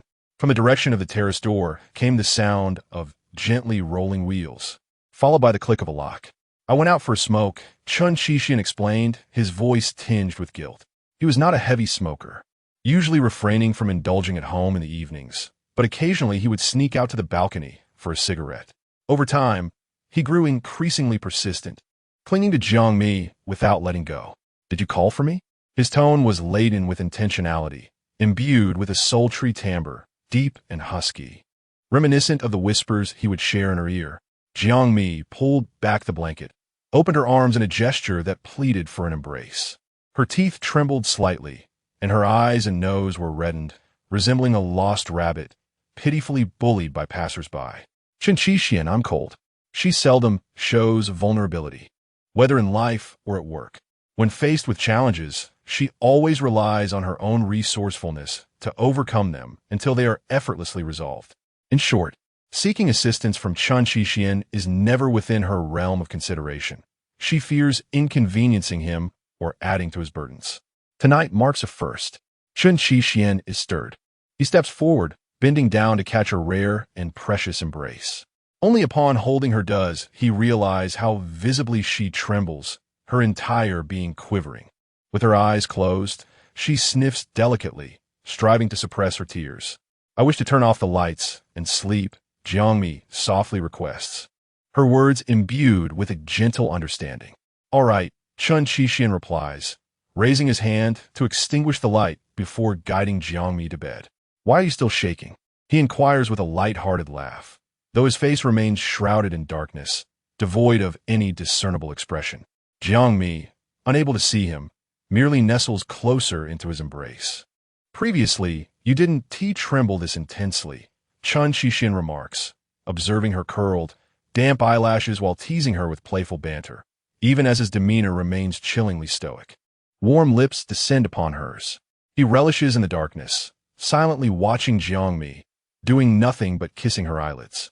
Chapter 57. Inequality, repeatedly murmuring how cold it was. Her lips quivered. Jiang Mi had never experienced such a state of acute clarity, her mind clouded in confusion. No matter how Chen Qixian tried to warm her, it was to no avail. Initially, he had not anticipated that the situation would spiral beyond his control. While tightly embracing her and infusing warmth into her, he could not help but tease her desires, whispering softly in her ear. Jiang Mi, though rarely proactive in bed, wrapped her arms around his back, inviting him closer.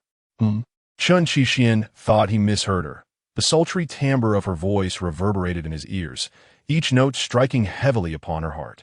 Her pulse quickened, a sharp pang of pain accompanying the heat rising to her cheeks as she timidly repeated, "Can you, please?"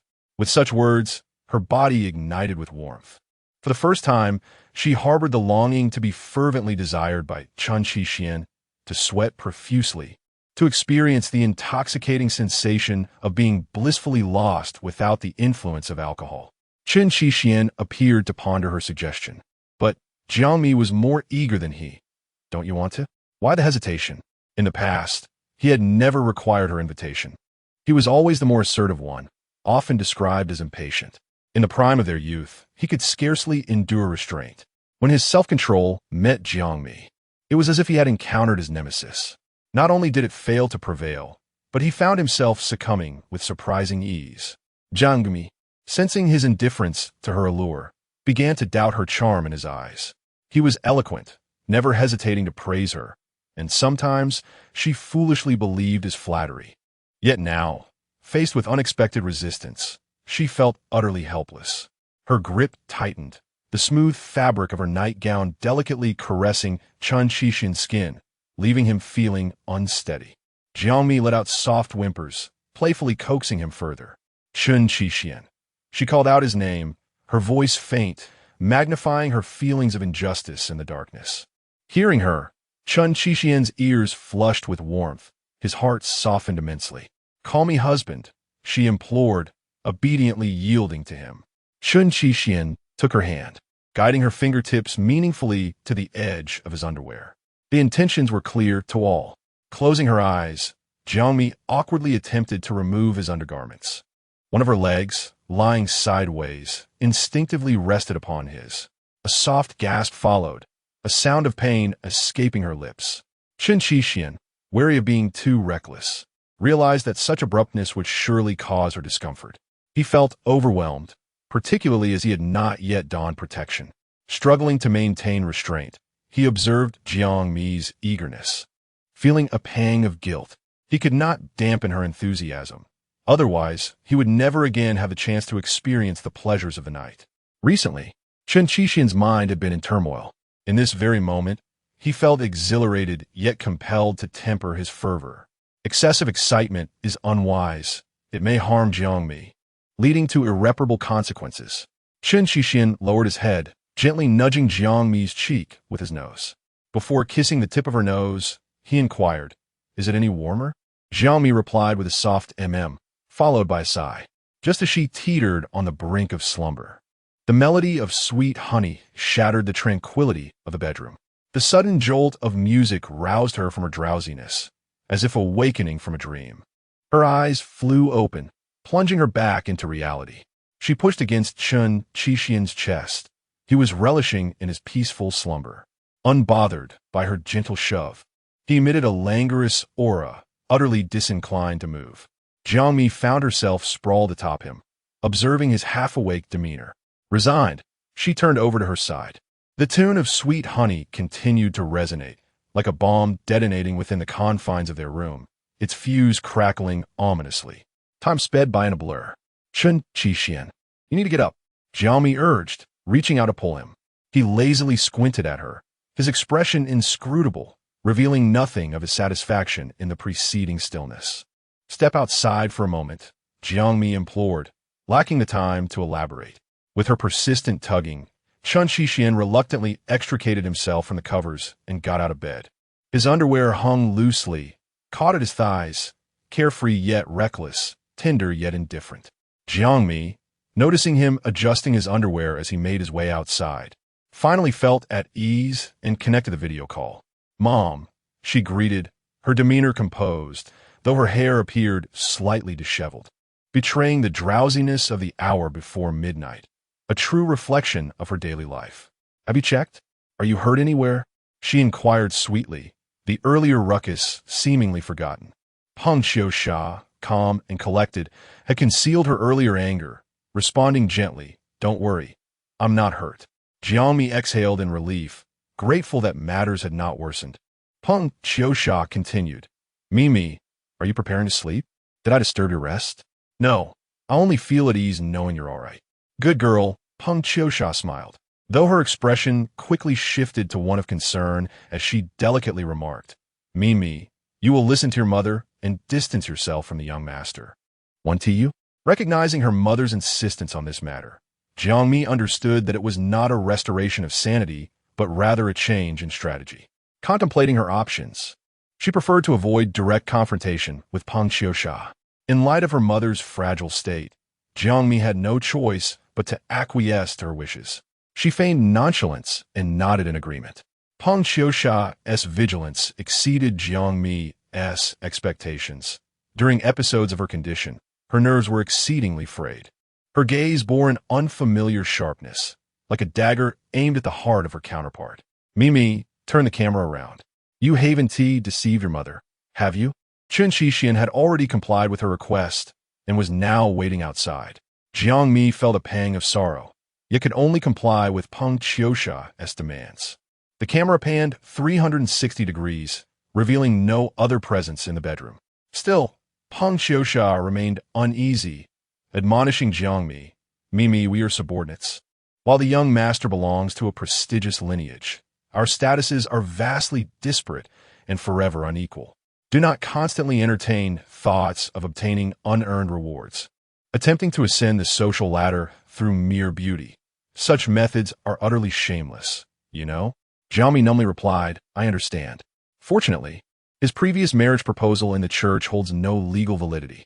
Peng Qiusha, as if reborn, patted her chest, seemingly conversing with herself. Thank goodness I was prudent enough to carry the household registration book with me, rather than leaving it in your custody. As long as I draw breath, you shall possess not the slightest chance. Jiang Mi fell silent, resembling a marionette, her only movement the fluttering of her eyelids, devoid of any further expression. The young master is as merciless as his father, treating others as mere objects. Peng Qiusha appeared to be reminiscing, her sunken cheeks accentuating her delicate features. Her demeanor soft as that of a well-bred lady. As she stated in a monotonous tone, the young master believes that Su Rinxin left some belongings with me, possessions that the Chen family covets. Mother, Peng Qiusha did not grant her an opportunity to speak. The young master could not intimidate me with the video.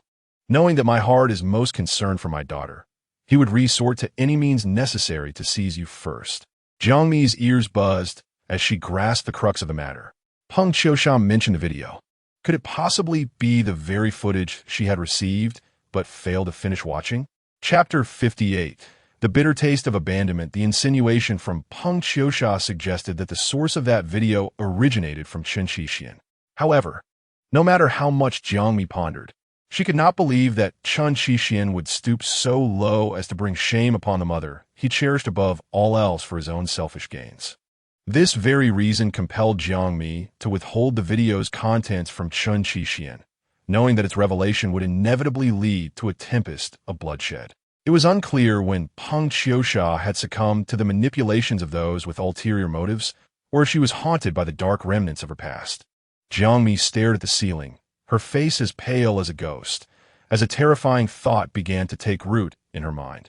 The internal strife within the Chen family had escalated to a boiling point. In the past, she had remained indifferent to these disputes, choosing to remain uninvolved, while Chen Qixian had never broached the subject. Unfortunately, some individuals were intent on dragging her into the fray. The video served as either a reminder or a warning. After much contemplation, Jiang Mi realized she had to inform Chen Qixian. Despite her usual obliviousness, it was evident that a storm was brewing within the Chen family. With various factions vying for power, Jiang Mi feared that the vulnerable Chen Qixian might be toppled amidst the chaos. Speaking of Chen Qixian, he had been absent for nearly half an hour. When she had asked him to leave, he had obediently complied without a backward glance. Reluctantly, Jiang Mi rose from her bed to seek him out. She was all too aware of Chen Qixian's temperament and how easily he could throw a tantrum over trivial matters. As expected, she found him on the sofa in the living room, leaning against the backrest. Jiang Mi could not see his face, unsure if he was asleep or merely lying in silence. His legs were slightly curled, and his posture did not exude joy. With a flutter of anxiety, she approached him, gently placing her hand on his shoulder and speaking softly, Chen Qixian, it's time to go back to bed. He lay there with his eyes closed, feigning sleep and offering no response. Jiang Mi understood that he was displeased and perhaps needed a little coaxing. Accepting her fate, she willingly offered him an avenue to ease the tension. Leaning in closer, she caressed his cheek softly, murmuring, it's easy to catch a chill sleeping on the sofa. Chen Qixian remained with his eyes tightly shut, rolling them internally at her concern. She was aware of the cold. As he remained unresponsive, Jiang Mi felt a pang of stubbornness. The world outside spoke of his fierce temperament, and his subordinates lived in fear of his wrath, which could easily ensnare the innocent. Everyone tended to avoid Chen Qixian, never daring to court disaster. Yet, in these moments, the fragile and helpless Jiang Mi would rise to the occasion. For instance, at this very moment, she sat beside him, leaning slightly into him, grasping his shoulder with one hand. Chen Qixian, could you please acknowledge me? With the situation as it was, ignoring her was no longer an option. Chen Qixian's expression bore a hint of discontent, tinged with an air of unfulfilled desire. But more so, it seemed he had overheard the unpleasant exchange between Jiang Mi and Peng Qiusha. Without uttering a word, he sat up, scrutinizing Jiang Mi from head to toe. While he harbored his own calculations, what escaped his lips was merely a reflection of a man's fragile pride. You pushed me away just when I was still wanting more. Jiang Mi understood his insinuation and quietly averted her gaze, unwilling to engage in trivial discussions in the solitude of the silent living room. After all, she had thoroughly experienced his lack of self-restraint in this regard. At this moment, her interest had waned. Her mind was in disarray, sensing the thorns that lay ahead, feeling genuine concern for Chen Qixian. This was due to her mother-s affliction, commonly referred to as madness, which manifested in a manner that rendered her unrecognizable to her own kin. Noticing Chen Qixian's calm demeanor, Jiang Mi tentatively inquired, "Have you heard anything?" Chen Qixian shot her a glance, exasperated. "Your speech is too slow, which is why Mother keeps interrupting you." Jiang Mi was taken aback. His thought process was truly unpredictable. How could he still find humor in such dire circumstances? This implied he had indeed heard something. Just as she was about to respond, Chen Qixian preemptively sought to soothe her emotions. "I've already contacted the hospital. They will pay closer attention to Mother."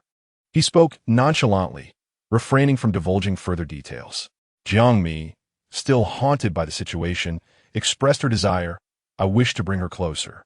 She spoke candidly, her crystalline eyes unwaveringly fixed on Chen Qixian, revealing her yearning transparently.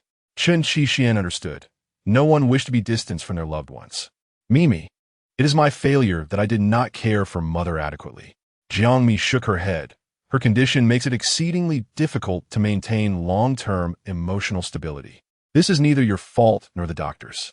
Biting her lip, her gaze was clear, glistening with unshed tears. "Initially, I failed to consider her feelings. She is too far from me." Just now, she was crying and expressing her desire to return. Chen Qixian reassured her. The doctor stated her condition has been well managed, and the current treatment outcome is stable and improving. This was undoubtedly a heartening affirmation. The Swiss physician had encountered similar cases, ultimately leading to successful recoveries after a prolonged treatment process. Peng Xiushang's situation was even somewhat more favorable than those previous patients. The doctor held over 90% confidence in her complete recovery, enabling her to escape the realm of abnormality. It was no small feat to persuade a retired foreign physician to resume work. Chen Qixian had invested considerable effort, leveraging connections to engage him personally and negotiating several times before he finally acquiesced. Money, indeed, speaks universally. After a moment of silence, Jiang Mi summoned her courage, stating, "Then, I wish to go care for her." "What?" Chen Qixian seemed taken aback, unprepared for Jiang Mi's sudden resolve. How long had she harbored this thought? Was it a spontaneous decision or a long-held intention? He could not ascertain. Jiang Mi reiterated firmly, "I want to care for her until she recovers. In the end, you still blame me for not adequately caring for Mother." Upon hearing that she might leave, Chen Qixian immediately appeared flustered. Jiang Mi continued to shake her head, her tone soft and gentle, devoid of aggression. Yet, her unwavering determination remained resolute and unyielding. "I bear no resentment towards you, truly." Jiang Mi spoke earnestly, gazing into his eyes, conveying her emotions with sincerity. "However, as her daughter, I ought to be by her side during such a moment." "How long has this sentiment lingered?" Chen Qixian refrained from expressing his stance. It became evident that Jiang Mi had made up her mind, rendering his opinion inconsequential. What truly mattered was that he had experienced the bitter taste of abandonment. His heart felt as though it had been torn open, bleeding profusely. The pain was excruciating, penetrating to his very core.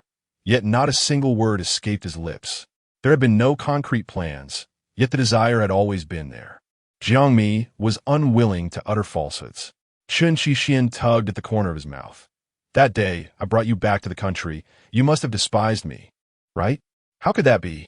He seemed to lose his sanity in an instant, a self-deprecating smile escaping him. "As long as it means curing my mother's illness." "Even if Chen Qixian were to propose to you, you would certainly agree, wouldn't you?" Jiang Mi stood frozen, speechless. Somehow, a wave of shame washed over her, overwhelming her completely. Chapter 59. Engaging in a romantic affair. "I dare say, you truly have the audacity to think that." Chen Shixian observed Jiang Mi lost in thought for a fleeting moment, nearly overwhelmed by a surge of anger, his agitation palpable. His hand found her bare shoulder, gripping it firmly to draw her back to reality.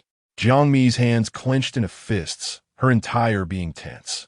Chen Shixian's words struck her like a bolt of lightning, igniting a cacophony in her mind that refused to dissipate.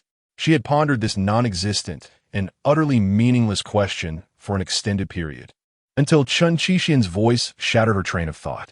Chen Shixian wished he could chastise his own loose tongue. He was increasingly lacking in discretion regarding what could and could not be said. He instinctively pulled Jiang Mi into his embrace, her back pressing against his chest in an intimate hug. With a tone of sincere apology, he admitted, "Baby, I spoke thoughtlessly just now. Do not dwell on such improbable matters." Jiang Mi hesitated, but eventually nodded in agreement.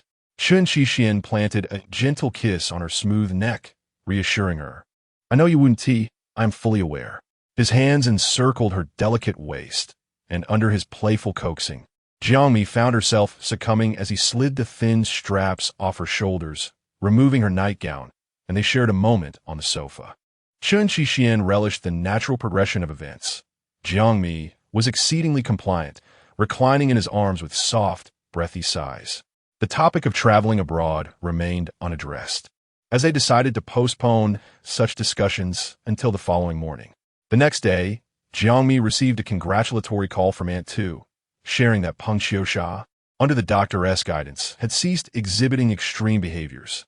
She had become significantly more lucid and tranquil, even managing to sleep well. Aunt Tu sent Jiang Mi a video of Peng Qiuxia knitting a sweater, all the while expressing her hopes of one day cradling Jiang Mi and the young masteress child. In her mind, she had once again regarded Chen Shixian as her son-in-law. Jiang Mi felt a mix of joy and concern. During breakfast, Jiang Mi recalled Chen Shixian's mention of obtaining a marriage certificate. She savored the egg and meat floss sandwich prepared by Aunt Tu, her mind elsewhere, and inadvertently knocked over her milk cup, shattering the glass on the floor. Upon hearing the crash, Aunt Kai rushed out of the kitchen, exclaiming, "What happened?" By the time she emerged, Chen Shixian was already kneeling by Jiang Mi's side, diligently picking up the shards of glass. Without turning his head, he instructed, "Auntie, please mop the floor and then vacuum it." Aunt Kai replied, "Certainly, sir. Is anyone hurt?" Chen Shixian assured her, "No harm done." Feeling guilty, Jiang Mi's face flushed slightly. After clearing the debris, Chen Shixian resumed his position, teasingly inquiring, "What were you thinking about while eating?" Jiang Mi revealed the truth. "My family's household registration booklet was taken to Switzerland by my mother." Chen Shixian, having overlooked this crucial detail, was left speechless, muttering, "What use is a Chinese household registration booklet abroad?" Jiang Mi dared not respond. Chen Shixian continued, "Who are you guarding against?" He began to indulge in unfounded suspicions, a teasing smile playing on his lips. "I say, Mimi, did you sneakily start a romance behind your mother's back while in university? Are you planning to deceive me with a household registration for a clandestine commitment?" His words drifted further from the truth. Jiang Mi could hardly tolerate his casual remarks and weakly retorted, "I have never been in a relationship before graduating from university." Chen Shixian, intrigued, inquired, "What about after graduation?" Jiang Mi replied, "No, that's more like it." She added, "In fact, since the day I was born, I have never been in a romantic relationship." Chen Shixian, filled with indignation, thought, "Is he implying I'm dead? You've never been in a relationship, and this is all just a game to you?" He could no longer remain composed and began to lose his cool. Jiang Mi softly corrected him, "Before your proposal, we had never dated even for a single day. So, strictly speaking, I have never dated." Chen Shixian found himself utterly out of sync with her, reassuring himself not to stoop to her level. She was simply obstinate. He clenched his teeth. "Fine. Starting today, I will make sure to properly date you, lest you turn this into some sort of cosmic irony afterward." Jiang Mi was not implying such a notion. She stammered, "I just meant to state the facts." Seeing that she had finished her meal, he instructed her to drink her milk and change into something else. With an aunt present at home, Jiang Mi would not wear anything revealing. Even a spaghetti-strap nightgown would never be seen in public. Currently, She donned a simple yet elegant Morandi-colored loungewear that exuded both comfort and grace. Jiang Mi lifted her gaze towards Chen Qixian, who raised an eyebrow slightly, his lips parting to say, "We're going on a date." The swiftness of his words left her no room for dissent.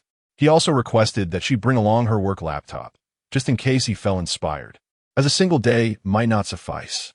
Jiang Mi did not have the chance to inquire about their destination, reasoning that he must have his plans in place. Asking would be futile. Besides, she had her own matters to confess to him. Once in the car, she still asked, "Where are we going?" "You'll find out when we arrive." Jiang Mi realized that Chen Qixian intended to keep her in suspense. Since she was already on this unexpected journey, she decided to embrace it. All she could do was to appreciate the beautiful scenery along the way. Being with him, without questioning the destination, made the journey itself the most delightful experience. As they passed through the toll station, Jiang Mi could just about confirm that they were heading out of town. Had she known, she would have brought some snacks and fruits along. The car only contained bottled water. Chen Qixian, seemingly able to read her thoughts, said, "When we reach the rest area, I'll buy you something to eat." Jiang Mi wasn't particularly greedy. Her boredom was merely surfacing. How had he seen through her so easily? Do you want ice cream?" Chen Qixian asked with a smile playing on his lips. Jiang Mi hesitated, unsure how to respond. Why was he suddenly asking this? The last time they had ice cream, they had shared it at the mall, and it had left her with quite a psychological shadow. She wondered if Chen Qixian had set another trap for her. "I don't want any," she finally replied. Chen Qixian feigned ignorance. "Oh, is it that you don't want it? Or perhaps you're too afraid to have it?" It was evident that he remembered the last ice cream episode, perhaps even relishing the memory. Did he wish to relive that moment today? Jiang Mi, being a gentle soul, thought that if it truly pleased him, she could indulge his peculiar whim. The two of them, sticky and sweet, took half an hour to finish a single ice cream. As the ice cream melted away, so too did Jiang Mi, gradually dissolving into the moment. How could one not say that Chen Qixian is now a person of great ambition? After some time spent in contemplation, he remained unfazed and continued on his journey.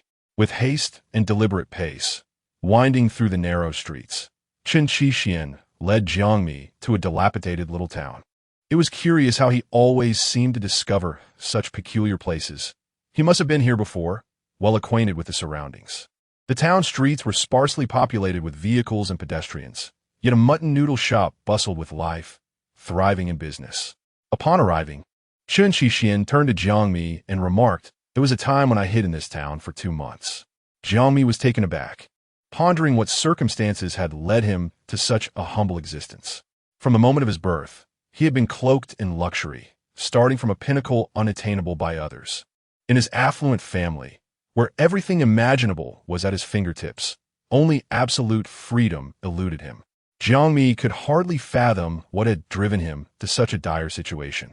On the eve of his departure, indulging in a bowl of mutton noodles, he felt as if he might once again find his footing. With a smile, Chen Qixian concluded his thoughts and turned to the proprietor to order 2 bowls of noodles. Jiang Mi understood then that his words about finding his footing signified a revival of spirit. Chapter 60. Too many secrets. The bustling lamb noodle shop was alive with noise, as the owner took orders and served customers while simultaneously live-streaming on his phone. This vibrant scene added a delightful touch to the mundane beauty of everyday life. Chen Qixian and Jiang Mi sat across from each other, quietly enjoying their noodles. Chen Qixian inquired, "How does it taste?" "Delicious," Jiang Mi replied. Being someone who rarely turned down food, especially with such a unique flavor, there was no reason for her not to enjoy it. Chen Qixian teased her. "Many girls refuse to eat offal. You are truly easy to please. Whatever I offer, you simply consume." The bowl of lamb noodles was distinguished not only by the lamb itself, but also by the assorted lamb offal. Miraculously, it was cooked in such a way that no gamey taste could be detected. Jiang Mi pouted slightly. Her fondness for offal was not limited to this dish, as she adored spicy and sour chicken giblets served with rice, truly a culinary delight. Yet, her focus was not solely on the offal, but rather on the mention of many girls. Chewing the chewy noodles, she raised her gaze and playfully blinked at him, asking, "How many girls have you interacted with that you would inquire about their affinity for offal?" Chen Shixian found himself momentarily speechless. Jiang Mi continued. Such inquiries imply a complex relationship. It's like picking up a stone only to drop it on one's own foot. That is precisely it. Chen Shixian retorted. Your analysis is quite thorough. Little rascal, it seems you have been playing the fool all along. I shall have to be more vigilant in the future. After finishing their meal and stepping out of the noodle shop, Jiang Mi asked, what are your plans for the afternoon? Sleeping, he replied. Jiang Mi responded, why would you sleep again after just waking up? With a knowing glance, Chen Shixian said, I'm tired for driving. All right, that is a reason, albeit a weak one. She conceded. Nearby was a parking lot where Chen Shixian parked the car. After turning off the engine, he opened the storage compartment on the right side, rummaging for something. A set of keys, he said. Jiang Mi, puzzled, asked, do you have a house here? Yes, Chen Shixian confirmed on the old street. Just before the car entered the parking lot, Jiang Mi had indeed seen a sign pointing to Qingxi ancient town. This ancient town may not be widely known, as Jiang Mi had never heard of it before. Chen Shixian held Jiang Mi's hand with one hand and carried her bag with the other as they exited the parking lot and crossed the street. Along the street was a long stretch of shops, all prominently displaying restaurant signs. Even though it was mealtime, business seemed lackluster. Jiang Mi wondered why. As this ancient town could be considered a tourist destination, it appeared so deserted. Having visited years prior and stayed there, Chen Shixian was intimately familiar with every detail of the place. After spending 2 entire months in this remote locale, he could have navigated to his purchased house with his eyes closed. At the end of the street stood the entrance to the ancient town. On this splendid weekend, there were hardly any tourists in sight. The entire ancient town resembled a slumbering elder, enveloped in a heavy drowsiness, where everything was enveloped in silence. While referred to as an ancient town, it was merely a narrow lane constructed alongside the river, paved with cobblestones. On either side of the lane were likely the residents who had lived there since birth. The first floor housed shops, while the second floors served as residences. Tourists, some in small groups, raised their cameras, their faces reflecting a mixture of excitement and disappointment. Chen Shixian remarked to Jiang Mi that the ancient town had yet to be developed, preserving its most primitive appearance. As Jiang Mi passed a bar adorned in the most avant-garde style, she couldn't help but glance a few extra times. At this hour, it was still early, and aside from his staff and a band rehearsing, not a single patron was present. Jiang Mi sighed, noting the rarity of such an untouched ancient town. Its authenticity stood in stark contrast to other ancient towns, which had been homogenized into a uniform commercial model. Even the food offered was largely the same, ultimately relying on marketing to exploit the unwary. Consequently, Jiang Mi had never held much affection for water towns. Here, although the business seemed bleak for each shop, the residents owned their properties, free from the burden of exorbitant rents, rendering potential losses inconsequential. How did you come to find this place? Jiang Mi realized her knowledge of Chen Shixian was woefully insufficient. He harbored too many secrets. As long as he chose to conceal them, she would grasp not even a fragment. I didn't seek it out. I merely passed through, Chen Shixian replied nonchalantly, turning into a narrower alley. They walked a few steps before Chen Shixian halted before a wooden door. He produced a key and turned the lock. This is the house I mentioned, he said, indicating the door marked with the number 77. As he pushed the door open, he ushered Jiang Mi inside. The room was dim, devoid of light, yet it bore the warmth of human presence, with the aroma of cooking wafting from the kitchen. Hearing the commotion, a figure emerged from the kitchen. Upon seeing Chen Shixian, the elderly woman displayed no overt surprise until her gaze fell upon Jiang Mi. She was a congenital mute, unable to speak, conveying only excited sounds from her throat. Pointing at Jiang Mi, her eyes darted between her and Chen Shixian, as if seeking his affirmation. And Jiang, yes, she is Mimi, Chen Shixian nodded toward her. Tears streamed down Aunt Jiang's cheeks as she continued to gesture towards Jiang Mi's face, making soft sounds of recognition. Jiang Mi stepped forward, politely bowing to Aunt Jiang. As Chen Shixian inquired, do you not remember your Aunt Jiang? Searching her memory, Jiang Mi found a faint recollection stirred by his prompt, though it was so shallow it felt negligible. Moreover, Aunt Jiang shared her surname. Jiang Mi raised a hand to her mouth in disbelief. Aunt Jiang was a natural deaf-mute and had no children. Grasping her hand, Jiang Mi, aware that she could not hear, hoped she could read lips. With tear-filled eyes, she trembled as she asked, Aunt Jiang, are you from the Jiang family in Shachao village, Nanzhou? Aunt Jiang clasped Jiang Mi's hand in return, nodding vigorously. The scene was a poignant reunion of compatriots, both with tears in their eyes. Chen Qixian suddenly felt like an extraneous presence. Jiang Mi's myriad thoughts would have to wait to unravel. At that moment, she beheld Aunt Jiang from her memories. The Aunt Jiang from her childhood before the age of 5. A wave of deeper emotions enveloped her.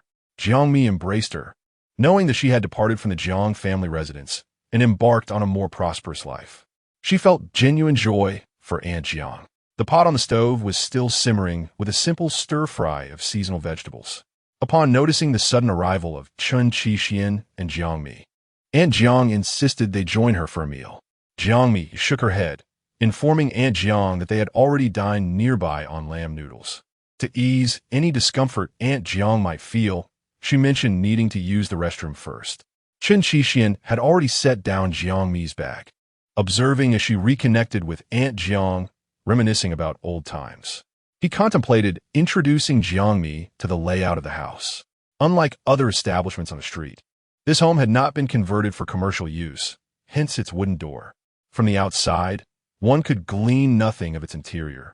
Jiang Mi followed closely behind, eager to uncover the unfolding story. How do you know Aunt Jiang, and why did you bring her here to live? Jiang Mi wondered, as she had scarcely had the opportunity to return to the Jiang residence in Shachao village since being taken to the city by Peng Qiusha at the age of 5. Chen Qixian evaded her question, casting a somewhat ambiguous glance back at her. You seek information without offering any incentive? He remarked, revealing his opportunistic nature. Jiang Mi felt a pang from his intense gaze, her legs stiffening and growing weak beneath her. The incentives he sought were not easily appeased. Determined to enhance her negotiation skills for future encounters, she feigned composure and asked, What kind of incentive do you desire? Chapter 61. Transforming time into photographs, they ascended the stairs, one following the other. The greatest flaw of the old house's structure was its narrow and dim staircase. The south-facing bedroom was meticulously arranged, showcasing Aunt Jiang's diligence and effort. The antique wooden windows, however, could not match the light-blocking capabilities of modern curtains. Sunlight streamed in, illuminating the room and infusing it with warmth. Chen Qixian noticed Jiang Mi trailing closely behind him, which he found somewhat amusing. After setting his belongings down, he began to remove his outerwear.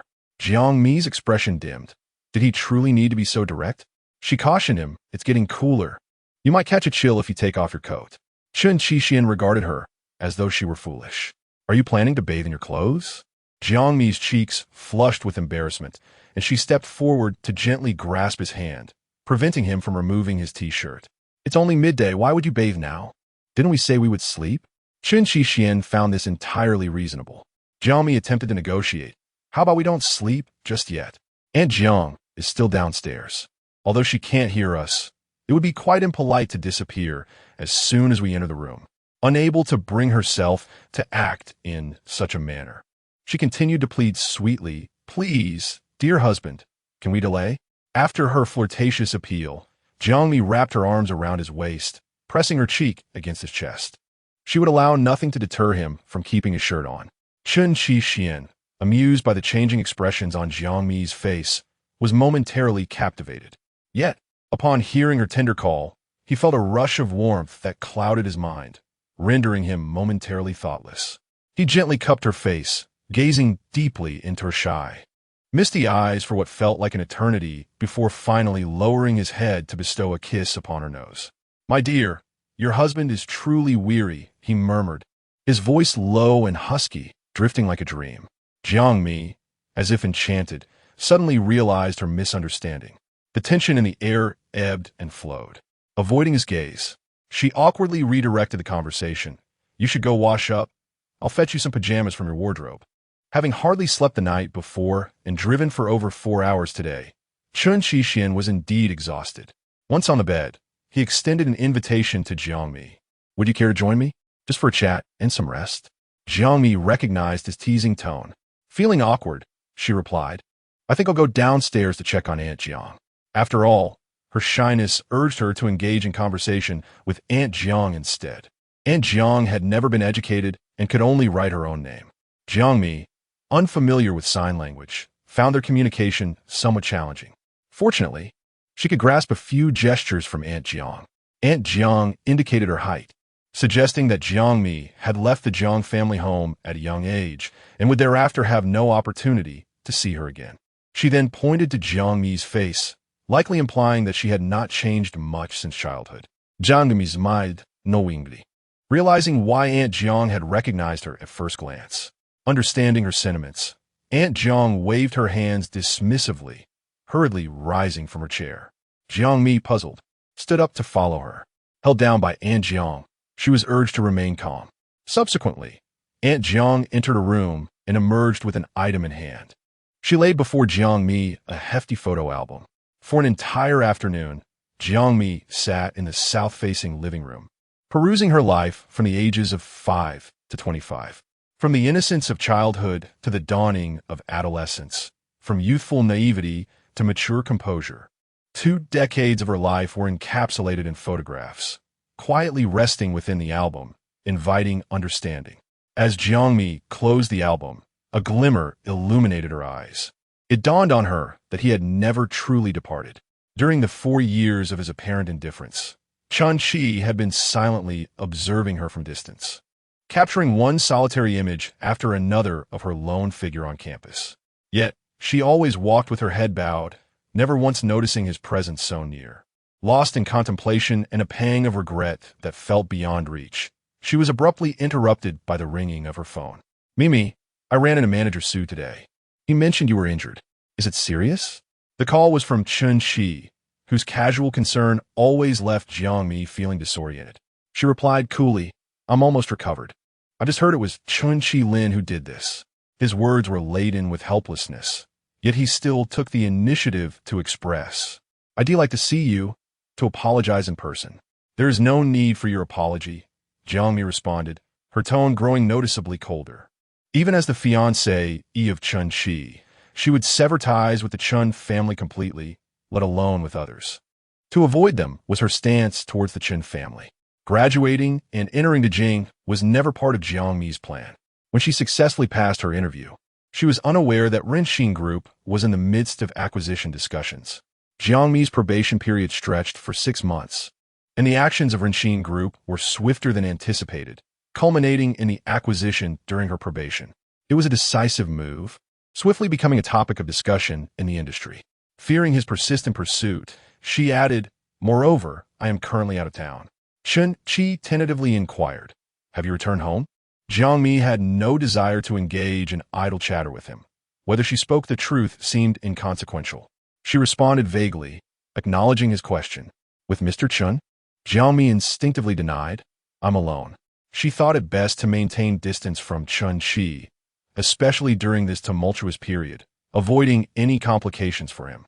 Noticing her diminished spirits, Chen refrained from further inquiries and returned to the initial topic. I have warned Lin. He shall not dare to harm you again. He sighed as if burdened. Mimi, I am sorry. Jiang Mi intended to express that the harm inflicted by Chen Lin could not be mitigated by a mere apology. However, the words lingered on her lips, and a realization struck her. Voicing such sentiments to Chen would be futile. He could not genuinely advocate for her nor rectify the situation. His only role was to murmur reassurances to dispel her concerns. Many years ago, Jiang Mi might have been deceived by his feigned sincerity, but not anymore. Having fallen for his pretense once, she would not be ensnared a second time. Chen was acutely aware of her simmering anger and harbored resentment towards Chen Lin. Her silence was a testament to her unwillingness to forgive. He had no choice but to withdraw his concern, attempting to penetrate her icy demeanor. As for the belongings left by Aunt Peng, I have placed them at the front desk of the Jing. Whether to discard or retain them is a decision best left to you. Jiang Mi replied, I understand. His attempt was unnecessary. I have not tampered with these relics. Jiang Mi remarked, they are likely trivial items. It matters little whether I see them or not. Chen Shiji failed to perceive the subtle shifts in Jiang Mi's emotions and chose not to prolong the conversation, ending the call. It was always this way. Her heart felt leagues away from him. He could neither penetrate her fortress nor warm her soul. He could not pinpoint where things had gone awry. As Jiang Mi rose to ascend the stairs, she caught sight of a pair of eyes glaring at her from the staircase. While I was asleep, who was she clandestinely conversing with on the phone? It was no wonder that Shun Yirong had dubbed him the Asian king of jealousy. His words had never been kind. Chapter 62. Ensnared by desire awakened from a brief slumber, Jiang Mi rose and sauntered toward the staircase, her heart softened by the emotions stirred after perusing the photo album. Her tone reflected this newfound gentleness. "Why are you awake so soon?" she inquired, approaching the man who stood 2 steps above her. He appeared harmless, with neatly cropped hair that accentuated his vitality. His facial features were sharply defined, and his lips were nearly perfect, handsome enough that even without frequent smiles, he could captivate the masses. Dressed in sleepwear, he shed the rigid demeanor associated with work, a subtle smile gracing his lips, embodying a relaxed aura that was perfectly balanced, neither contrived nor pretentious. Standing above her, he looked down, exuding an air of authority. He repeated his question, "Who are you on the phone with?" Jiang Mi had no intention of concealing the truth and answered candidly. However, Chen Shixian remained silent, observing her without uttering a word. Without further thought, she reached out to draw him down, eager to discuss matters of greater significance. Chen Shixian sighed, exhaling a breath laden with frustration. He had not intended to abandon his inquiries, but his attention was diverted by the photo album resting on the low table, causing his expression to shift subtly. Jiang Mi was not adept at hiding her feelings.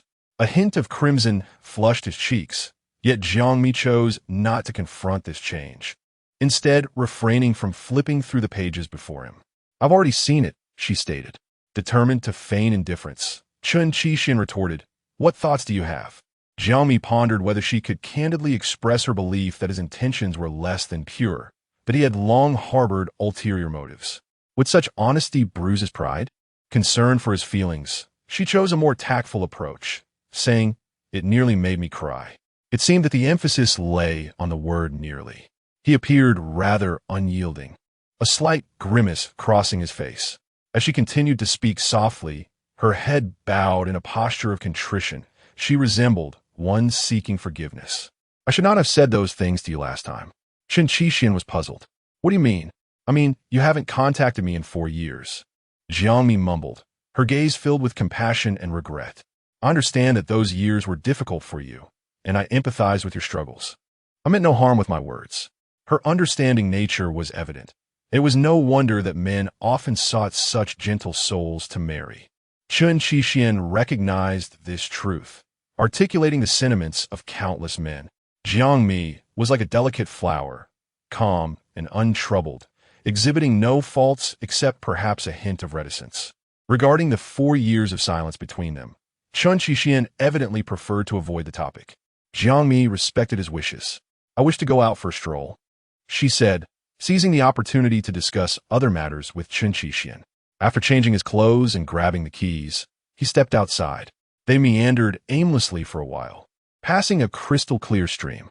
By the riverside stood a bench, devoid of any occupants. "Let's sit for a while," Jiang Mi suggested. Chen Shixian reclined casually, a hand lightly resting on Jiang Mi's shoulder, gazing at the flowing river. The sun was nearing the horizon, casting warm hues across half the sky. It was a picturesque scene, yet Jiang Mi felt an inner turmoil. She pondered how to broach a delicate subject, so engrossed in her thoughts that she failed to notice when Chen Shixian pointed out a long-legged bird across the river. He waved a hand in front of her eyes, curious about her distraction. "What are you thinking about?" Jiang Mi finally spoke, voicing one of her concerns. "Are there no doctors in the country who can cure my mother's illness?" "Indeed, I was just about to discuss that with you," Chen Shixian replied, his demeanor shifting as he gathered his thoughts. "I have already made inquiries with Switzerland." Jiang Mi widened her eyes. It was astonishing that a conclusion had been reached so swiftly, considering the events of the previous night. After some contemplation, she realized it was during Chen Shixian's brief respite upstairs that this progress was made. She turned to him, her gaze intense. What's the outcome?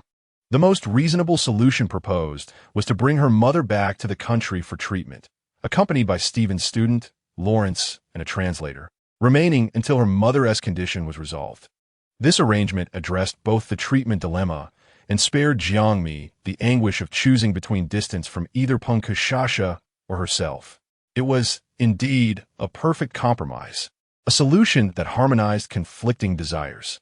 With Chen Qixian's presence, many difficulties seemed to dissolve effortlessly. Jiang Mi felt a pang of self-reproach. Ultimately, her selfishness was evident. In choosing this path, she sacrificed the emotional bond between herself and Chen Qixian. Facing him, she felt a twinge of shame, wishing to apologize but fearing her words would lack weight. Repeated expressions of gratitude might come off as insincere. She clenched her fists, her heart racing. Chen Qixian, thank you. His thoughtfulness and willingness to invest such effort and resources touched her deeply. Chen Qixian playfully brushed his fingers against her nose, a mixture of affection and mischief in his gaze. I expect something in return, he teased. Jiang Mi's cheeks flushed at his words.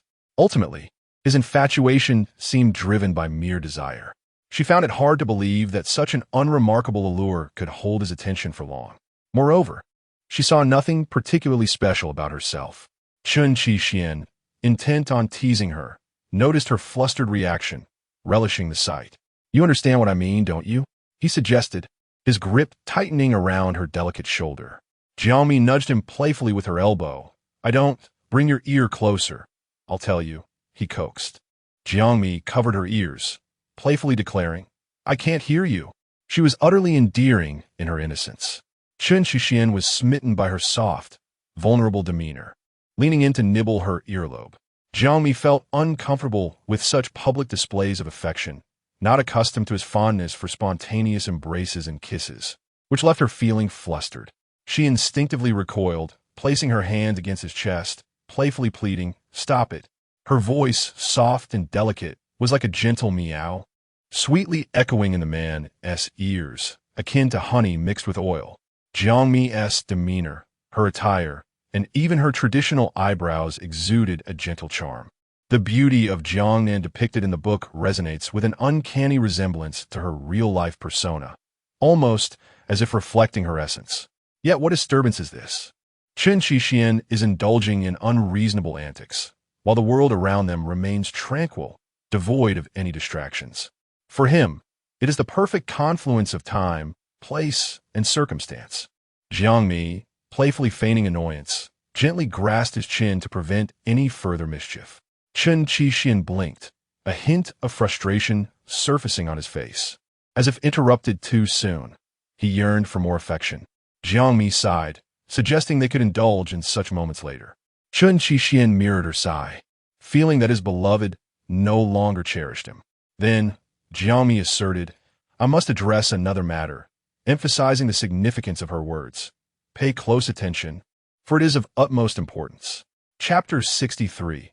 Grasping the weakness, Chen Qixian responded with a soft hum, his expression lacking any semblance of seriousness. Jiang Mi, unable to contain herself, tugged at his nonchalant cheek.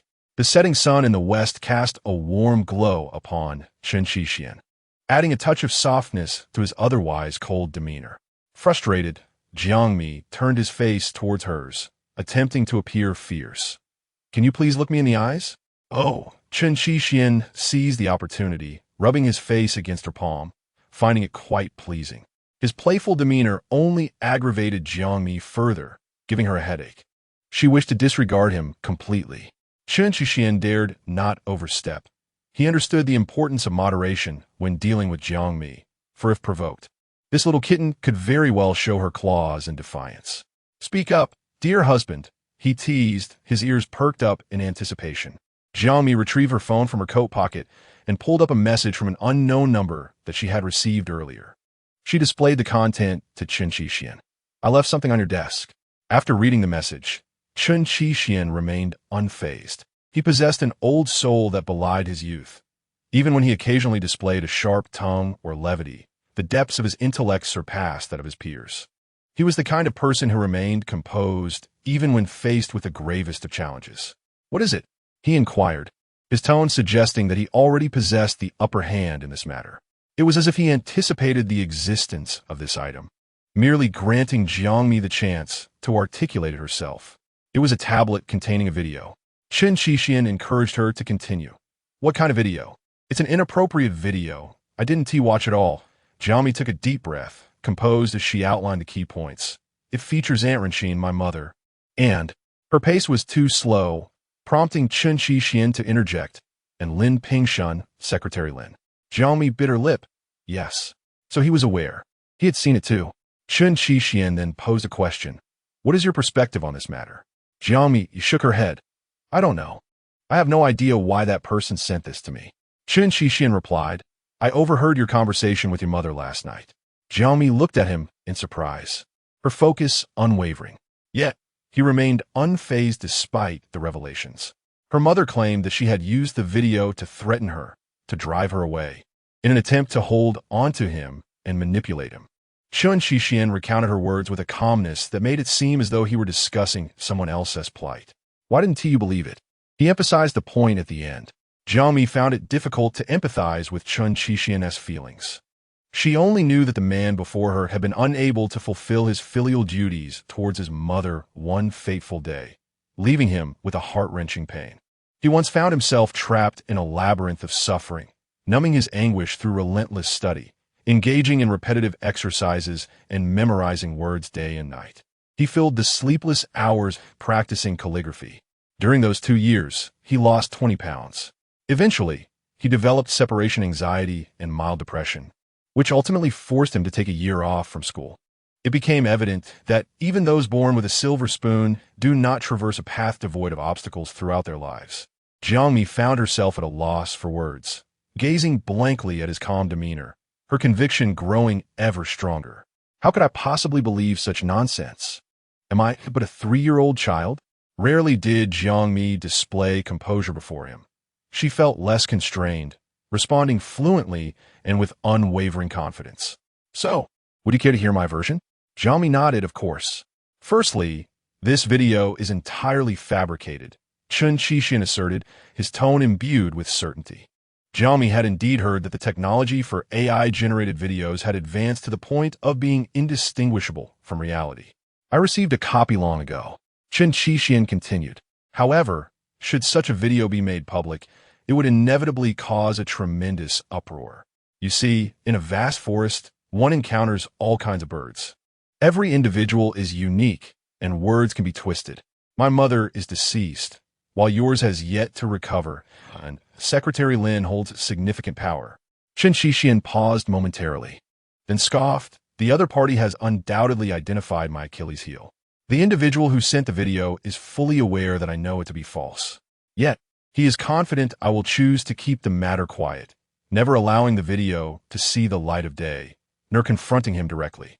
Jiang Mi was rendered speechless, her intellect seemingly insufficient. So what is his objective? Chen Qixian evaded her question. Do you recall the western and southern regions of Tongzhou? Jiang Mi sudin liandevstud. Is it your competitor's doing? Chen Qixian fell silent. After a long pause, he confirmed, yes. Jiang Mi felt uneasy. The price of this is that you must willingly relinquish that piece of land in the south. Finally, you've demonstrated some cleverness, he remarked. Jiang Mi questioned, why would you involve yourself in land matters? Chen Qixian chuckled lightly. Mimi, you truly cannot handle flattery. Your cleverness lasts but a moment. Jiang Mi remained speechless. Chen Qixian's expression was tinged with regret. In any case, he has indeed pinpointed my vulnerability, and I will undoubtedly cede that land. There was a complexity in his eyes that Jiang Mi could not comprehend. Some truths Jiang Mi hesitated to voice. To be honest, prior to receiving this unfamiliar package, I had already received a message from Chen Qixian. Chen Qixian raised an eyebrow, visibly displeased. You two have maintained constant contact, haven't you? His tone was laden with a melodious cadence, laced with a hint of jealousy. Jiang Mi chose to bypass this unproductive banter. He mentioned that my mother left some belongings at the Chen residence and wishes for me to retrieve them. Reflecting upon it, she dared to reveal, it seems to be the same day you carried me on your back to attend to some important business at the Chen residence. Chen Qixin chuckled softly, his eyes narrowing slightly, emanating a dangerous aura. Mimi, you've become quite mischievous. Jiang Mi smiled faintly. Chen Qixin playfully grasped Jiang Mi, leaning closer to her ear, echoing her laughter as they reminisced. Perhaps it would be more accurate to say that on the day we shared our affections across the screen. I held an even clearer memory. Jiang Mi shuddered involuntarily. Just mentioning it makes me want to hide away. This man truly dared to say anything. Jiang Mi felt tears welling up. You cannot force me to do these things anymore. Dream on, Chen Qixin replied. He crossed his legs, casually flicking the tips of his shoes. After all, how could one discern their limits without a little self-imposed pressure? He spoke earnestly, delving into profound truths. Jiang Mi abruptly shifted the conversation. We haven't concluded the matter at hand. Chen Qixin appeared slightly impatient. What more is there to discuss? Jiang Mi replied, I wonder. Could it be too coincidental that I received messages from both Chen Qixin and a stranger? Perhaps the distance between them is rather too close? Chen Qixin inquired. Do you suspect it could be him? Jiang Mi responded, perhaps I am merely being overly suspicious. Chen Qixin felt a surge of delight within. Mimi, you may doubt him, yet you trust me unconditionally. Jiang Mi, exasperated, gazed skyward. I never claimed that. Chen Qixin playfully retorted, is he truly so despicable in your eyes? The upward curve of his lips revealed an uncontainable joy that filled his heart. Chapter 64. Why does it sound somewhat familiar? Let us depart. It is time for dinner. Chen Qixin's mood has brightened, and the world seems at peace. Jiang Mi remained seated for a moment, unresponsive. Chen Qixin turned back, his brows slightly furrowing, illuminated by the golden rays of the setting sun, creating an enchanting aura around him that was quite pleasing to the eye. Haven't finished your words? He teased Jiang Mi, yet his demeanor remained accommodating to her whims. Jiang Mi rose at his urging, naturally entwining her arm with his. Let's go. We can talk while we eat. Initially, they intended to invite Aunt Jiang to join them in the city for a meal. However, Aunt Jiang adamantly refused, shaking her head repeatedly. Chen Qixin reluctantly acquiesced, raising the keys in his hand to indicate that she could rest whenever she pleased, without the need to wait for them to return. Jiang Mi, perceptive as ever, inquired on their way to fetch the car. Are you contemplating bringing Mother here? Do you think it's a good idea? The environment is quite livable, tranquil, and the local culture is simple and pure. It is conducive for recuperation. In truth, Chen Qixin had not yet reached a final decision. His primary purpose for bringing Jiang Mi was to allow her to experience the old street's ambience firsthand and provide her insights. That works well, with Aunt Jiang accompanying us. It should facilitate her recovery. Jiang Mi responded, warmth flooding her heart as she tightened her grip on his arm.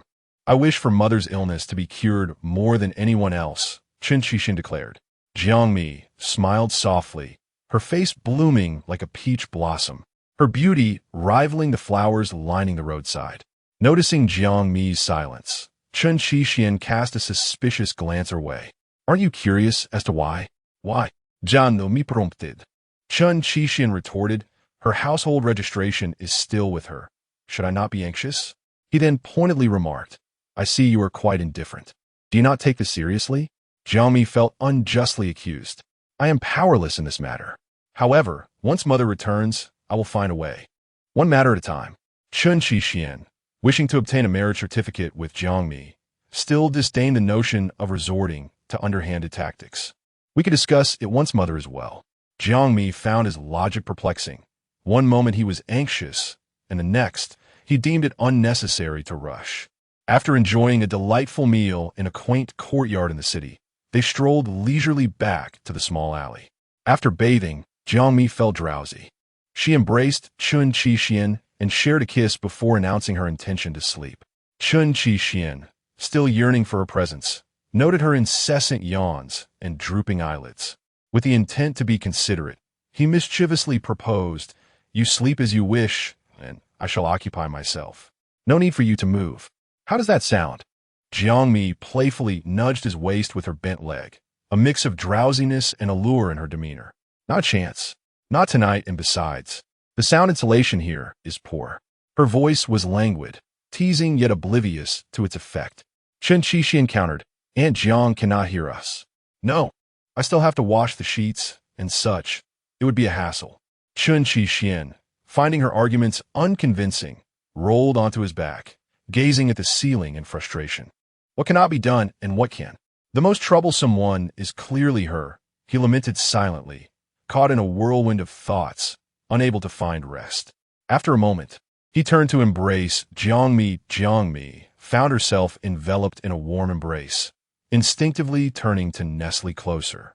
The fragrance emanating from him was soothing, and she nestled her small head, swaying it gently until she settled into a comfortable position, succumbing to a deep slumber. Chen Qixi, illuminated by the soft moonlight filtering through the curtain, gazed at her features for quite some time. Jiang Mi enjoyed a restful night, rising early the following day. Yet, in comparison to Aunt Jiang, she felt a twinge of shame. Aunt Jiang had already washed the clothes and returned from the market, seated in the backyard, meticulously preparing vegetables. The yard also housed several chickens, and the discarded vegetable leaves were tossed into their coop. Approaching Aunt Jiang, Jiang Mi called out to her, despite knowing she could not hear. Upon noticing her, Aunt Jiang promptly gestured towards the house, presumably indicating she was preparing breakfast for her. In the kitchen, Jiang Mi discovered a pot of congee, infused with oats, appearing soft and inviting. She served herself a bowl. Unbeknownst to her, Aunt Jiang had already entered the house and was animatedly communicating something to Jiang Mi with gestures. It later became clear that she intended to make a few dishes, scrambled eggs with scallions and stir-fried dried radish with edamame. Chen Qixi, awakened by the fragrant aroma of the dishes, descended the stairs with sleepy eyes. He nodded at Aunt Jiang, then turned his gaze to Jiang Mi, inquiring why she was up so early. "There's a morning meeting soon, and I need to prepare," he replied. They both sat down for breakfast, and seeing the lovely weather, Aunt Jiang brought their meal to the wooden table in the backyard. As they savored the steaming breakfast, breathing in the fresh morning air, Jiang Mi recalled a pressing matter and said, "Could you share the Wi-Fi password for my computer?" "Certainly. How long shall we stay here?" "That depends on your preference." Flexible. That's rather vague. You have many responsibilities. Surely you cannot linger too long?" Jiang Mi doubted he could spare so much time amidst his busy schedule. Chen Qixi casually picked up a piece of scrambled egg, remarking, "Well, I'm about to be dispatched to the borders." Logically, Jiang Mi had no place in Chen Qixi's work affairs. Yet upon hearing his words and reflecting on the recent chaotic events, she felt a strange connection. Everything seemed to trace back to the day Chen Qixi had been ambushed by Chen Qilin. Somehow, images of Chen Qixi, severely beaten, had been leaked. The brothers had fallen out, the company became embroiled in turmoil, and their stock prices plummeted. Yet, Jiang Mi found herself strangely detached from it all, despite having been present at the scene, vulnerable to the machinations of those with ulterior motives. The series of events unfolded like a tightly woven web, each thread interlinked, conjuring a sense of unease. Jiang Mi's heart sank as she pondered aloud. Is this related to what transpired at the estate that day? Without a moment's hesitation, Chen Qixi replied, "It is unrelated." "I do not believe you." "Believe what you wish," he retorted. Jiang Mi fell silent, tasting the porridge without pleasure, realizing there was no need to dwell on it. These matters were purely commercial. Chen Qixi gently stroked her head as a gesture of comfort. Jiang Mi, feeling powerless to assist, refrained from probing further, wishing not to add to his burdens. After hastily finishing her breakfast, she ascended the stairs to change into a more suitable outfit for work. Last night, she had privately chastised Chen Qixi for his mysterious demeanor, failing to inform her of the itinerary before their departure, which left her unprepared with clean clothes. To her surprise, however, she found that fresh attire awaited her here. Ready for her arrival, Jiang Mi sought out a room on the second floor conducive for work. It faced south and boasted ample natural light. There was a tea table within, upon which she placed her laptop. Leaning against the doorframe, Chen Qixi observed her methodical preparations in silence. Once she powered on her computer, Jiang Mi asked him for the password. Her first attempt resulted in failure, and her second attempt proved equally fruitless. Urging him to recall carefully, she wondered if he had truly forgotten. After a brief pause, Chen Qixian provided another string of characters, only for him to become anxious. Did you differentiate between uppercase and lowercase? Jiang Mi replied earnestly, I did. After much effort, they finally connected, and Jiang Mi immediately initiated a video call. To her astonishment, Chen Qixian, seemingly oblivious, did not leave, but instead asked, Are we connected? Jiang Mi's expression froze instantly. Su Shan, on the other end, was clearly disturbed by the unexpected noise. With 5 minutes remaining until the meeting officially commenced, colleagues from her team began to gossip. Oh my, the person speaking beside Manager Jiang. Could it be Lawyer Shin's brother? What a divine deep voice. It's positively enchanting. Yet, in a hesitant whisper, someone remarked, that voice seems oddly familiar. Jiang Mi steadied her nerves and feigned casualness as she replied. Familiar to whom? Oh, no one in particular. It's not your issue. It's merely my ears playing tricks on me. Chapter 65. The benefactor. 5 minutes later, the meeting commenced in earnest.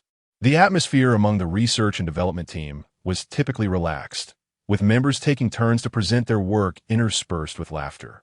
It was Jiang Mi's turn. She was thoroughly prepared. Although she had not resolved the supply issues of the new materials, she presented her second proposal. Consequently, her presentation extended longer than anticipated. So much so that Chen Qixian, thinking she had concluded, approached her with freshly brewed coffee he had procured from outside. Noticing that Jiang Mi was still engrossed in her presentation, he discreetly placed the coffee on the table. Just as he was about to leave, his phone rang unexpectedly. The sudden sound of the ringtone drew the attention of all his colleagues seated in front of their screens. Jiang Mi frowned, though her expression remained composed. She merely raised her head, refrained from speaking, and gestured towards Chen Qixian to exit. Not yet finished. She made a clear motion indicating he should close the door behind him. When in work mode, Jiang Mi was truly unyielding. Chen Qixian glanced at the caller ID. It was Lin Pingshan. After several days of pent-up frustration, he finally unleashed a torrent of invective. With age, one would expect composure, yet he remained irascible and impatient. No wonder he had been transferred from Beijing to Tongzhou. Chen Qixian selectively listened to the call, fully aware that holding the phone to his ear posed a risk of deafness. Are you done ranting? He retorted, treating the exchange as casually as a son would with his father. The lack of formality was, in fact, an alternative form of intimacy. What significance does it hold for me? Now, the recipients of this information extend beyond just the two of us. Right, it's all the trouble I've caused. ISNT it? And who else? My wife, of course. What do you mean, which wife? The one you encountered last time. I have no qualms. Let that piece of land go. I can always make a comeback. For the sake of Secretary Lin S.'s reputation, do I have any reason not to concede? Fine. As long as you're aware of this matter, that suffices. This person is truly despicable. One day, I will deal with him. No wonder Secretary Lin has such keen insight. Indeed, while we may not care, the two individuals in that video are my mother. He has truly provoked my ire. I know she will be returning to the country soon. Please take care. As Jiang Mi concluded the meeting, it was already past mealtime. After the meeting adjourned, she and Su Shan engaged in an extensive discussion about their new ideas. They hit it off remarkably well and agreed to travel together to Tongzhou on a business trip to visit the headquarters of a battery factory. This particular factory, however, did not stand as a benchmark within the industry. While others focused on mass-producing lithium batteries with meticulous refinement, this factory had set its sights on solid-state batteries instead. Thus, it had continuously poured substantial funds into research and development, consistently remaining in a state of innovation. They had filed thousands of patent applications, rivaled only by a small number of companies. They boldly proclaimed that they would soon achieve mass production of solid-state batteries. Yet, this domestic battery factory had remained relatively obscure, only gaining some attention online after securing several $100 billion in financing. Nevertheless, the major player emphasized their commitment to independent research and development technology. The entire vehicle, from its exterior design to its component configuration, is the result of Da Whale's own craftsmanship. Thus, two formidable dilemmas now confront Su Shan: how to elucidate this situation to Chen Qixian and how to articulate this transformative policy to the market. However, such concerns are not for Jiang Mi to fret over. Upon closing her laptop, she realized she hadn't even sipped her coffee, which had grown cold. Rubbing her weary eyes, she rose and stood by the rear window to glance down. To her surprise, Chen Qixian was seated in a wrought-tan chair, smoking. The smoke wafted around him as his fingers deftly navigated the screen, likely responding to emails. When in Jiang Mi's presence, he exhibited an impeccable sense of propriety, never intruding upon her work, but instead choosing to wait quietly. Jiang Mi gently tapped the glass window twice.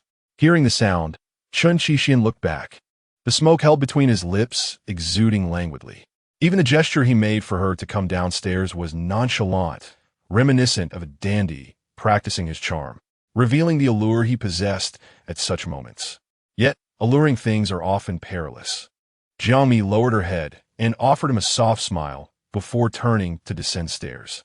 As fate would have it, just as Jiang Mi reached the ground floor, a familiar clamor erupted below. Chen Yi and Wu Shimao had arrived.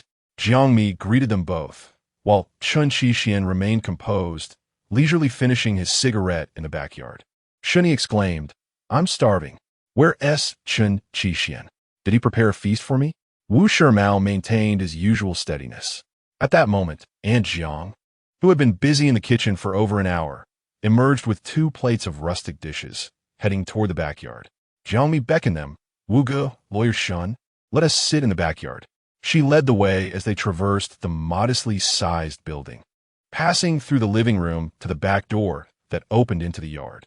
To facilitate Aunt Jiang in serving the dishes, the back door of the living room stood wide open. Aunt Jiang, ever the gracious host, not only prepared an array of sumptuous dishes, but also fetched cups to pour wine for them. Chen Qixian urged her to sit and eat, but she waved her hands in apparent fright and hastily retreated into the house. Chen Qixian could do nothing about her, this old lady. "Shanyi, curious, remarque it. Where did you find this old lady? She seems quite spry." Chen Qixian casually responded, "She's my savior." Jiang Mi's eyes widened in disbelief as she looked at him.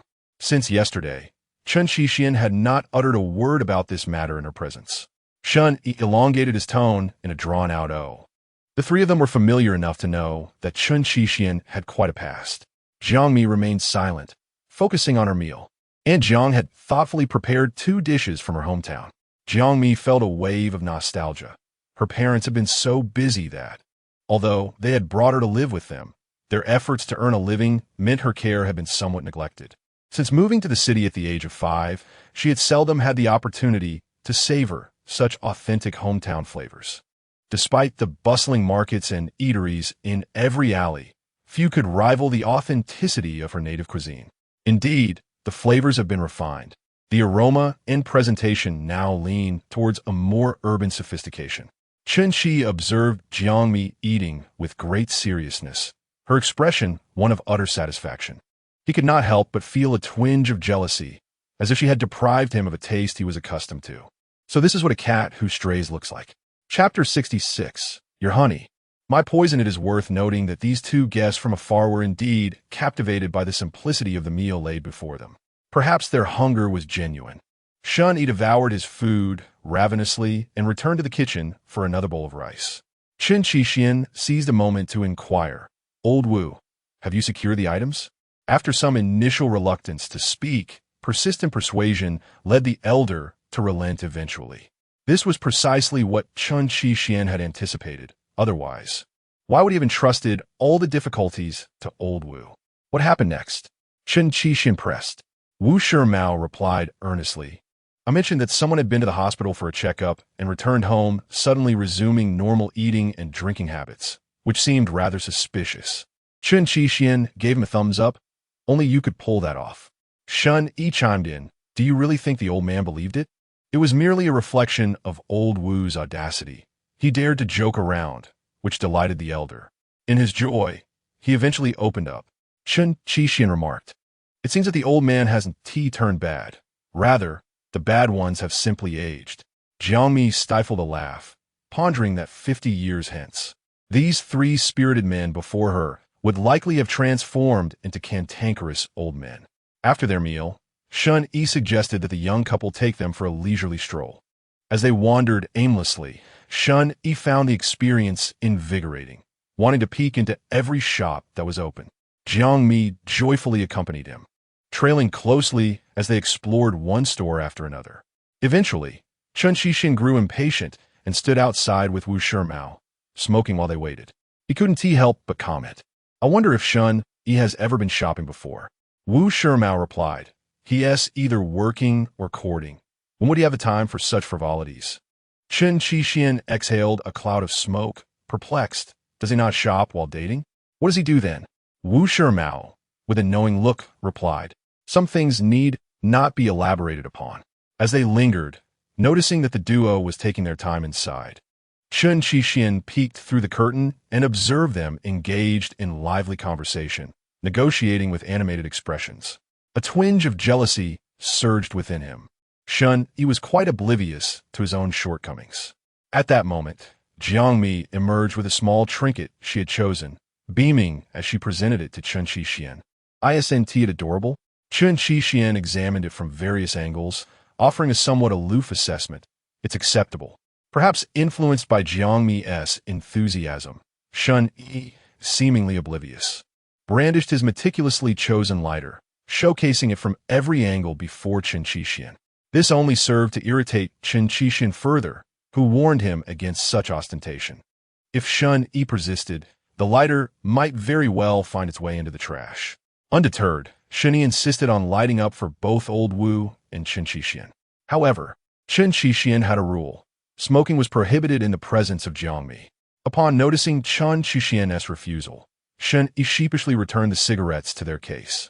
From that moment on, as Jiang Mi visited each shop, Chen Qixin remained at her side, finally managing to push the bothersome Chen aside, leaving him to keep old Wu company. The main street of the ancient town stretched approximately 1,000 meters.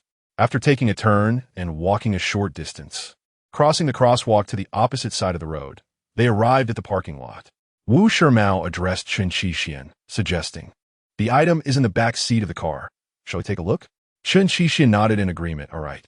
This item was indeed a remarkable antique.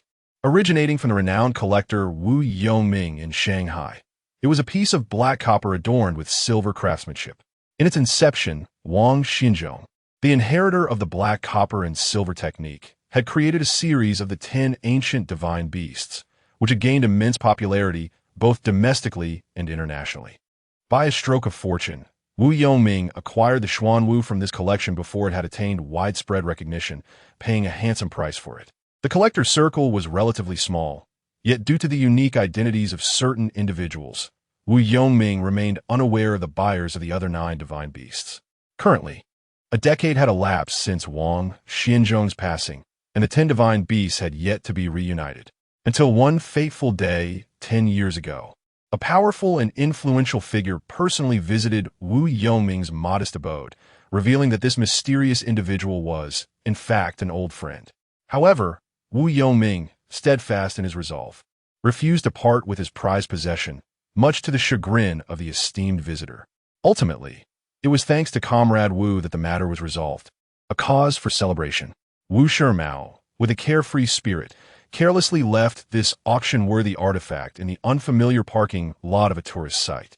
It aptly illustrated the adage, "One man's treasure is another man's trash." To the untrained eye, it appeared as nothing more than mere scrap metal. Wu Shimao opened the brocade box and revealed the coveted Xuanwu, the object of Secretary Lin's yearning for the trio to behold. Chen, with little regard, tossed it lightly in his palm, exclaiming, "It's quite heavy." Chen Qixin shot him a warning glance. "Handle it with care." Wu Shimao retrieved the Xuanwu, placing it back into the brocade box, and remarked to Chen, "My task is complete. Next time old Lin raises a fuss, you can placate him." Chen Qixin, with a serious expression, inquired, "Has he reached that age?" Chen, catching the underlying meaning, burst into laughter.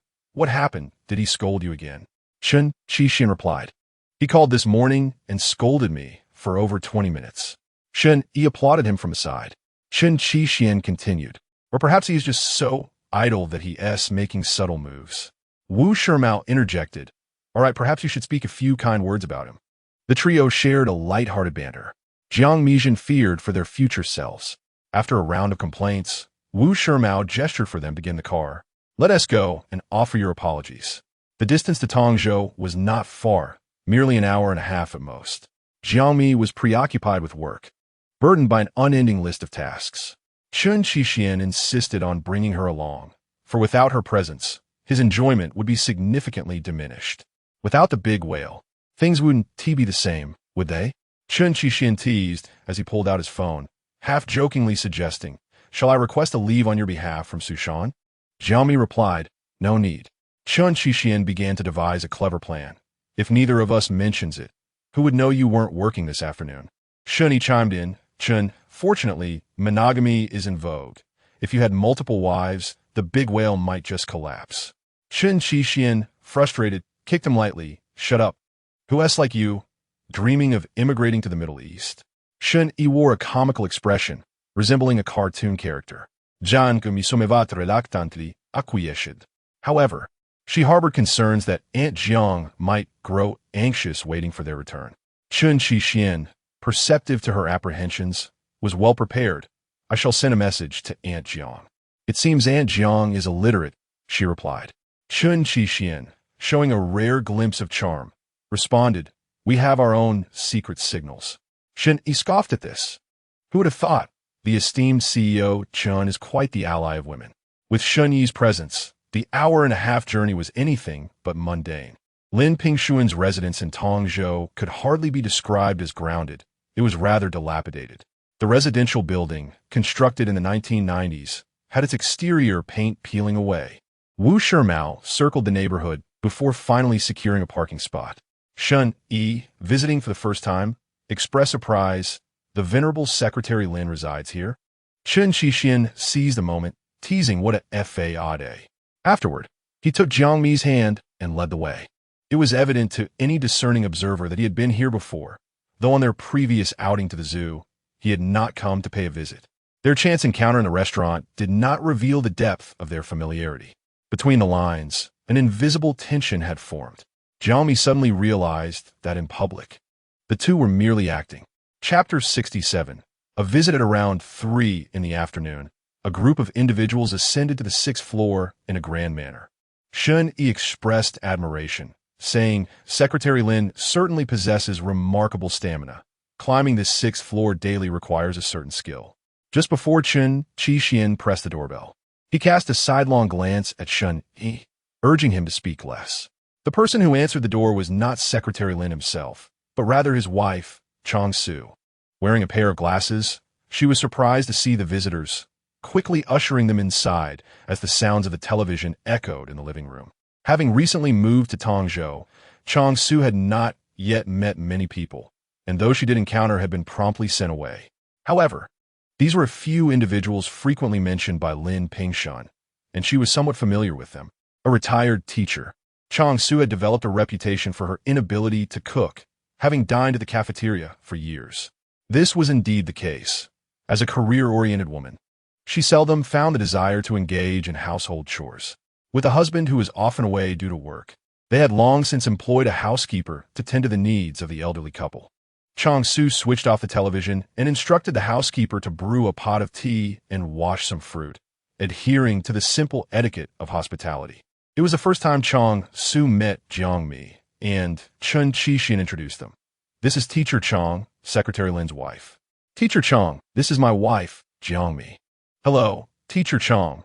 Jiang Mi greeted her respectfully, feeling somewhat embarrassed for arriving empty-handed on her first visit. Her cheeks flushed. "Hello, Xiao Jiang. Please have a seat." "There is no need for formality," Chong Su replied warmly, her cheerful demeanor evident.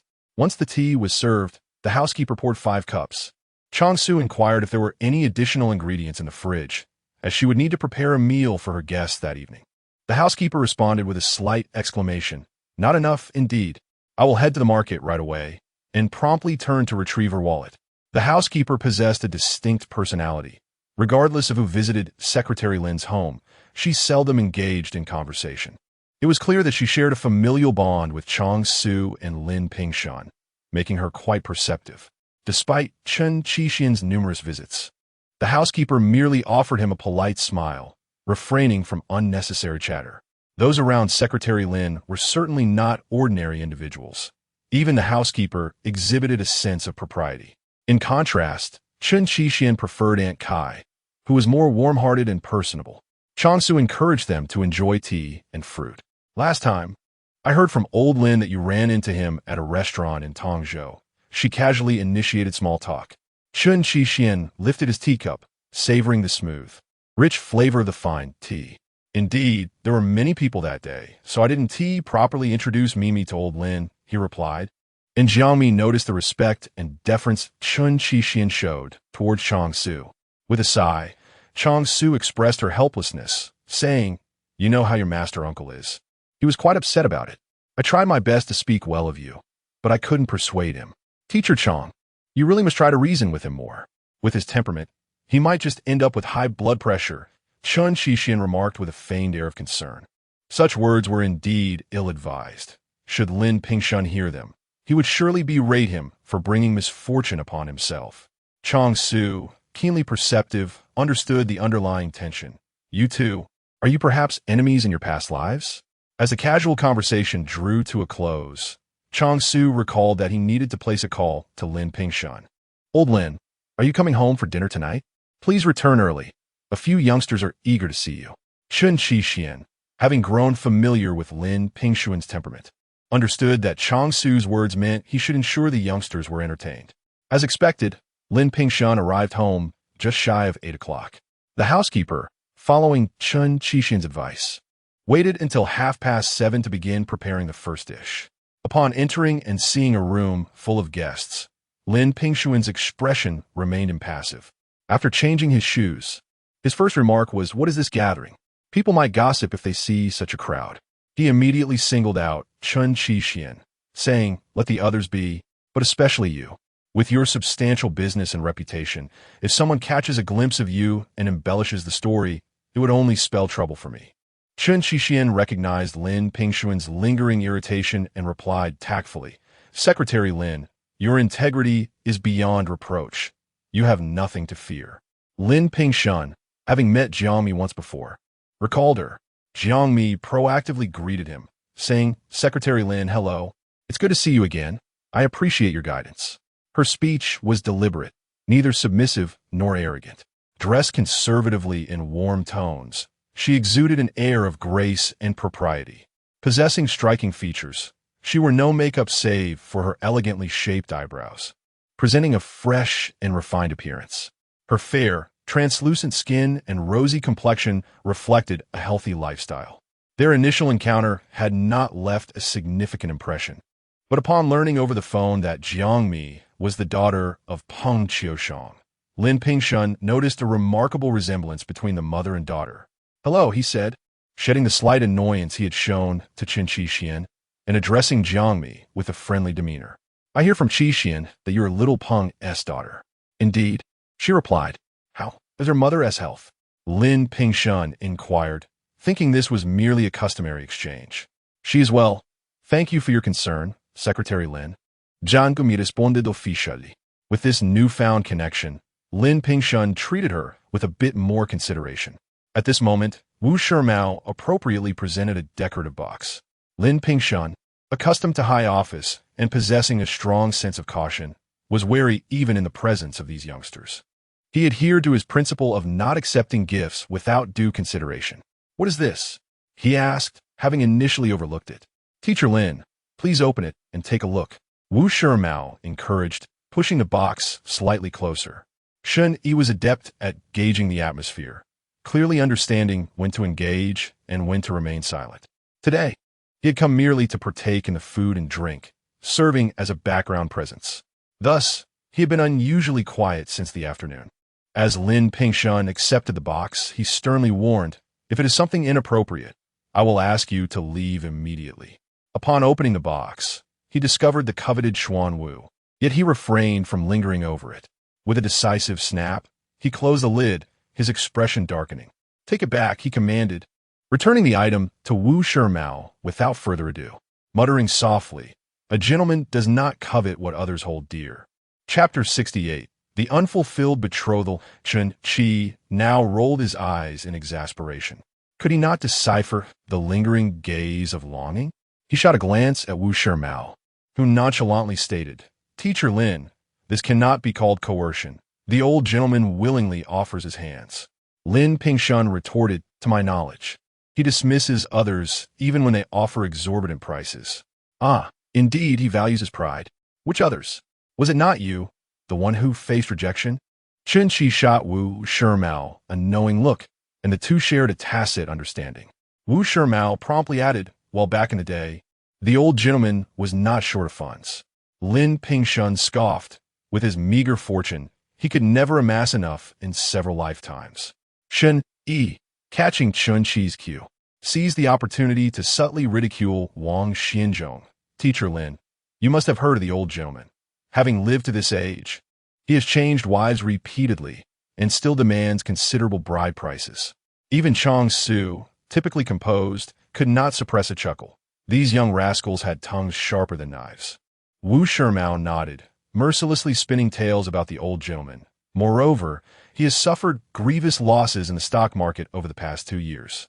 According to him, if something can be handled by someone else, let them handle it. Seizing the moment, Chen Qi chimed in, despite his illustrious reputation. "The old gentleman has had his fair share of misjudgments. There are indeed numerous instances of him being duped into lavish expenditures." Wu Shimao added, "Out of respect for our elder, we ought to provide him with some discreet support." Lin Pingshun, besieged by their relentless banter, found it impossible to heed their fabrications. Whenever an issue arose, they would surely target him with their sweet yet deceptive tactics. Having fallen for their tricks too often, he grew increasingly cautious, wary of being complacent. The trio conversed with a rapidity akin to pouring out beans. Chang Su, having spent years with Lin Pingshun, discerned the truth behind the facade. Thus, he gathered the young ones to the table. "It is late, and we must be hungry." He then kindly directed his attention to the sole female present, Jiang Mi, ensuring she had a seat first. "Little Jiang, we have simple fare." Chang Su slapped his forehead in regret. "Alas, I should have inquired about your preferences while your Aunt Yang was out shopping." "It is of no concern, Teacher Chang. I am accustomed to any dish. The most satisfying, however, remains the home-cooked meals," Jiang Mi replied sincerely, her words resonating pleasantly, devoid of any semblance of flattery. Lin Pingshun instructed Aunt Yang to bring a bottle of wine. Observing this, Chang Su felt elated, knowing these students had come to pay a visit. He donned a demeanor of aloofness, embodying a classic fade of a sharp tongue with a tender heart. Lin Pingshun, having attained his position through prudence and self-restraint, was not one to easily indulge in drinking with just anyone. These young rascals were an exception. Chang Su encouraged Jiang Mi to feel at ease, to eat and drink as she pleased. He then addressed the other three. "Today, I shall share a couple of drinks with your teacher Lin, but we shall only partake modestly." Lin Pingshun declared, "Together, the three of them are no match for me." Chen Xixian, reveling in misfortune, remarked, "Secretary Lin, one should not speak too confidently." Lin Pingshun, who held him in disdain, retorted, "Among us, you are the least qualified to voice your opinion."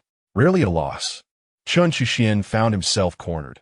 He could hold his ground on various matters, yet when it came to spirits, he was truly outmatched. Frankly, he could not even keep pace with Jiang Mi. During a delightful dinner, after several rounds of drinks, Chen Xixian began to struggle. Although he generally comported himself well, he had an unusually clingy nature. While others sat upright, sharing laughter with the spirited Lin Pingshun, Chen Xixian leaned heavily, his head drooping onto Jiang Mi's shoulder. In the presence of others, Jiang Mi had never displayed such intimacy with him, and her cheeks flushed a deep crimson. After considering her options, she suggested, "Shall I help you to the sofa for a moment? You're not drunk yet." Shen Yi teased him, "Can you still drink?" Chen Xixian, his tongue somewhat thickened, declared with grandiosity, "Pour more."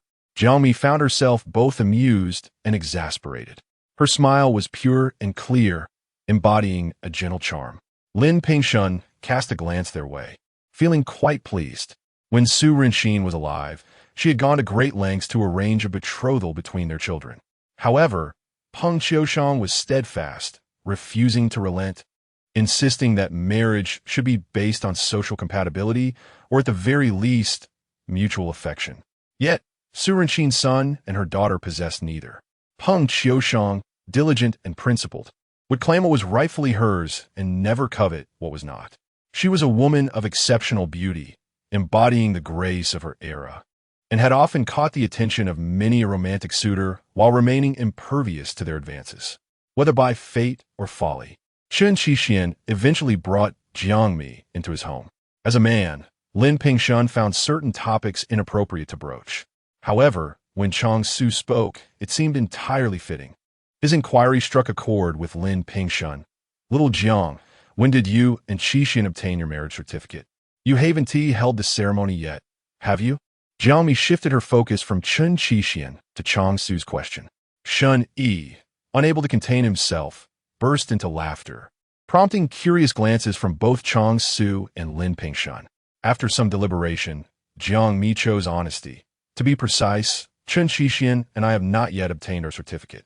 Chang Su felt a bit awkward upon hearing this, as he was not adept at prying into others' private matters and recognized that further questioning would be inappropriate.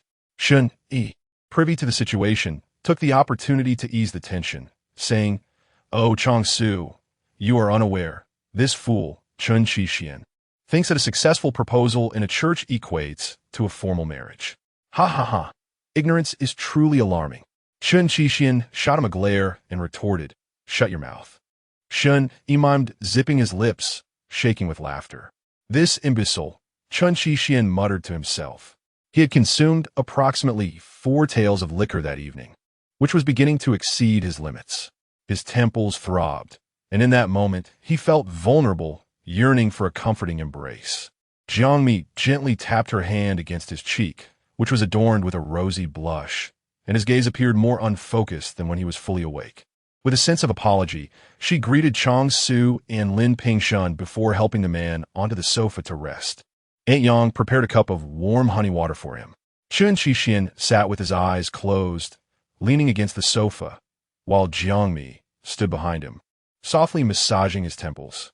Their breaths intertwined, and the sound of Chen Qixian's breathing was notably heavy and slightly hurried. "Would you like some honey water?" Jiang Mi whispered softly in his ear as she bowed her head. Her curly hair fell gently onto his forehead and cheek, tickling him slightly. This sensation caused him to momentarily open his eyes, revealing a gaze that was both fierce and intense. This look captivated Jiang Mi, instilling both awe and trepidation within her. It was the kind of gaze that seemed capable of devouring her whole. Unconsciously, Jiang Mi swallowed hard, her words faltering on the tip of her tongue, unsure of what to say. Fortunately, the sound of sweet honey began to play from her pocket, providing a timely reprieve from the tension. Chapter 69, Reminiscing Mom. As Jiang Mi initiated a video call, Chen Qixian preemptively called out to her. Reluctantly, Jiang Mi navigated around the sofa and settled beside him.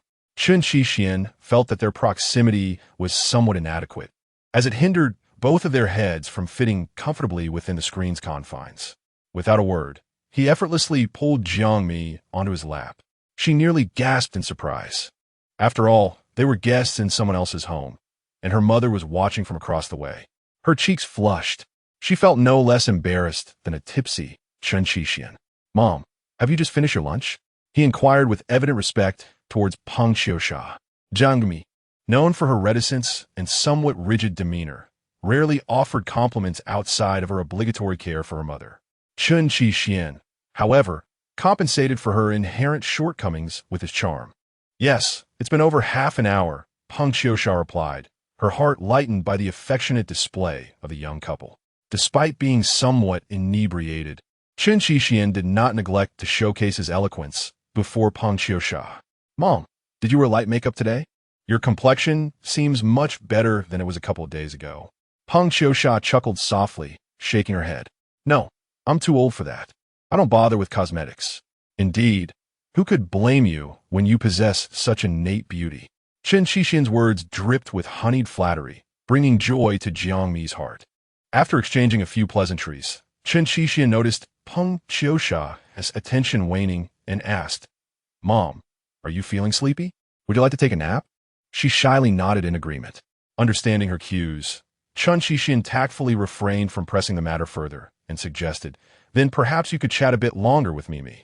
I, on the other hand, am feeling a bit drowsy after the drinks." Peng Qiusha admonished him gently. "Alcohol is not a good thing.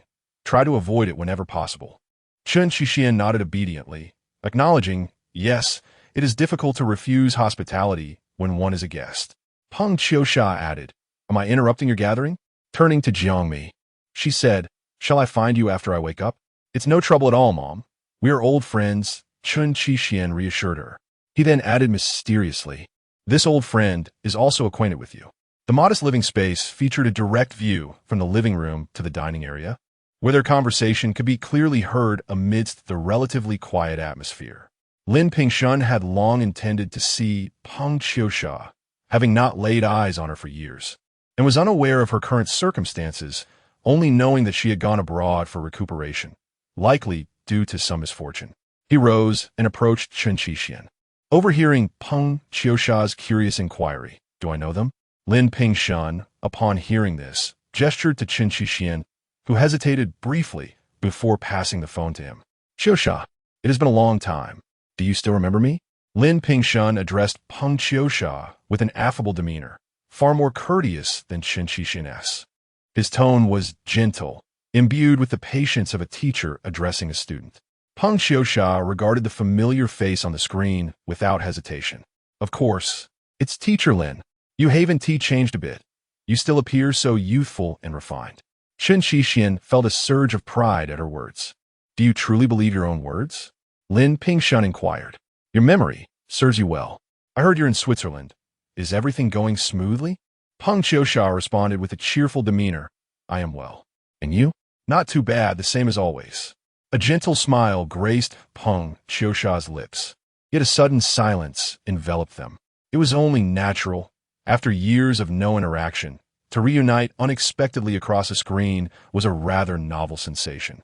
Lin Pingshun suggested, "I will ask Xiao Jiang for your number later.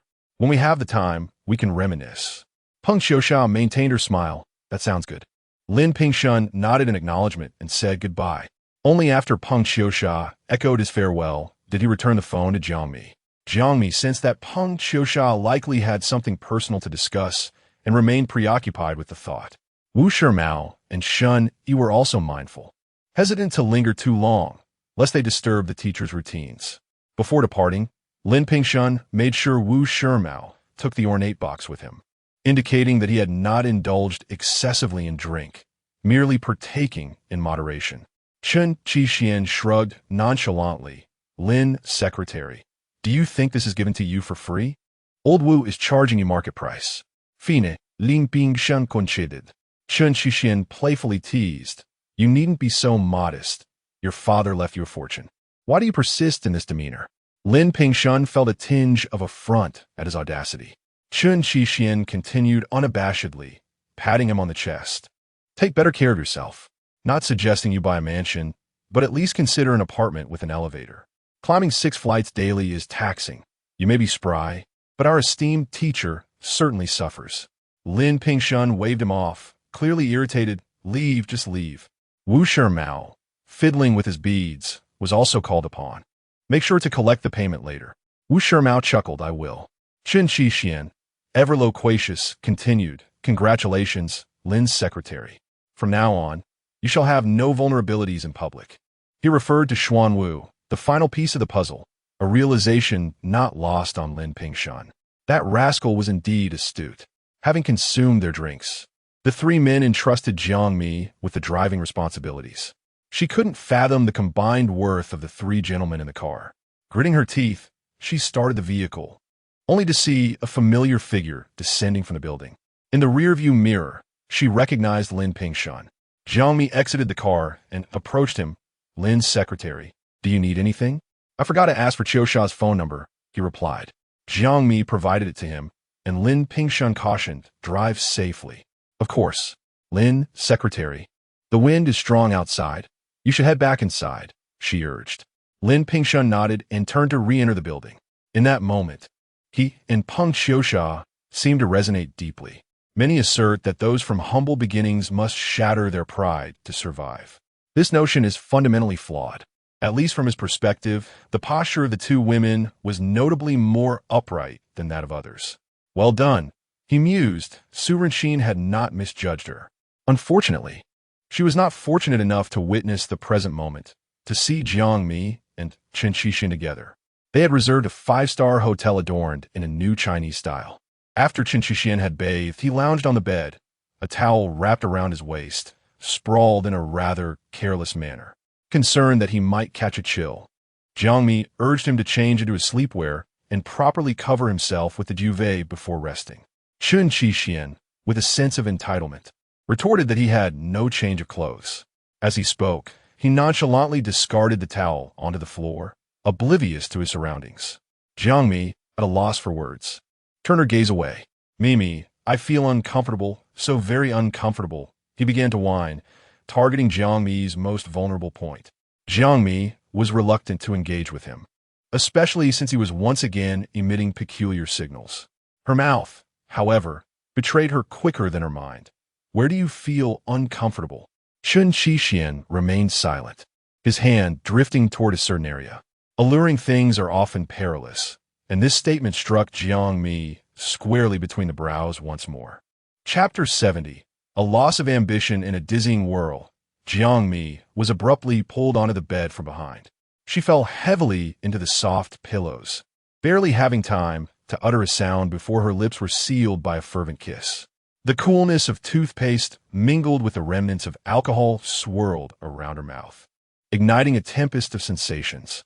Their lips and tongues danced wildly, sending waves of tremors coursing through Jiang Mi. She was unprepared for such an intense encounter, yearning to retreat, to hide, to pause, yet none of it was within her control. Ultimately, she could only surrender to Chen Qixin, who, drenched in sweat, relentlessly claimed her as his own. Afterward, Jiang Mi lay limp, a mere puddle of exhaustion, curled at the edge of the bed, trembling. Chen Qixin looked at her with concern, gently wrapping her in a thin blanket, intent on carrying her to the bathroom for a shower. Jiang Mi struggled. She was unable to stand. The sensitivity and strangeness of her body lingered, as if every part of her had been dismantled by Chen Qixin, each bone misaligned and aching. With tenderness, Chen Qixin embraced Jiang Mi, allowing her to nestle against him, her breath mingling with his in an intimate display of affection. He pondered, with a heavy heart, that the 4 years of separation from Jiang Mi fell akin to a death. During that time, he had hardened his heart, devoid of emotions. Consumed with thoughts of how to become stronger, he toiled day and night, with irregular meals, enduring hunger as a common occurrence. It was during this period that he developed a stomach ailment and anemia. There were instances when he collapsed on the factory floor, and everyone presumed he was a pampered heir, born into privilege and surrounded by adoration. Gradually, he came to realize a harsh truth. One cannot guard against the human heart. Even those with whom he shared blood could wield a knife against him. In the face of self-interest, there might be a sense of duty or the need to endure humiliation, but the bonds of blood and camaraderie could falter. Eventually, as the core business he had built stabilized, he found some spare time to learn cooking. It was not idleness that drove him. Rather, he longed for the day he could impress Jiang Mi with his culinary skills. Quite by accident, during his first attempt in the kitchen, he indeed astonished her. Chen Qixin, ever the clever observer, had long understood Jiang Mi's palate. Although she was not picky, describing herself as a rugged village girl, everyone has their preferences. Despite her delicate, fair complexion, she did not adhere to strict dietary rules like many women. She favored bold flavors, particularly sour and spicy dishes. Sour and spicy chicken offal, sour and spicy beef, sour and spicy soup. Chen Qixin often found himself lost in thought, recalling a saying he had heard somewhere: sour for sons, spicy for daughters. This led him to wonder, should Jiang Mi ever become pregnant, if her cravings would remain unchanged. After their encounters, Chen Qixin's thoughts often wandered into childish realms, fixating on trivial matters concerning Jiang Mi. It is hardly worth mentioning, yet he is profoundly concerned about it. Upon hearing his words, Jiang Mi presumed he might be feeling a bit peckish after the effects of the alcohol had worn off. Instead of responding directly, She countered with a question. Are you hungry? Chen Qixian seized the opportunity to jest, engaging in playful banter typical among couples. A little. I'd just exhaust my entire fortune. Jiang Mi felt as though she had been influenced into becoming somewhat of a libertine, instantly understanding his innuendo. With her face turned downwards, she pulled the blanket higher, utterly disinterested in any further physical or verbal flirtation with him. He had indeed emptied his coffers, and she bore the brunt of it all.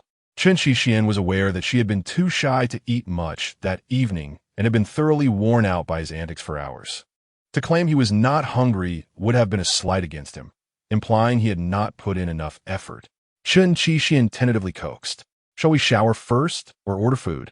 The mere mention of food made his hunger undeniable. He peeled back the blanket, cupping her face gently, and said with a soothing tone, Darling, you'll suffocate yourself like this. As he spoke, he brushed aside her tousled curls and planted a soft kiss on the tip of her nose. Hurry and choose. Jiang Mi, resigned, replied, Let us eat first. What shall we have? Something simple. Chen Qixian, rarely disagreeing, countered it can't be simple. We've exerted ourselves. We must replenish. How about hot pot? I remember you enjoy something steaming. Jiang Mi's eyes sparkled. Yes. The service at the upscale hotel was impeccable. They provided everything one could desire. With a single phone call, room service delivered the necessary broth and ingredients within 10 minutes. Jiang Mi picked up her clothes from the floor and donned them once more. A little patience was required. Being fully dressed was certainly preferable to merely draping a towel over herself. She savored her meal, taking her time with a hot pot, which lasted an hour and a half. Afterward, they both rested for an hour before heading off to shower. When they returned to bed, dawn was approaching, resulting in neither of them rising early. Even Jiang Mi, who typically had a precise biological clock, struggled to awaken. When she finally did, the sun was already high in the sky. Chen Qixian had ordered a light meal to be delivered to their room. After brushing her teeth and washing her face, Jiang Mi realized that her clothes for going out had yet to arrive. In truth, the instances of her staying in a hotel with Chen Qixian were few and far between, leaving her uncertain whether it was due to his lack of experience or simply an oversight that they hadn't brought any change of clothing. Left with no choice, Jiang Mi pulled a robe from the hanger. After satisfying her hunger, she still felt drowsy. However, a sudden and pressing thought struck her, causing her scalp to tingle and her mind to race, as if she had been completely overtaken by desire. Today was a work day, and she had not taken a leave of absence. Yet she had been unreachable for half the day. In a flurry of anxiety, she rushed to find her computer, only to discover it had been tossed into the trunk by Chen Qixian. She asked him to retrieve it, and he replied, Old Wu's car. He went to meet a friend in the city. Jiang Mi broke into a cold sweat. Given the circumstances, she had no choice but to rely on her phone. She had been awakened by Chen Qixian, and upon regaining consciousness, she headed straight to the bathroom before changing into her robe and going to eat. In other words, she had not touched her phone all morning. Goodness, if she continued to indulge in such distractions, unemployment would be imminent. Jiang Mi resolved to return to the city that very night. Upon glancing at her phone, she found it eerily silent. Su Shan had not reached out to her, nor had her colleagues from the same team. The emails she received were merely a few that were copied to her, without a single one addressed directly to her. Jiang Mi let out a quiet sigh of relief, albeit a half-hearted one. She ought not to feel such secret satisfaction. The arrangement for remote work was in place, yet she had been derelict in her duties, an attitude unbecoming of her professional responsibilities. Moreover, the big boss had witnessed everything. Jiang Mi took a breath. Chen Qixian, I assure you, I do not typically neglect my responsibilities while at the office. Chen Qixian responded in a businesslike manner that I cannot ascertain. Jiang Mi felt as though she could not clear her name, and she could not blame him in the slightest. The events of the previous night were vividly etched in her memory, yet they did not serve as a justification for her absence. During work hours, shouldn't I call you Director Chen? Chen Qixian inquired seriously. Jiang Mi replied, Director Chen. Chapter 71. Hastily adapting, seizing the moment when Jiang Mi was caught off guard, Chen Qixian launched another surprise attack. This was not the first or second time. It was foolish of her to remain oblivious and not learn from past lessons. Sealing her lips with a kiss was a tactic that Chen Qixian had mastered. With a mixture of insistence and persuasion, he leveraged his height and long legs to push her back onto the large bed. In a moment of desperation, Jiang Mi had no choice but to return Chen Qixian's earlier words. Mr. Chen, it's working hours. We cannot act recklessly. Feigning a glance at the time, Chen Qixian replied nonchalantly, it's precisely the lunch break. Jiang Mi, glancing at the illuminated screen, recalled the lesson she had learned from previous encounters.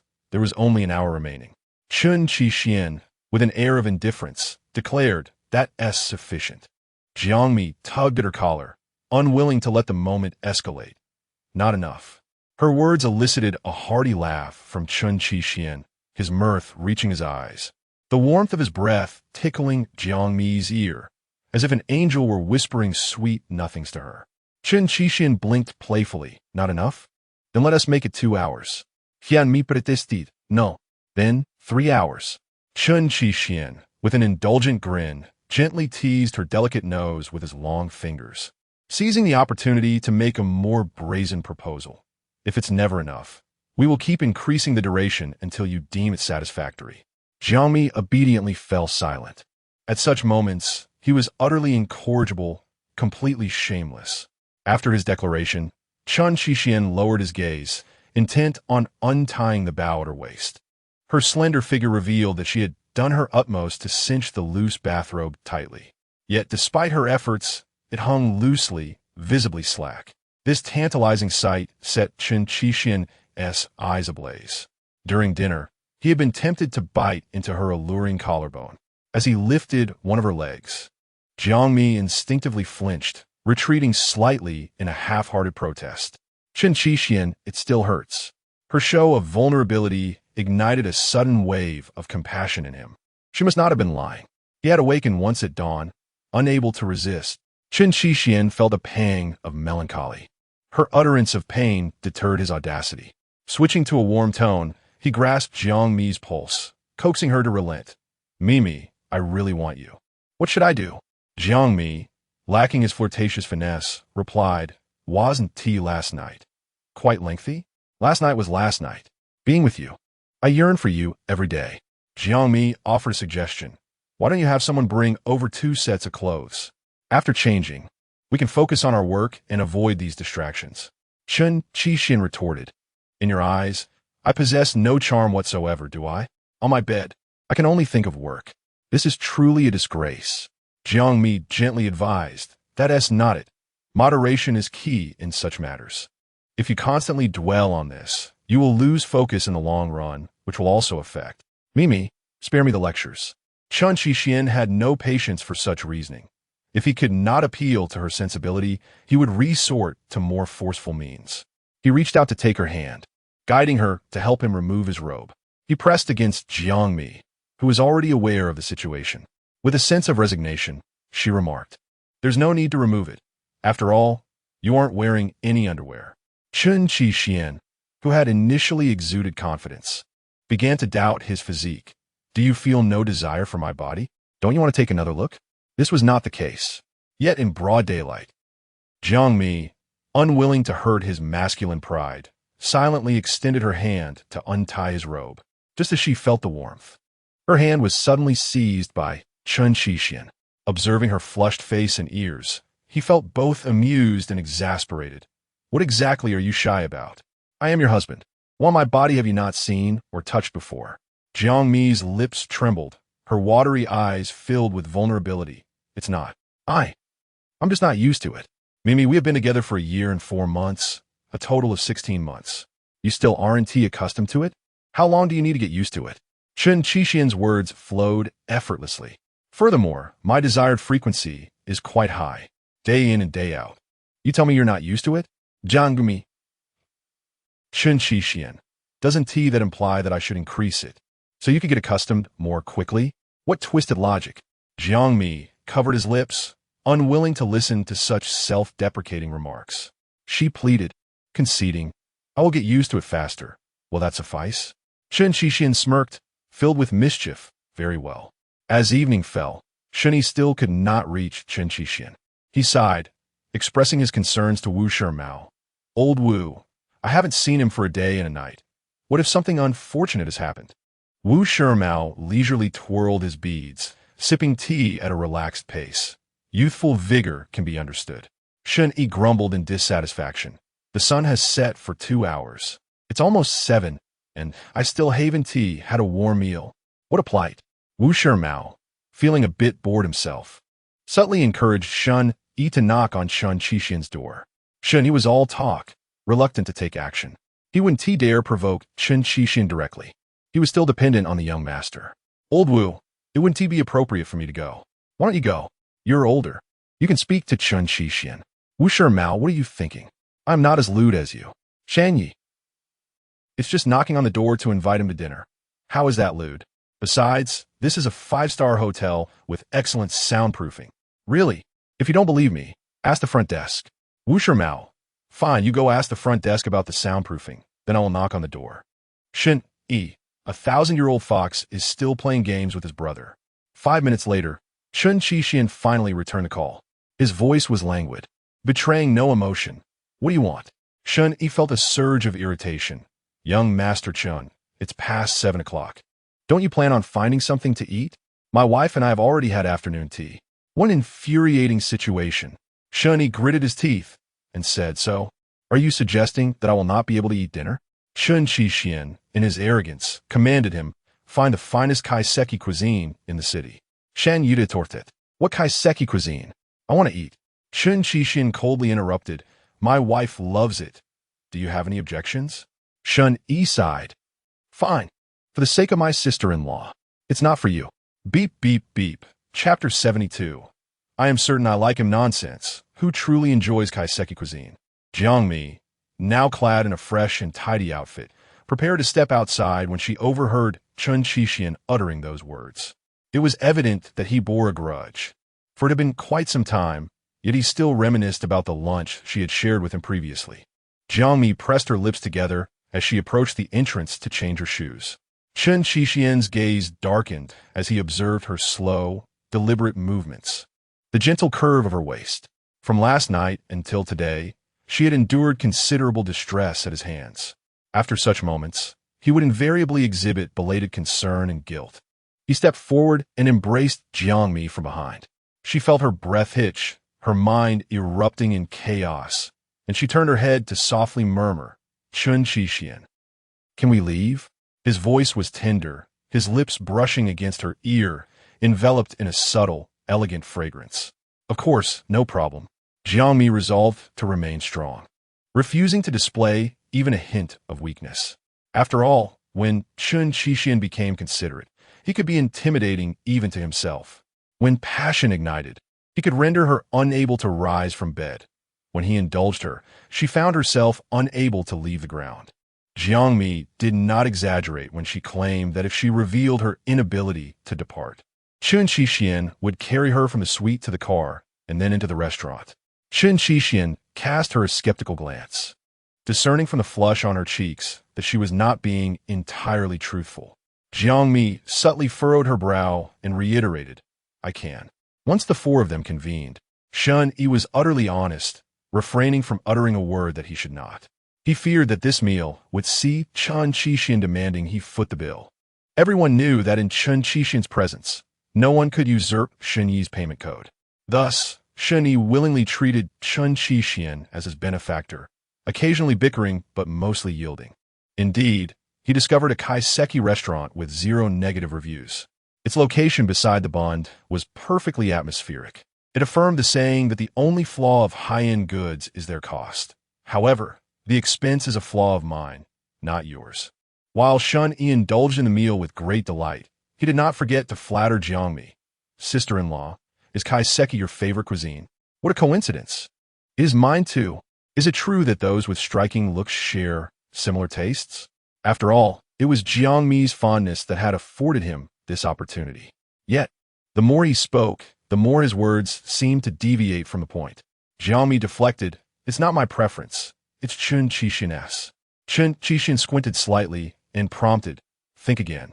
What was there to ponder? It was clear he was setting a trap. attempting to compel Jiang Mi into a position she would not fall for. She resolutely focused on her meal, wishing to disregard Chen Qixian. Halfway through, her phone in her bag began to play Sweet Honey. This time, she had learned her lesson and did not answer it in front of Chen Qixian. Perhaps it was a form of telepathy. She sensed that Peng Qiusha had something to convey, something to be said away from Chen Qixian. Jiang Mi encouraged her companions to savor their meal while she stepped outside to take the video call. An outdoor area designated for guests to rest was empty during the peak dining hours. Jiang Mi hastened to her seat and accepted the video call. "Mom," she beamed, waving at the woman on screen. "Mimi, what are you doing? Have you eaten?" Peng Qiusha, since her recent illness, had maintained a remarkably stable mental state, regaining her former amiable demeanor when speaking. "Yes, I just finished eating." Jiang Mi was aware that Peng Qiusha was a woman of etiquette, perhaps born a village woman. She had inevitably acquired the grace and education of a refined lady while in the company of Su Renxin. Thus, Jiang Mi refrained from allowing her any concern about being a bother and told a small fib, as she had only just completed her second dish. "Are you alone now?" Peng Qiusha inquired tentatively. "Yes, Mom. Chen Qixian is chatting with friends. I'm alone in the booth." Jiang Mi understood Peng Qiusha's manner of handling situations. Chen Qixian, being the eldest son, held a status that greatly differed from theirs. There were certain matters Peng Qiusha would privately address with Jiang Mi, which would be inconvenient to discuss in front of Chen Qixian. "Mimi, I've sent the household registration booklet back to our hometown. It's with your uncle Jiang. When you have a moment, please return home to collect it. The courier indicates it will arrive tomorrow. You must go retrieve it at the earliest opportunity." Peng Qiusha, in her clarity, was a reasonable person. Jiang Mi felt a pang of emotion, touched by her thoughtfulness. It seemed that even after her illness, she remembered Jiang Mi's previous request. "Thank you, Mom." Peng Qiusha cautiously confirmed. "Are you certain about marrying the eldest son? Do you truly like him? Or is it merely due to pressure from me?" Jiang Mi replied, "I am certain. I like him, and it is not for any other reason." Though Peng Qiusha felt a twinge of sadness, knowing her daughter was of marrying age while she was oceans away, she chastised herself for her own failures that led to her condition. Her eyes suddenly reddened, tears welling up. Yet, fearing her daughter would worry, she quickly moved the camera and wiped her tears away with the back of her hand. "Mimi, since you have chosen to be with the eldest son, he will be your closest companion. When faced with any challenges or difficulties, do not think of abandoning this relationship, but rather confront and resolve the obstacles together. Remember what your mother has said, all right?" "Yes, I understand." In addition to the household registration booklet, there was an important document intended for the eldest son. Jiang Mi, curious, asked, "What document is it?" Peng Qiusha shook her head. "I do not know. I have never opened it. This document was entrusted to me by your Aunt Renxin before she passed away." Jiang Mi was puzzled, but Aunt Renxin has been gone for over 10 years. Indeed, Aunt Renxin specifically instructed that it be given to him during his 28th to 30th year. Jiang Mi did not press further and agreed to her mother's wishes. Chapter 73. Holding a heart of truth, Peng Qiusha shares the universal hopes of mothers everywhere. "Mimi, do you and the eldest son have plans to have children right after your wedding? We're both quite busy with work and will wait a bit longer." "That's perfectly fine. Dear, I'm merely asking casually, so don't feel pressured. However, I've already knitted many little garments for your future baby during my leisure time. Adorable little sweaters." Jiang Mi felt a warmth in her heart. "Thank you, Mom. Once you and the eldest son receive your marriage certificate, do share your wedding photos with me. Of course, you will be the first to see them." Jiang Mi quickly replied, then brought up Aunt Jiang. "By the way, Mom, do you remember Aunt Jiang, the elderly scavenger from our village?" Peng Qiusha's expression shifted as she recalled astonishing memories, and after a moment, she nodded and asked, "What about her?" "I saw Aunt Jiang in Tongzhou." "Really? Aunt Jiang is such a good person. It's a pity she never married and has no children. Life has been hard for her, especially with her disability." Jiang Mi, unwilling to conceal the truth from Peng Qiusha, said, "Mom, I have good news. Soon, you will be reunited with Aunt Jiang." Peng Qiusha was momentarily taken aback and inquired, "What do you mean?" "Chen Qixian has contacted the doctors in Switzerland. They are willing to return with you to continue your one-on-one treatment." "Mimi, You're bringing me back to the country? Yes, very soon. Once all the paperwork is finalized, I will go with Chen Shixian to Switzerland to bring you back. Peng Xiushang nodded repeatedly, tears streaming down her face. She had longed for this moment for so very long. She had only been away for a little over a year, but the ache of homesickness was overwhelming. Jiang Mi hurried to comfort her, having kept silent out of fear that her mother might react negatively due to overwhelming emotions. Mom, please don't cry. This is a joyous occasion. Yes. Mimi, I miss you so very much. Peng Xiushang cried, her tears falling like rain, unable to contain the tumult within her heart. For the first time, Jiang Mi witnessed her mother displaying such vulnerability, a stark contrast to her usual resilient demeanor. Despite the burden she bore, she never revealed a hint of her struggles. Mimi, our family has faced hardship. When your father and I went to the city to work, we left you in our hometown. When you turned 5, my heart ached, and I thought no matter how tough it was, I had to bring you to be with your father and me. Yet, my care and love for you could never match that of any other mother. This is my lifelong regret. I have not been a qualified mother. Truly not. A good parent should provide positive guidance as their children grow. Your father and I have been ineffectual. You have become who you are solely through your own excellence. Jiang Mi felt pain by her words. Mom, please don't say that. You and Dad have done more than enough. However, much of life is filled with helplessness and lack of choice. Leaving home and facing the world with empty hands is the reality for many. I am just one among countless souls, neither particularly blessed nor entirely deprived. She harbored no sense of comparison, feeling herself already enveloped in fortune. The silent love of her parents was palpable to her. However, none of them were particularly adept at expressing their emotions. Compared to the father and daughter, Peng Qiusha was somewhat more articulate, for some inexplicable reason. Today her desire to communicate was particularly fervent. When you have a baby of your own one day, do not treat them as your father and I did. Be kinder to your child. Love them longer. Do you understand, Mimi? When you grow old, you will realize these are the most wonderful moments in life. Jiang Mi gazed into Peng Qiusha's yearning eyes, and reluctantly, her lips moved to form an affirmative okay. After ending the video call, Jiang Mi's vision blurred. She sat in the rest area for a moment, striving to regain her composure. After Jiang Mi's departure, Chen Qixian's appetite waned. Seizing the opportunity, he engaged in some official matters with Wu Shimao, glancing at the clock several times. It had been quite a while since she stepped out. Why hadn't she returned yet? Chen Qixian subtly gestured to Shen Yi. Could you go outside and look for Mimi? Shen Yi, thoroughly enjoying his meal, retorted, why don't you go yourself? Chen Qixian, perceptive as he was, understood that his mother-in-law wished to speak with her daughter privately. His leaving might raise suspicions of eavesdropping. However, could he convey this reasoning to Shen Yi? That would be an endeavor beyond reason. Just go. No need for all this chatter. He pretended to brandish a silver knife at him. Startled, Shen Yi nearly lost his footing, almost falling in a most undignified manner. Chen Qixian's nonchalant gesture was indeed something only he could pull off. Otherwise, Chen Qian and Wu Ti have lost an eye and now lay half dead in the ICU. He truly had the capacity for reckless actions. 2 minutes later, Shen Yi returned. Noticing Jiang Mi was not with him, Chen Qixian's expression darkened as he inquired, what is the matter? Is the video call still ongoing? He observed her sitting alone, lost in thought with reddened eyes. Shen Yi shrugged, clearing his throat. I didn't dare approach. Perhaps you should check on her? Your sister-in-law looks quite distressed, emanating a sense of fragility. Chen Qixian had no time to indulge Shen Yi's ramblings, rising to head outside. As Shen Yi had noted, Jiang Mi maintained the same posture, sitting quietly, her eyelids drooping, her expression vacant. It was unclear what occupied her thoughts. Her face bore the same tranquility as usual, yet her eyes were indeed a vivid red.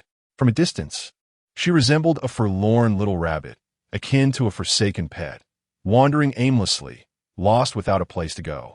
Chen Qixian approached her, half squatting beside her. What are you daydreaming about? Jiang Mi lifted her eyelids, gazing deeply at the man before her. This face, which had haunted her dreams, would soon become her legally recognized husband. Her heart surged with tumultuous emotions. She had never dared to imagine that this seemingly unattainable identity could be so effortlessly within her grasp. Chen Shixian was, after all, the romantic ideal she had envisioned since childhood, meant to reside on a lofty peak, on a pedestal, in a realm eternally beyond her reach. It should never be that. By her side, at her pillow, throughout the remainder of her life, he would repeatedly accompany her. Jiang Mi was about to speak, only to find her throat choked with emotion. She uttered, her voice trembling slightly, "It's nothing, my mother and I talked a lot." Chen Shixian responded with a curious, "Oh."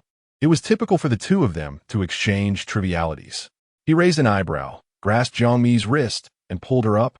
He swiftly took a seat in her single booth, then effortlessly drew her onto his lap, his arms loosely encircling her waist.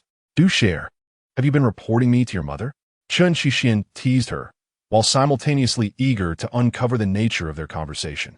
"My mother asked me if it was because I like you that I want to marry you, or if it was due to the pressure she imposed at that time." Jiang Mi recounted this segment to Chen Shixian almost verbatim. He listened intently, maintaining an air of composure. In truth, no one noticed his fingers nervously curling. Outsiders claimed he was fearless, appearing fierce and unyielding, indifferent to familial ties while working. He admitted as much. Yet, no one understood that his lack of fear stemmed from a fear of loss, except when it came to Jiang Mi. With her, he feared not only losing her, but even the prospect of hearing her heartfelt confessions filled him with unprecedented anxiety and trepidation. "What did you say?" Jiang Mi loved him. Her love encompassed admiration, reverence, and that profound yet hidden infatuation. She did not wish to deceive him or keep secrets from him. In this moment, she yearned to present her genuine heart to him. "I told my mother it was because I like you, simply because I like you." Chapter 74. Major life events. Chen Shixian's heartbeat surged uncontrollably, as if yearning to break free from its confines. His Adam's apple bobbed anxiously, yet he remained apprehensive. Affection has always been an ethereal concept, but in this moment, he desperately sought to grasp it firmly. He feigned calmness and inquired, "What did Mom say after hearing that?" His mother replied that she had sent the household registration book back to their hometown, and logistics indicated it would arrive tomorrow. Unable to remain seated any longer, Chen Shixian scooped up Jiang Mi and dashed towards the dining area.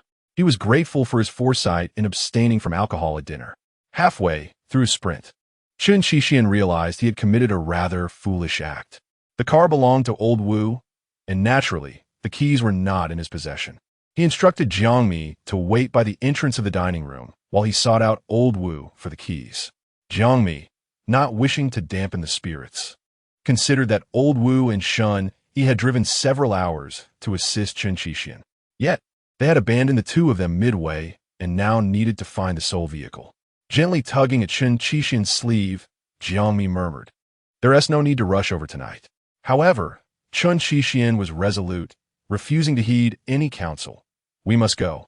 He would not allow Jiang Mi to wait alone and took her wrist, leading her inside. Jiang Mi stumbled slightly, her nose nearly colliding with his back. Though she had encountered many in a hurry, she had never seen someone as impetuous as Chen Shixian. She attempted to persuade him, but he did not afford her the opportunity to speak. Shangyi, equally spirited. Upon learning of Chen Shixian's intention to abandon him and Old Wu to elope with Jiang Mi, insisted on joining the fray. Thus, the four of them embarked on a journey of 658 kilometers in a single vehicle. Only Chen Shixian and Jiang Mi abstained from alcohol, yet he felt reluctant to let Jiang Mi drive at night. Throughout the journey, Chen Shixian willingly assumed the role of the driver, stopping only at 2 service areas. The vehicle sped along, with Jiang Mi seated in the passenger seat, reminding him several times to be cautious. At that moment, he disregarded all advice, including hers. Shangyi, lamenting his fate, gazed out at the pitch-black night, his dark circles evident as he grumbled, "Chen Shixian, Old Wu is no spring chicken. You ought to show some compassion for your brother and sister-in-law. Finding a hotel to rest for a while wouldn't delay you much." Chen Shixian, in a rare moment of good humor, chose not to argue with him, thinking that one should be magnanimous. Just then, fortune smiled upon them. Wu Shimao rested with his eyes closed, rarely engaging in the disputes between the two. After all, he still wished to maintain some dignity. "Chen Shixian, Why don't you enlighten me on the magnitude of the task at hand? Wu Shimao probed. Chen Xixian, feeling irritated, could no longer tolerate it. If you keep chattering, I might just leave you at the next service area, believe it or not. Indeed, this was typical of that man's nature. Humanity had never touched him. Shan Yi, sensing the shift, stifled his protests, no longer daring to voice them so openly. Strangely, Jiang Mi, who usually maintained a regular schedule, found herself wide awake at this late hour, wishing to engage Chen Xixian in conversation, knowing that the demeanor of the passenger could significantly affect the driver. Should Jiang Mi doze off, Chen Xixian would inevitably succumb to drowsiness as well. Moreover, as Shun Yi remarked, they were indeed en route to attend to a significant matter, an affair of great consequence in life. In any case, Jiang Mi was overwhelmed with emotion. Unlike Chen Xixian, who took pleasure in teasing Shun Yi, Jiang Mi felt a sense of sympathy for Shun Yi and could not bear to keep him in the dark. She answered Shun Yi's inquiry on behalf of Chen Xixian. My mother sent me the household registration book and a letter, so I need to retrieve them at once. Shun Yi slapped his thigh in excitement, exclaiming, Indeed. Why didn't you mention this sooner? This is fantastic news. Congratulations to our general manager Chen for finally being confirmed. Shun Yi was visibly thrilled. Wu Shimao suddenly opened his eyes, offering his congratulations as well. Jiang Mi expressed her gratitude, graciously accepting their heartfelt wishes. At the very least, she and Chen Xixian were about to wed with the blessings of those around them, rather than being met with derision and disdain for her efforts to marry into a prestigious family. Hence, the threats and warnings from Chandonghai could go to the devil. The vehicle sped through the remote village, the sky still shrouded in a gray haze, though some villagers had already begun their labor in the fields under the cloak of darkness. Chen Xixian parked the car steadily on the rugged, uneven dirt road in front of Jiang Mi's home, garnering her attention. It had been many years since she left at the age of 5, and she seldom returned. When her home materialized in the dim light, she found it difficult to recognize it immediately. In contrast, Chen Xixian appeared as though he had visited before. However, Jiang Mi quickly dismissed this trivial thought. After all, modern navigation systems were quite advanced, and Chen Xixian was astute, rarely making wrong turns while driving. Retrieving items from her childhood home was not part of their original plan. Naturally, Jiang Mi had not brought the keys to her old house. She gazed at the 2 small, cement-walled bungalows, realizing that she could enter if she forced the lock. At the very least, the 4 of them could huddle in the car until dawn. Once daylight broke and they retrieved the package, they could return directly to Shanghai. Yet, selfishly, Jiang Mi wished to show Chen Xixian a glimpse of the place where she was born, the room she once inhabited, and the environment in which she had lived. As the vehicle came to a halt, Shun Yi stirred from his slumber. He nudged old Wu and announced, Wei Vi arrived. Seeing them awake, Jiang Mi felt somewhat embarrassed to simply pass by her home without entering, so she voiced her thoughts. I didn't bring the keys. Does anyone know how to pick a lock? Chen Xixian suggested that Jiang Mi join him outside to take a look. Shun Yi and Wu Shimao followed suit, eager to investigate. At this moment, Shun Yi was no longer picky. He sought merely a shelter that could shield them from the elements. As long as there was a place to lie down, he was utterly exhausted. The lock on such a house appeared to be easily tampered with. He eagerly volunteered, Let me give it a try. But as soon as he spoke, he was met with a sharp glare from Chen Xixian, prompting him to retract his head like a turtle retreating into its shell. Eventually, Chen Xixian, employing some method unknown to the others, successfully gained entry. It was evident that these 2 rooms had been uninhabited for many years, showing no signs of occupation. Upon entering, they found themselves in the kitchen. On the right side stands a wooden door that leads directly to the adjacent room. As one ventures further inside, there lies a bedroom. Within this bedroom, a small alcove has been partitioned off, equipped with bathing facilities. This layout evidently suggests a renovation. How could there have been a flush toilet in the home of Jiang Mi before she turned 5? Her parents had taken her back a few times, but at that age, she paid little heed to such details, presuming that her parents had earned money working in the city and had merely hired someone to refurbish the place. Shen Yi, disregarding all else, including how many years the house had been uninhabited and how much dust had accumulated, saw the bed and, without a hint of hesitation, collapsed onto it. Chen, seizing him by the collar, hurled him out, exclaiming, "How dare you sleep in my wife's bed? Are you tired of living?" Jiang Mi's pupils trembled in shock. Chapter 75. The housekeeper. The express delivery from overseas arrived smoothly. They did not linger in their hometown. Upon retrieving their belongings, Chen, fearing that prolonged delays might lead to unforeseen complications, hurried directly to the local civil affairs bureau to register their marriage, eschewing all forms of ceremonial embellishment. And without any elaborate adornments or preparations, they hastily united in matrimony. In fact, Chen and Jiang Mi spent the entire night awake. Fortune smiled upon them. Despite their travel-worn appearance, they possessed striking looks. Their attire was the simplest imaginable. Chen donned a light blue striped shirt, while Jiang Mi wore a soft pink silk blouse, presenting themselves as though they had meticulously curated their outfits. Having successfully obtained their marriage certificate, Chen treated two friends who had accompanied them to a meal at the finest restaurant in the vicinity. The disheveled Chen, at this moment, was advised to refrain from speaking carelessly. After enjoying a rustic meal at a local eatery, he insisted that Chen find a hotel to rest.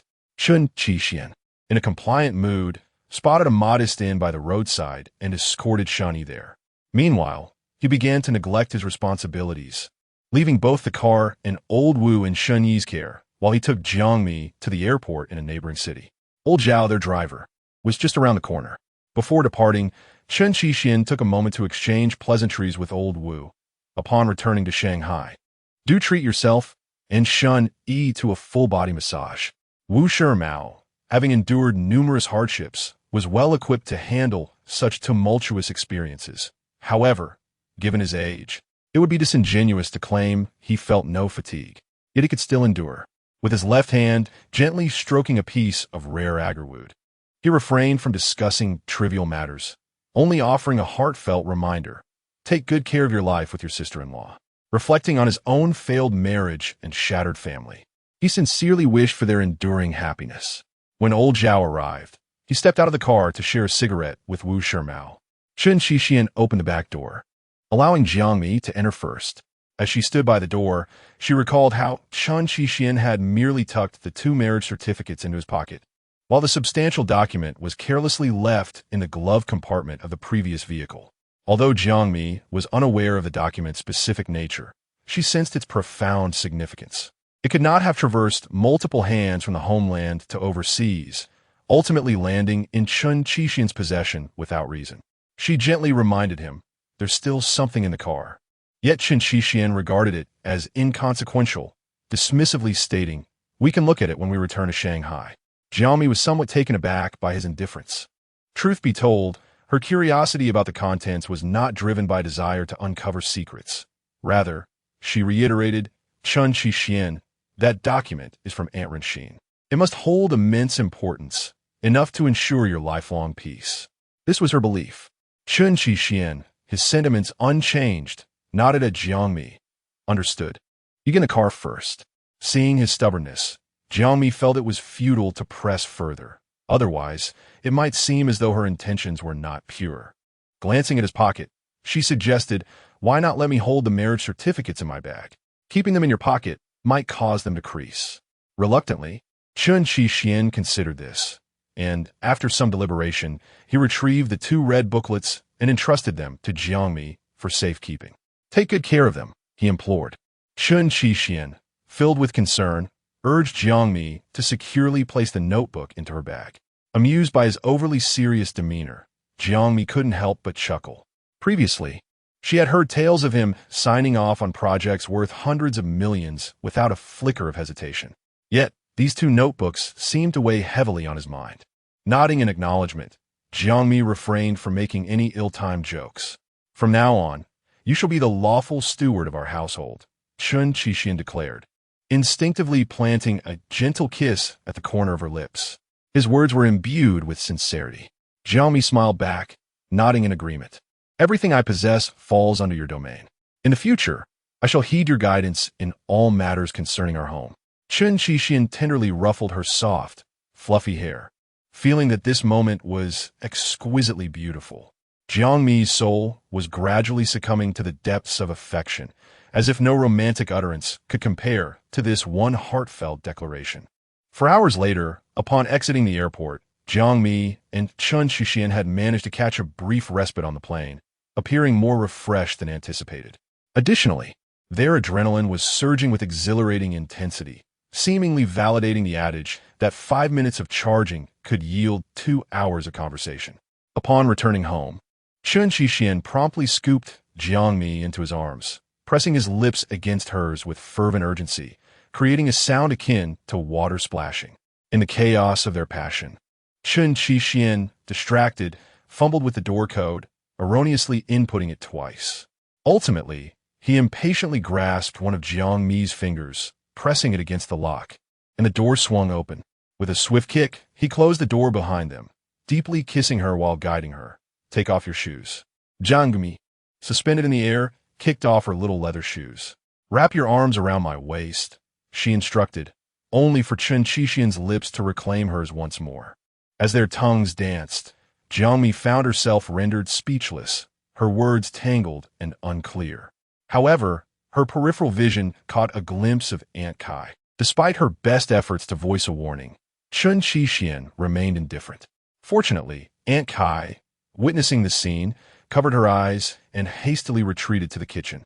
10 minutes later, in a show of mercy, Chen Shixian carried Jiang Mi into the bedroom, allowing her a moment to catch her breath. Noticing her dazed expression and the glistening red of her lips from his kisses, he tenderly asked, "What were you about to say?" "Aunt Kai is home," Jiang Mi replied, a sense of apprehension lingering. His fervor was overwhelming. It felt as though he intended to consume her whole. Chen Shixian, oblivious, casually remarked, "Aunt Kai has a strong constitution. She's used to it by now." Jiang Mi's shirt had been torn and discarded in the living room, her undergarments left outside the door. As the door closed, her pants had also been discarded, leaving only her delicate lingerie clinging to her legs. Chen Shixian had turned her this way and that, exploring various positions.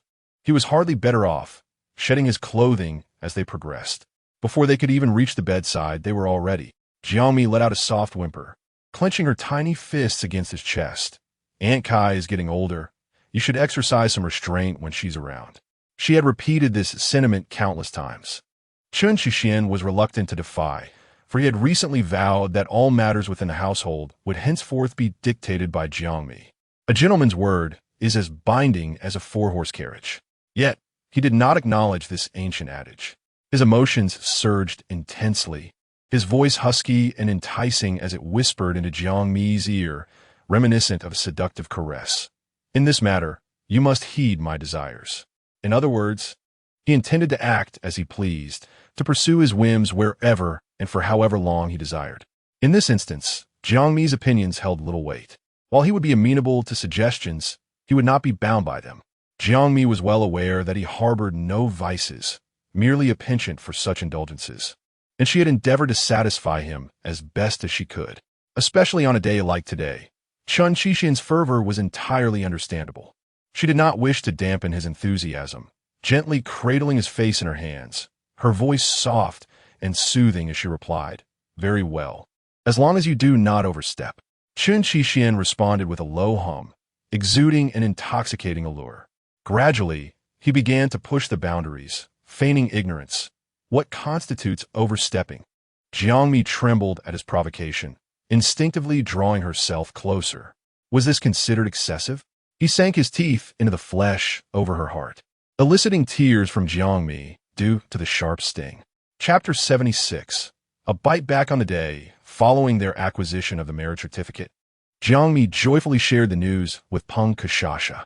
The mother and daughter, contemplating their reunion date, found themselves moved to tears in the warmth of the moment. After their video call, Jiang Mi reached out to her close friend Yu Yu. Recently, Yu Yu had been engrossed in a budding romance with her boyfriend, and upon learning about Jiang Mi and Chen Shixian's registration of their marriage, she exuberantly insisted that Chen Shixian host a celebratory meal.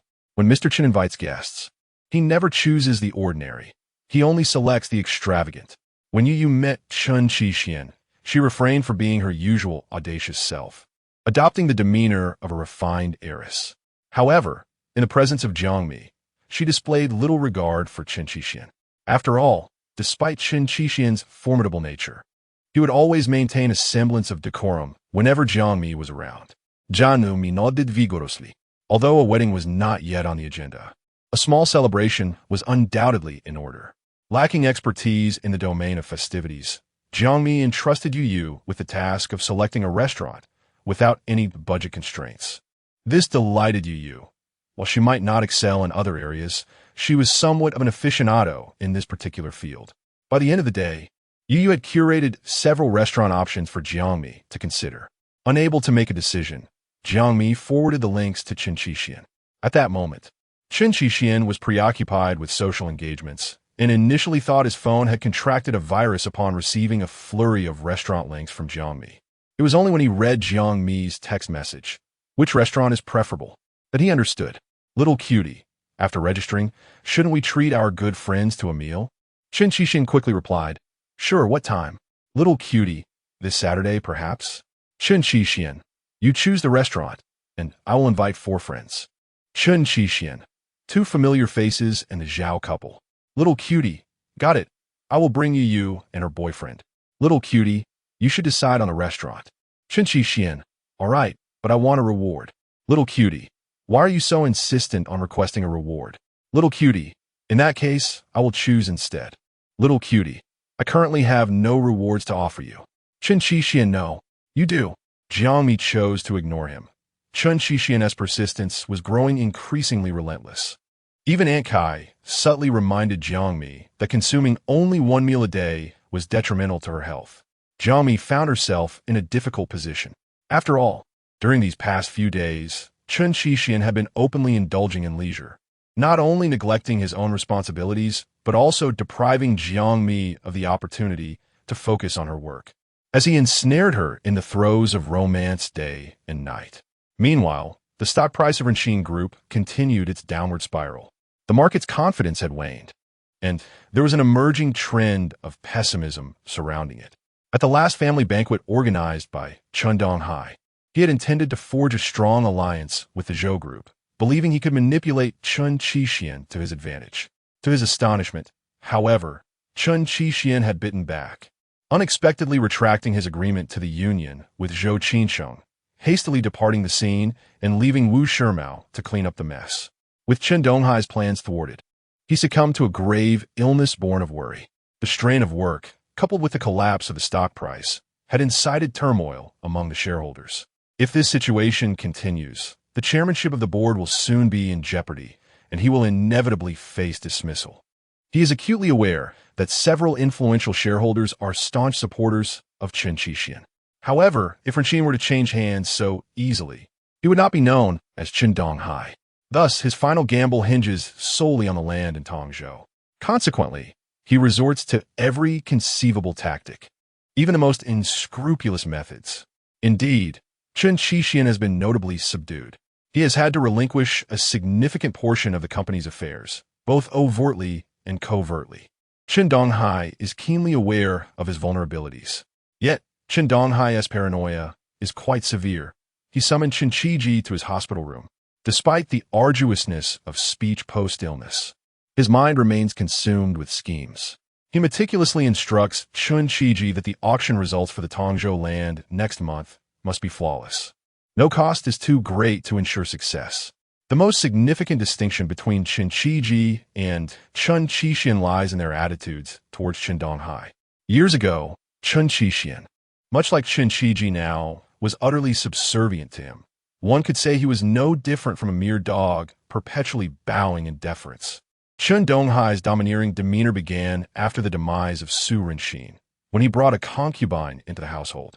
It seemed he vented all his grievances against the Su family upon Chen Qixian, subjecting him to physical abuse without a second thought. Under the pretense of being his father, and fueled by drunken rage, any pretext became valid for tormenting Chen Qixian. Over the years, Chen Qixian's wings had not yet spread. The passing of his mother was the final straw that broke him. After that, he endured a life of silent suffering within the Chen family, accumulating scars that grew more numerous with each passing day. At the age of 18, after he had rendered Chen Qilan blind in one eye. It became the perfect justification for Chen Donghai to bully him. Within the Chen household, no one regarded Chen Qixian as a person. His existence was deemed inferior to that of a servant. In his younger years, he occasionally believed he would not live to see 30. He envisioned dying beneath the blows of Chen Donghai's sticks and whips. When his face was pressed to the ground by the soles of Chen Donghai's shoes, he vowed, regardless of whether he reached the age of 30, that he would devise a way to ruin Chen Donghai, ensuring that he lived a fate worse than death. He longed for Chen Donghai to experience the humiliation he had once endured and to inquire what it felt like to be cast into hell by one's own flesh and blood. Contemplating this, he felt not a shred of guilt. Instead, he harbored a faint hope. Halfway through his social engagement, Chen Qixian noticed that Jiang Mi had once again vanished. For the past few days, he had been inseparable from Jiang Mi at home, his phone cast aside, leaving him with no time to attend to it. Were it not for the fact that he had yet to topple Chen Donghai before turning 30, Chen Qixian would have contemplated an early retirement, seeking a tranquil life with Jiang Mi. Today, he only sipped 2 glasses of red wine, managing to remain sober. Just as he intended to send Jiang Mi a playful message, a topic arose at the dining table concerning Chen Qixian and the youngest daughter of the Zhou family. Raising an eyebrow, he ambiguously retorted, "When did I become engaged?" A prominent figure, endowed with considerable power and wealth, was mentioned. After a few rounds of drinks, it had already become common knowledge that Chen Qixian held little sway in the Chen family and was merely a peripheral figure within the conglomerate, thus rendering him inconsequential. Men, after indulging in spirits, often speak without restraint. The undertones of their words were unmistakably provocative towards Chen Qixian. The last grand banquet hosted by Chairman Chen was not merely a social gathering, but a declaration to the world that Miss Zhou and the eldest son intended to forge a formidable alliance. Chen Qixian swirled the wine glass before him, subtly lifting his gaze to regard the speaker. His heart remained unusually tranquil. The audacity of this man to openly challenge him suggested that the matter was undoubtedly the subject of rampant gossip behind closed doors. Meanwhile, he found himself ensnared in a series of events, blissfully lost in a realm of tenderness, oblivious to the external murmurs that had not reached his ears. If I were truly to achieve a powerful alliance, there would be no room for your barking here. A slight smirk tugged at the corners of Chen Qixian's mouth, his eyes glimmering with mockery. His words, though delivered lightly, bore a chilling weight. This statement not only distanced him from Zhou Qinshan, but also openly accepted the challenge laid before him. Chapter 77. In those eyes, a profound affection was sown. After enjoying an uninterrupted world for 2, Jiang Mi finally returned to the company after her sick leave. However, her spirits had not rejuvenated as one might hope. The previous night had been tumultuous, and her menstrual cycle, delayed by 3 days, had finally commenced that morning. As she brushed her teeth and glanced in the mirror, she realized she appeared rather listless. Thus, she opted to apply some makeup to conceal her fatigue. Suddenly, rain began to pour on her way. The downpour so intense that visibility was reduced to less than 100 meters. Jiang Mi found herself stuck in traffic for over 40 minutes, resulting in her tardiness. To be frank, as she exited the vehicle and stepped into the elevator, a sense of gloom enveloped her. Fortunately, by the time of the morning meeting, she had managed to adjust her mood and delivered a comprehensive report on her work. Once the report concluded, Su Shan divulged significant information to the team, revealing that General Manager Chen would be shifting his focus to the Great Whale Project. It was evident that everyone was privy to this news, sparking a flurry of gossip. Rumor had it that General Manager Chen had been reassigned to Great Whale, and the source of this information was deemed credible. I had heard whispers from headquarters 2 weeks ago, and it appears the young master is indeed set to experience the trials of the Great Whale. Is the era of ease truly coming to an end? Coughing lightly, one remarked, "Well, aside from his somewhat irritable temperament, he possesses no faults, right? Utterly handsome." Another chimed in, "Wake up. I hope that when he scolds you, you still find him attractive." As Jiang Mi stood in the pantry, preparing her coffee, she overheard such discussions regarding Chen Qixian. Regardless, it was evident that Chen Qixian had not indicated any intention of coming to the great whale. Nevertheless, whether he comes or not bore little significance to her. Work was work. Despite its modest size, the great whale was well equipped. While it may not rival Rinxin Group, the potential for growth was not entirely out of reach. In the realm of technology, nothing is impossible. Jiang Mi believed that the current age belonged to technology. Those who wield advanced techniques would hold the reins of power. She listened to the murmurs from the sidelines, but refrained from engaging in the gossip. Surely, it was improper to join others in discussing her husband. That would be rather unethical. Of course, Jiang Mi was not so lacking in integrity as to jot down others' opinions of Chen Qixian and report back to him. She was not that kind of person. After pouring herself a cup of coffee and preparing to leave, she was suddenly called out, under the guise of concern, regarding her injury from the team-building event. This incident had spread like wildfire throughout the great whale, and it took on an almost mystical quality. Observant individuals noted that the timing of Jiang Mi's injury coincided with the media's revelation of Chen Qixian publicly confronting Chen Qilan. Following that, Jiang Mi had seemingly vanished for 2 weeks. Jiang's supervisor, I heard you've been nursing your injury for quite some time. Did you fall heavily? This was Jiang Mi's first appearance since her recovery, naturally igniting the gossip radar. Jiang Mi casually nodded. It wasn't too severe. I just strained my bones and needed some time to recuperate. Injuries to bones require 100 days of care, right? You're feeling better now? Much better. Thank you for your concern. Indeed, Director Jiang, your talents are truly concealed beneath a modest exterior. I had no idea you were already engaged. My heartfelt congratulations.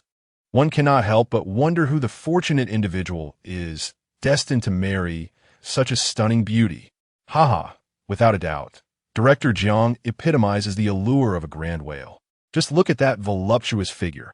Her curves would leave any woman envious. Jiang Mi, flattered by the compliments, felt a flush of embarrassment, thinking it all rather exaggerated. Why does everyone seem so preoccupied with her physique? Today, Jiang Mi had deliberately chosen a more sophisticated attire. With a light-colored blouse tucked into a fitted skirt that accentuated her silhouette, particularly her rear. From the side, her figure was nothing short of incendiary. With a waist-to-hip ratio that could only be described as perfection, Jiang Mi smiled in response, seizing the opportunity to discreetly escape. However, who could explain why? Upon turning and raising her gaze, she found herself ensnared by a pair of captivating, enigmatic eyes. Those eyes were filled with profound affection. In an instant, Jiang Mi's cheeks flushed and her heart raced, her grip on the mug tightening to the point of almost slipping from her fingers. Her footsteps faltered upon seeing the newcomer. Her immediate thought was, how much had he overheard? Striving to maintain her composure, she lowered her gaze slightly, suppressing her breath as she greeted him. Mr. Chen. The sound of her voice silenced the chatter of her colleagues. Chen Qixian, tall and striking, stood at the doorway without any intention of stepping aside. Jiang Mi glanced at the narrow gap he had left, about a quarter of the door's width. She found herself caught in a dilemma, neither advancing nor retreating. In Chen Qixian's eyes, had she unwittingly become part of the gossip brigade? What an unfortunate twist of fate. It was a rare occasion for her to visit the pantry for coffee, and even rarer to engage in casual banter. The topic, fortuitously, was related to Chen Qixian. Even more coincidentally, he likely heard every word. Excuse me, Mr. Chen, Jiang Mi stated with utmost seriousness. What are you discussing? Chen Qixian not only did not yield, but seemed to take delight in engaging her in conversation. Oh, not much. We were just wondering if the rain would cease before we leave. Jiang Mi mimicked his demeanor, indulging in light-hearted banter. Chen Qixian chuckled, his mischief becoming increasingly apparent. After spending time with him, Jiang Mi's pretentiousness gradually melted away, a cause for celebration, as he certainly played a significant role in her transformation. Those present were well aware of the young master's nature. Taking advantage of the smile, still gracing his face, they discreetly dispersed like startled birds. Before departing, they exchanged knowing glances with Jiang Mi, as if to say, surviving this encounter will surely bring you good fortune. Why is it that Jiang Mi is always left to face the young master alone until the very end? As Chen Qixian noticed the crowd retreating, he stepped closer, his finger beckoning Jiang Mi to the high table. Leaning in, he whispered gently, "Stay with me for a while." The words of refusal lingered on her lips, but would not emerge. What if Chen Qixian turned the tables on her? Questioning why she could chat about her boss with colleagues, yet could not spare a moment to converse with him? Thus, Jiang Mi silently approached the high table, placing her coffee cup atop it. "I can't drink coffee now. My period has started." Upon saying this, Chen Qixian picked up her cup and tilted it back. Taking a sip, Jiang Mi, belatedly realizing, murmured, "I forgo." However, it was rather inappropriate for him to brazenly use his own mug in the company's break room. Jiang Mi, feeling both anger and restraint, could only fixate her gaze on her cup. Resigned, she took another large sip, finishing more than half. After drinking, she remarked on the taste, "Too much milk." Jiang Mi stated, "I prefer it not too strong." Chen Qixian observed her flushed cheeks, dismissing what Jiang Mi was about to say, and suddenly teasingly called her by her nickname, Mimi. Jiang Mi responded with a soft HM, momentarily lowering her guard due to his gentleness. Chen Qixian licked his lips and, after a pause, said, "Come here, give me a kiss." It didn't sound like a joke. Upon hearing this, Jiang Mi felt her heart leap to her throat. No. Chapter 78. Indulgence in the tea room of the Great Whale. The variety of snacks and beverages prepared by the administration is exceedingly abundant, thus attracting a steady stream of employees. At this moment, Chen Qi is teasing Jiang Mi with remarkable precision. Jiang Mi, feeling a pang of guilt akin to that of a thief, glances towards the entrance. No one passes by. She wonders if it is possible that everyone has already learned of Chen Qi's presence in the tea room and is deliberately avoiding the situation.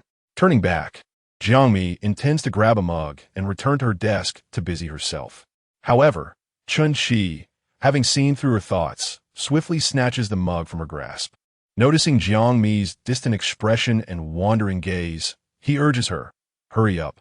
Jiang Mi's mind goes blank. It seems that without stealing a kiss from him here, she cannot move past this hurdle. Reluctantly, she hesitates, feeling 1,000 unwillingnesses. The fear of being caught in the tea room is overwhelming. That would indeed be utterly embarrassing. After much contemplation, she shakes her head in refusal. Chen Qi's expression darkens.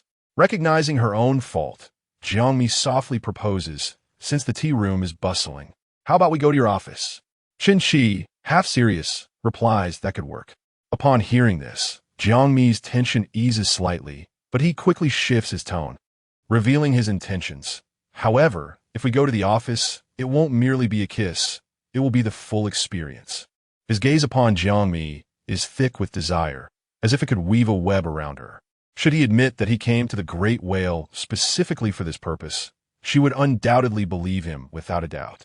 Jiang Mi, unable to fathom that one day she would hear such brazen words from her superior during work hours, feels an urge to silence his flirtation with a playful pout.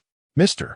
Chen," she chides, exasperated by his relentless corrections and pretentious demeanor.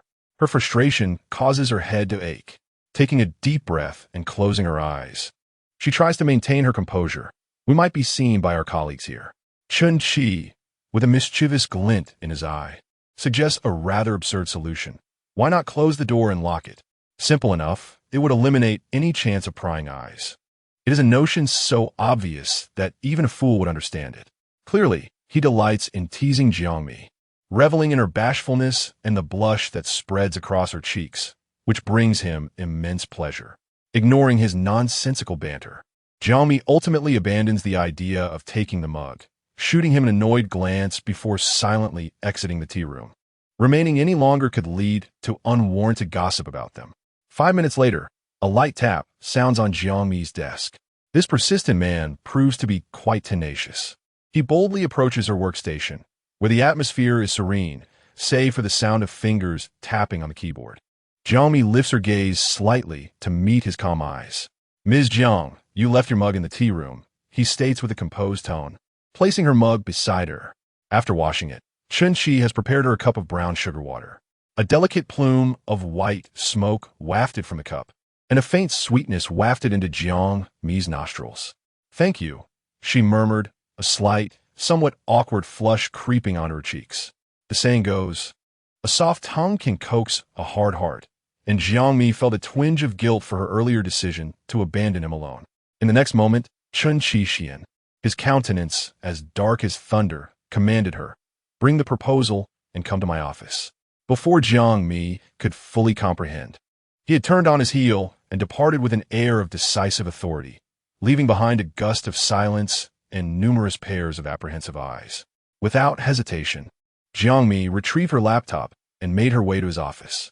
To her surprise, she found Chen Qixian still waiting in the elevator hall. She halted for a moment. It was merely a fleeting few seconds before she intended to stride towards him and walk side by side. However, in an unexpected turn of events, Chen Qixian entered the elevator first. The two arrived at the office, one before the other. Jiang Mi lingered, torn between locking and not locking the door. Ultimately, sentiment triumphed over reason, and she secured the conspicuous lock. At that moment, she caught the sound of Chen Qixian's soft chuckle. Jiang Mi's mind was preoccupied with the thought that her menstrual cycle had arrived, and she could not afford to lose control as she did last time. Standing by the door, she exchanged a prolonged gaze with Chen Qixian, until his patience began to wane, prompting him to coldly inquire, "Aren't you coming over?" Jiang Mi slowly approached him. Chen Qixian was seated on a long sofa, intentionally leaving an empty space beside him, evidently reserved for Jiang Mi. With no alternative but to accept his invitation, she took a seat and spoke first. The previous proposal has stagnated as the German agency is unwilling to collaborate with any Chinese enterprise. This is what they call a preemptive strike. Having been burned once, Jiang Mi was determined to avoid a repeat. While she spoke, Chen Qixian did not interrupt her, listening intently. "Mimi," he called her after she finished reporting on her work, his tone tinged with exasperation. Without missing a beat, Jiang Mi mimicked his tone. "Call me Manager Jiang." "Ha," he chuckled. "This is what they call returning the favor in kind." Chen Qixian resignedly nodded in acknowledgement, obediently addressing her as Manager Jiang. Jiang Mi replied. "This year's outstanding employee is undoubtedly you." Jiang Mi was taken aback. It was clearly a veiled mockery. "All right, you now have two choices," Chen Qixian continued. Jiang Mi, perplexed, asked, "What are they? Would you prefer to report your work first or complete it before reporting?" The more Jiang Mi listened, the more she sensed something amiss. Yet Chen Qixian's expression remained characteristically unperturbed. This psychological resilience was something Jiang Mi could not help but admire. Biting her lip, she retorted, "Are you not aware that my condition makes it inconvenient for me?" Chen Qixian replied, "How can you be so foolish? After all this time training, is it the only method you remember?" Jiang Mi chose not to respond. "Do you have other matters to attend to? If not, I shall take my leave." Seeing her feigned indifference, Chen Qixian, on the verge of irritation, softened his demeanor. "All right, I was merely jesting. By the way, what would you like to eat tonight? Your husband will prepare it for you." At that moment, Jiang Mi was certain that Chen Qixian had indeed become a peripheral figure in the Rinxin group. The mention of Beijing was not without its implications. Jiang Mimeng, feigning ignorance, inquired, "Is Aunt Kai not here today?" "I granted her a week off," came the reply. A shiver of apprehension coursed through Jiang Mi's spine. It seemed she was on the precipice of indulgence. Her body responded instinctively with a slight tremor, and she ambiguously remarked, "I relish whatever you prepare." This was indeed the truth, one she did not deny. To put succinctly, Chen Qixian's culinary skills were perfectly attuned to her palate. However, Jiang Mi was aware of only part of the story. The reason behind this harmonious match lay in Chen Qixian's meticulous attention to her preferences as he tirelessly experimented in the kitchen, striving to create that spark of culinary delight. What surprised Jiang Mi was the ease with which they conversed in Chen Qixian's office, discussing both professional matters and personal ones alike. As the workday drew to a close, Chen Qixian seemingly inquired casually, "Have you collected the items Chen Qiji left for you at the front desk?" Chapter 79. A natural beauty. Jiang Mi candidly replied that she had taken it during her lunch break, but had not yet opened it to see. Chen Qixian, upon hearing her words, remained silent, seemingly deep in contemplation. Jiang Mi chose not to disturb him. After a moment, she said, "I'll head downstairs now. I'll see you later." Chen Qixian, opting for a more subdued approach, refrained from pressuring her into anything frivolous. Fearing that Jiang Mi might be left with a negative impression and subsequently refuse to indulge in his new whims. All he desired was a tender kiss. Could they share one now? If not, it would be Jiang Mi's lack of understanding. She contemplated that a quick kiss would suffice before departing. Unfortunately, Chen Shixian had orchestrated this moment beforehand. Before Jiang Mi could bring her lips closer, he took the initiative, capturing her lips and deftly gripping her chin. With perfect timing, he pried open her lips, allowing his breath to surge forth as he delved in with his tongue. Jiang Mi was taken aback by his skilled maneuvers, surrendering willingly to his advances. The class could very well be skipped. She decided to remain in Chen Shixian's office for another 10 minutes, planning to clock out quietly thereafter. Within those 10 minutes, however, Chen Shixian accomplished quite a bit. He settled at his desk and answered a call from Tan Mo. The conversation stretched on, with Chen Shixian primarily listening and responding with measured indifference. After concluding his call with Tan Mo, he proactively dialed the finance director regarding a sum that had been stalled in approval. He urged the director to expedite the review process, emphasizing that over 200 million should not impede the progress of research and development. Such a delay would be counterproductive.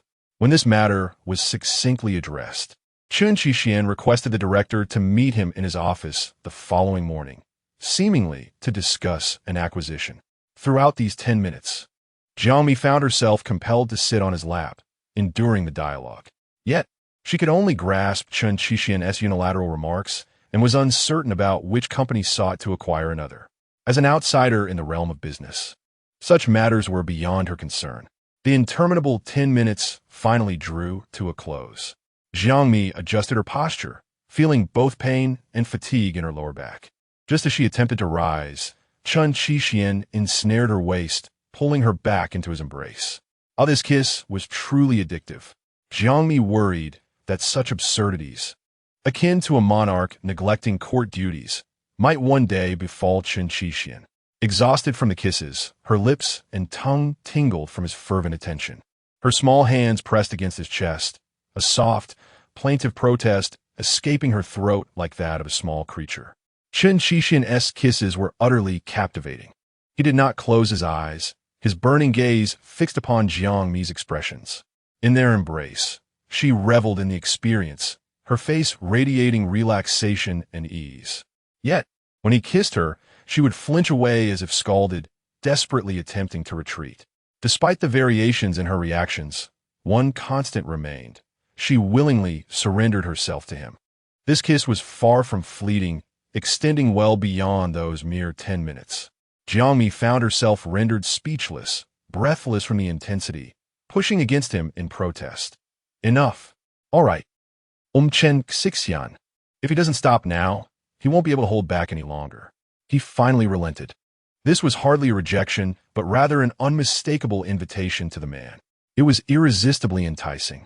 Chen Shixian cursed inwardly, wondering how anyone could be born so alluring. What man could possibly resist? This face, the more he gazed, the deeper he sank into confusion. Jiang Mi, fearing he would repeat past mistakes, hastily urged him, "You should go home and start cooking." With that, she sprang off his lap.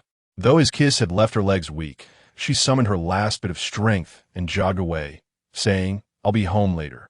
Jiang Mi returned her computer to her workstation and, grabbing her bag, made a trip to the restroom. Remembering something, she hurried back to her desk to move a box of items. As for the tablet, it remained locked in her drawer. After some contemplation, she decided to take it home. Since it was a fake, a means of threatening Chen Shixian, she needed to devise a long-term plan and ponder who was behind it. This person not only sought the land Chen Shixian mentioned, but also understood the connection between her and Chen Shixian. In her heart, she had a candidate in mind. However, she quickly dismissed her audacious speculation. That individual could not be so devoid of conscience as to disregard the reputation of a deceased wife for their own benefit. Lost in thought, Zhang Hongxia had just returned from the restroom.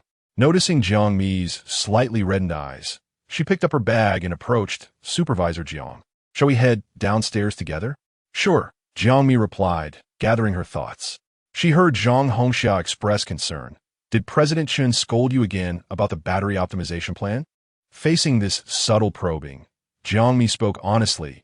He didn't scold me. It's just, the plan hasn't progressed, and while President Chen is certainly anxious, he knows that being hasty won't resolve anything. Zhang Hongxia chuckled awkwardly, hesitating. This was not typical of Chen Qixian's demeanor. Have you heard that President Chen intends to shift his focus to the Jing in the future? Jiang Mi nodded. Lao Su mentioned it in a meeting. Oh, so you just received the news, too? I thought you and President Chen had a private acquaintance and would have heard beforehand. Not at all, Jiang Mi clarified. Although I know President Chen personally, we never discuss work. Zhang Hongxiao was about to say more when Jiang Mi's phone vibrated in her bag. Unable to answer it with her hands full, Zhang Hongxia kindly offered to take the box from her. She added with a teasing tone, "You've been getting quite a few packages lately." Jiang Mi smiled in thanks. With her now free hand, she pulled out her phone to see it was Chen Qixian. They had only parted moments ago, yet he was already reaching out to her. Feeling a twinge of guilt in front of Zhang Hongxia, Jiang Mi answered the call, pressing the phone tightly to her ear and lowering the volume. As expected, before she could speak, he kindly informed her, "It's pouring outside. Don't drive yourself. I'll wait for you in the garage. It's fine, I can drive. Just listen to me. It's raining heavily, and I'm not at ease." Since the last encounter with others, Jiang Mi has felt a sense of trepidation while driving. However, she cannot allow this apprehension to deter her from taking the wheel. She must confront her fears as best as she can. Very well, I shall take Shen Yi's vehicle, right? Although Chen Qi currently has no means to influence her, he nonetheless opts for a more distant approach, all for the sake of ensuring Jiang Mi's safety.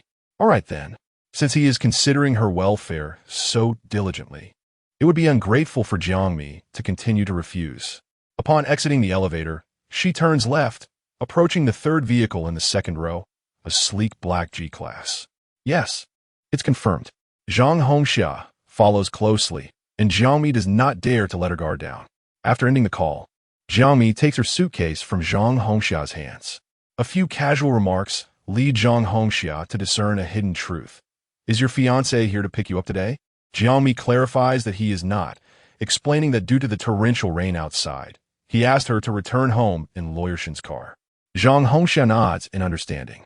Indeed, all employees of the Jing have heard about Jiang Mi's fiancé being the brother of Lawyer Shen. This connection is both intriguing and enigmatic.